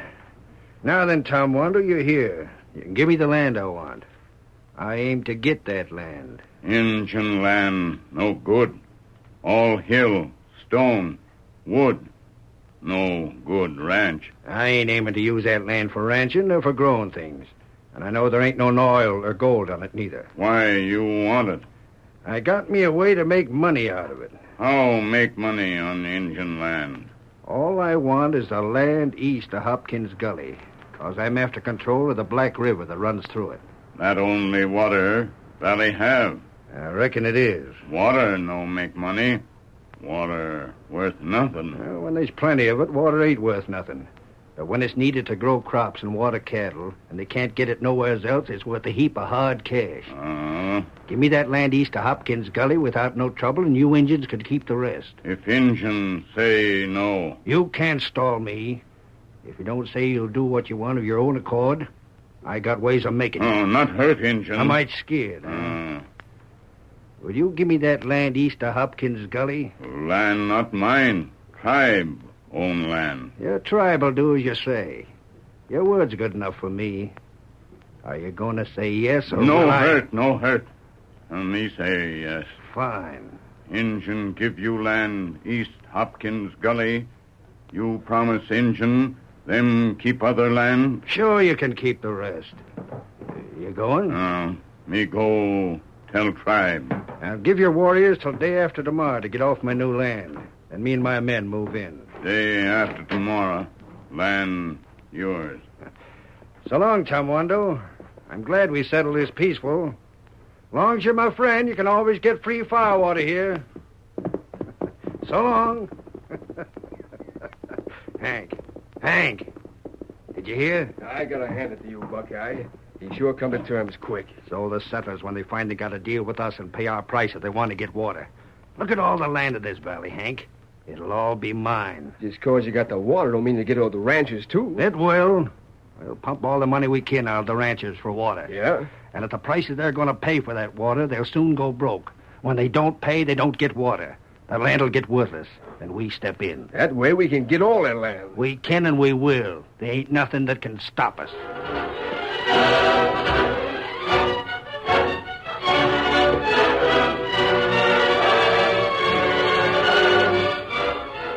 The curtain falls on the first act of our Lone Ranger story. Before the next exciting scenes, please permit us to pause for just a few moments.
to continue our story. When Tonto learned that the outlaws planned to get control of the Black River, he reported to the Lone Ranger and... So it's control of the water that those schemers want. That right? Black River is the only water the settlers have.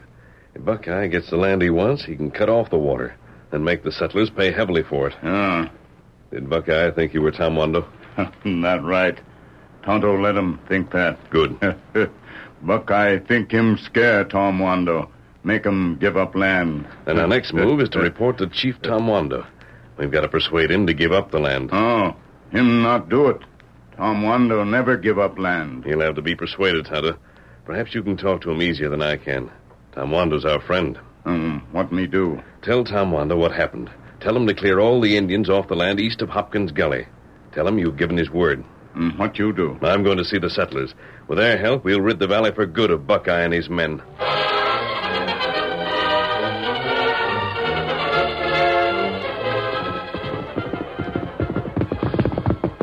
Slim! Yeah, who's calling me? Glory be it to masked men again after all this time. Am I glad to see you, mister? There's going to be trouble in this valley if we don't do something to stop it, Slim. That's why I'm so darn glad to see you. A new rancher called Buckeye is sort of taking over things. Now I understand he's riled up the Indians. I know, Slim. It's Buckeye's way of stealing the Indians' land. So that's what's in the back of it all. There's more than that.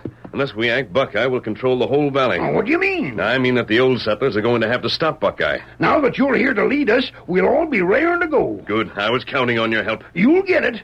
What do you want I should do first?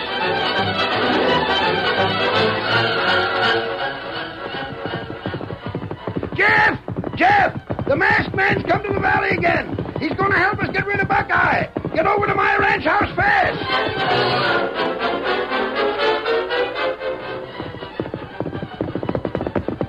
Sandy, get over to my place as fast as you can. We got a way to stop Buckeye now.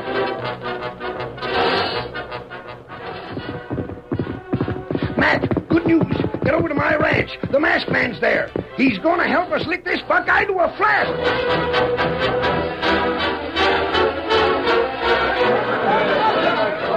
Friends, there are two things we must do. Buckeye is planning to get control of the Black River and make you pay for the water you use. He can't do that. The Indians have agreed to give Buckeye all the land east of Hopkins Gully. Well, then he'll have control of the river. Our ranches will be worthless. We'll all be ruined. We've got to stop his scheme. The second thing we'll do is rid this valley of Buckeye and his men forever. That ain't going to be easy. Buckeye's plenty bad medicine. He's got a herd of gunmen that'll leave shoot you as look at you. I have a plan in mind, but I'll need your help. Are you all with me? Yeah. You can count on me. It's our only chance. We got to stop Buckeye. We don't want trouble with the Indians. I'm for you. We're all with you. Good. Now listen carefully. We can't afford to make any mistakes.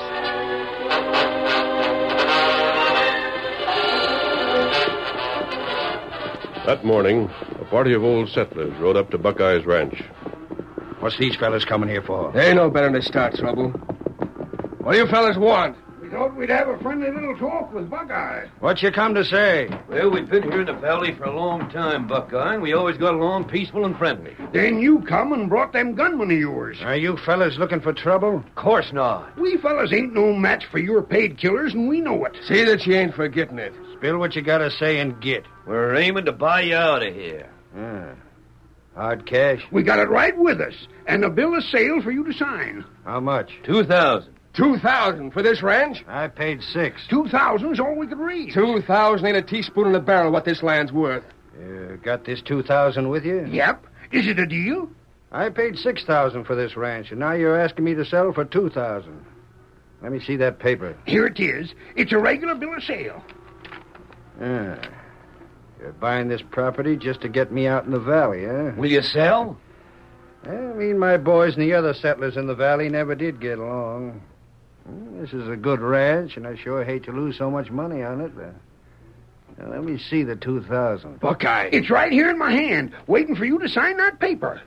Just to prove I'm a good-hearted fellow and all, I'll sell. You going loco, Buckeye? He's going to sell. Now, go inside and sign. Come in with me, Hank. You wait right there, gents. Why, sure. Buckeye, you going off your nut? Where's that pen and ink? Selling this ranch for $2,000. You paid $6,000. It's easy worth $7,000. I know what I'm doing. Where's that pen? This is like taking rock candy from a kid. Buckeye, don't sign that paper. Hank, if your six-shooter was as slow as your mind, you've been buried in Boot Hill long ago. These fool settlers are paying me $2,000 in cash for nothing. This ranch, nothing? You forget we're still getting the Indian land and control of the Black River. Yeah? They're giving me $2,000 for this ranch, and after I make them pay for water, I can buy this same land and house for a $5 bill. Oh, sure. Pretty slick. This ranch don't mean a thing. Just an extra bit of money in my sock. I better get out there before they get impatient. We got them in a trap. And they ain't gonna get out. We got them licked every way.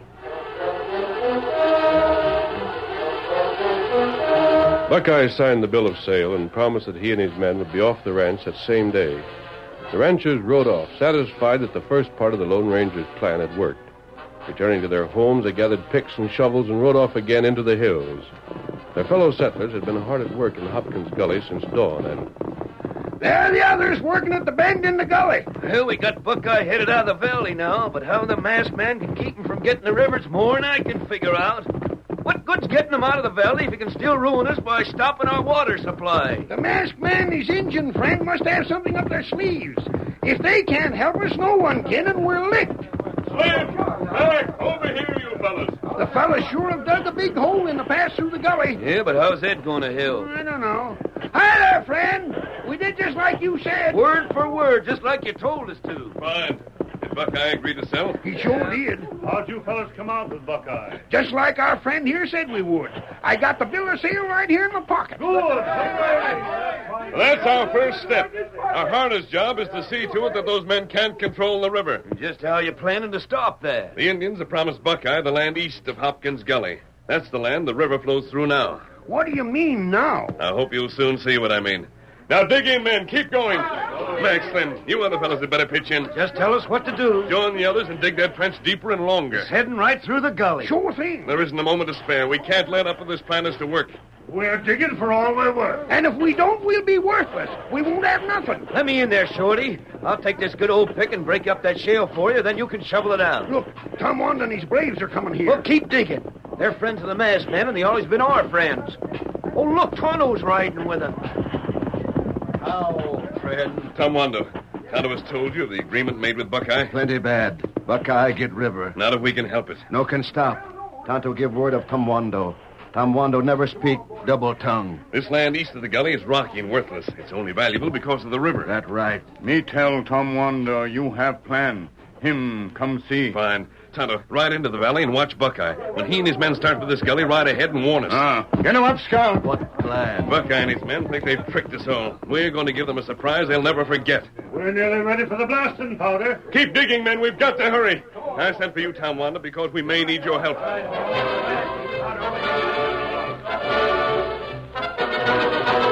The ranchers worked for many hours in the gully. Then a charge of blasting powder was set in the rocks. Its mighty roar echoed through the hills. At the sound, Buckeye and his men who were heading for the land east of Hopkins Gully reined in their horses. What was that? I don't know. Maybe thunder. The sky's too clear for thunder. Mighty funny. We got more important business to attend to. Let's get going. Come on, men. Ain't you going to follow the trail? Going to follow the river when we get to it. It's just ahead over the hill. Our river. And pretty soon it'll be our valley. Doggone. Sure was a lucky day when I hitched up with a smart critter like you. We'll sure slap them ranchers around a bit. I want to see their faces when they learn what we've done. Ain't a thing they can do about it. They'll just have to pay us or go dry. If one of them gets too stubborn, I'll charge them $1 a glass. $1 for a drink of water. You got this thing licked. The gully ain't but a little way ahead, and here's the river. I don't see it. It's supposed to be right in there. That's strange. Yeah. The riverbed gone's dry. Come on, men. Let's get up to the gully and get there fast. Come on.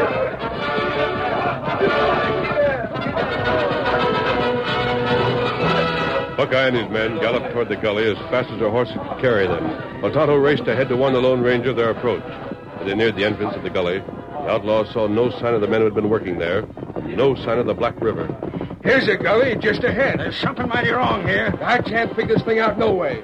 Here's the mouth of the gully. And still no river. Look in there. The river's gone dry. Buckeye stared at the damp, rocky groove that had been the bed of Black River.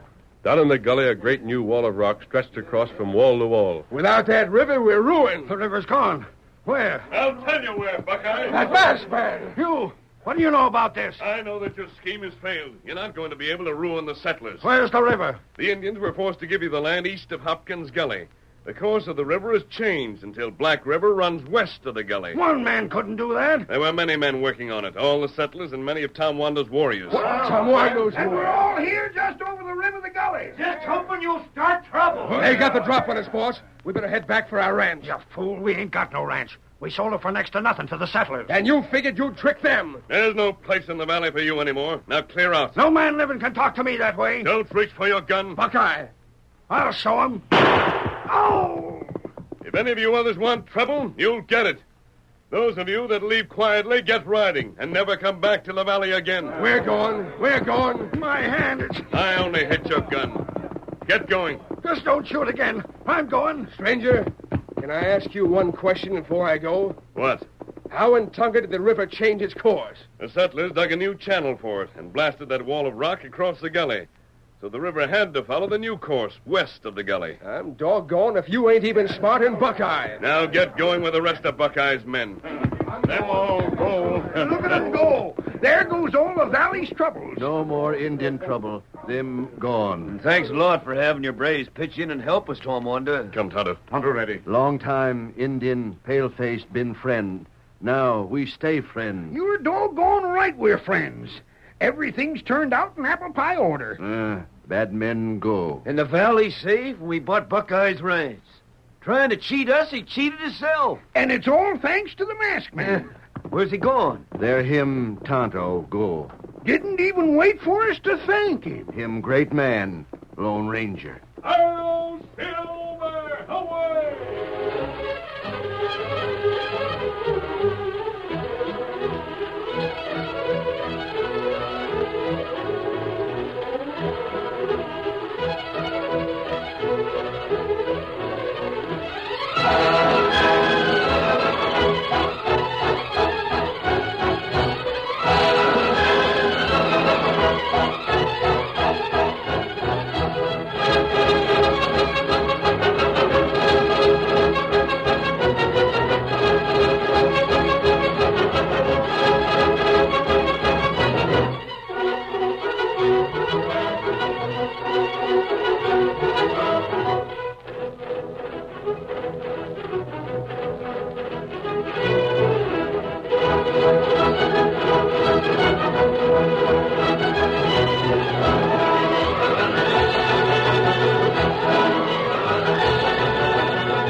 The story you have just heard is a copyrighted feature of the Lone Ranger Incorporated.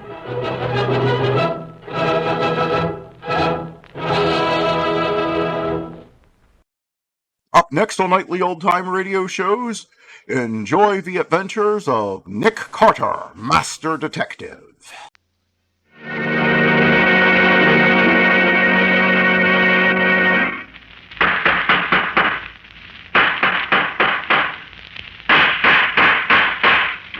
What's the matter? What is it? Another case for Nick Carter, Master Detective.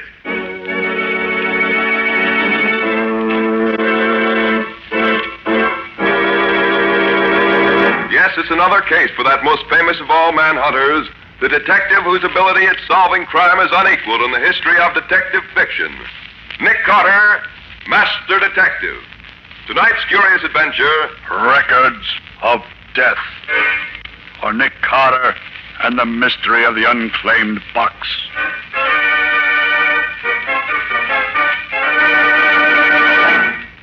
fact of the matter is, Mr. Carter, that I've quite accidentally stumbled on a terrible crime. Or, to be more correct, I've stumbled on evidence that a terrible crime has been committed. But even so, Mr. Field, why do you come to me with it? That sort of thing should be reported to the police. Mr. Carter, what police would I report it to? Where was the murder committed? I don't know. Well, how can you know that a murder's been done if you don't know where it was done? Well, that's what makes this particular crime different from any other. Somewhere, sometime, a murder has been committed. Yet I don't know when or where. As a matter of fact, I doubt if anyone in the world knows of it, except those who did it, and me. And how do you happen to know all this? Because the victim, a young and beautiful girl, has told me so in her own words. I have the knowledge from her own lips. Oh, and you've seen and talked to her? Well, here's the story, Mr. Carter. About a month ago, I attended one of the sales of unclaimed packages that the express company holds twice a year. Among other things, I bought was a box about one-third the size of a steamer trunk. It contains some miscellaneous articles of clothing and 10 phonograph records. Phonograph records, huh? Regular professional records? No, Mr. Carter. They were small record blanks you buy when you make home recordings for yourself. I immediately played the records, and since then I've played them so often, I almost know them by heart. And you learned about this crime from those records? Yes.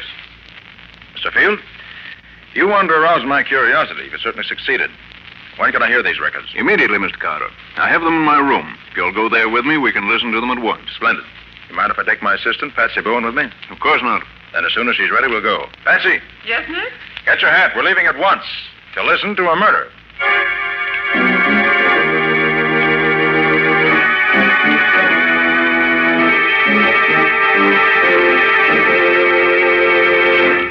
This is the box, Mr. Carter. Beautiful, isn't it? Now, Mr. Field, before we go further, there are a few things I should like to know. How long ago did you buy this box at the auction? A little over a month ago. Mm-hmm. On the express company, must have had it for about a year or so. Now, another thing. Were there any wrappings on the box when you bought it? Yes, it was well wrapped in heavy burlap. You have those wrappings now? I'm sorry to say I don't. By the time I realized that the wrappings might have furnished a clue to the mystery, they'd been burned in the incinerator. Too bad. Well, do you by any chance, whatever, recall the name and address to which the box was consigned? Fortunately, I do. It was addressed to an Alex Delanois in New York City. But I've searched every city directory, every telephone book, every place where names are listed, and I can find no such name anywhere. There was no street address, and the rest of the label, as I remember it, was practically obliterated. I see. All right, Mr. Field, let's listen to the records. And gladly. I'm very anxious to get your opinion of them. Are they in any kind of order?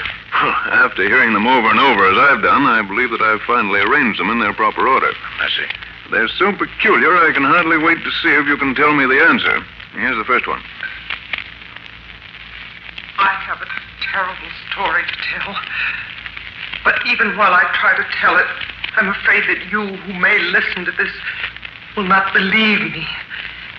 But I beg you, if justice means anything to you, believe me and avenge me.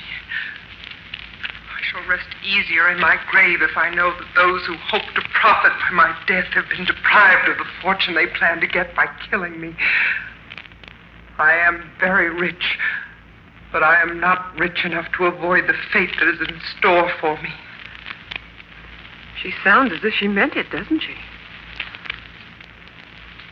I thought he was coming in, but he went away. I've tried several times to escape, but I've failed each time. I wish I could tell you where I am, but I can't, because I was drugged when they brought me here. Oh, I forgot to say, my name is Nancy Deering, and I'm 22 years old. You who listen to this will recognize the name at once, of course. I only hope they don't murder me until I can... Is that the end of it? Not quite.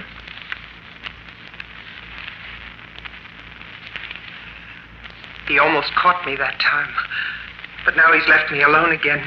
Maybe I can... That's all. Apparently he came back before she expected him. Well, she certainly had plenty of trouble getting a story onto the records, didn't she? Yes. She was interrupted many times, generally in the wrong places. I imagine no trouble is too great if you're really desperate.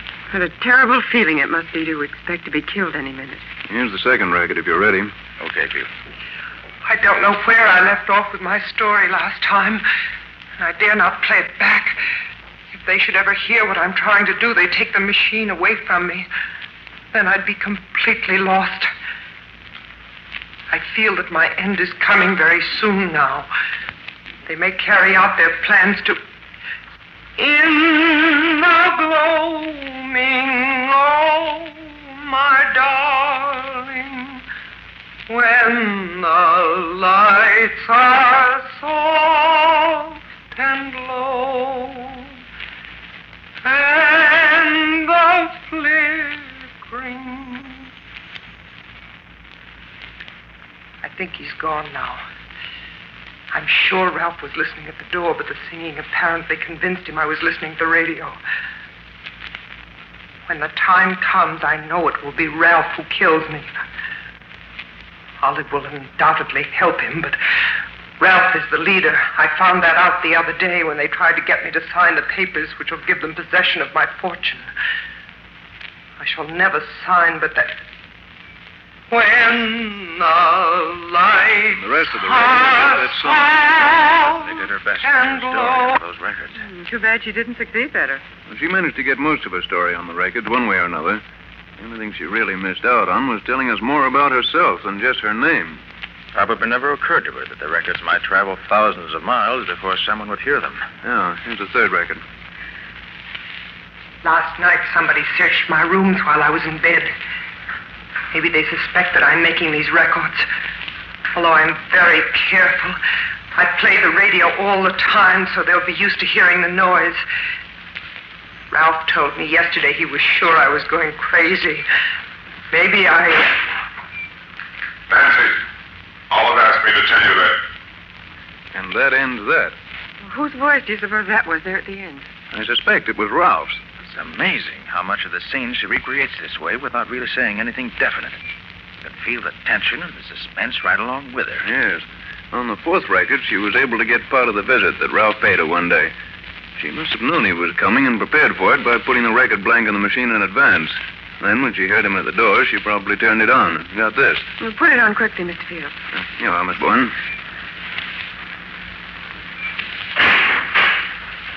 Well, my beautiful young half-sister, have you decided to sign over your fortune to me? I told you long ago I'd never do that. If you sign, we'll set you free, just as we promised. You don't fool me, Ralph. The minute I sign my name to that paper you have there, you'll kill me. You know that as well as I do. You set me free. That's funny. You don't know when you're well off, Nancy. If you did, you'd sign and go free. You don't think I'm a fool, Ralph. I do. And I also think it won't be long before you wish you had signed. Oh, I wish this were all over. I wonder how they'll kill me. Ralph would prefer to strangle me, I'm sure. With those great, hairy hands of his. As for Olive, yes, she'd use poison on the boot. That's all there is on that one. It's a pity she couldn't have put more on each record than she did. She really used only a small portion of each blank. Yes, Betsy, but she had trouble enough to get even that much on them, the way they watched her. Nick, where could she get the blank records in the first place? They certainly wouldn't have let her have them knowingly. If I were to make a guess, Betsy, I'd say that when they took her to the place where she was kept prisoner, they probably took along her clothes and some of her furnishings. Mm-hmm. And among them probably was this radio phonograph. Perhaps she specially asked for it because she loved music or something, and the record blanks were probably in the machine along with the other records. That could be. How about the fifth record, Mr. Field? I've never been able to make much out of this one. Maybe you'll have better luck. You mean it's not like the others? Quite different. Here, I'll start it near the end. The whole first part is just scratch and nothing else.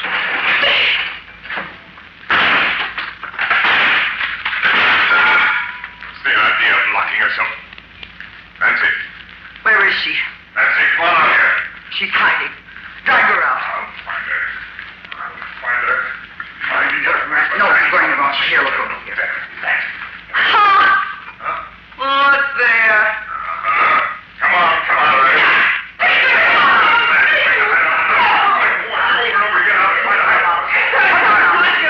Come on, get her. Now, the sooner you get her, the better. No. Give me that. Nearly got me that time, didn't you? Too bad for you. You didn't succeed. Little devil, I'll fix you, but good. very clear that... Perfectly clear to me. Nan locked her door and started the record. For some reason, she waited before saying anything. Then Ralph and Olive came, found the door locked, and, being suspicious, broke it down. Nancy hid, and they dragged her out. There was an argument about something that I didn't get. Nancy grabbed Ralph's pistol and took a quick shot at him, but she missed. Before she could pull the trigger again, he took the gun away from her. Good grief, Mr. Carter. It's clear enough when you tell it. Well, here's the sixth one. I must hurry. The time is very short. I may be interrupted any minute. I'm seldom left alone anymore. They seem to be afraid of what I'll do if I'm left alone. I wonder that they haven't killed me before this. I wonder if they... There's nothing but scratch for quite a bit here, but she starts again.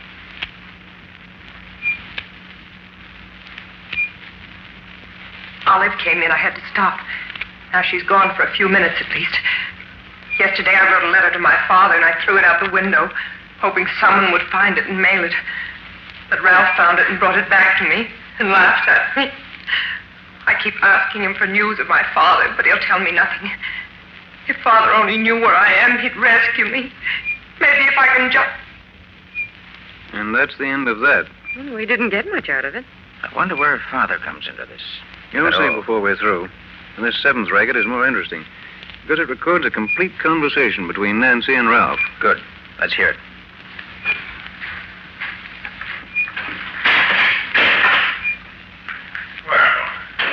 My dear Nancy, how are you today? If you had your way, I'd be dead. Why don't you kill yourself and save us the trouble? You mean save you from having a murder on your conscience? If you have such a thing? Murder is a very ugly word, Nancy. You're murdering me inch by inch every day that I stay here. Well, I don't object to doing it that way if I can. You little cat! If you ever throw anything at me like that again, I'll tie you up so you won't be able to move out of your chair. Ralph, if you really want me to sign those papers for you, just let me go to my father. If you do, I'll sign anything you ask. That's out of the question, Anne. But if you sign, we'll see that your father finds you soon enough. And it's only because I'm your half-brother that I offer you this. You sneaking liar! I'll show you this one. No! Wait! Next time I'll kill you.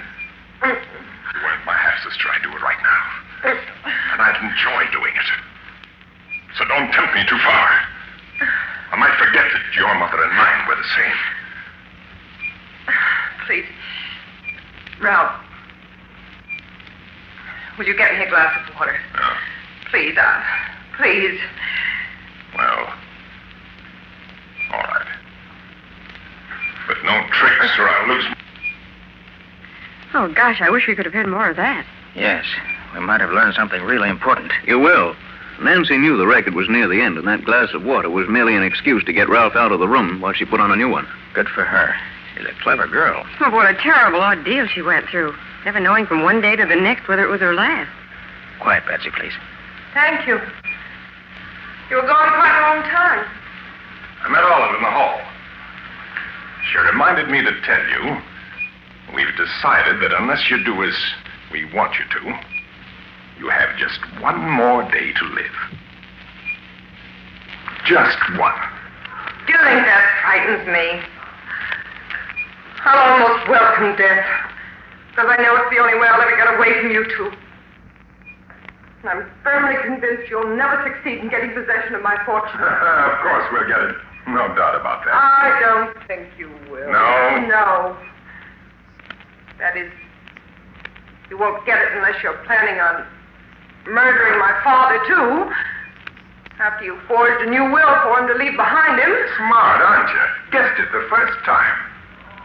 No. No, you wouldn't.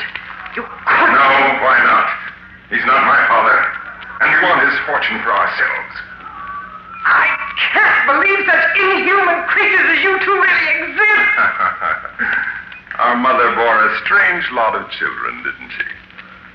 On one hand, we have you, my saintly Nancy. And on the other hand, we have the twins, Olivette and me. who are anything but saintly. Yes, life is very strange sometimes. Get out! Get out! Leave me alone! I gotta die to be with you! That's an excellent idea, Nan. I'll be gone for about 15 minutes. If you're wise, you won't be alive when I return. Goodbye. I hope forever. You heard what he said.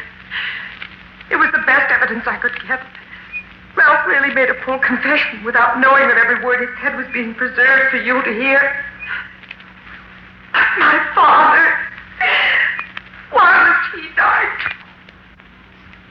Oh, I beg you, whoever you are who hears these words, if you can do anything to avenge our death, in heaven's name, do it. I go to my death believing that through you I shall have my revenge at last. Oh, please don't fail me. I see the record's coming to an end. Good night. Pray for me. Good God. If you didn't know she was in deadly earnest, you'd almost think she was putting on an act. I still feel terribly moved when I hear that record. She never had a chance, really. Well, let's hear the next one. That's the 9th, isn't it? Yeah, number 9 is almost a blank. But here it is. They almost caught me that time. They mustn't do that because they might find the records I've already made and destroy them. They're both coming back in a few minutes, but maybe I can... Is that all there is on that one? That's all. That's the end of the record. There's one more, isn't there? Yes, number 10. The first 2/3 of it's blank. It starts here. Stand back, both of you. You see I'm armed. You know I can shoot straight. I'll kill the first one of you to move. Confound you, that's my gun. Where did you get it? Olive gave it to me so I could defend myself. That's a lie, and you know it. What is it?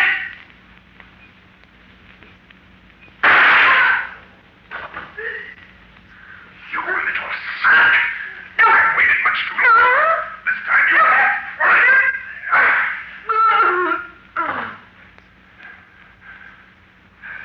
Well, that takes care of you. Olive. Yes. Yeah. What happened? The bullet just grazed your temple. Must have stunned you momentarily. Oh. Is Nancy dead? Yes. She's dead. What'll we do with the body? The old man will be here in a couple of hours, and we don't want to be caught. And that's the end of the last record. Poor Nancy. She certainly got a tough break. I truly believe that's the most remarkably told tragedy in history. Oh, Mr. Carter, have you got any ideas? I have, but I'm not ready to talk about them yet. Well, what's the next step now, Nick? Well, first of all, Patsy, I want to examine the other contents of the box thoroughly. I can look them over more intelligently now that I've heard the records. Then I want to play those records over and over till I know them by heart. And then? Then I expect to be able to give you the answer to the problem.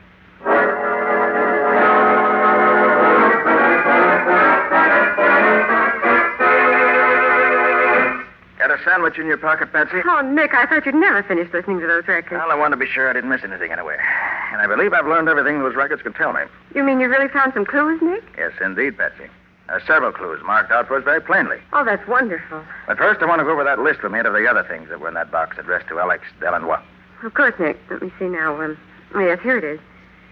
Opera cloak with label Felix and Company, Toronto. And a beautiful and expensive thing it was, too. Silk slip with the name Olivette Dupre pinned on it. Wish I could wear silk like that. Patsy. A silk slip with the name Nancy Deering pinned to it. A New Testament with the name Evangeline Dupre on the flyleaf. Several rings, all very valuable. A real pearl necklace. And some beautiful and very expensive lace. Also, of course, the blood-stained nightdress, which must have been the one that Nancy was murdered in. And the 3 snapshots, of course. Oh, yes. One with the name Olivette on the back, one with the name Ralph, and one with the name Evangeline Dupre Deering. Whoever packed that box knew exactly what he was doing, Patsy. All ties together beautifully. He or she has given us all the clues he could to the people concerned in the affair. Evangeline Dupre Deering must have been the mother. Yes. She had 2 children, twins, Ralph and Olivette by her first marriage. Then she married Nancy's father, a man named Deering. But that doesn't get us much nearer a solution, Nick. No, but it does, Patsy. Did you notice that all the voices we heard on the records were American? Well, yes, I guess they were. And yet the names are mostly French, aren't they? Mm-hmm. Now, where do we find a combination like that around here?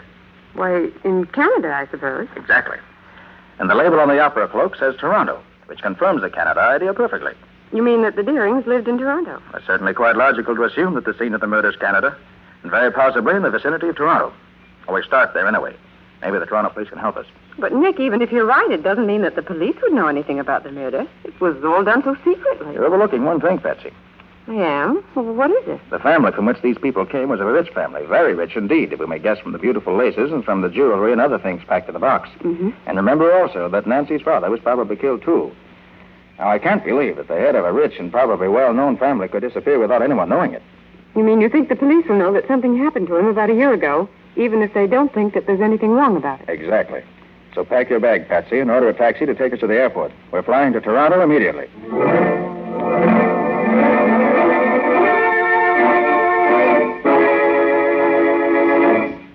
I'm very happy to welcome you back to Toronto, Mr. Carter. It's been many years since you've been up here to see us. Well, thanks very much, Chief. Now, you mind if I ask you a few questions? Of course not. Go right ahead. Did you get a letter about a year ago telling that a murder had been done, and that if you wanted proof, you should claim an express box sent to New York City in the name of Alex Delanois? Wait a minute. By George, Carter, we did get just such a letter. But we thought it was the work of a crank and destroyed it. Do you mean it was true? I have every reason to believe it was. Now, another question. Would you know anything about a girl named Nancy Deering, or about her father? For heaven's sake, Carter, what do you know about the Deering family? You answer my question first, I'll answer yours. What about the Deering? The father, Charles Deering, was the younger son of an English nobleman. Mm-hmm. He was immensely rich, had a house here in town, a country place called Deering Hall. He married a woman with 2 children, twins, I believe, and she died when his daughter Nancy was born. He was always prominent in local affairs up to about a year ago, when he's said to have disappeared. Hasn't been seen since. I understand he started for Deering Hall, but never arrived there, according to his 2 stepchildren. What about his daughter, Nancy? Nancy was brought up by relatives in Montreal. Few people here know her at all. But as I remember it, she was supposed to have disappeared just before her father did. Although I now understand that she was at Deering Hall with her half-brother and sister all the time. You say Nancy didn't disappear after all? I know. As a matter of fact, she was here in Toronto this past week. She believes her father is dead, so she's applied for letters of administration for the estate. I thought so. You did? What do you know about it? Enough to know that this girl who calls herself Nancy Deering isn't Nancy Deering at all. She's an imposter whom the stepchildren have brought in to impersonate her. Chief, we got to get out to Deering Hall at once.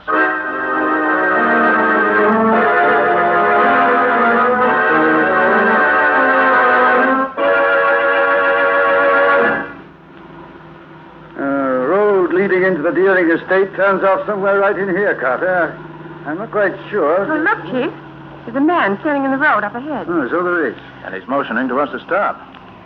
Looks almost like a dwarf, doesn't it? He's certainly a queer-looking individual. Perhaps you are going to the hall. Yes, we are. Why? Could you take me back there? I have walked so far, I am tired out. Oh, of course. Climb in. Well, you are a policeman, no? Yes, I am. Oh, then you can help me. And I need help so very much. What seems to be the trouble? My name is Alex Delanois. I am the... Alex Delanois? But yes, you know me. You once sent a box packed with records and other things to New York City addressed to yourself? Oh, but yes, you have seen it. Yes, that's why we're here. Tell me, how did you ever happen to... Yes, I will tell you everything. I was the caretaker at the hall. Miss Deering let me stay in one of the old tower rooms because I am, as you see, a cripple. Sometimes I do not get out of bed for days at a time. About a year ago, the 2 stepchildren, those so very wicked devils, came to the hall. They brought a girl who was kept a prisoner in one of the bedrooms. Alex, isn't that the road to the hall just ahead there? No, but yes, the hall is about a half a mile in off this road. Go on with your story, Alex. Yeah, the girl was so carefully guarded by those 2, I could not get to her room. I could not help her. I am a cripple. No, you did what you could, Alex. You being there helped her, I know. How did you manage to get the things packed in the box? After they killed Nancy, poor enfant, They did not guard their room so carefully. I got in, I took the records and the other things and packed them in the box. A fisherman I know up by the lake sent the box by express for me. I wrote to the police in Toronto and in New York and told them what had happened and asked them to claim this box. But I am afraid they did not do it. No, we didn't. We thought the letter was just a hoax. What about Nancy's father? The day after Nancy was killed, he came here and they tried to kill him too. Tried to? You mean they didn't succeed? No, not quite. They hit him on the head with a pistol and threw him into the lake from the high cliff. But I saw them do it and I rescued him. I took him to my room and nursed him myself until he could get a doctor. Well, how is he now? Well, he's about well now, I think. There's the house right ahead, Nick. Drive right up to the door, Chief. I'll go ahead. You keep in the background in case they know you. Okay, Carter. But I'll be right behind you. Alex, you and Patsy stay here in the car. Oh, but of course. Sure, Nick.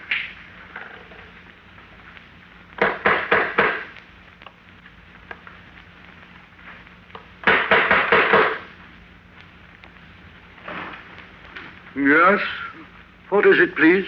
Please tell Miss Deering that we've come to take some affidavits concerning her application as administratrix for the estate. Yes, sir. Come in, please. I'll announce you. It's your turn now, Chief.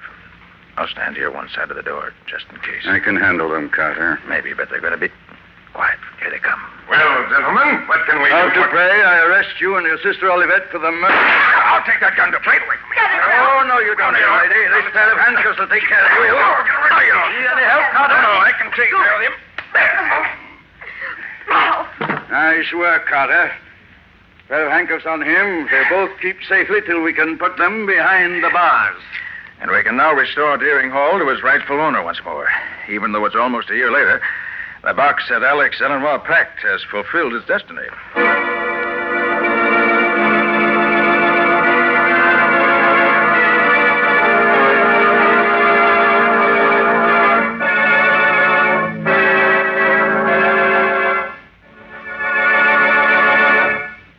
This has been another of the strange adventures of Nick Carter, Master Detective, which are brought to you regularly at the same time by WOR Mutual. What's your story going to be about next week, Nick? Well, next week I'm going to tell you the tale of the thief and murderer who had to be caught twice before he was really caught at all. And when Nick caught him the second time, it was because he was able to guess in advance exactly what the criminal was going to do, as well as exactly what he was going to think. And what did you say the crime was? Merely a matter of murder and robbery. There was nothing unusual in the crime itself. The excitement came in the way Nick chased him, outsmarted him, and finally caught him. It's a very special example of the criminal who was just a little too clever for his own good. He overrated himself and underrated Nick. That's always dangerous where Nick Carter is concerned. Thanks for the compliment. And so long till next week. So long, everybody. And so long to you both. In the strange adventure you've just heard, Nick Carter was impersonated by Lon Clark, Patsy by Helen Choate. Original music was played by Lou White, and the entire production was written and directed by Jock McGregor. Next week at the same time, listen to another curious experience of Nick Carter entitled The Unwilling Accomplice, or Nick Carter and the Mystery of the Society Burglar.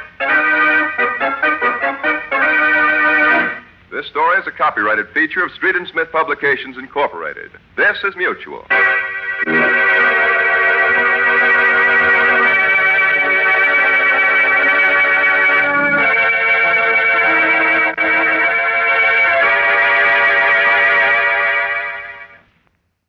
Organized crime doesn't stand a chance against the gangbusters, who are up next.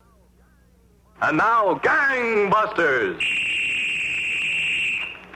Gangbusters, presented in cooperation with police and federal law enforcement departments throughout the United States. The only national program that brings you authentic police case histories.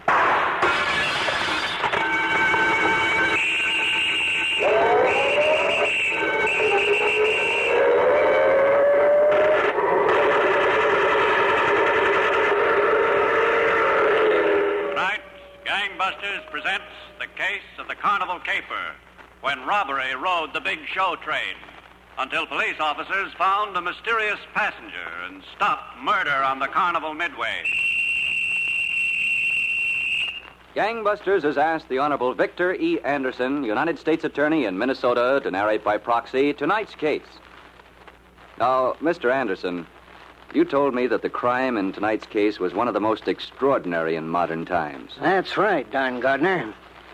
It was never ascertained exactly in the jurisdiction of which state the criminals finally got their hands on the loot they sought. Well, do you mean that they got the loot in midair, so to speak, Mr. Anderson? You'll see, Don. Suppose we start one spring afternoon a few years ago in the city of East St. Louis, Illinois. A flashily dressed, slightly built man in the middle 30s walked toward a second-floor door in an old but nicely kept apartment building. He set on the floor what looked like a brand-new suitcase, then knocked with a rhythm. Boy, this'll set it back. Madam, let me introduce myself. I have here the... Yeah? Oh. Madam, I have here... Come on in, Crookie. I have here the finest kitchen utensil ever put on the market. You have what? It saves you 93 steps a day plus 116 separate and distinct motions. Hiya, May. What's this all about? What's it all about? Ain't it obvious? I got myself a keister and $3 worth of potato peelers, and I'm a businessman. How do you like the keister? Oh, Cookie. Look, you press a button and legs pop up. Yeah. See? Ain't that some gimmick? You see a crowd gather, you go over. Boom, you make the pitch. And the potato peelers ain't bad either. Who needs a potato peeler? Well, if you fixed a meal around here once in a while, one would come in handy. Oh, yeah? Look, I was walking down Broadway this afternoon. I see a grifter giving his pitch to a bunch of women standing there with their mouths open. The dollar bills was rolling in, and the junkie was passing out wasn't worth a dime. Not a nickel. What do you need the keister for? Carnival gets rolling in a week. You got a good job waiting for you. Look, that's just the idea, May. I decided I ain't going on the road with the show this season. Here, you want to try one of these potato peelers? No. The Atomic Super Skinner, it's called. Great moniker, huh? Lots of sell. Oh, this morning you were hot to get back with the show. This afternoon you got a keister and Atomic Super Skinners. Why the quick switch? Well, baby, I figured 5 months without you. That's too much for me. Cookie, you're such a big liar. They ought to put you in the freak tent. No, honest, May, I'm nuts about you. I couldn't stand it. Why aren't you going out with the show? That's the truth. Yeah? All right, I ran into Vince Beggs, and we had a couple of beers. Well, what's he got to do with it? Well, Vince has got an idea. He and another guy, Walter something. You know him? No. Well, the idea is, since the show's a big moneymaker, the safe in the office wagon ought to be loaded. He figures they could knock it over like that in some jerkwater town we're playing. So, you're leaving the show? May, you know how Vince is. If I went out with the show, he'd make me promise I'd do the finger work. Well, I ain't going out with the show. I'm through being a rotten connie. I got a keister and I'm a businessman. You could have just said no to Vince. Who, me? Yeah. To Vince? How can I say no to Vince? Look, May, once was enough. I don't want to get jammed up again. I like the fresh air. I don't want to see the inside of no jailhouse again. Cookie. So I'm through with the show. How much do they keep in that office wagon safe? I don't know. At the right time, maybe 30, 40,000. Look, May, I ain't getting involved. Cookie, don't you love me? What's this got to do with love? Cookie, think of all the things we could have. Yeah, stripes I could have. And about 10 years to wash them off. You got the easiest part of it. I know, but... Look, May, don't start pounding it in two, will you? I think you ought to go out with the show and do it for Vince. And for me. Oh. After it's over, we'll have the time of our lives. Just you and me, honey. You really think it's okay? Sure, it's okay, honey. Now, just forget about that keister and those potato peelers. You're going back with the show and treat him to the biggest stunt that carnival's ever seen.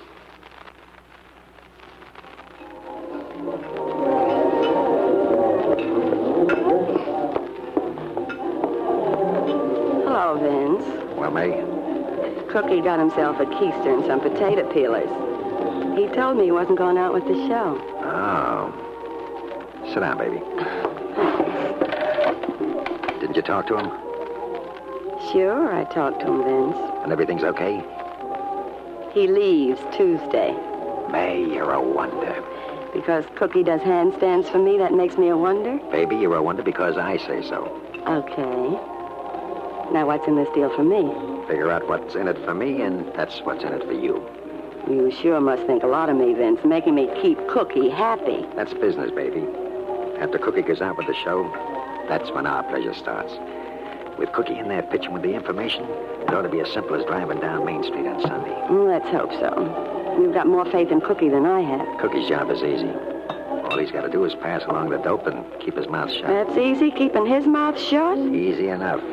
After I have a nice long chat with him. Who's this Walter somebody? What's he in the deal? A working man. An artist. Oh? One of the slickest guys with a safe dial and combination I know. And he's going to take a big slice, huh? He's worth it.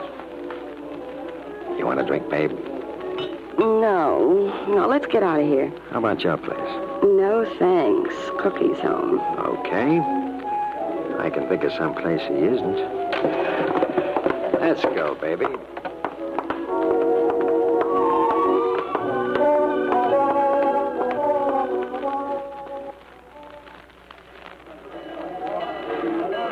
Honest, May, I don't want to go out with the show. If he missed the season with the carnival, he'd die. Isn't that right, May? Yeah, come on, get on the train. Cookie's going to pull out. Well... Your eyes open, Cookie. Yeah, Vince, sure. Keep your mouth shut. Yeah, goodbye, Cookie. I'm going to miss you, May. Don't forget to change your socks. Oh, May. Keep those letters coming, Cookie. Yeah, I'll keep them coming. So long. So long!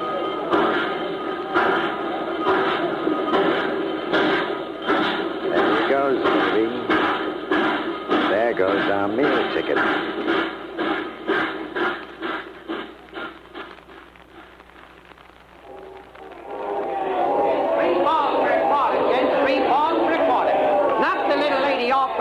Into water. What's the prize? Did you say what's the prize? Well, you get to see that beautiful golden-haired creature take a bath. 3 balls for a quarter. Here you are, Bud. Cookie. Hey, Vince. I don't expect to see you in Minneapolis until tomorrow. 3 balls for a quarter. Knock the little lady into the drink. It's a big deal. He decided he's had a little more time on the job. Look, don't make yourself so obvious around the lot, will you? 3 balls for a quarter. How about that, fella? 3 balls for a quarter. I got water at the Hotel Henry. Meet me there tonight after the show closes. 3 for it.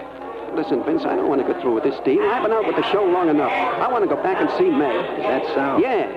3 months away from her is enough. I got to go back home and see her. Meet me at the hotel, Vince. There's a little surprise waiting for you. What kind of surprise? I knew how much you missed May, so I brought her along. You're kidding? She's at the hotel. Oh, Vince, you're a pal, a real pal. Come over after the show's closed. After it's closed, I'm coming now. Stick on the job, will you? The big day soon. That much of doing nothing will cause talk. But May... Okay. 3 balls for a quarter, gents. Come on, 3 balls for a quarter.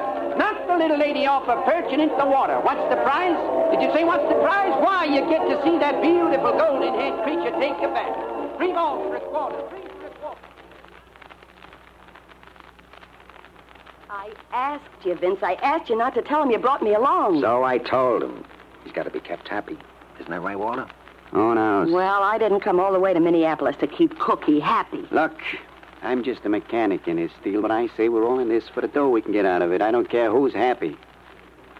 Where is this Cookie guy? He'll be here, Walter. When? It's nearly 2 in the morning. What are you, an early riser? Strangely enough, yeah. All right. Safecracker who's an early riser. There he is. Let him in, May. Why me? I'm not glad to see him. Yeah, I'm tickled to death. All right, take it easy. May, baby. Oh, baby. Oh, baby. Cut it out. Oh, May, I'm so glad to see you. It's been like being a year back in stir. Well, I'm glad to see you, too. Come over here, Cookie. Hi, Vince. Come on, baby. Gee, it's great seeing you. Yeah. How you doing, Cookie? Hi, Walter. What do you say we all go out and get a few drinks, huh? No. You got a lot of talking to do, Cookie. Talking? We can talk anytime. Let's just... Cookie. Oh. Okay. Talking. The show breaks out in Minneapolis Saturday night. What's the schedule, Cookie? Well, the show train gets loaded Sunday morning. Pulls out later in the day. We open in Wichita, Kansas, Tuesday. What about the stops? Well, the first one's scheduled for Farmington. Farmington? Where's that? Still Minnesota. They gotta water and feed the menagerie. I guess the train will lay on the side in a couple hours. Does the office wagon still ride on a flat car up near the front? Didn't I write to you dead? They could have changed it sometime during the season. Well, if they changed it, I wouldn't have written to you. Wouldn't I, May? Yeah. All right. We'll be in Farmington when your show train pulls in. That all right with you, Walter? Any place all right with me, just as long as I got room to cut a hole in the bottom of the office wagon. You got plenty of room. The wagon rides on top of a flat car, like I told you. Okay. That's it. Walter and I'll drive out there today and locate a good spot for us to wait. We'll let you know where to meet us, Cookie. meet you. For what? It's a three-man job. That's for what? Oh, now, wait a minute. Wait, nothing. We need you. This is my part of the deal, the information. I didn't bargain for nothing else. Ain't that right, May? Don't look at me. I don't know what kind of deals you made. You'll be there to give us a hand. And after it's over, you go back to the show and stay with it the rest of the season. Do I have to? Sure, you have to. You leave the show after the job and you look suspicious. Yeah, but I got to spend some time with May. You'll have all winter with me, Cookie. All winter. We'll let you know where to meet us in Farmington. Okay, Waller? Looks like a soft touch to me. An awful soft touch. So, Don, as soon as the train got underway, these criminals planned to saw a hole in the floor of the Carnival office wagon, which was loaded aboard the flat car. The escapade looked like a certain success, until another train brought an unwanted passenger. Now back to Gangbusters.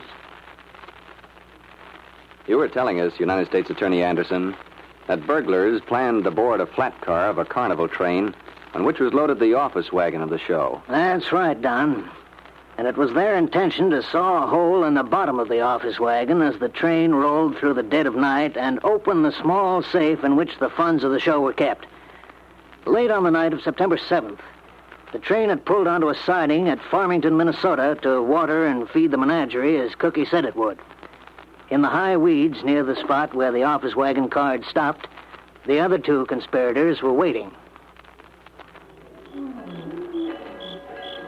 I'll murder that Cookie. I'll kill him for not showing up. The two of us can manage, Rinks. Don't look so tough after all. When I tell him to show up, I want him here. Better keep your head down in the weeds. One of them trainmen liable to spot us. Looks like you got finished up back there. Okay. Grab the tools. Got him? Let's go. Okay. Get on. Give me your hand. Come on. Okay, I'm okay. That's the signal to pull out. Lay low. Here comes the guy with the lantern. Forward! All aboard! Forward! All aboard! All aboard! Ah, say we're all aboard. Shut up and let go. Hey, that Cookie punk doesn't come in for a full cut. We'll see. He didn't show up for the job, did he? I'll take care of Cookie. Let's get busy on the floorboards.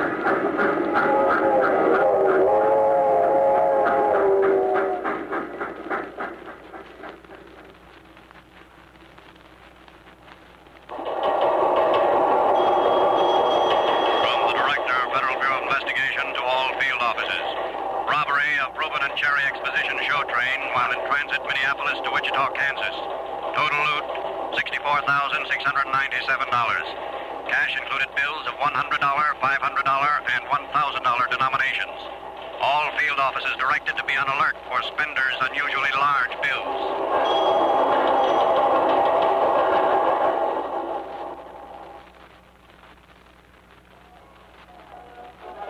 $3 for a quarter, gents. $3 for a quarter.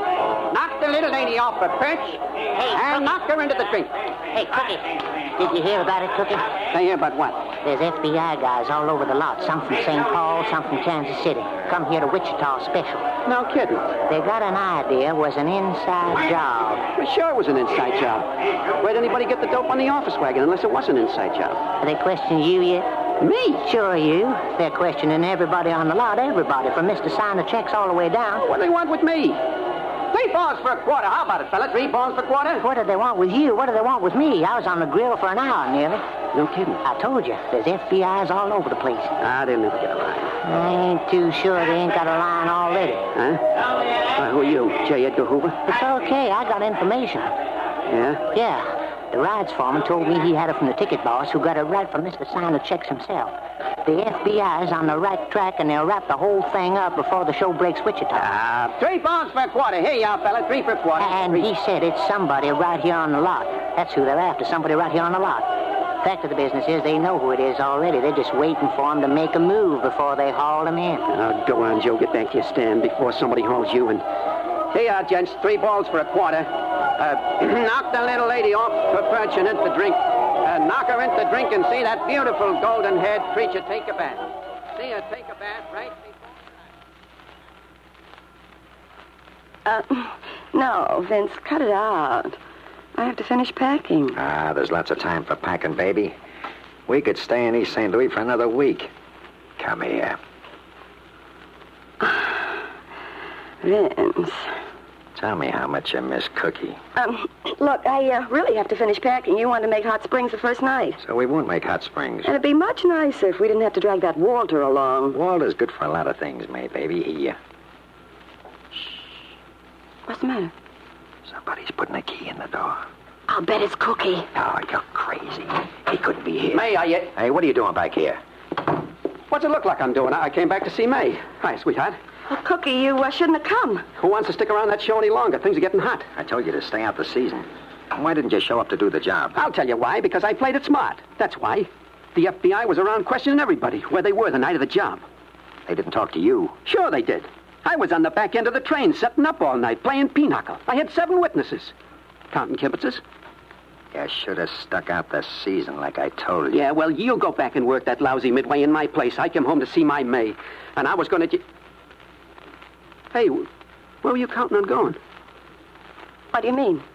What are you packing your bags for? That's what I mean. She was going to catch the train tonight for Wichita to meet you. Is that right, May? Sure, Cookie. Where else would I be going? You better get back to the show, Cookie. Tell them you were picked up for being drunk or something, but get back today. I told you I'm staying right here, me and May.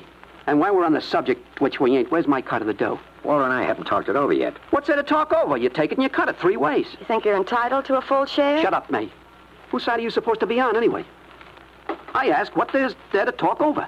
You didn't show up for the job. That entitles you only the tipsters in. 10%. What are you giving me 10%? I spent a whole summer on the job. You 2 guys spent 1 night. I don't settle for no 10%. You're getting a little tougher than you used to be, Cookie. Why shouldn't I get tougher after I see a few of the things that's going on around here? Packed up, huh? Going to Wichita, huh? Yeah, I was going to wire you, Cookie. Yeah, you were going to wire me. Anyhow, Vince, what about my dough? We'll meet Walter tonight and talk it over. Okay. I'll meet Walter. But I'm getting my full share. Where'd you put that keister of mine, May? Keister? Yeah, and the potato peelers. Oh, in there, in the closet. Much obliged. I'm going in the potato peeler business this afternoon, which is what I should have done 3 months ago. Well, what are we going to do now? So we leave tomorrow instead of today. He's not going to sit still, Vince. I've been taking it easy with him, baby. I didn't want him to cause us any trouble. Not until we're set. But tonight he gets the law laid down. About his cut. About you.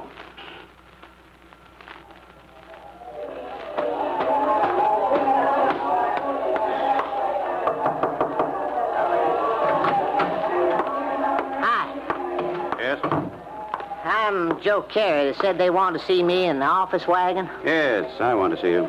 I'm Special Agent Smith, Federal Bureau of Investigation. Oh, how you? Sit down, Joe. Yeah, thanks. You know, another one of you FBI guys talked to me yesterday. I know. It's about something different today. Look, I didn't have nothing to do with the robbery, if that's what's on your mind. I know you didn't have anything to do with it. Oh, that's good. Had me worried for a minute. You know that your friend Cookie left the show? He did? Yes, he did. Well, that's funny. I was talking to him just last night. He didn't say nothing about leaving. He didn't say anything to anybody. He just left. Say, you don't think he had anything to do with... Oh, not Cookie. Well, let's see. He gives an East St. Louis, Illinois address. Do you know whether that's where he lives? Yeah, that's where he lives, but you're barking up the wrong tree, mister. Anybody but Cookie. We'll have to check up on him anyway, leaving the show so suddenly doesn't make it look too good for him. Now, I'm going to ask you a few more questions, and you give me the best answers you can. All we're trying to do is clear this thing up, and we intend to. Now back to Gangbusters.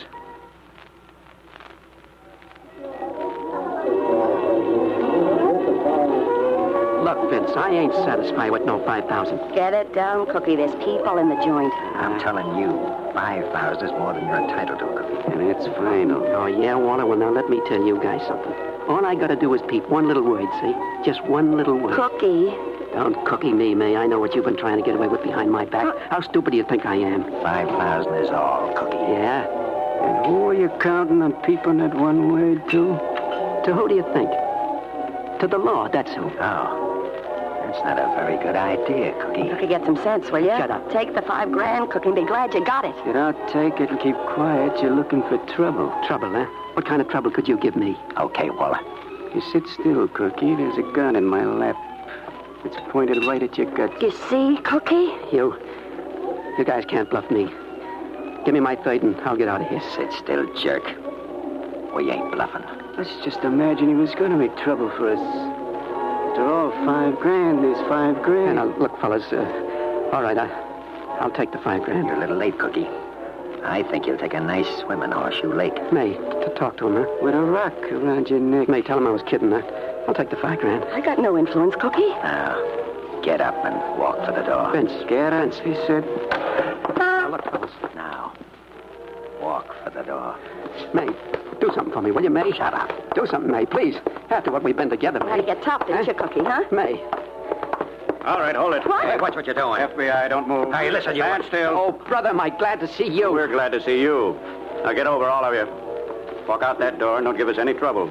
Because we just welcome trouble from guys like you. Now walk.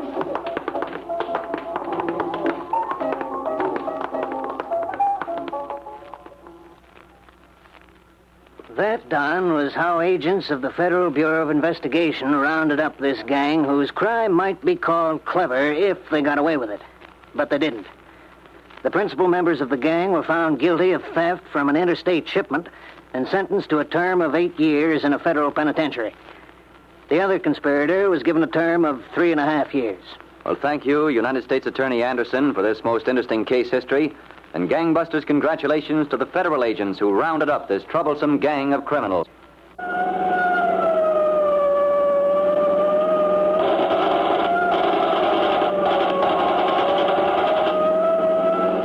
Tonight's case was dramatized by Stanley Niss and directed by William Sweets, with Bill Smith and Gene Ellen in leading roles. Don Gardner speaking. Gangbusters is a Phillips H. Lord production. Have Gun, Will Travel is up next on Nightly Old Time Radio Shows.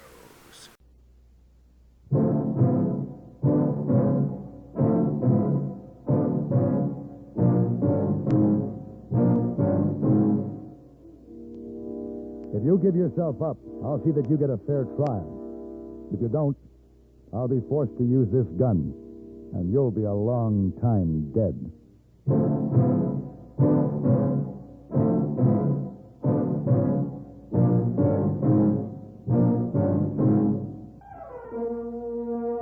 Have Gun, Will Travel.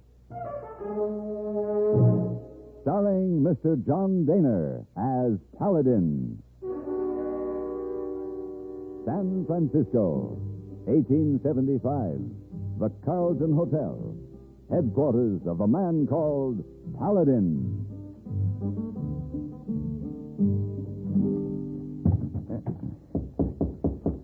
Come in. Mr. Paladin? Hello, hey boy. Oh, look like you are ready for trouble. Yes, I'm leaving right now. You go on most interesting job? No. This is just a routine business matter. I have to see a man in Mexico, then deliver some papers to Tucson, Arizona. No, I'm going to take it easy, relax. Maybe looking on some old friends down that way. Oh, I bring these shirts my cousin Lee Sing wash and iron for you. Thanks, hey boy. Oh, did you tell your cousin about the starch in the cup? Oh, yes, sir. Good, let's see. Oh, hey boy, there's more starch than ever in these cups. Oh, you saw Mr. Paladin. But I thought you said you told him. Oh, yes, sir, but it's the opinion of my cousin Lee Sing that most essential for cups is plenty starch. But what about my opinion? My cousin Lee Sing, very obstinate man. Yes, but hey boy... One might say Lee Sing, cussed, mulish, and of extreme stubborn nature. All right, hey boy, I guess I get the idea. Just put the shirts in the drawer, please. Yes, sir. Oh, off to Mexico, eh? Uh-huh, on my way. Well, adios. What's that? Adios. Adios, hey boy.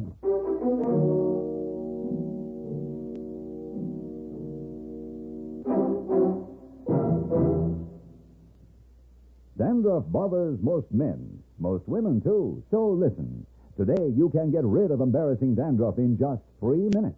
Yes, with Fitch Dandruff Remover Shampoo. Unsightly dandruff's gone in 3 minutes. It's the quickest, easiest of all leading shampoos. That's not all. Using Fitch regularly is guaranteed to keep embarrassing dandruff away. Simply apply in the unique Fitch manner. Before you wet hair, rub in 1 minute. This way, Fitch shampoo penetrates right down to the scalp. Next, add water. Lather 1 minute to wash every trace of dandruff out of your hair. Then rinse 1 minute. All that loosened dandruff goes down the drain. In 3 minutes, with Fitch, 1 rubbing, 1 lathering, 1 rinsing, dandruff's gone. And never forget, Gentle Fitch can also leave your hair up to 35% brighter. To get rid of dandruff problems forever, brighten hair, too, use Fitch regularly. Get Fitch Dandruff Remover Shampoo today. Only 59 cents.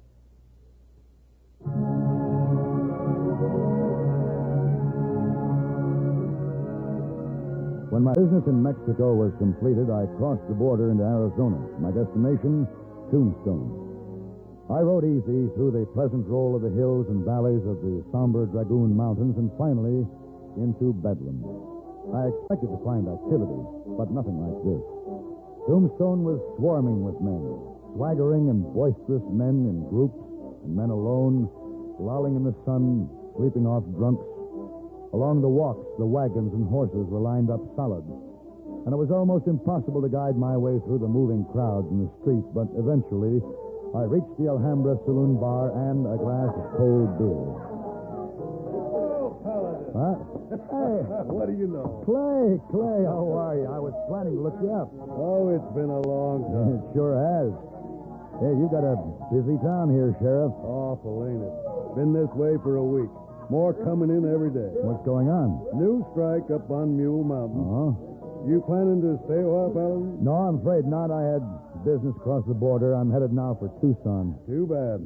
I could use you. Expecting trouble? No, just the usual. When you get this many men on the loose. Now, wait a minute. You heard me. Are you accusing me?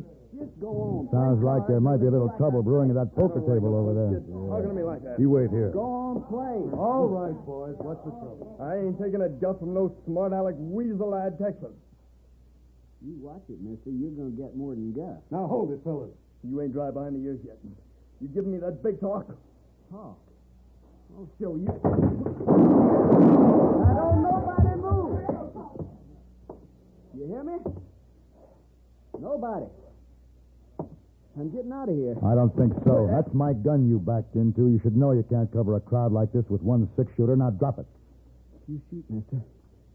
I'll squeeze this trigger going down. Somebody else will get it, too. Drop it. No,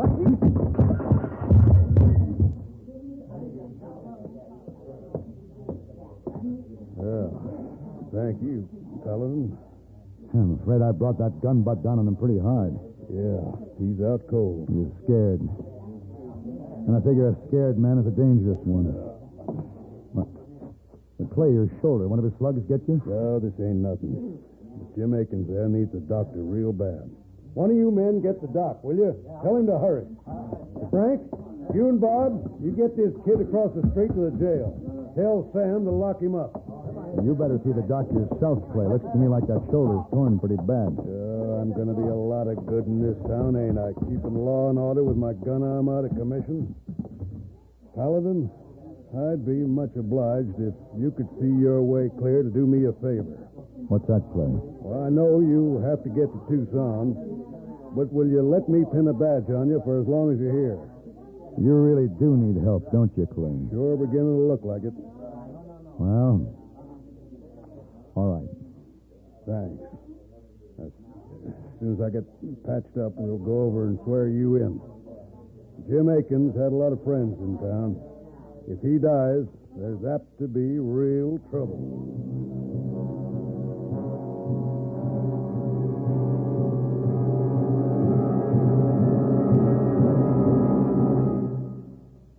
Constipation can be a problem for anyone, even doctors.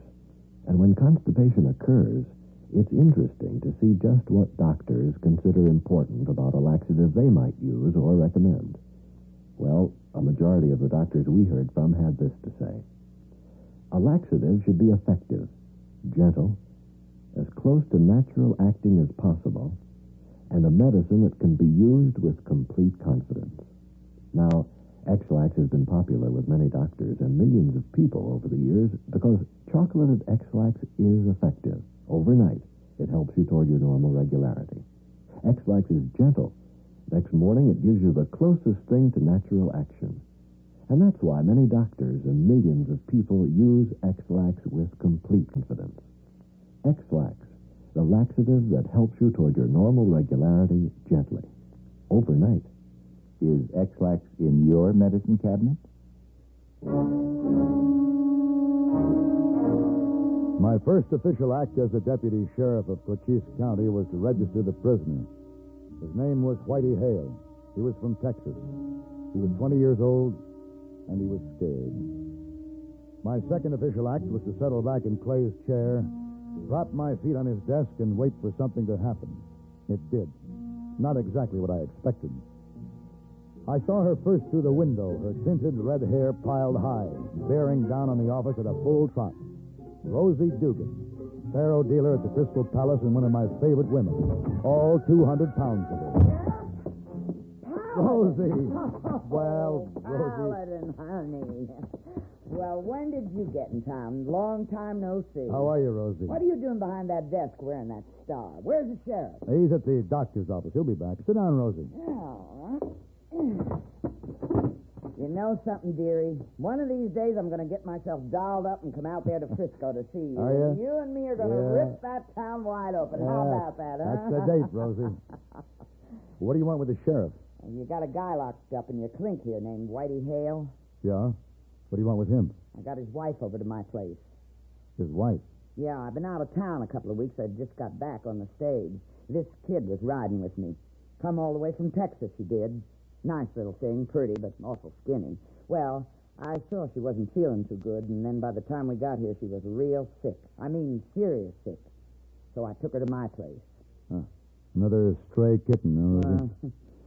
Did Hale know she was coming? No, poor little kid. She was figuring how she was going to surprise him. I tried to get the doc for her, but seems he's busy. I hear how Jim Akins got himself shot. Yeah. Well, she keeps asking for this husband of hers, so how about the guy? Can I bail him out, huh? I'm afraid not, Rosie. What do you mean? What's the charge?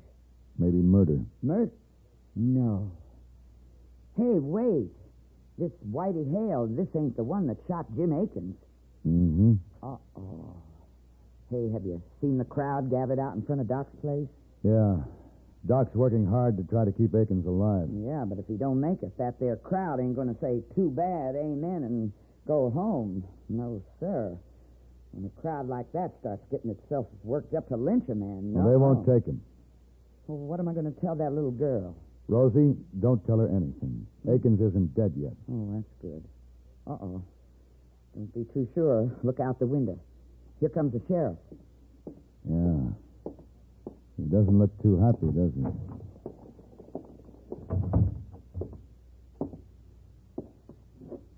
Clay? Akins died. Doc did all he could. Oh, that's too bad. Well, hello, Rosie. That crowd, do they know? Doc's going to keep it quiet as long as he can. But they'll find out. You're really worried, then? Paladin, I told you Akins had a lot of friends. Well, I'll bet in that crowd gathered out there, half the men never knew Akins. A third of them never even heard of him. They joined up with that mob just for fun. The strangers in town, huh?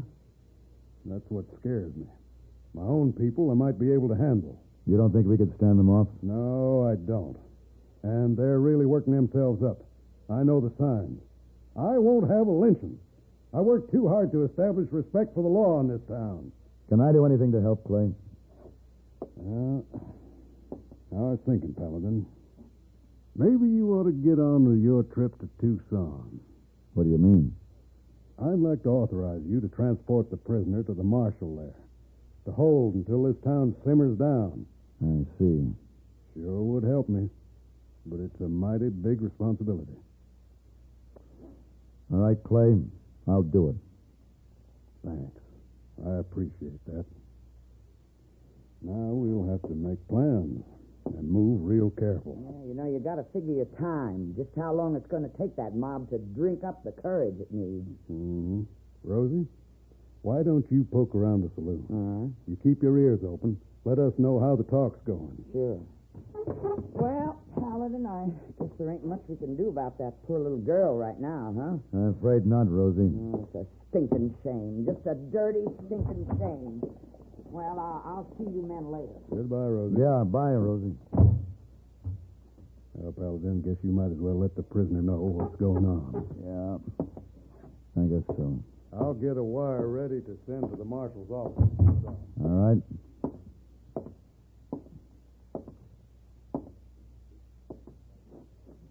Whitey. Yes, sir? Akins died. No. I didn't aim to kill him. He was goading You me. shot him. He was unarmed. That's murder. No, I didn't I'm aim... taking you to Tucson. Why? What do you mean? You might as well know. Feeling seems to be running a little high in town. You saying they're fixing to take me? They won't do it, Whitey. We won't give them the chance. You know something? I've been sitting here in this old cell thinking about how my old man, he's all the time telling me I weren't no good. Born to hang, he used to say. Well, there's a chance your old man was right. But if you hang, it's going to be through due process of law.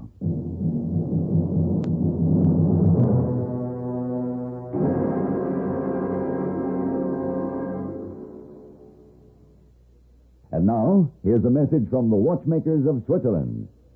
Swiss vacation, Swiss vacation.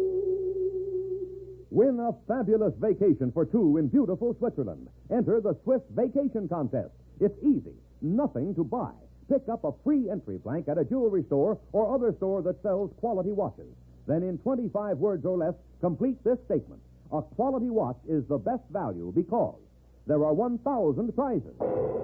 First prize, a 21-day vacation for two in Switzerland. You fly deluxe Swiss Air both ways. Visit many colorful places. All expenses paid for two people, plus $500 extra spending money. Second, third, and fourth prizes. 15-day Swiss vacations for two. Also, 4 mink stoves, 8 Bolex movie cameras and projectors. 12 Hermes typewriters, 160 $100 watches. 812 gala assortments of Tobler Swiss chocolates. Enter the Swiss Vacation Contest today. Free entry blanks at your jewelry store.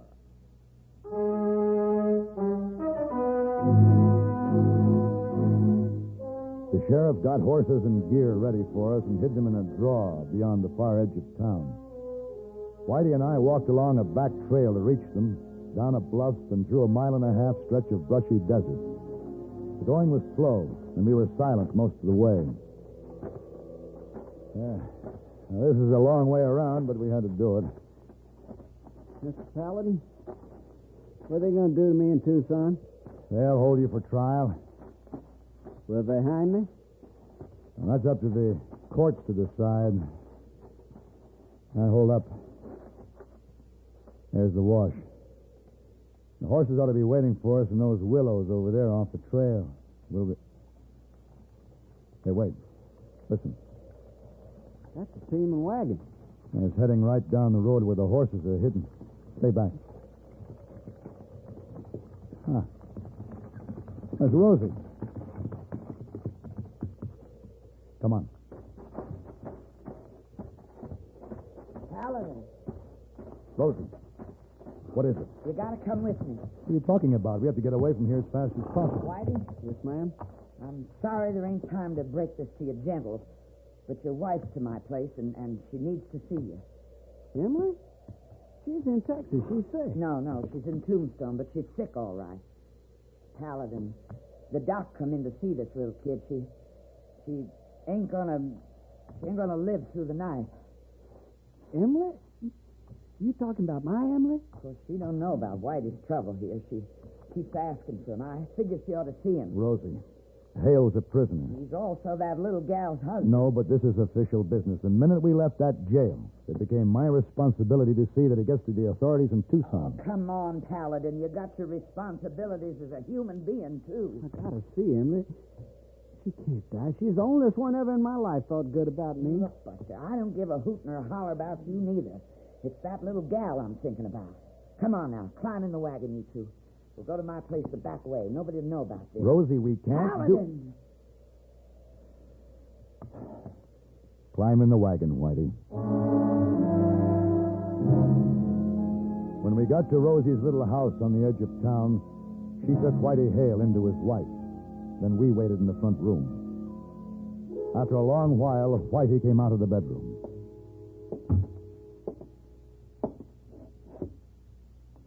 How is she, Whitey? Emma's dead. Oh, that's a shame. I'm real sorry to hear that, Whitey. Paladin. His gun was in Emily's fangs. I gave it to her when we were back in Texas. You'll have to give me that gun. You're still my prisoner. No. I ain't going to Tucson with you, Paladin. Give me the gun, Whitey. Now, don't come towards me. I don't want to kill you, but it wouldn't make much difference now. I'm leaving this town. Oh, don't do this, Whitey. You won't get very far. You'll see. Now, just stand right where you are. I'm going out the back door. You try to follow me, I'll kill you. Oh, Whitey, don't. I got her. Don't try to stop me. Whitey, stop.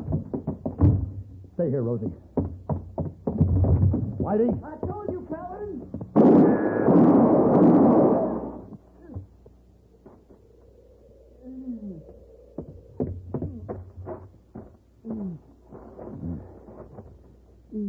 Whitey, why did you do this? I guess it's best this way. Paladin, Emily and me ought to be together. Could you see to that? Yes, Whitey. I showed him, didn't I? Paul always said I was born to hang. I guess I should. Yes, Whitey. I guess you did.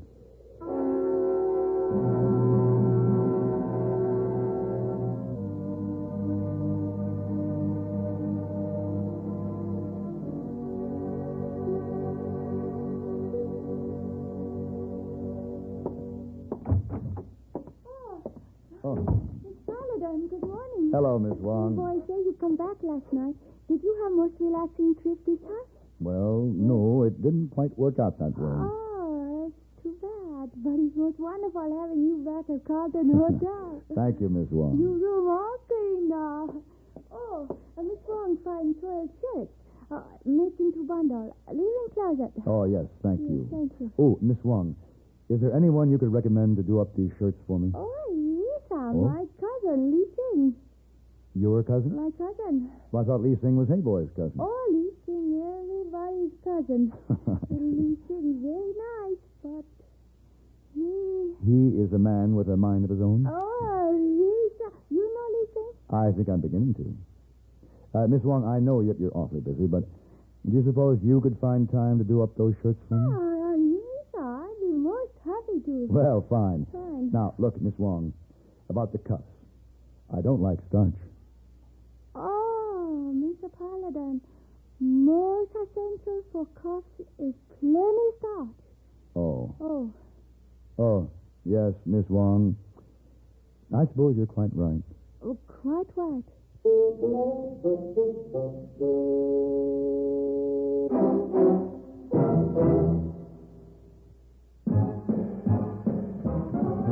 Are you smoking more now, but enjoying it less?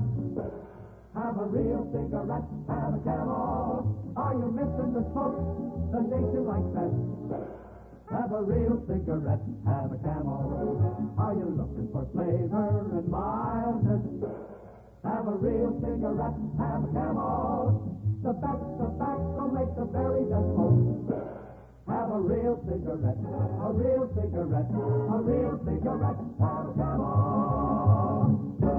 If you're smoking more today, but enjoying it less, try Camels. More people smoke Camels than any other cigarette. Any filter, any king, any regular. The Camel blend of costly tobaccos has never been equaled for rich flavor and easygoing mildness. The best tobacco makes the best smoke. Have a real cigarette, a real cigarette, a real cigarette. Have Camel.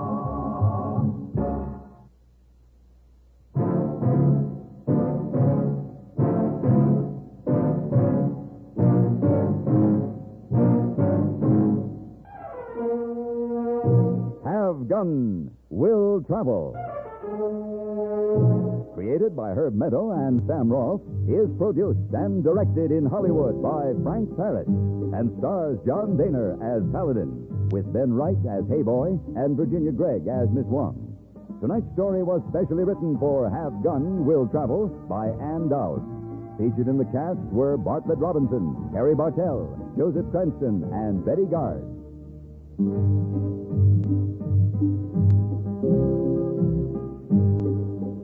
This is Hugh Douglas, inviting you to join us again next week when CBS Radio presents Have Gun Will Travel.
Hop Along with Along Cassidy, up next.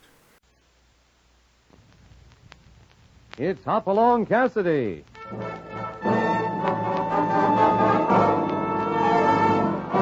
With action and suspense, out of the Old West comes the most famous hero of them all, Hop Along Cassidy, starring William Boyd.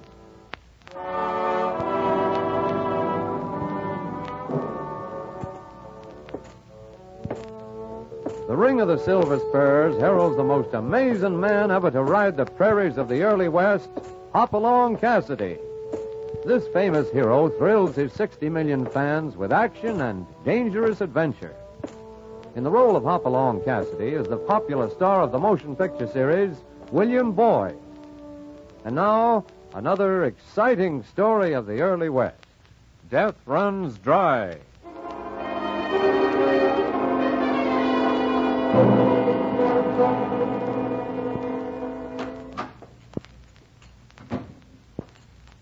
Right now, in response to an SOS from one of Hoppy's old friends, Jim Dodge, Hoppy and California are entering the office of Dodge's attorney, Sam Conway, in the little cow town of Pocorillo.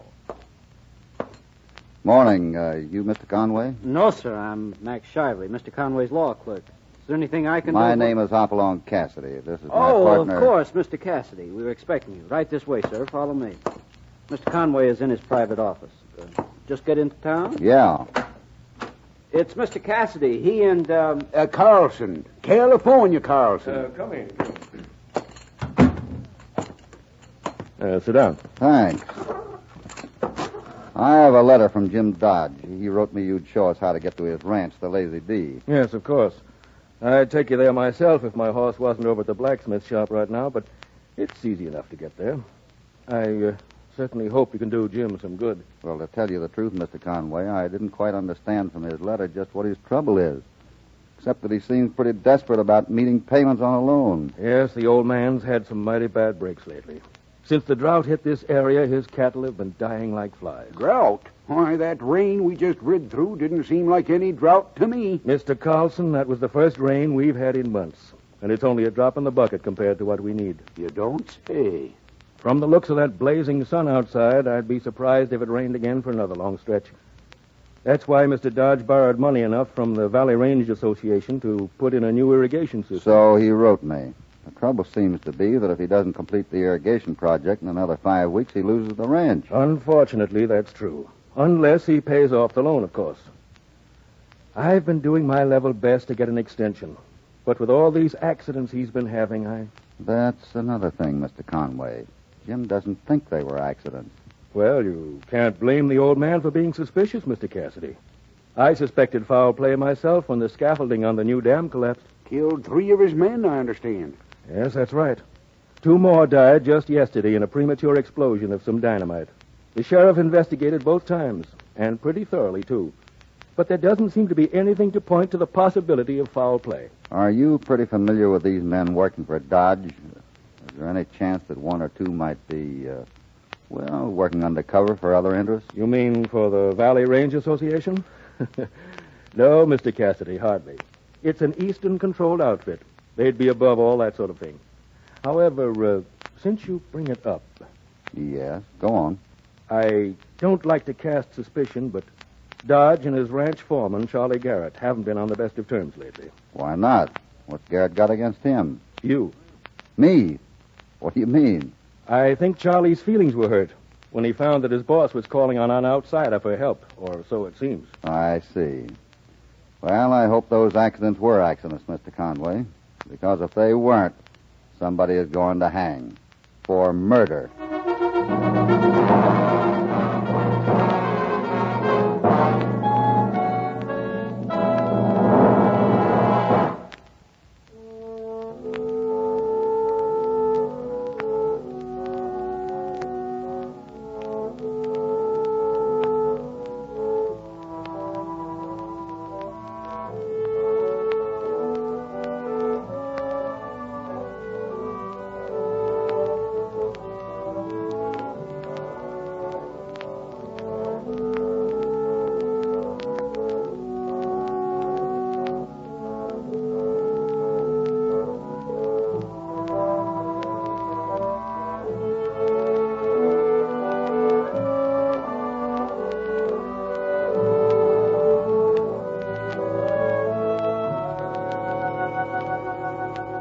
Now back to Hop Along Cassidy and our story, Death Runs Dry.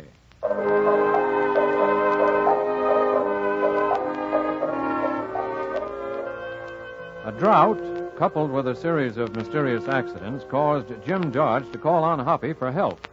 After stopping in the sun-baked town of Poco Rio for a talk with Dodge's lawyer, Sam Conway, Hoppy and California take the South Fork that leads to the ranch. Tarnation, Hoppy, we should have stuck to the wagon trail like Conway said. This here's the wildest, loneliest country I ever seen. It may be wild, but from the looks of that rider heading this way, I wouldn't say it was lonely. Hey, he's riding bareback. And that long black hair looks like an Injun. Probably is. Jim Dodge uses them to help hurt his stock. Buenos dias, senor. Howdy. We're trying to find the Lazy D ranch house. It's 5 miles, but you find no one there. What? And the men are all looking for boss, Senor Dodge. Have you seen old man with white hair? We're looking for Jim Dodge ourselves. What happened? Quien sabe, he ride out this morning and his horse come in without him. Senor Garrett, the foreman, he ordered everybody out for search. Mr. Dodge was expecting us. I'm Hopalong Cassidy. Me, Jose Blackfeather. Keep Crick behind you and you arrive at ranch house muy pronto. Hasta luego. Come on, Topper. Maybe we ought to help look for the old man, Hoppy. Well, there's always a chance of him making his way back while everybody's out searching. Let's find the ranch house first. Yeah. Man, you sure don't see many cattle around this spread. Well, you can't expect to build much of a herd on cactus and sagebrush. Whoa. What is it? Over there. Lying at the foot of that Joshua tree. Hmm? Yeah, a man. White-haired.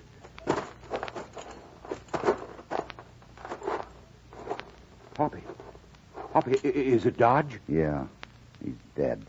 That's a bullet hole, Hoppy. He's been shot. Yeah, murdered. Some low-down sidewinder dry gulched him.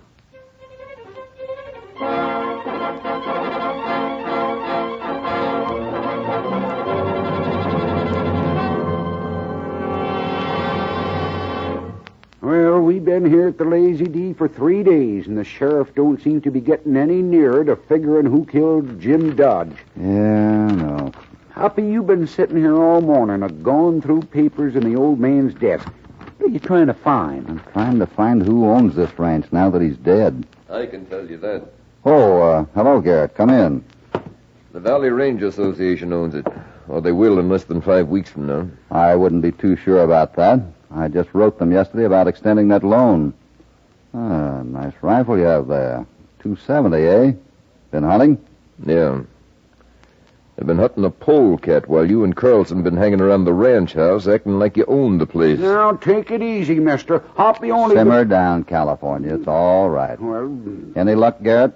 Any closer to that polecat than you were yesterday? A lot closer, Cassidy. I found the prints made in the mud. Prints? Yeah. Made by his horse when he rode out of the creek after trying to hide his trail. His footprints, too. And the prints of an unshod horse. The only folks I know who don't chew their horses are Injuns. Exactly. Kind of narrows down the search. So if you boys aren't too busy, we'll go out and find the sneaking redskin who killed Jim Dodge. Look, Garrett, I know how you feel. But I've only been doing the job Jim wanted me to do. Getting the business end of the irrigation project in shape. Who in thunder you doing it for? The Valley Range Association? No, for you. What? It's your ranch, Garrett. Jim Dodge left it to you. What? It's in this will I found in his desk. Here. Let's see. Good morning, gentlemen. Oh, morning, Mr. Conway. I couldn't help overhearing. It seems I've arrived just in time to bring a bit of disappointment. What? That will you're reading, Garrett. It's been changed. Changed? I'm afraid so. Just recently. Mr. Dodge filed it in my office. That's what I've come to see you about, gentlemen. I've brought it with me. A will leaving everything to the granddaughter of a cousin of his. Miss Kay Darling of Chicago. May I see it? Here you are.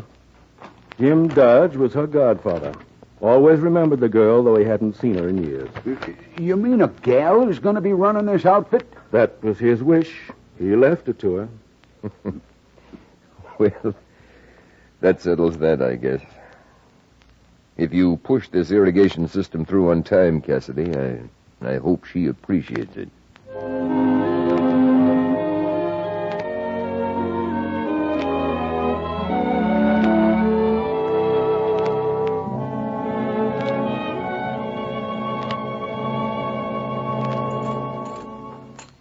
Let's see now. Jim Dodge was hit about there and staggered a couple of steps and fell here.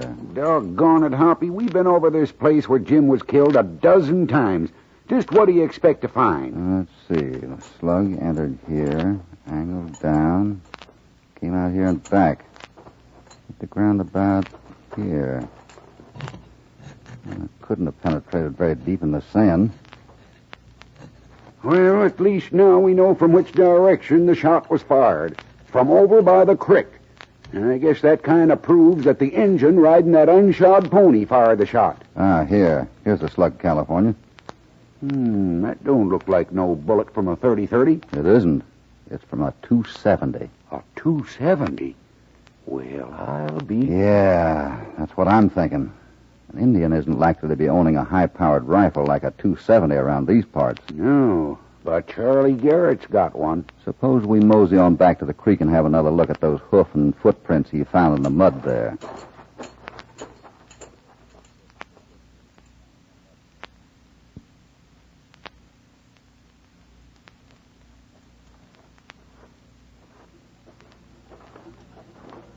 Here they are. Yeah. That sun really baked him in that mud. The way it looks to me, California, the killer stood behind a painted rock upstream, a piece, and shot Jim from there. Yeah, he must have rid out of the water about here. He dismounted and kind of looked around to see if there was anyone who might have seen or heard the shooting. Right. California, have you had a real close look at these hoof prints? Why, sure. Oh. See what I mean? Yeah, I see what you mean, all right. Guess we've seen enough of the hoof print. But I want to study this footprint. What are you doing? I'm carving out one of these footprints from the baked mud. I'll see if we can get some plaster Paris over at the vets in Pocoria and make a permanent impression of the killer's footprint. Might come in handy. Who knows?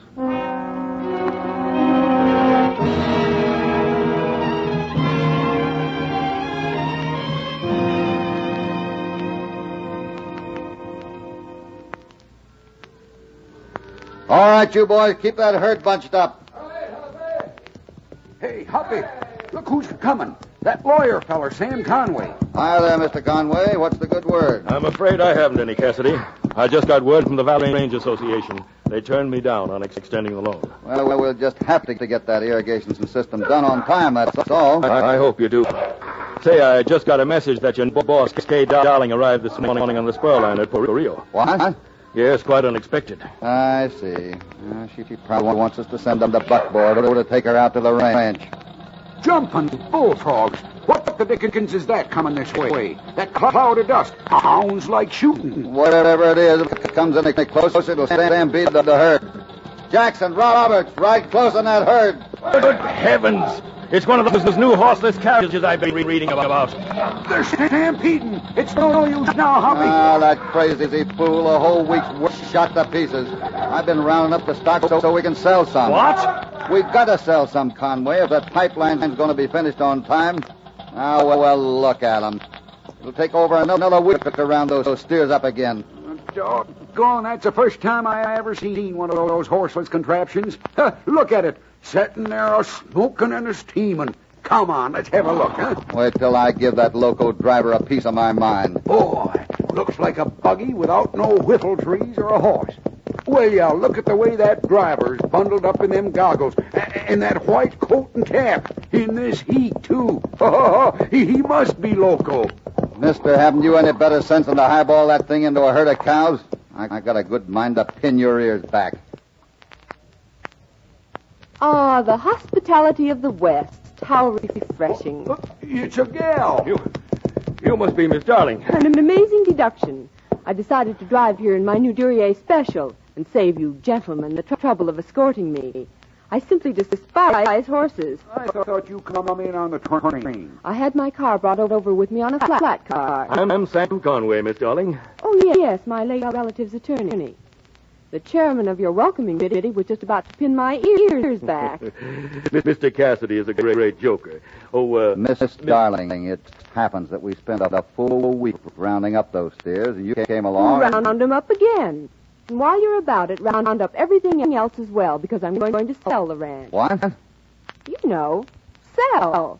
Get money. You mean you're going to walk out on the people who've lived here all their lives, the ranch hands, the herdsmen, their families? If you object too much, Mr. Cassidy, you can always leave, remember? In the meantime, take my bags over to the ranch house while Mr. Conway shows me the place. Here, take these 3 here. I see.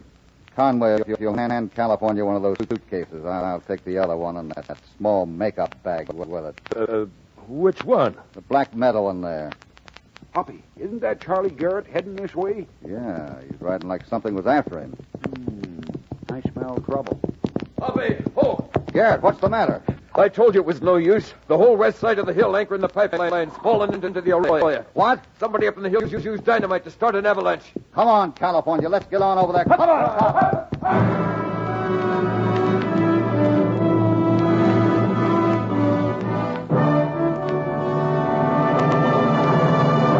Before we continue, here is a word from your announcer.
Now back to Hopalong Cassidy in Death Runs Dry.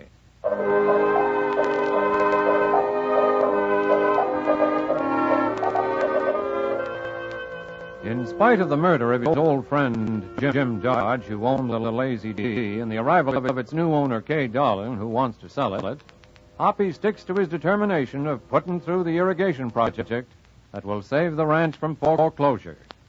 We find him in California at the site of the latest disaster, an avalanche burying the pipeline. Four souls! Move the horses out of the way there. Those 5 sections clear. Looks like the pipeline is completely buried. We'll never dig it up in time. Never mind the pipeline. Are the men all out of danger? I think so. Jose Black Feather is missing. Great guns, Hoppy. I forgot. I sent Jose up there to recover tools before the blast hit. We got to get him down. Let's go, Fibber. Hoppy! Don't be a fool. Come back here. Hoppy, wait for me. You'll never make it. He'll be killed.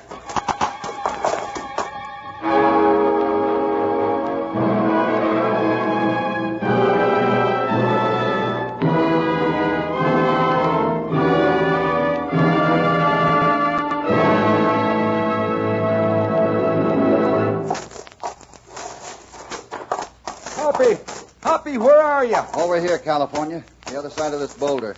This mountain walk easy. Won't take much to start another avalanche. Yeah. Did you find Jose? Yeah. He's lying here. Oh. Hurt bad? Yeah, pretty bad. But not by the avalanche. He's been shot. What? Yeah. Jose must have caught the man in the act of setting off the blast that started the slide. Probably tried to stop him and was shot down. Jose, can you hear me? Jose. She. Who shot you, Jose? Who was it? Jose. Senor. Jose. He's dead. Poor devil. Oh, tarnation, Hoppy. We can't let the coyote who did this get away with it. Well, I've been wrong twice already. What? For a while, I figured it was Jose who killed Jim. Then, from a letter I got this morning, I figured it was Sam Conway who was behind all these accidents. But Conway was right beside us when the avalanche was set off, so he couldn't have been the one. That leaves only one, Hoppy. Charlie Garrett. I don't know. Garrett has a dozen witnesses to prove he was working on the dam below when that blast started the avalanche. No, there are a few things that still need explaining. Yeah, I reckon. I'll have to go around to a few blacksmith shops tomorrow and ask a few questions. Come on, California. Help me get Jose down from here.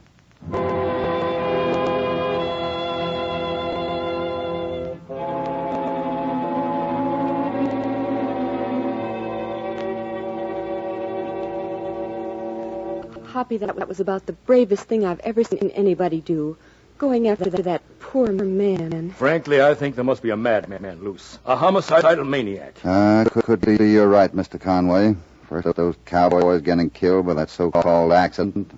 Jim Dodge murdered. Now, Jose Blackfeather. Jose gave his life for the Lazy D, Miss Darling. I know. And my name is Kay. Do you still want to sell and turn these people out of their homes? Oh, come now, Cassidy. What choice has she got? It'll be impossible to finish the project now, don't you think? Better sell for what you can get for it now rather than lose everything by waiting. But we can finish the project on time. With 3 more carloads of pipe to replace that buried by the avalanche, we can make it. Kay, do I have your permission to sell part of the herd so we can get that pipe? But this is ridiculous. You'll never be able to... All right. What? California, tell Garrett to order that pipe. You bet. Miss Darling, can I talk to you alone? I've an awful headache, Mr. Conway. If you don't mind. Very well. I'll talk to you later. Hoppy, I didn't know there was murder mixed up in this. Well, now you know. Well, I don't think I like it here. Maybe I ought to sell. The Valley Range Association is offering a fair price. There's something else you ought to know. Jim Dodge once wrote me that whenever he dug a well around here, all he ever got was salt water or tar. Tar? Yeah. The avalanche opened up a couple of crevices with more of that black stuff oozing out. Only I've got a hunch it isn't tar at all. No? No. It's oil.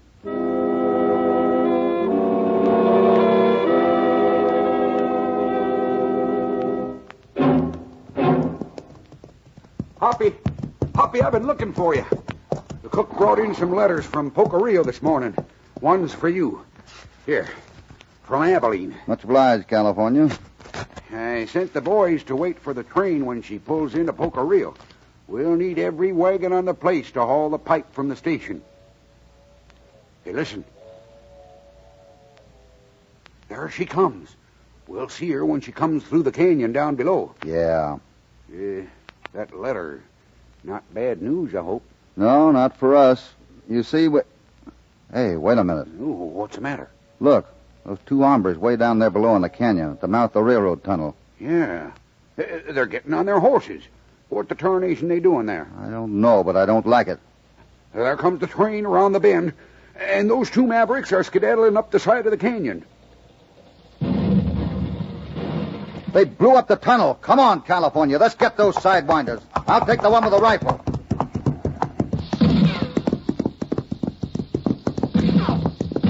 Your man's running up the canyon. Head him off.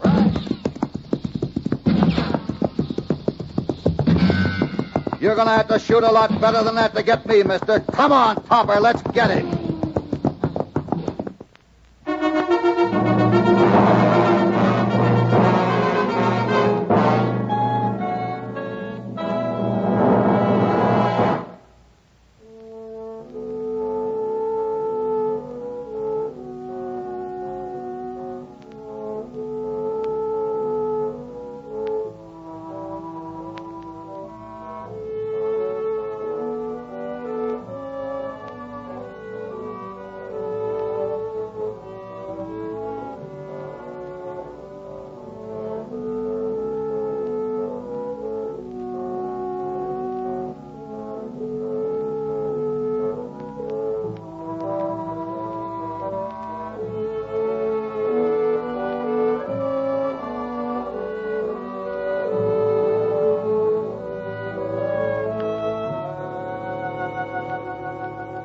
Now back to Hop Along Cassidy.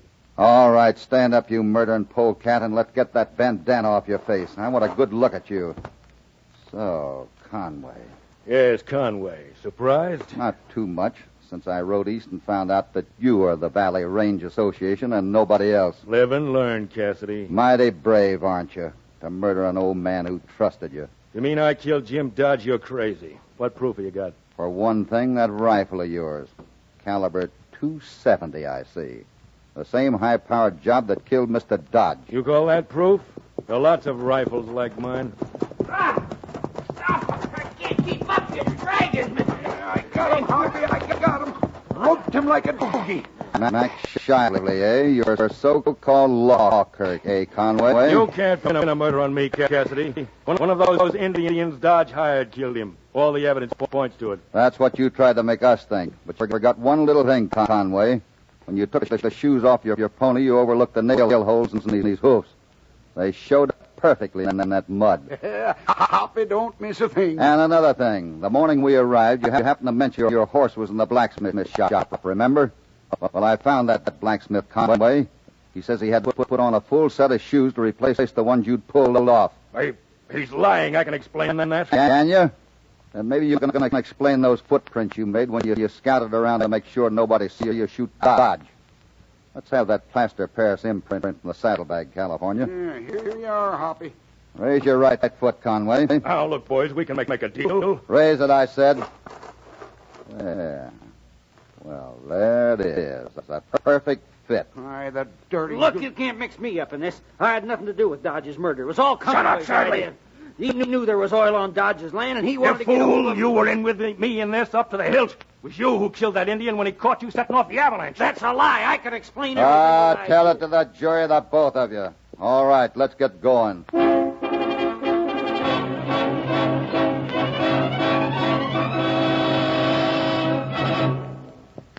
Those skunks sure look good behind bars.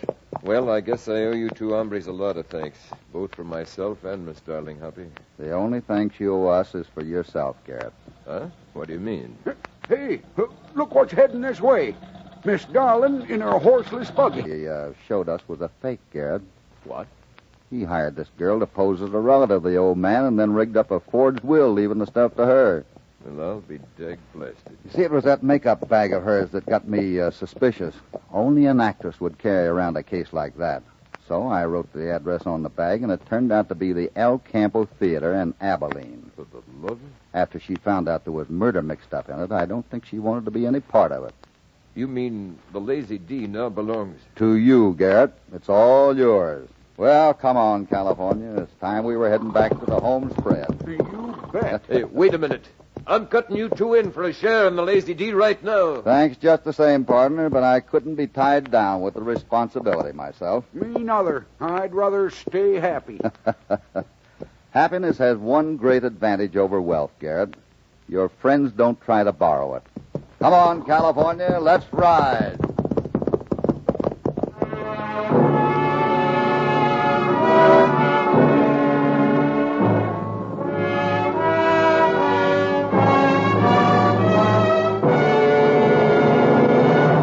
This means it's so long from Hopalong Cassidy once again. Hoppy and California are riding back to the Bar 20 bunkhouse to sit with all the other waddies round an open fire and tell of the exciting little escapade you just heard. If you'd like more of these two-gun adventures of Hoppy's, don't forget, you can see him in the fine Hopalong Cassidy pictures at your local theater. Meanwhile, we're hoping you'll tune in next time Hoppy rides the airwaves to bring you more action out of the Old West. Hopalong Cassidy, starring William Boyd, is transcribed and produced in the West by Walter White, Jr. Death Runs Dry was written by Irvin Ashkenazi. All stories are based upon the characters created by Clarence E. Mulford. This is a Commodore production.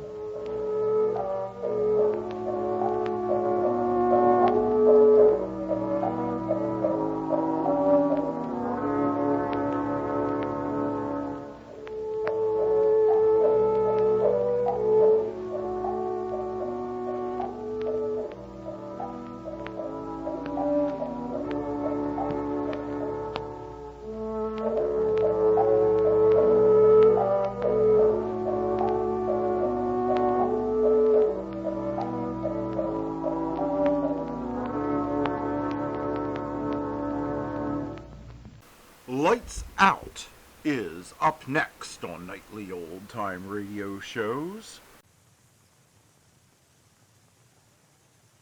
Ionized Yeast presents Lights Out, Everybody.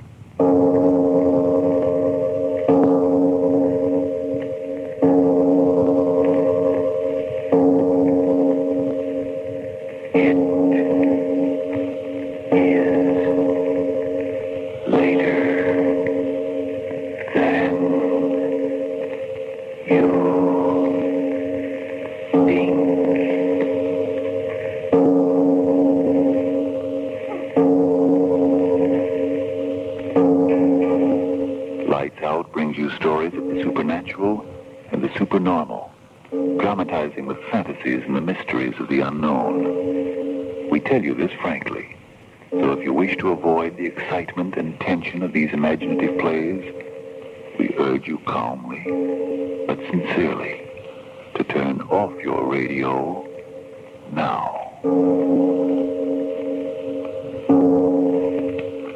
This is Arch Obler. In these days, the jungles are full of the whine of machine gun bullets and with 25 caliber automatic rifles. There was a time, though, when the sound in the jungle was that of insects and the raucous call of jungle birds. Men went into the tropical forest for high adventures or to make money. It's of these times that our story is tonight. And now, lights out, everybody.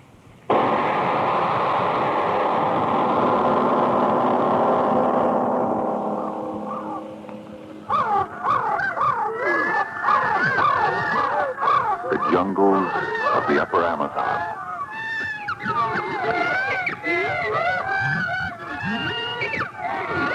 Dixie!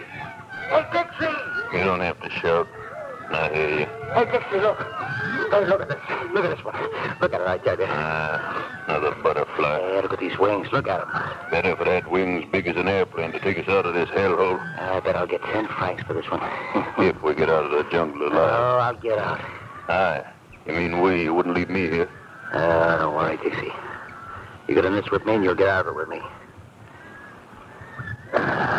Sit down. Until the ants begin to eat you. Oh, cut it out, will you? Can't you do anything but sing the blues? I suppose I should be happy. Should sing a song because the sun is burning me up, because the insects bite me, because I'm here in this devil's hole half the world away from my home. Cut it out. If I like it any better than you do, it's our only chance, see? Catching these bugs is our only chance to get the dough and get out of here. But the sun... You think the sun's any colder working in the mines? You think the sun's any colder sitting out there on the beach tearing your heart out every time you see a boat heading back? Tell you, Dixie, the jungle's the only chance we have to get out of here, and by the devil, I'm taking it. Yeah, you're right. I know it's as you say. Our only chance. Sure it is. Now snap out of it. Another couple of days like this one, and we'll have caught enough of these bugs to head back to the coast. But will we get through? Listen, Dixie, when I say I'm getting out of here, I'm getting out. But the natives say... Cut it out, I tell you. Nothing's going to stop me. But if we do get out, how do we know that Mr. Renap will buy the butterflies? Listen, he said he would, didn't he? Oh, what a man says. Yeah? Well, why shouldn't he buy them? Gives us a franc apiece and then sells them all over the world for plenty of dough. But who would waste money on such things? Don't you know nothing? Schools, museums. They pay plenty of dough for these jungle butterflies. But why should anybody... Oh, forget it, I tell you. Yeah, hot enough without you shooting your mouth up all over the time? Now, lay still, I tell you, and forget it. All right. I'll forget it.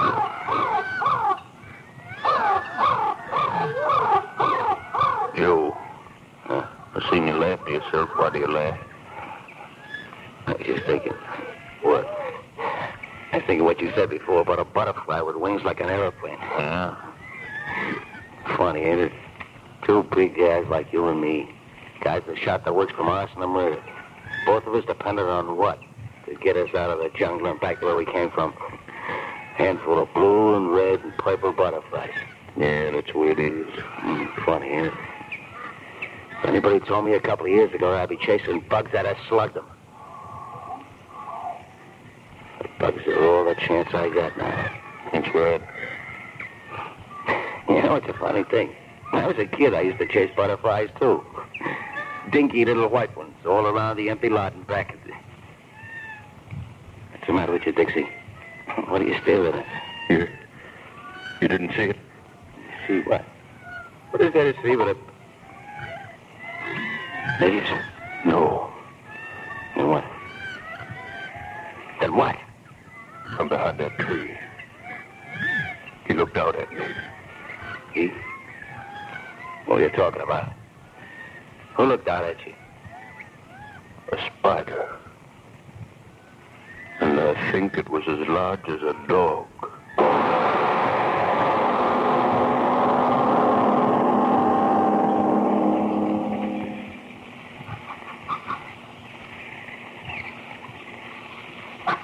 Joe. Not sleeping.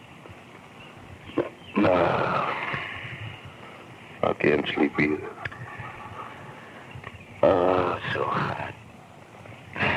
It used to get nice and cool about this time of night where I used to live. Joe. Yeah, what's the matter? Did I see it? You starting that again? But I must have seen it. I must have seen it. It was all so clear. But I tell you, it was nothing but a monkey hanging there. Spider. But I saw... Go on, the heat's frying your brains. Go on to sleep. Yeah. Sleep. I'll try. Okay.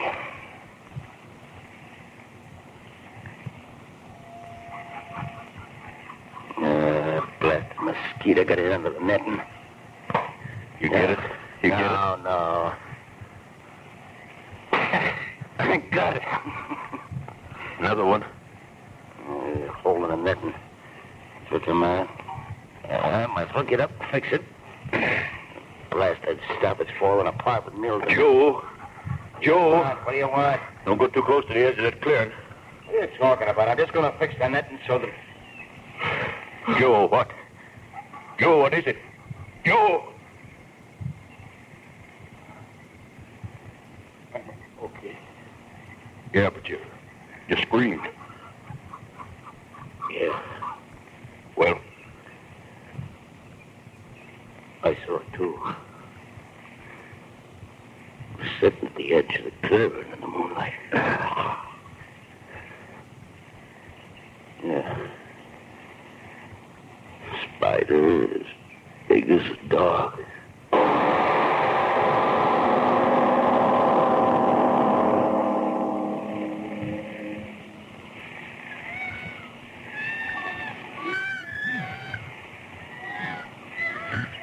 Tighter. Pull the line tighter. Yeah, that does it. Okay, come on out of the tree now. All right. Now watch yourself. Don't shake that tree too much. That trapdoor's set on a hair trigger. Yeah. Now it's done. Yeah. That cage ain't strong enough to hold it. You can run it right through. But what if it doesn't come here again? Here by the tree the last 2 nights, wasn't it? Yeah, but what? So it'll do it again. Only this time it's going to stay by the tree. But what if the trap fails? Don't start that again. I tell you, one jerk of the spine from where we're sitting, the whole cage will fall right on him. Then, my friend, our troubles are all over. I tell you, Joe, I'm afraid. Afraid of what? Getting out of here and getting someplace where we can live like men? You afraid of making money? Money? Listen, for a spider that big, I could get enough cash to float home with silk shirts on our back. Think of it. A spider that big? We'll clean up with it. No, Joe, no. I say let's get away from here. Oh, scared you, Dixie, huh? Well, it don't me. I tell you, this blasted jungle has spit out a gold mine for us. But the trap. Are you sure of it, Joe? Sure, I'm sure. We'll catch him. And it won't be butterflies paying our ship there home, Dixie. It'll be the biggest spider in the world. That's all right, huh, Dixie? But are you sure of the trap, Joe?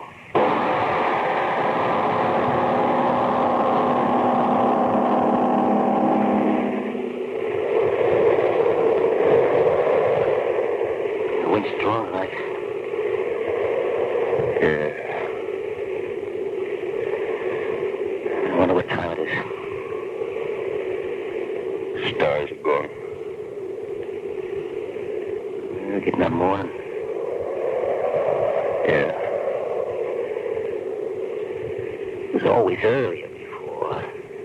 Trap frightened them away. What do spiders know about traps?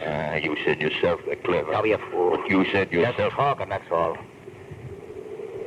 There's a fear in me. Cold and sharp as if... Wait. Huh? The edge of the clearing. It's coming. Stay quiet. Joe, let him go. Quiet or I'll kill you. Don't pull a trap. Quiet. It's looking at us. Another step and it'll be right under there. I got it. Oh, look at it, Dixie. Drop. And it's mine. The biggest spider in creation. I'll get all the money I need. Oh. Well, Dixie, what's the matter with you? Come on, why don't you say something? Trapped. And it doesn't move. Just looks at us.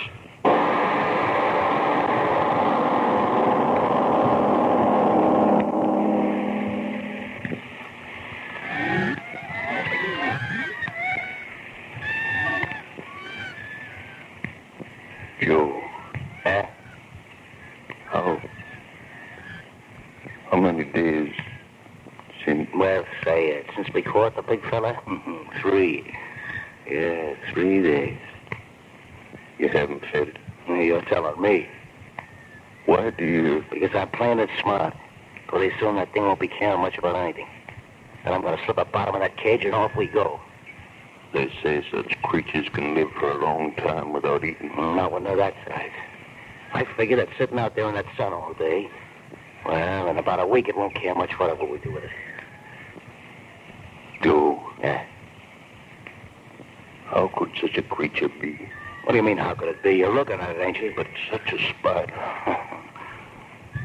It's there. That's all that means anything to me. But such a giant creature.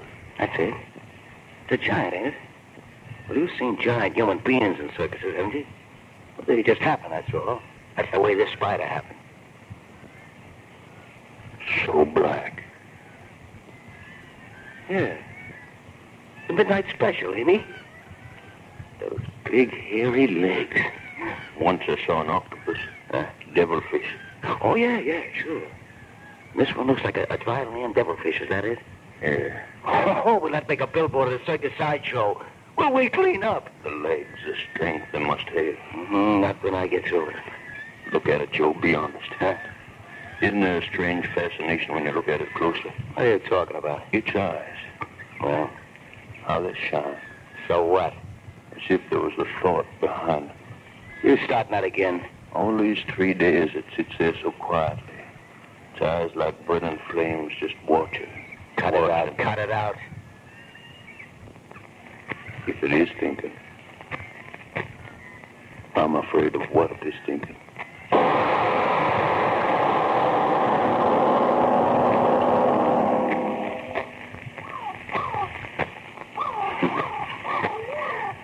Howdy, Miss Spider. Yeah, plenty of.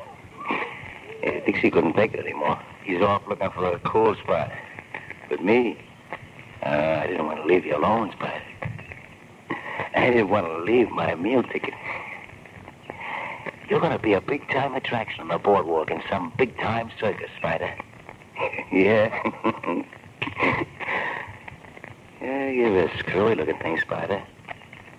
They won't believe it until they see it. The fella's going to cost them plenty before they do see it. Hey, Spider. Why don't you move? Spider. You're not dead. Get a stick, Spider. Last year, you're not dead. You can't be dead. It's been only a week since. You can't be dead. You're my chance. Shoot your legs over you. Oh. Let go. Let go of me. You bastard devil. You fool me. Let go. Let go of my arm. Get away. Let go. Dixie. The spider. Come on, Dixie.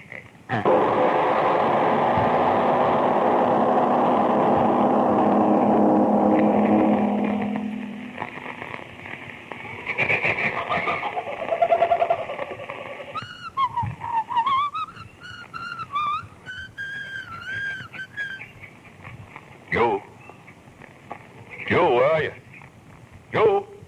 Oh, the sound suddenly so quiet. Joe? Where's the man? He said he'd be here. He said...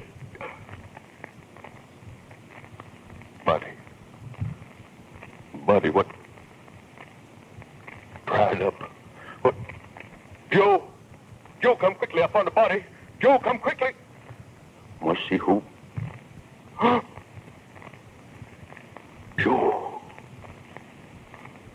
Joe, it's you. Joe, how did this... What? The spider. But how? Gone from the cage. What he did to you, Joe. Might come back. Why do I stand here? It might come back. Gotta get out. Yeah, get things together. Get a plan. Take the boxes and get out before... Something move behind that tree. No, won't get me. Won't get me.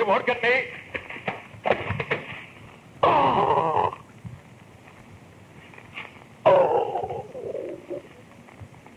My foot. Twisted. Must have broken my... No. Gotta get away. Oh. Gotta get away.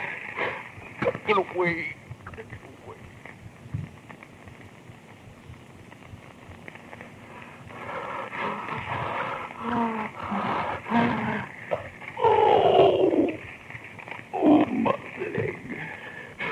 Crawled. How far have I crawled? All day. So dark. Never get me now, that devil thing. I did get away. I crawled miles. I did get away.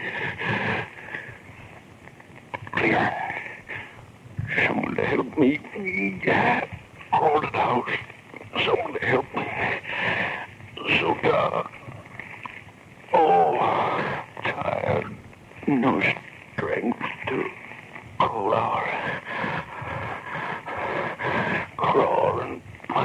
someone to help me. And I'll be free. Free. Got something. What? A body. Joe, you, but how? What? Back in the camp. I'm back in the camp. Crawled all night in the circle back in the camper. No. That. No. Can't crawl anymore. That sound. What? Behind me. It's behind me, waiting to jump on my back. No, don't. Nothing. Isn't there? If I could only crawl again, if I could only get away before... The moon coming up bright. No, I'll see what... Not here. Only you, Joe. Empty flesh over there in the moonlight. Blast you to the devil, Joe. You brought me here. You were right to you, Doc, but that spider won't get me, not me. It's gone now. My leg will get better. I will get away. Yes, I will. Spider, come back. Oh, no. No closer. No closer. No. Go back. Well, what? On Joe. Crawling over him. But Joe is dead. What is the spider going to... Spinning a web over him. Turning him around and around like a fly. Covering him with that thick silk.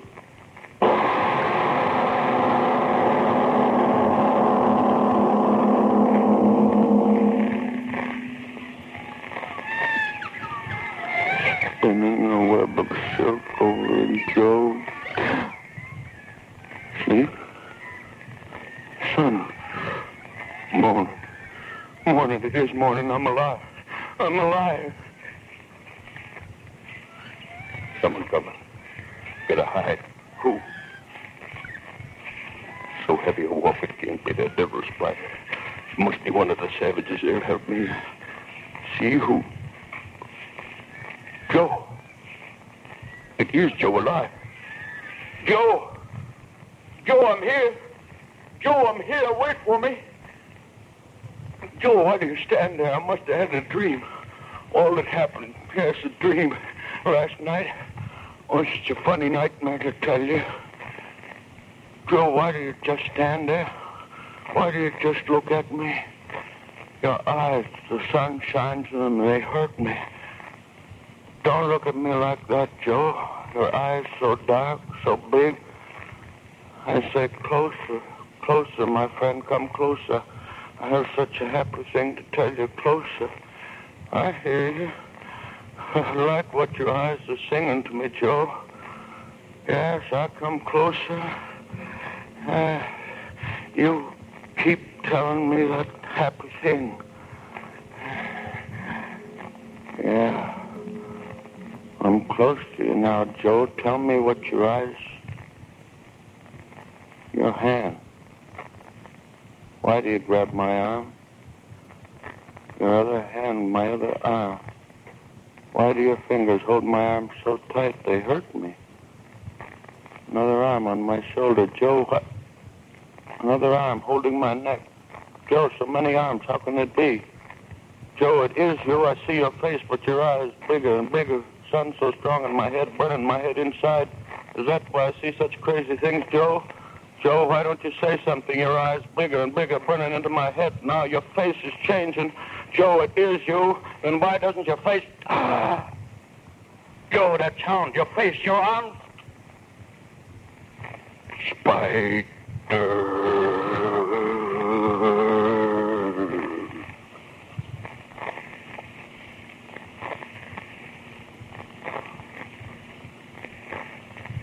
You are the spider. The spider.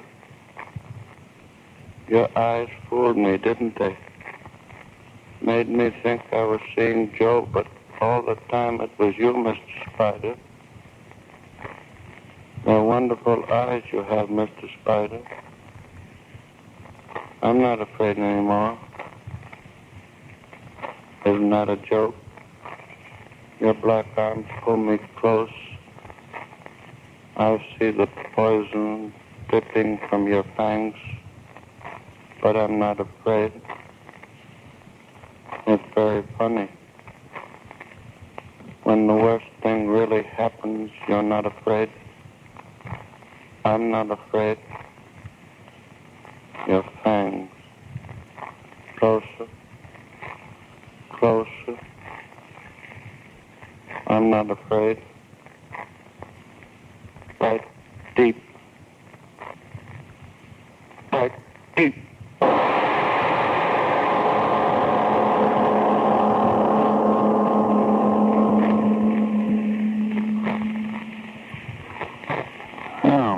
What's the moral of tonight's story? Stay away from spiders? Yes, especially from black widows. No, Frank, our story tonight was just in fun, which reminds me of vacations, of which few of us are going to have any this year. And speaking of vacations, I'd like to tell you about a very amazing vacation I once had, visiting haunted houses. And after that vacation, I was badly in need of something our government wants from us very much these days: nurses. Now, here's some facts, and please listen because they concern each of you. Unless the nurse power of the entire nation is reinforced by the enrollment of 65,000 students in the schools of nursing for 1943, all of us face a real threat to civilian health. Therefore, beginning immediately and continuing through the spring and summer months, nursing must be considered America's #1 woman power shortage. I'd like to say some words that the government said. 65,000 young women must dedicate their lives so that others might live. Now about haunted houses. Well, I visited all the legendary haunts up in New England, but, well, I went through the moss-covered old piles and creaky-floored structures and weather-beaten homes and all the places where the souls of the unhappy departed are supposed to walk through the night. What happened? I caught a violent cold and met a little old lady. Oh, who's she? Well, you'll meet her next week in a play titled Little Old Lady. And to all of you, a very, very cordial invitation to an amazing little old lady next week. Yes, tune in next Tuesday again for Arch Obler's eerie story, Little Old Lady. It is later than you think. The character first introduced in The Third Man is up next with The Lives of Harry Lime.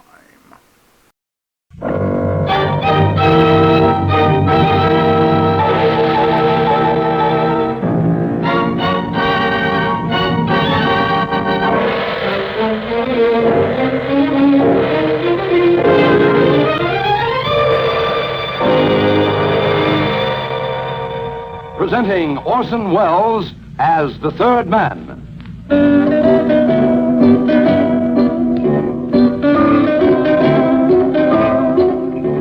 The Lives of Harry Lime. The fabulous stories of the immortal character, originally created in the story The Third Man, with zither music by Anton Karas. Have you ever tried looking for a needle in a haystack? Well, I did a bit of needle searching in London myself not so long ago, only this was no ordinary needle. As it all concerned a picture a man had painted in Holland 300 years ago, I'll call this little adventure The Elusive Vermeer.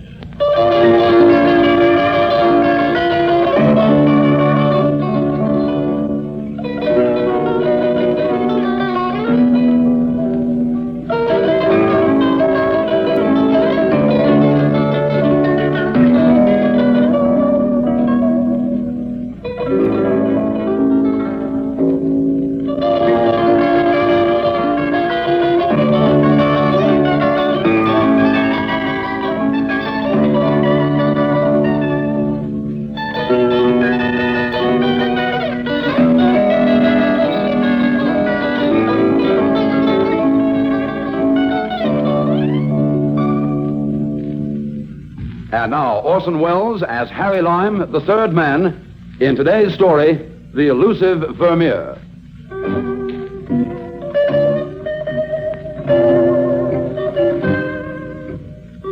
I first met Horace St. John Windermere. Oh, yes, that really was his name, at Cannes. Horace had class. He was probably the classiest breaking and entering merchant that had ever burgled an English country mansion. And he had taste, too. Horace's jobs were all big ones, and he planned them months in advance, down to the last detail. That's how I came to get involved.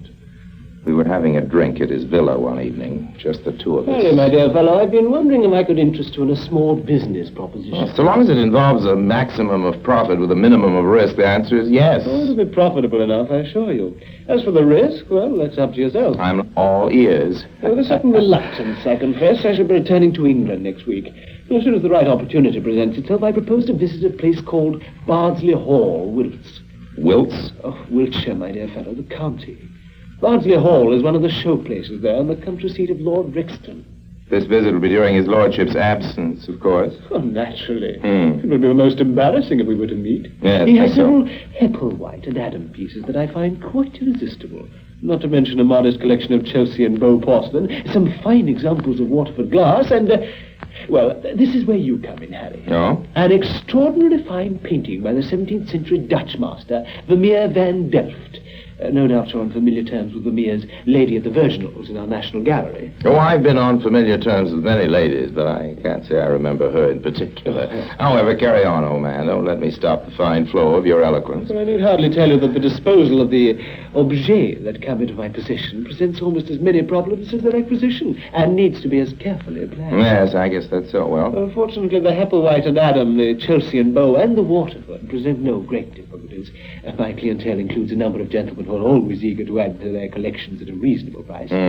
However, the Vermeer is, as one might say, a rather different kettle of fish. Oh, how's that? Well, for one thing, it's rather too easily recognizable for an English collector to dare hang without risking the danger of having to answer awkward questions. Oh. And for another, the present-day price of a Vermeer is, I'm afraid, rather beyond the purse of most of my impoverished fellow countrymen. Oh, I see. It occurs to me, Harry, that with a little preliminary organization, you might possibly be able to find a market for it in America. Well, I do have a few connections back home. Precisely. So if you're interested... Tell me, old man, what would be a fair price for a Vermeer? In your currency, $100,000? Well, that's real money. And my cut of this $100,000 would be, what, old man? Well, the normal agent's fee in transactions involving rare works of art varies from 20 to 33%. In that case, I'll settle for 50. I had proposed to suggest 40. I shouldn't if I were you, old man. That is, of course, if you really want me in on this deal. Very well, 50 it is. You'll start things moving from your end at once. Sure. And you? Oh, I shall, as I say, forego the pleasures of this idyllic spot and return to London next week. I shall make the requisite inquiries regarding his lordship's movements, and when the appropriate moment arrives, you will receive a wire from me saying simply, Roger. Roger. And then? Well, as soon as possible, you will go to Nice and catch the first available plane for London. By the time you arrive, the Vermeer will be in my possession. You will collect it at this address. I write it down for you, shall I? Yeah. Well, me. There you are. 12A, Aldgate Grove, EC3. That'd be somewhere in the East End, wouldn't it? Exactly. Not the most salubrious neighborhood, I must admit, but one that I find extremely convenient at times.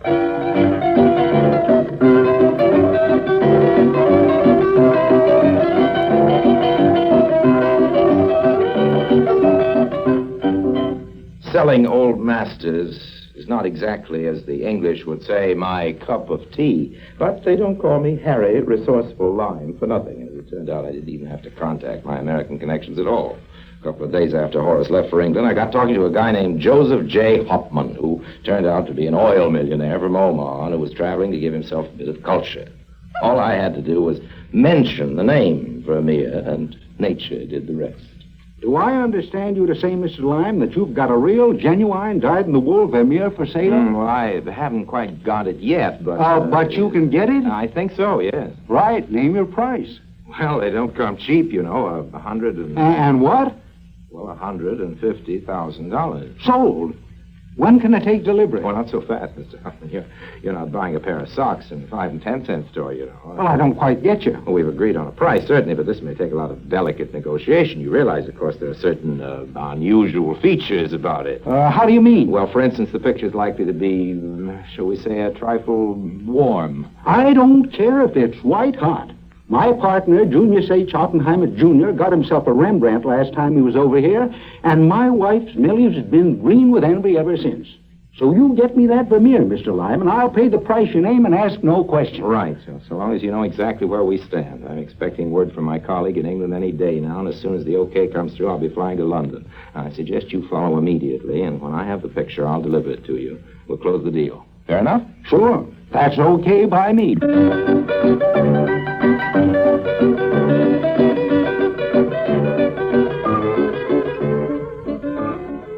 A few evenings later, Horace's wire came through. Roger. I passed the word on to Joseph J., and the following night I was in London. I decided I wouldn't mention the extra $50,000 to Horace. After all, what you don't know you're entitled to, you never miss. I booked in at the Ritz-Aston. After dinner, I made my way out to the East End. Aldgate Grove is a sinister little side street in the heart of a slum, and 12A wasn't exactly what you'd call a palace. However, I knocked, and after a while, the door opened a few inches, and a little Cockney guy stuck his nose out. Yeah? What you want, chum? Well, I'm looking for a Mr. Windermere. Well, ain't you? Well, he told me to come to this address. Oh, he did he? What's your name? Harry Lime. Oh, well, why didn't you say so at first? Come right in, Mr. Lime. Thanks. You must be Jerry, aren't you? In person. Well, we'll get into the parlor, shall we? All right. Nothing fancy, but we can have a bit of natter in there in private, as you might say. Lead the way, old man. Lead the Just way. for this door. All right. Make yourself at home, Mr. Lime. Sit down and rest the old plates of meat. Thanks. When will I be able to see Mr. Windermere? You mean to say you ain't heard about him yet? I know. Is something the matter? Something's the matter, all right. He's gone and right well snuffed it. Snuffed it? Turn up his toes, kick the person bucket. You mean he's dead? Well, ain't that what I'm trying to tell you? But how did it happen? Oh, it was the old butcher's block. What? Always been a bit dicky, you know. Just suddenly gave out. Butcher's block? Clock, dicker. Oh, you mean he had a heart attack? Couldn't put it much plainer, could I? Well, when did this happen? Well, yesterday I had a telegram from him. Well, that's when it happened, yesterday. Oh. Last night, to be exact. It was all sort of a sudden, as you might say. See, Mr. Windermere and me had gone out for a bit of a run in the country. To Bartley Hall, Yeah, Wills? that's right. Well, we picked up a few odds and ends there, see? A few bits of old furniture and A china picture ornaments and, and so on, and pretty junky stuff. Was there a picture among the things that you picked Yeah, up? big one in a gold frame. Oh. Old as the hills it looked. Some bloke in fancy dress sitting in a room with a big map on the wall and one of them round globe things. Was a you know, sort of picture you map pick up and a put globe, better yes. load for a few bob. That's Yes, right. Can't think why the governor bothered with it, honest I can't. Anyway, we was coming home, see? With the stuff Yeah, in with the... the stuff in the back of the van. And off we go with Mr. Windermere cracking jokes and chatting away 90 to the dozen and me only listening with half an ear, as you might say. Then all of a sudden I realised he ain't talking no more. I'll take a quick butcher's. Butcher's? What's it? Butcher's, look, a look. Don't you understand English? Well, I'll take a look and there he is, all huddled up in the Johnny Horner, in the corner. Oh, yes, I see. Well, I stopped the van to see what's wrong. He's as dead as a ruddy doornail. Poor old Horace. Yeah. Now, He was took away first thing this morning by the undertaker. Mhm. He's to be buried tomorrow. Oh, it's going to be a real slap-up funeral, I can tell you. Nothing good. but the best for the governor, that's what I say. your sentiments do you credit. By the way, what happened to the picture? Picture? Yes. Oh, you mean a picture? Yes, the picture. Yeah, well, as a matter of fact, I was a bit worried about that. So was I, as a matter of fact. Well, what with all them rozzers snooping around and so on, it might have been a bit dangerous, so I thought I'd better get rid of it, toot sweet. You don't mean to... Jerry, you didn't destroy it. Well, I was going to, and then I thought I could probably flog it for £1/4. Well, £1/4's £1/4 these odd times with super tax and all, so I took it to a bloke named Angus McFarlane, what has a junk shop down the street.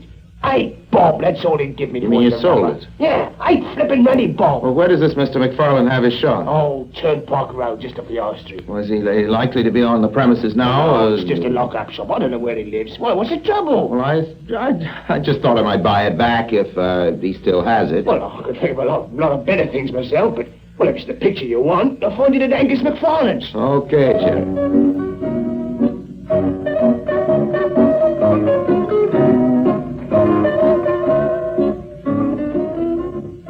But Jerry, it seems, had underestimated the business acumen of Mr. McFarlane. I was at his shop bright and early next morning, but when I mentioned the picture, he shook his head.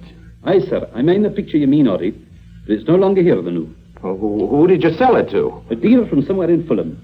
He was seeking for old frames, he said, and he bought all I had in the shop. What was his name? Oh, I didn't ken that. He paid me cash, though I didn't ask. Do you know whereabouts in Fulham he has his shop? I didn't ken that neither. Well, can you tell me anything about him at all that might help me to find him? Oh, I mind he had an accent. Aye, he had an accent, all right. But as to whether it was a Welsh or what it was, I'd no like to commit myself. I'm afraid I've forgotten. Would this £5 note help you to remember, Mr. McFarlane? It'd be a great help. All right, let's start remembering. Well, as I recall the man, he was tall and thin and clean-shaved. Well, go on. What about his accent? Accent? Was there something about an accent? Okay. Here's another 5. Now, give, Mr. McFarlane, give. Ah, why, of course. I recall the news. He was Irish. Is that straight? Would you doubt the word of a McFarlane, sir? I'm telling you, he was Irish as Paddy's pigs.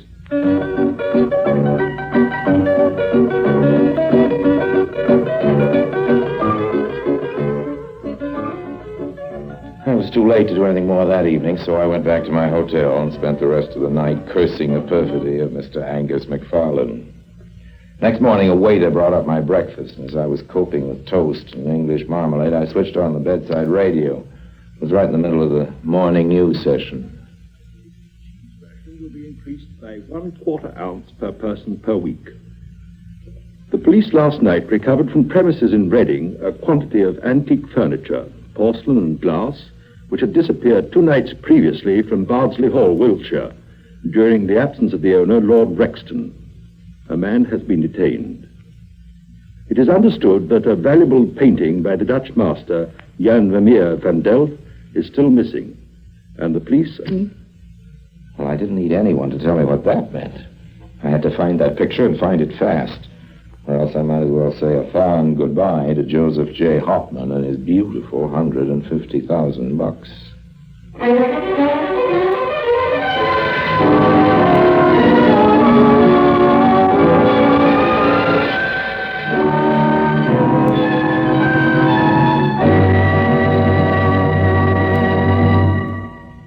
In a moment, Orson Welles returns as Harry Lime, the third man.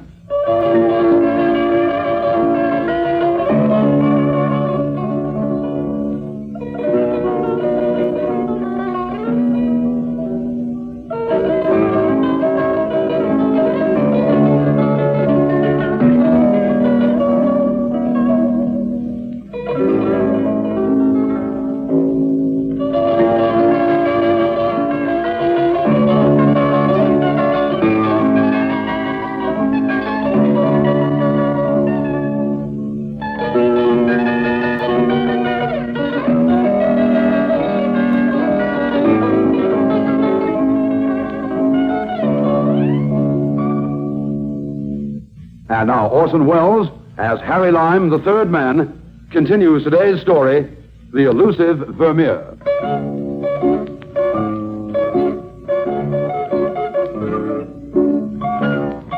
For half a day, I combed the main streets and back alleys of Fulham. By noon, I figured there couldn't possibly be another junk shop within 2 miles that I hadn't already been into. Then suddenly, in a dirty little side street, I found myself outside a dirty little shop, compared with which Mr. McFarlane's dump looked like something out of Bond Street. What excited me was half a dozen soot-covered old pictures in the window. I pushed open the door and entered. At the top of the morning to you, sir. He was tall and thin and clean-shaven, and there was no mistaking that accent. Do you happen to be the gentleman who bought a number of old pictures from a dealer in Aldgate a day or so ago? Oh, sure, that's me. From old Angus McFarlane, you mean? That's right. And you know Mr. McFarlane? Yes, haven't we known each other these last 15 years? Wasn't it Patrick Bryan himself, that's me, sir, that had the next stall to him in the old Caledonian market? Skip it. Thank heaven I found you, Mr. Byrne. I'm trying to trace one of those pictures. It was sold to McFarlane by mistake. Do you mean to say it's a valuable picture? Well, not intrinsically so, but it belonged to my grandmother, and so for me, at any rate, it has a strong sentimental value, if you know what I mean. Oh, sure, I understand perfectly, sir. So if you still have it, I'll be glad to buy it back at a fair profit to yourself, of course. It was an idea. I've already sold 1 or 2, but let's hope it's still here. Come this way, sir. This is the lot I was after buying from McFarlane, the robber. Here they are. There were 15 or 20 pictures, most of them corneal reproductions like The Monarch of the Glen, Psyche at the Well, and The Cantor Saturday Night. What originals there were looked to me even cornier still. I went through the lot 3 times. But there was nothing remotely like a Vermeer. You're sure you ain't here, sir? Oh, that's quite sure. We searched the joint from floor to ceiling. He was right, of course. Simply wasn't there. You say you've sold one or two pictures? That's right, sir. Well, who to? Do you know the names of the buyers? Well, there was a gent come in and bought one of them, sir. An arty sort of a gent with sandals and a big black beard. He was looking for a frame for one of his own masterpieces, he said. And then there was Mrs. Huggett. Mrs. Huggett? That's right, sir. She lives over the river at Putney. She was after buying a couple of pictures as presents for a married daughter, sir. Could this one I'm after possibly have been one of them? Sure, I don't know why not, sir. There was one I recall of some Highland cattle. Ugly face they were, too, but a fine picture. Would that be it, sir? No. And the other, let me think now, sure, of course, I remember the other one was a fellow in an old-fashioned dress, standing in a room. With a map on the wall? That's right, there was a map. And a globe? You know, a globe of the world? Sure, there was a globe, too, on it, sir, I remember it well. Is that the picture after one? I believe so. Yes, I believe so. Whereabouts in Putney does this Mrs. Huggett live? Well, sir, that's something I'm afraid I can't tell you. You don't know? No, sir, except she's somewheres up by the top of the hill, I believe. Okay, that's something to go on anyway. Thank you, Mr. Byrne. This is for your trouble. Oh, thank you, sir. No trouble at all, sir. Thank you, indeed.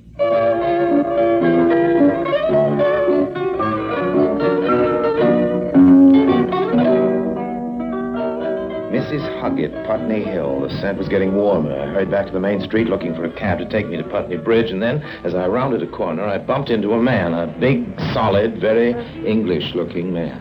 Why, hello, Mr. Lime. Fancy bumping into you in Fulham, of all places. Hello. You don't remember me? I can't recall your face offhand, but your feet are familiar. I see what you mean. Yours would be flat, too, if you pounded a beat for 10 years. Oh, of course. I remember now. I had Inspector James. That's right.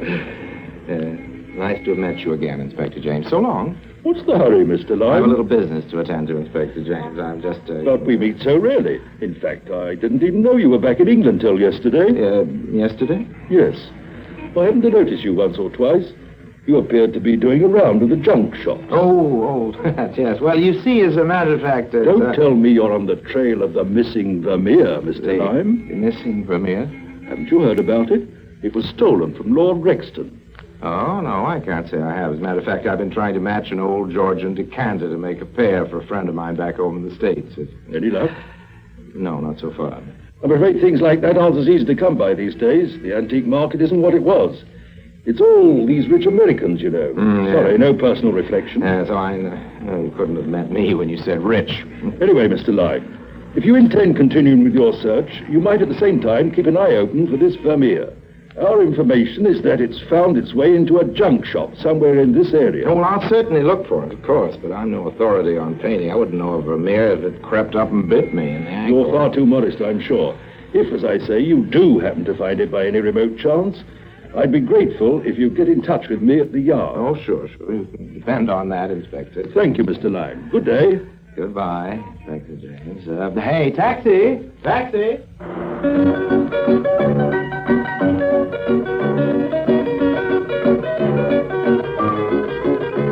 I had to get that picture, and I had to get it fast. And once I got it, I'd have to get rid of it even quicker still.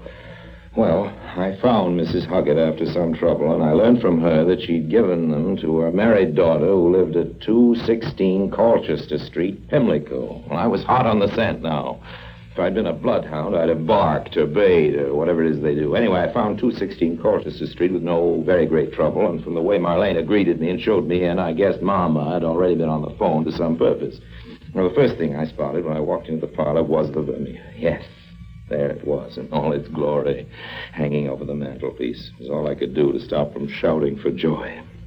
But if I imagined Marlena was going to be an easy nut to crack, I had another guess coming.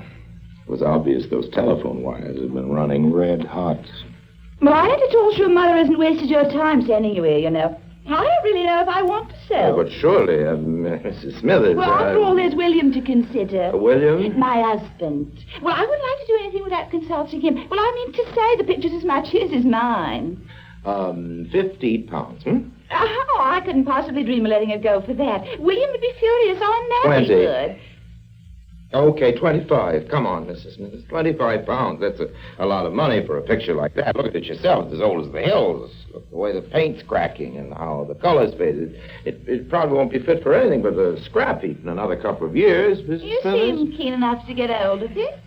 Well, I explained that to your mother. It has a sentimental value for me, Mrs. Well, so it has for me. How come? Well, you forget it was given to me. After all, a present's a present. It's not the sort of thing one should sell. Well, besides, it looks real nice up there over the mantel. I should hate to see it go. 30 pounds. 50. 50 pounds for that old daub. Ridiculous. Well, take it to leave it. You drive a hard bargain, Mrs. Smithers, but okay. Here's your 50. Oh, thanks very much, I'm sure.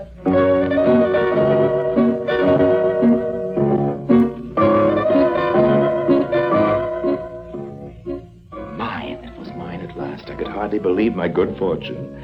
With a Vermeer tucked under my arm, I hurried back to the Ritz-Astor. All I had to do now was contact Joseph J., get rid of the picture, and collect my dollars, 150,000 of them, and every cent for Harry Lime. I phoned Hoffman's Hotel, and to my delight and relief, I heard his voice at the other end. Joseph J. Hoffman speaking. Who is this? It's me, J.J., Harry Lime. Well, say, how are you? It's swell to hear your voice. Oh, you don't know how swell it is to hear yours. How's that little business we discussed coming along? Well, that's why I'm calling you, to tell you I've got the goods. No kidding. No kidding, right here. Fine. Bring it round to my hotel. No? Sure, right now. You have the money, J.J.? Yes, sir, 150 grand. Boy, I can hardly wait to get my peepers on that picture. You won't be long, will you? Expect me in 5 minutes.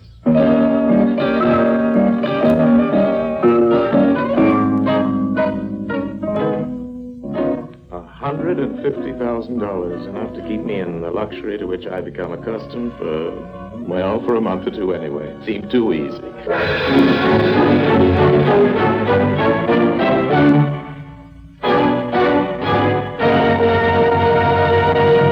Harry Lime returns in just a moment.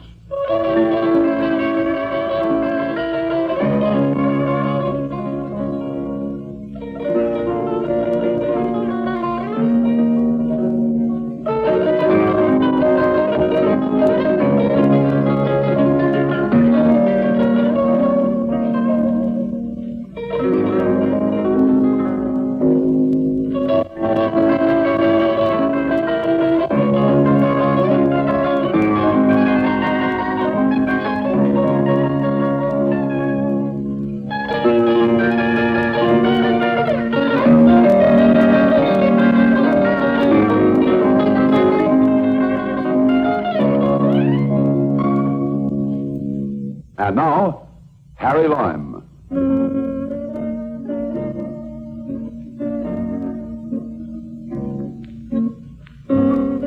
As I came out of the Ritz-Astor, the picture under my arm, and the porter signaled a cab for me, from the corner of my eye, I caught sight of a familiar pair of feet coming towards me, Inspector James of Scotland Yard. I shot a quick glance at the other side, 2 more sets of feet, just as big and just as flat, also coming my way. Didn't have a chance in a million. I knew it. I did some split-second thinking. Taxi, sir? Yes, please. Where to, sir? Scotland Yard. What? Did you say Scotland Yard, Mr. That's Lime? right. Why, hello, Inspector. Where did you spring from? Talk about coincidences. I was just on my way to see you, Inspector James. Really? Why? You'd never believe it, but you know that picture you were talking about today, that veneer? Vermeer, Mr. Lime. Veneer is a thin covering. Yes, Vermeer. Well, hold on to your hat, old man, but I think I found it. You do? Yes, I've got it right here. And you were on your way to deliver it to me? Yes, that's correct, Inspector James. Splendid. A most public-spirited action, Mr. Lime. Thank you. I'll take it down, save you the trouble, if you like. Certainly. Here you are. Thanks. I suppose it must be quite a relief to get rid of it. Oh, sure, yes. You know, of course, there'll be a reward for this from the insurance underwriters. A reward? Oh, I didn't know that. Quite generous one, in fact. £500. 500. How does that work out in dollars, Inspector James? About 1,400, I believe. What? Not as much as, say, 150,000, of course. Still, quite a lot of money, eh? Yes, quite a lot. And tax-free, too. Tax-free. No wonder you're known at the yard as Lucky Harry Lime. Yeah. No wonder.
All right, we've come to it again. It is time for the Trivia Minute. And here we go.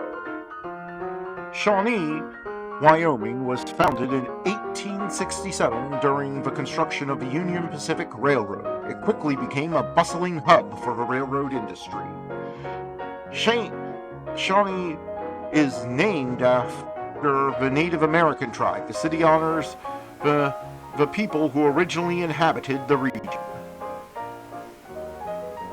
Shawnee was once known as Magic City of the Plains due to its rapid growth and development during the late 19th century. The Wyoming State Capitol building, located in Shawnee, was completed in 1890 and is a National Historic Landmark. Shawnee Frontier Days, an annual rodeo and western celebration, began in 1897 and is one of the largest and oldest of its kind around the world. The Shawnee Depot Museum is housed in a historic train station built in 1886. It offers exhibits on the history of the railroad and its impact on the city. And that was the Trivia Minute. And as always, I hope you enjoyed yourself. And until I see you next time, have a great day and God bless.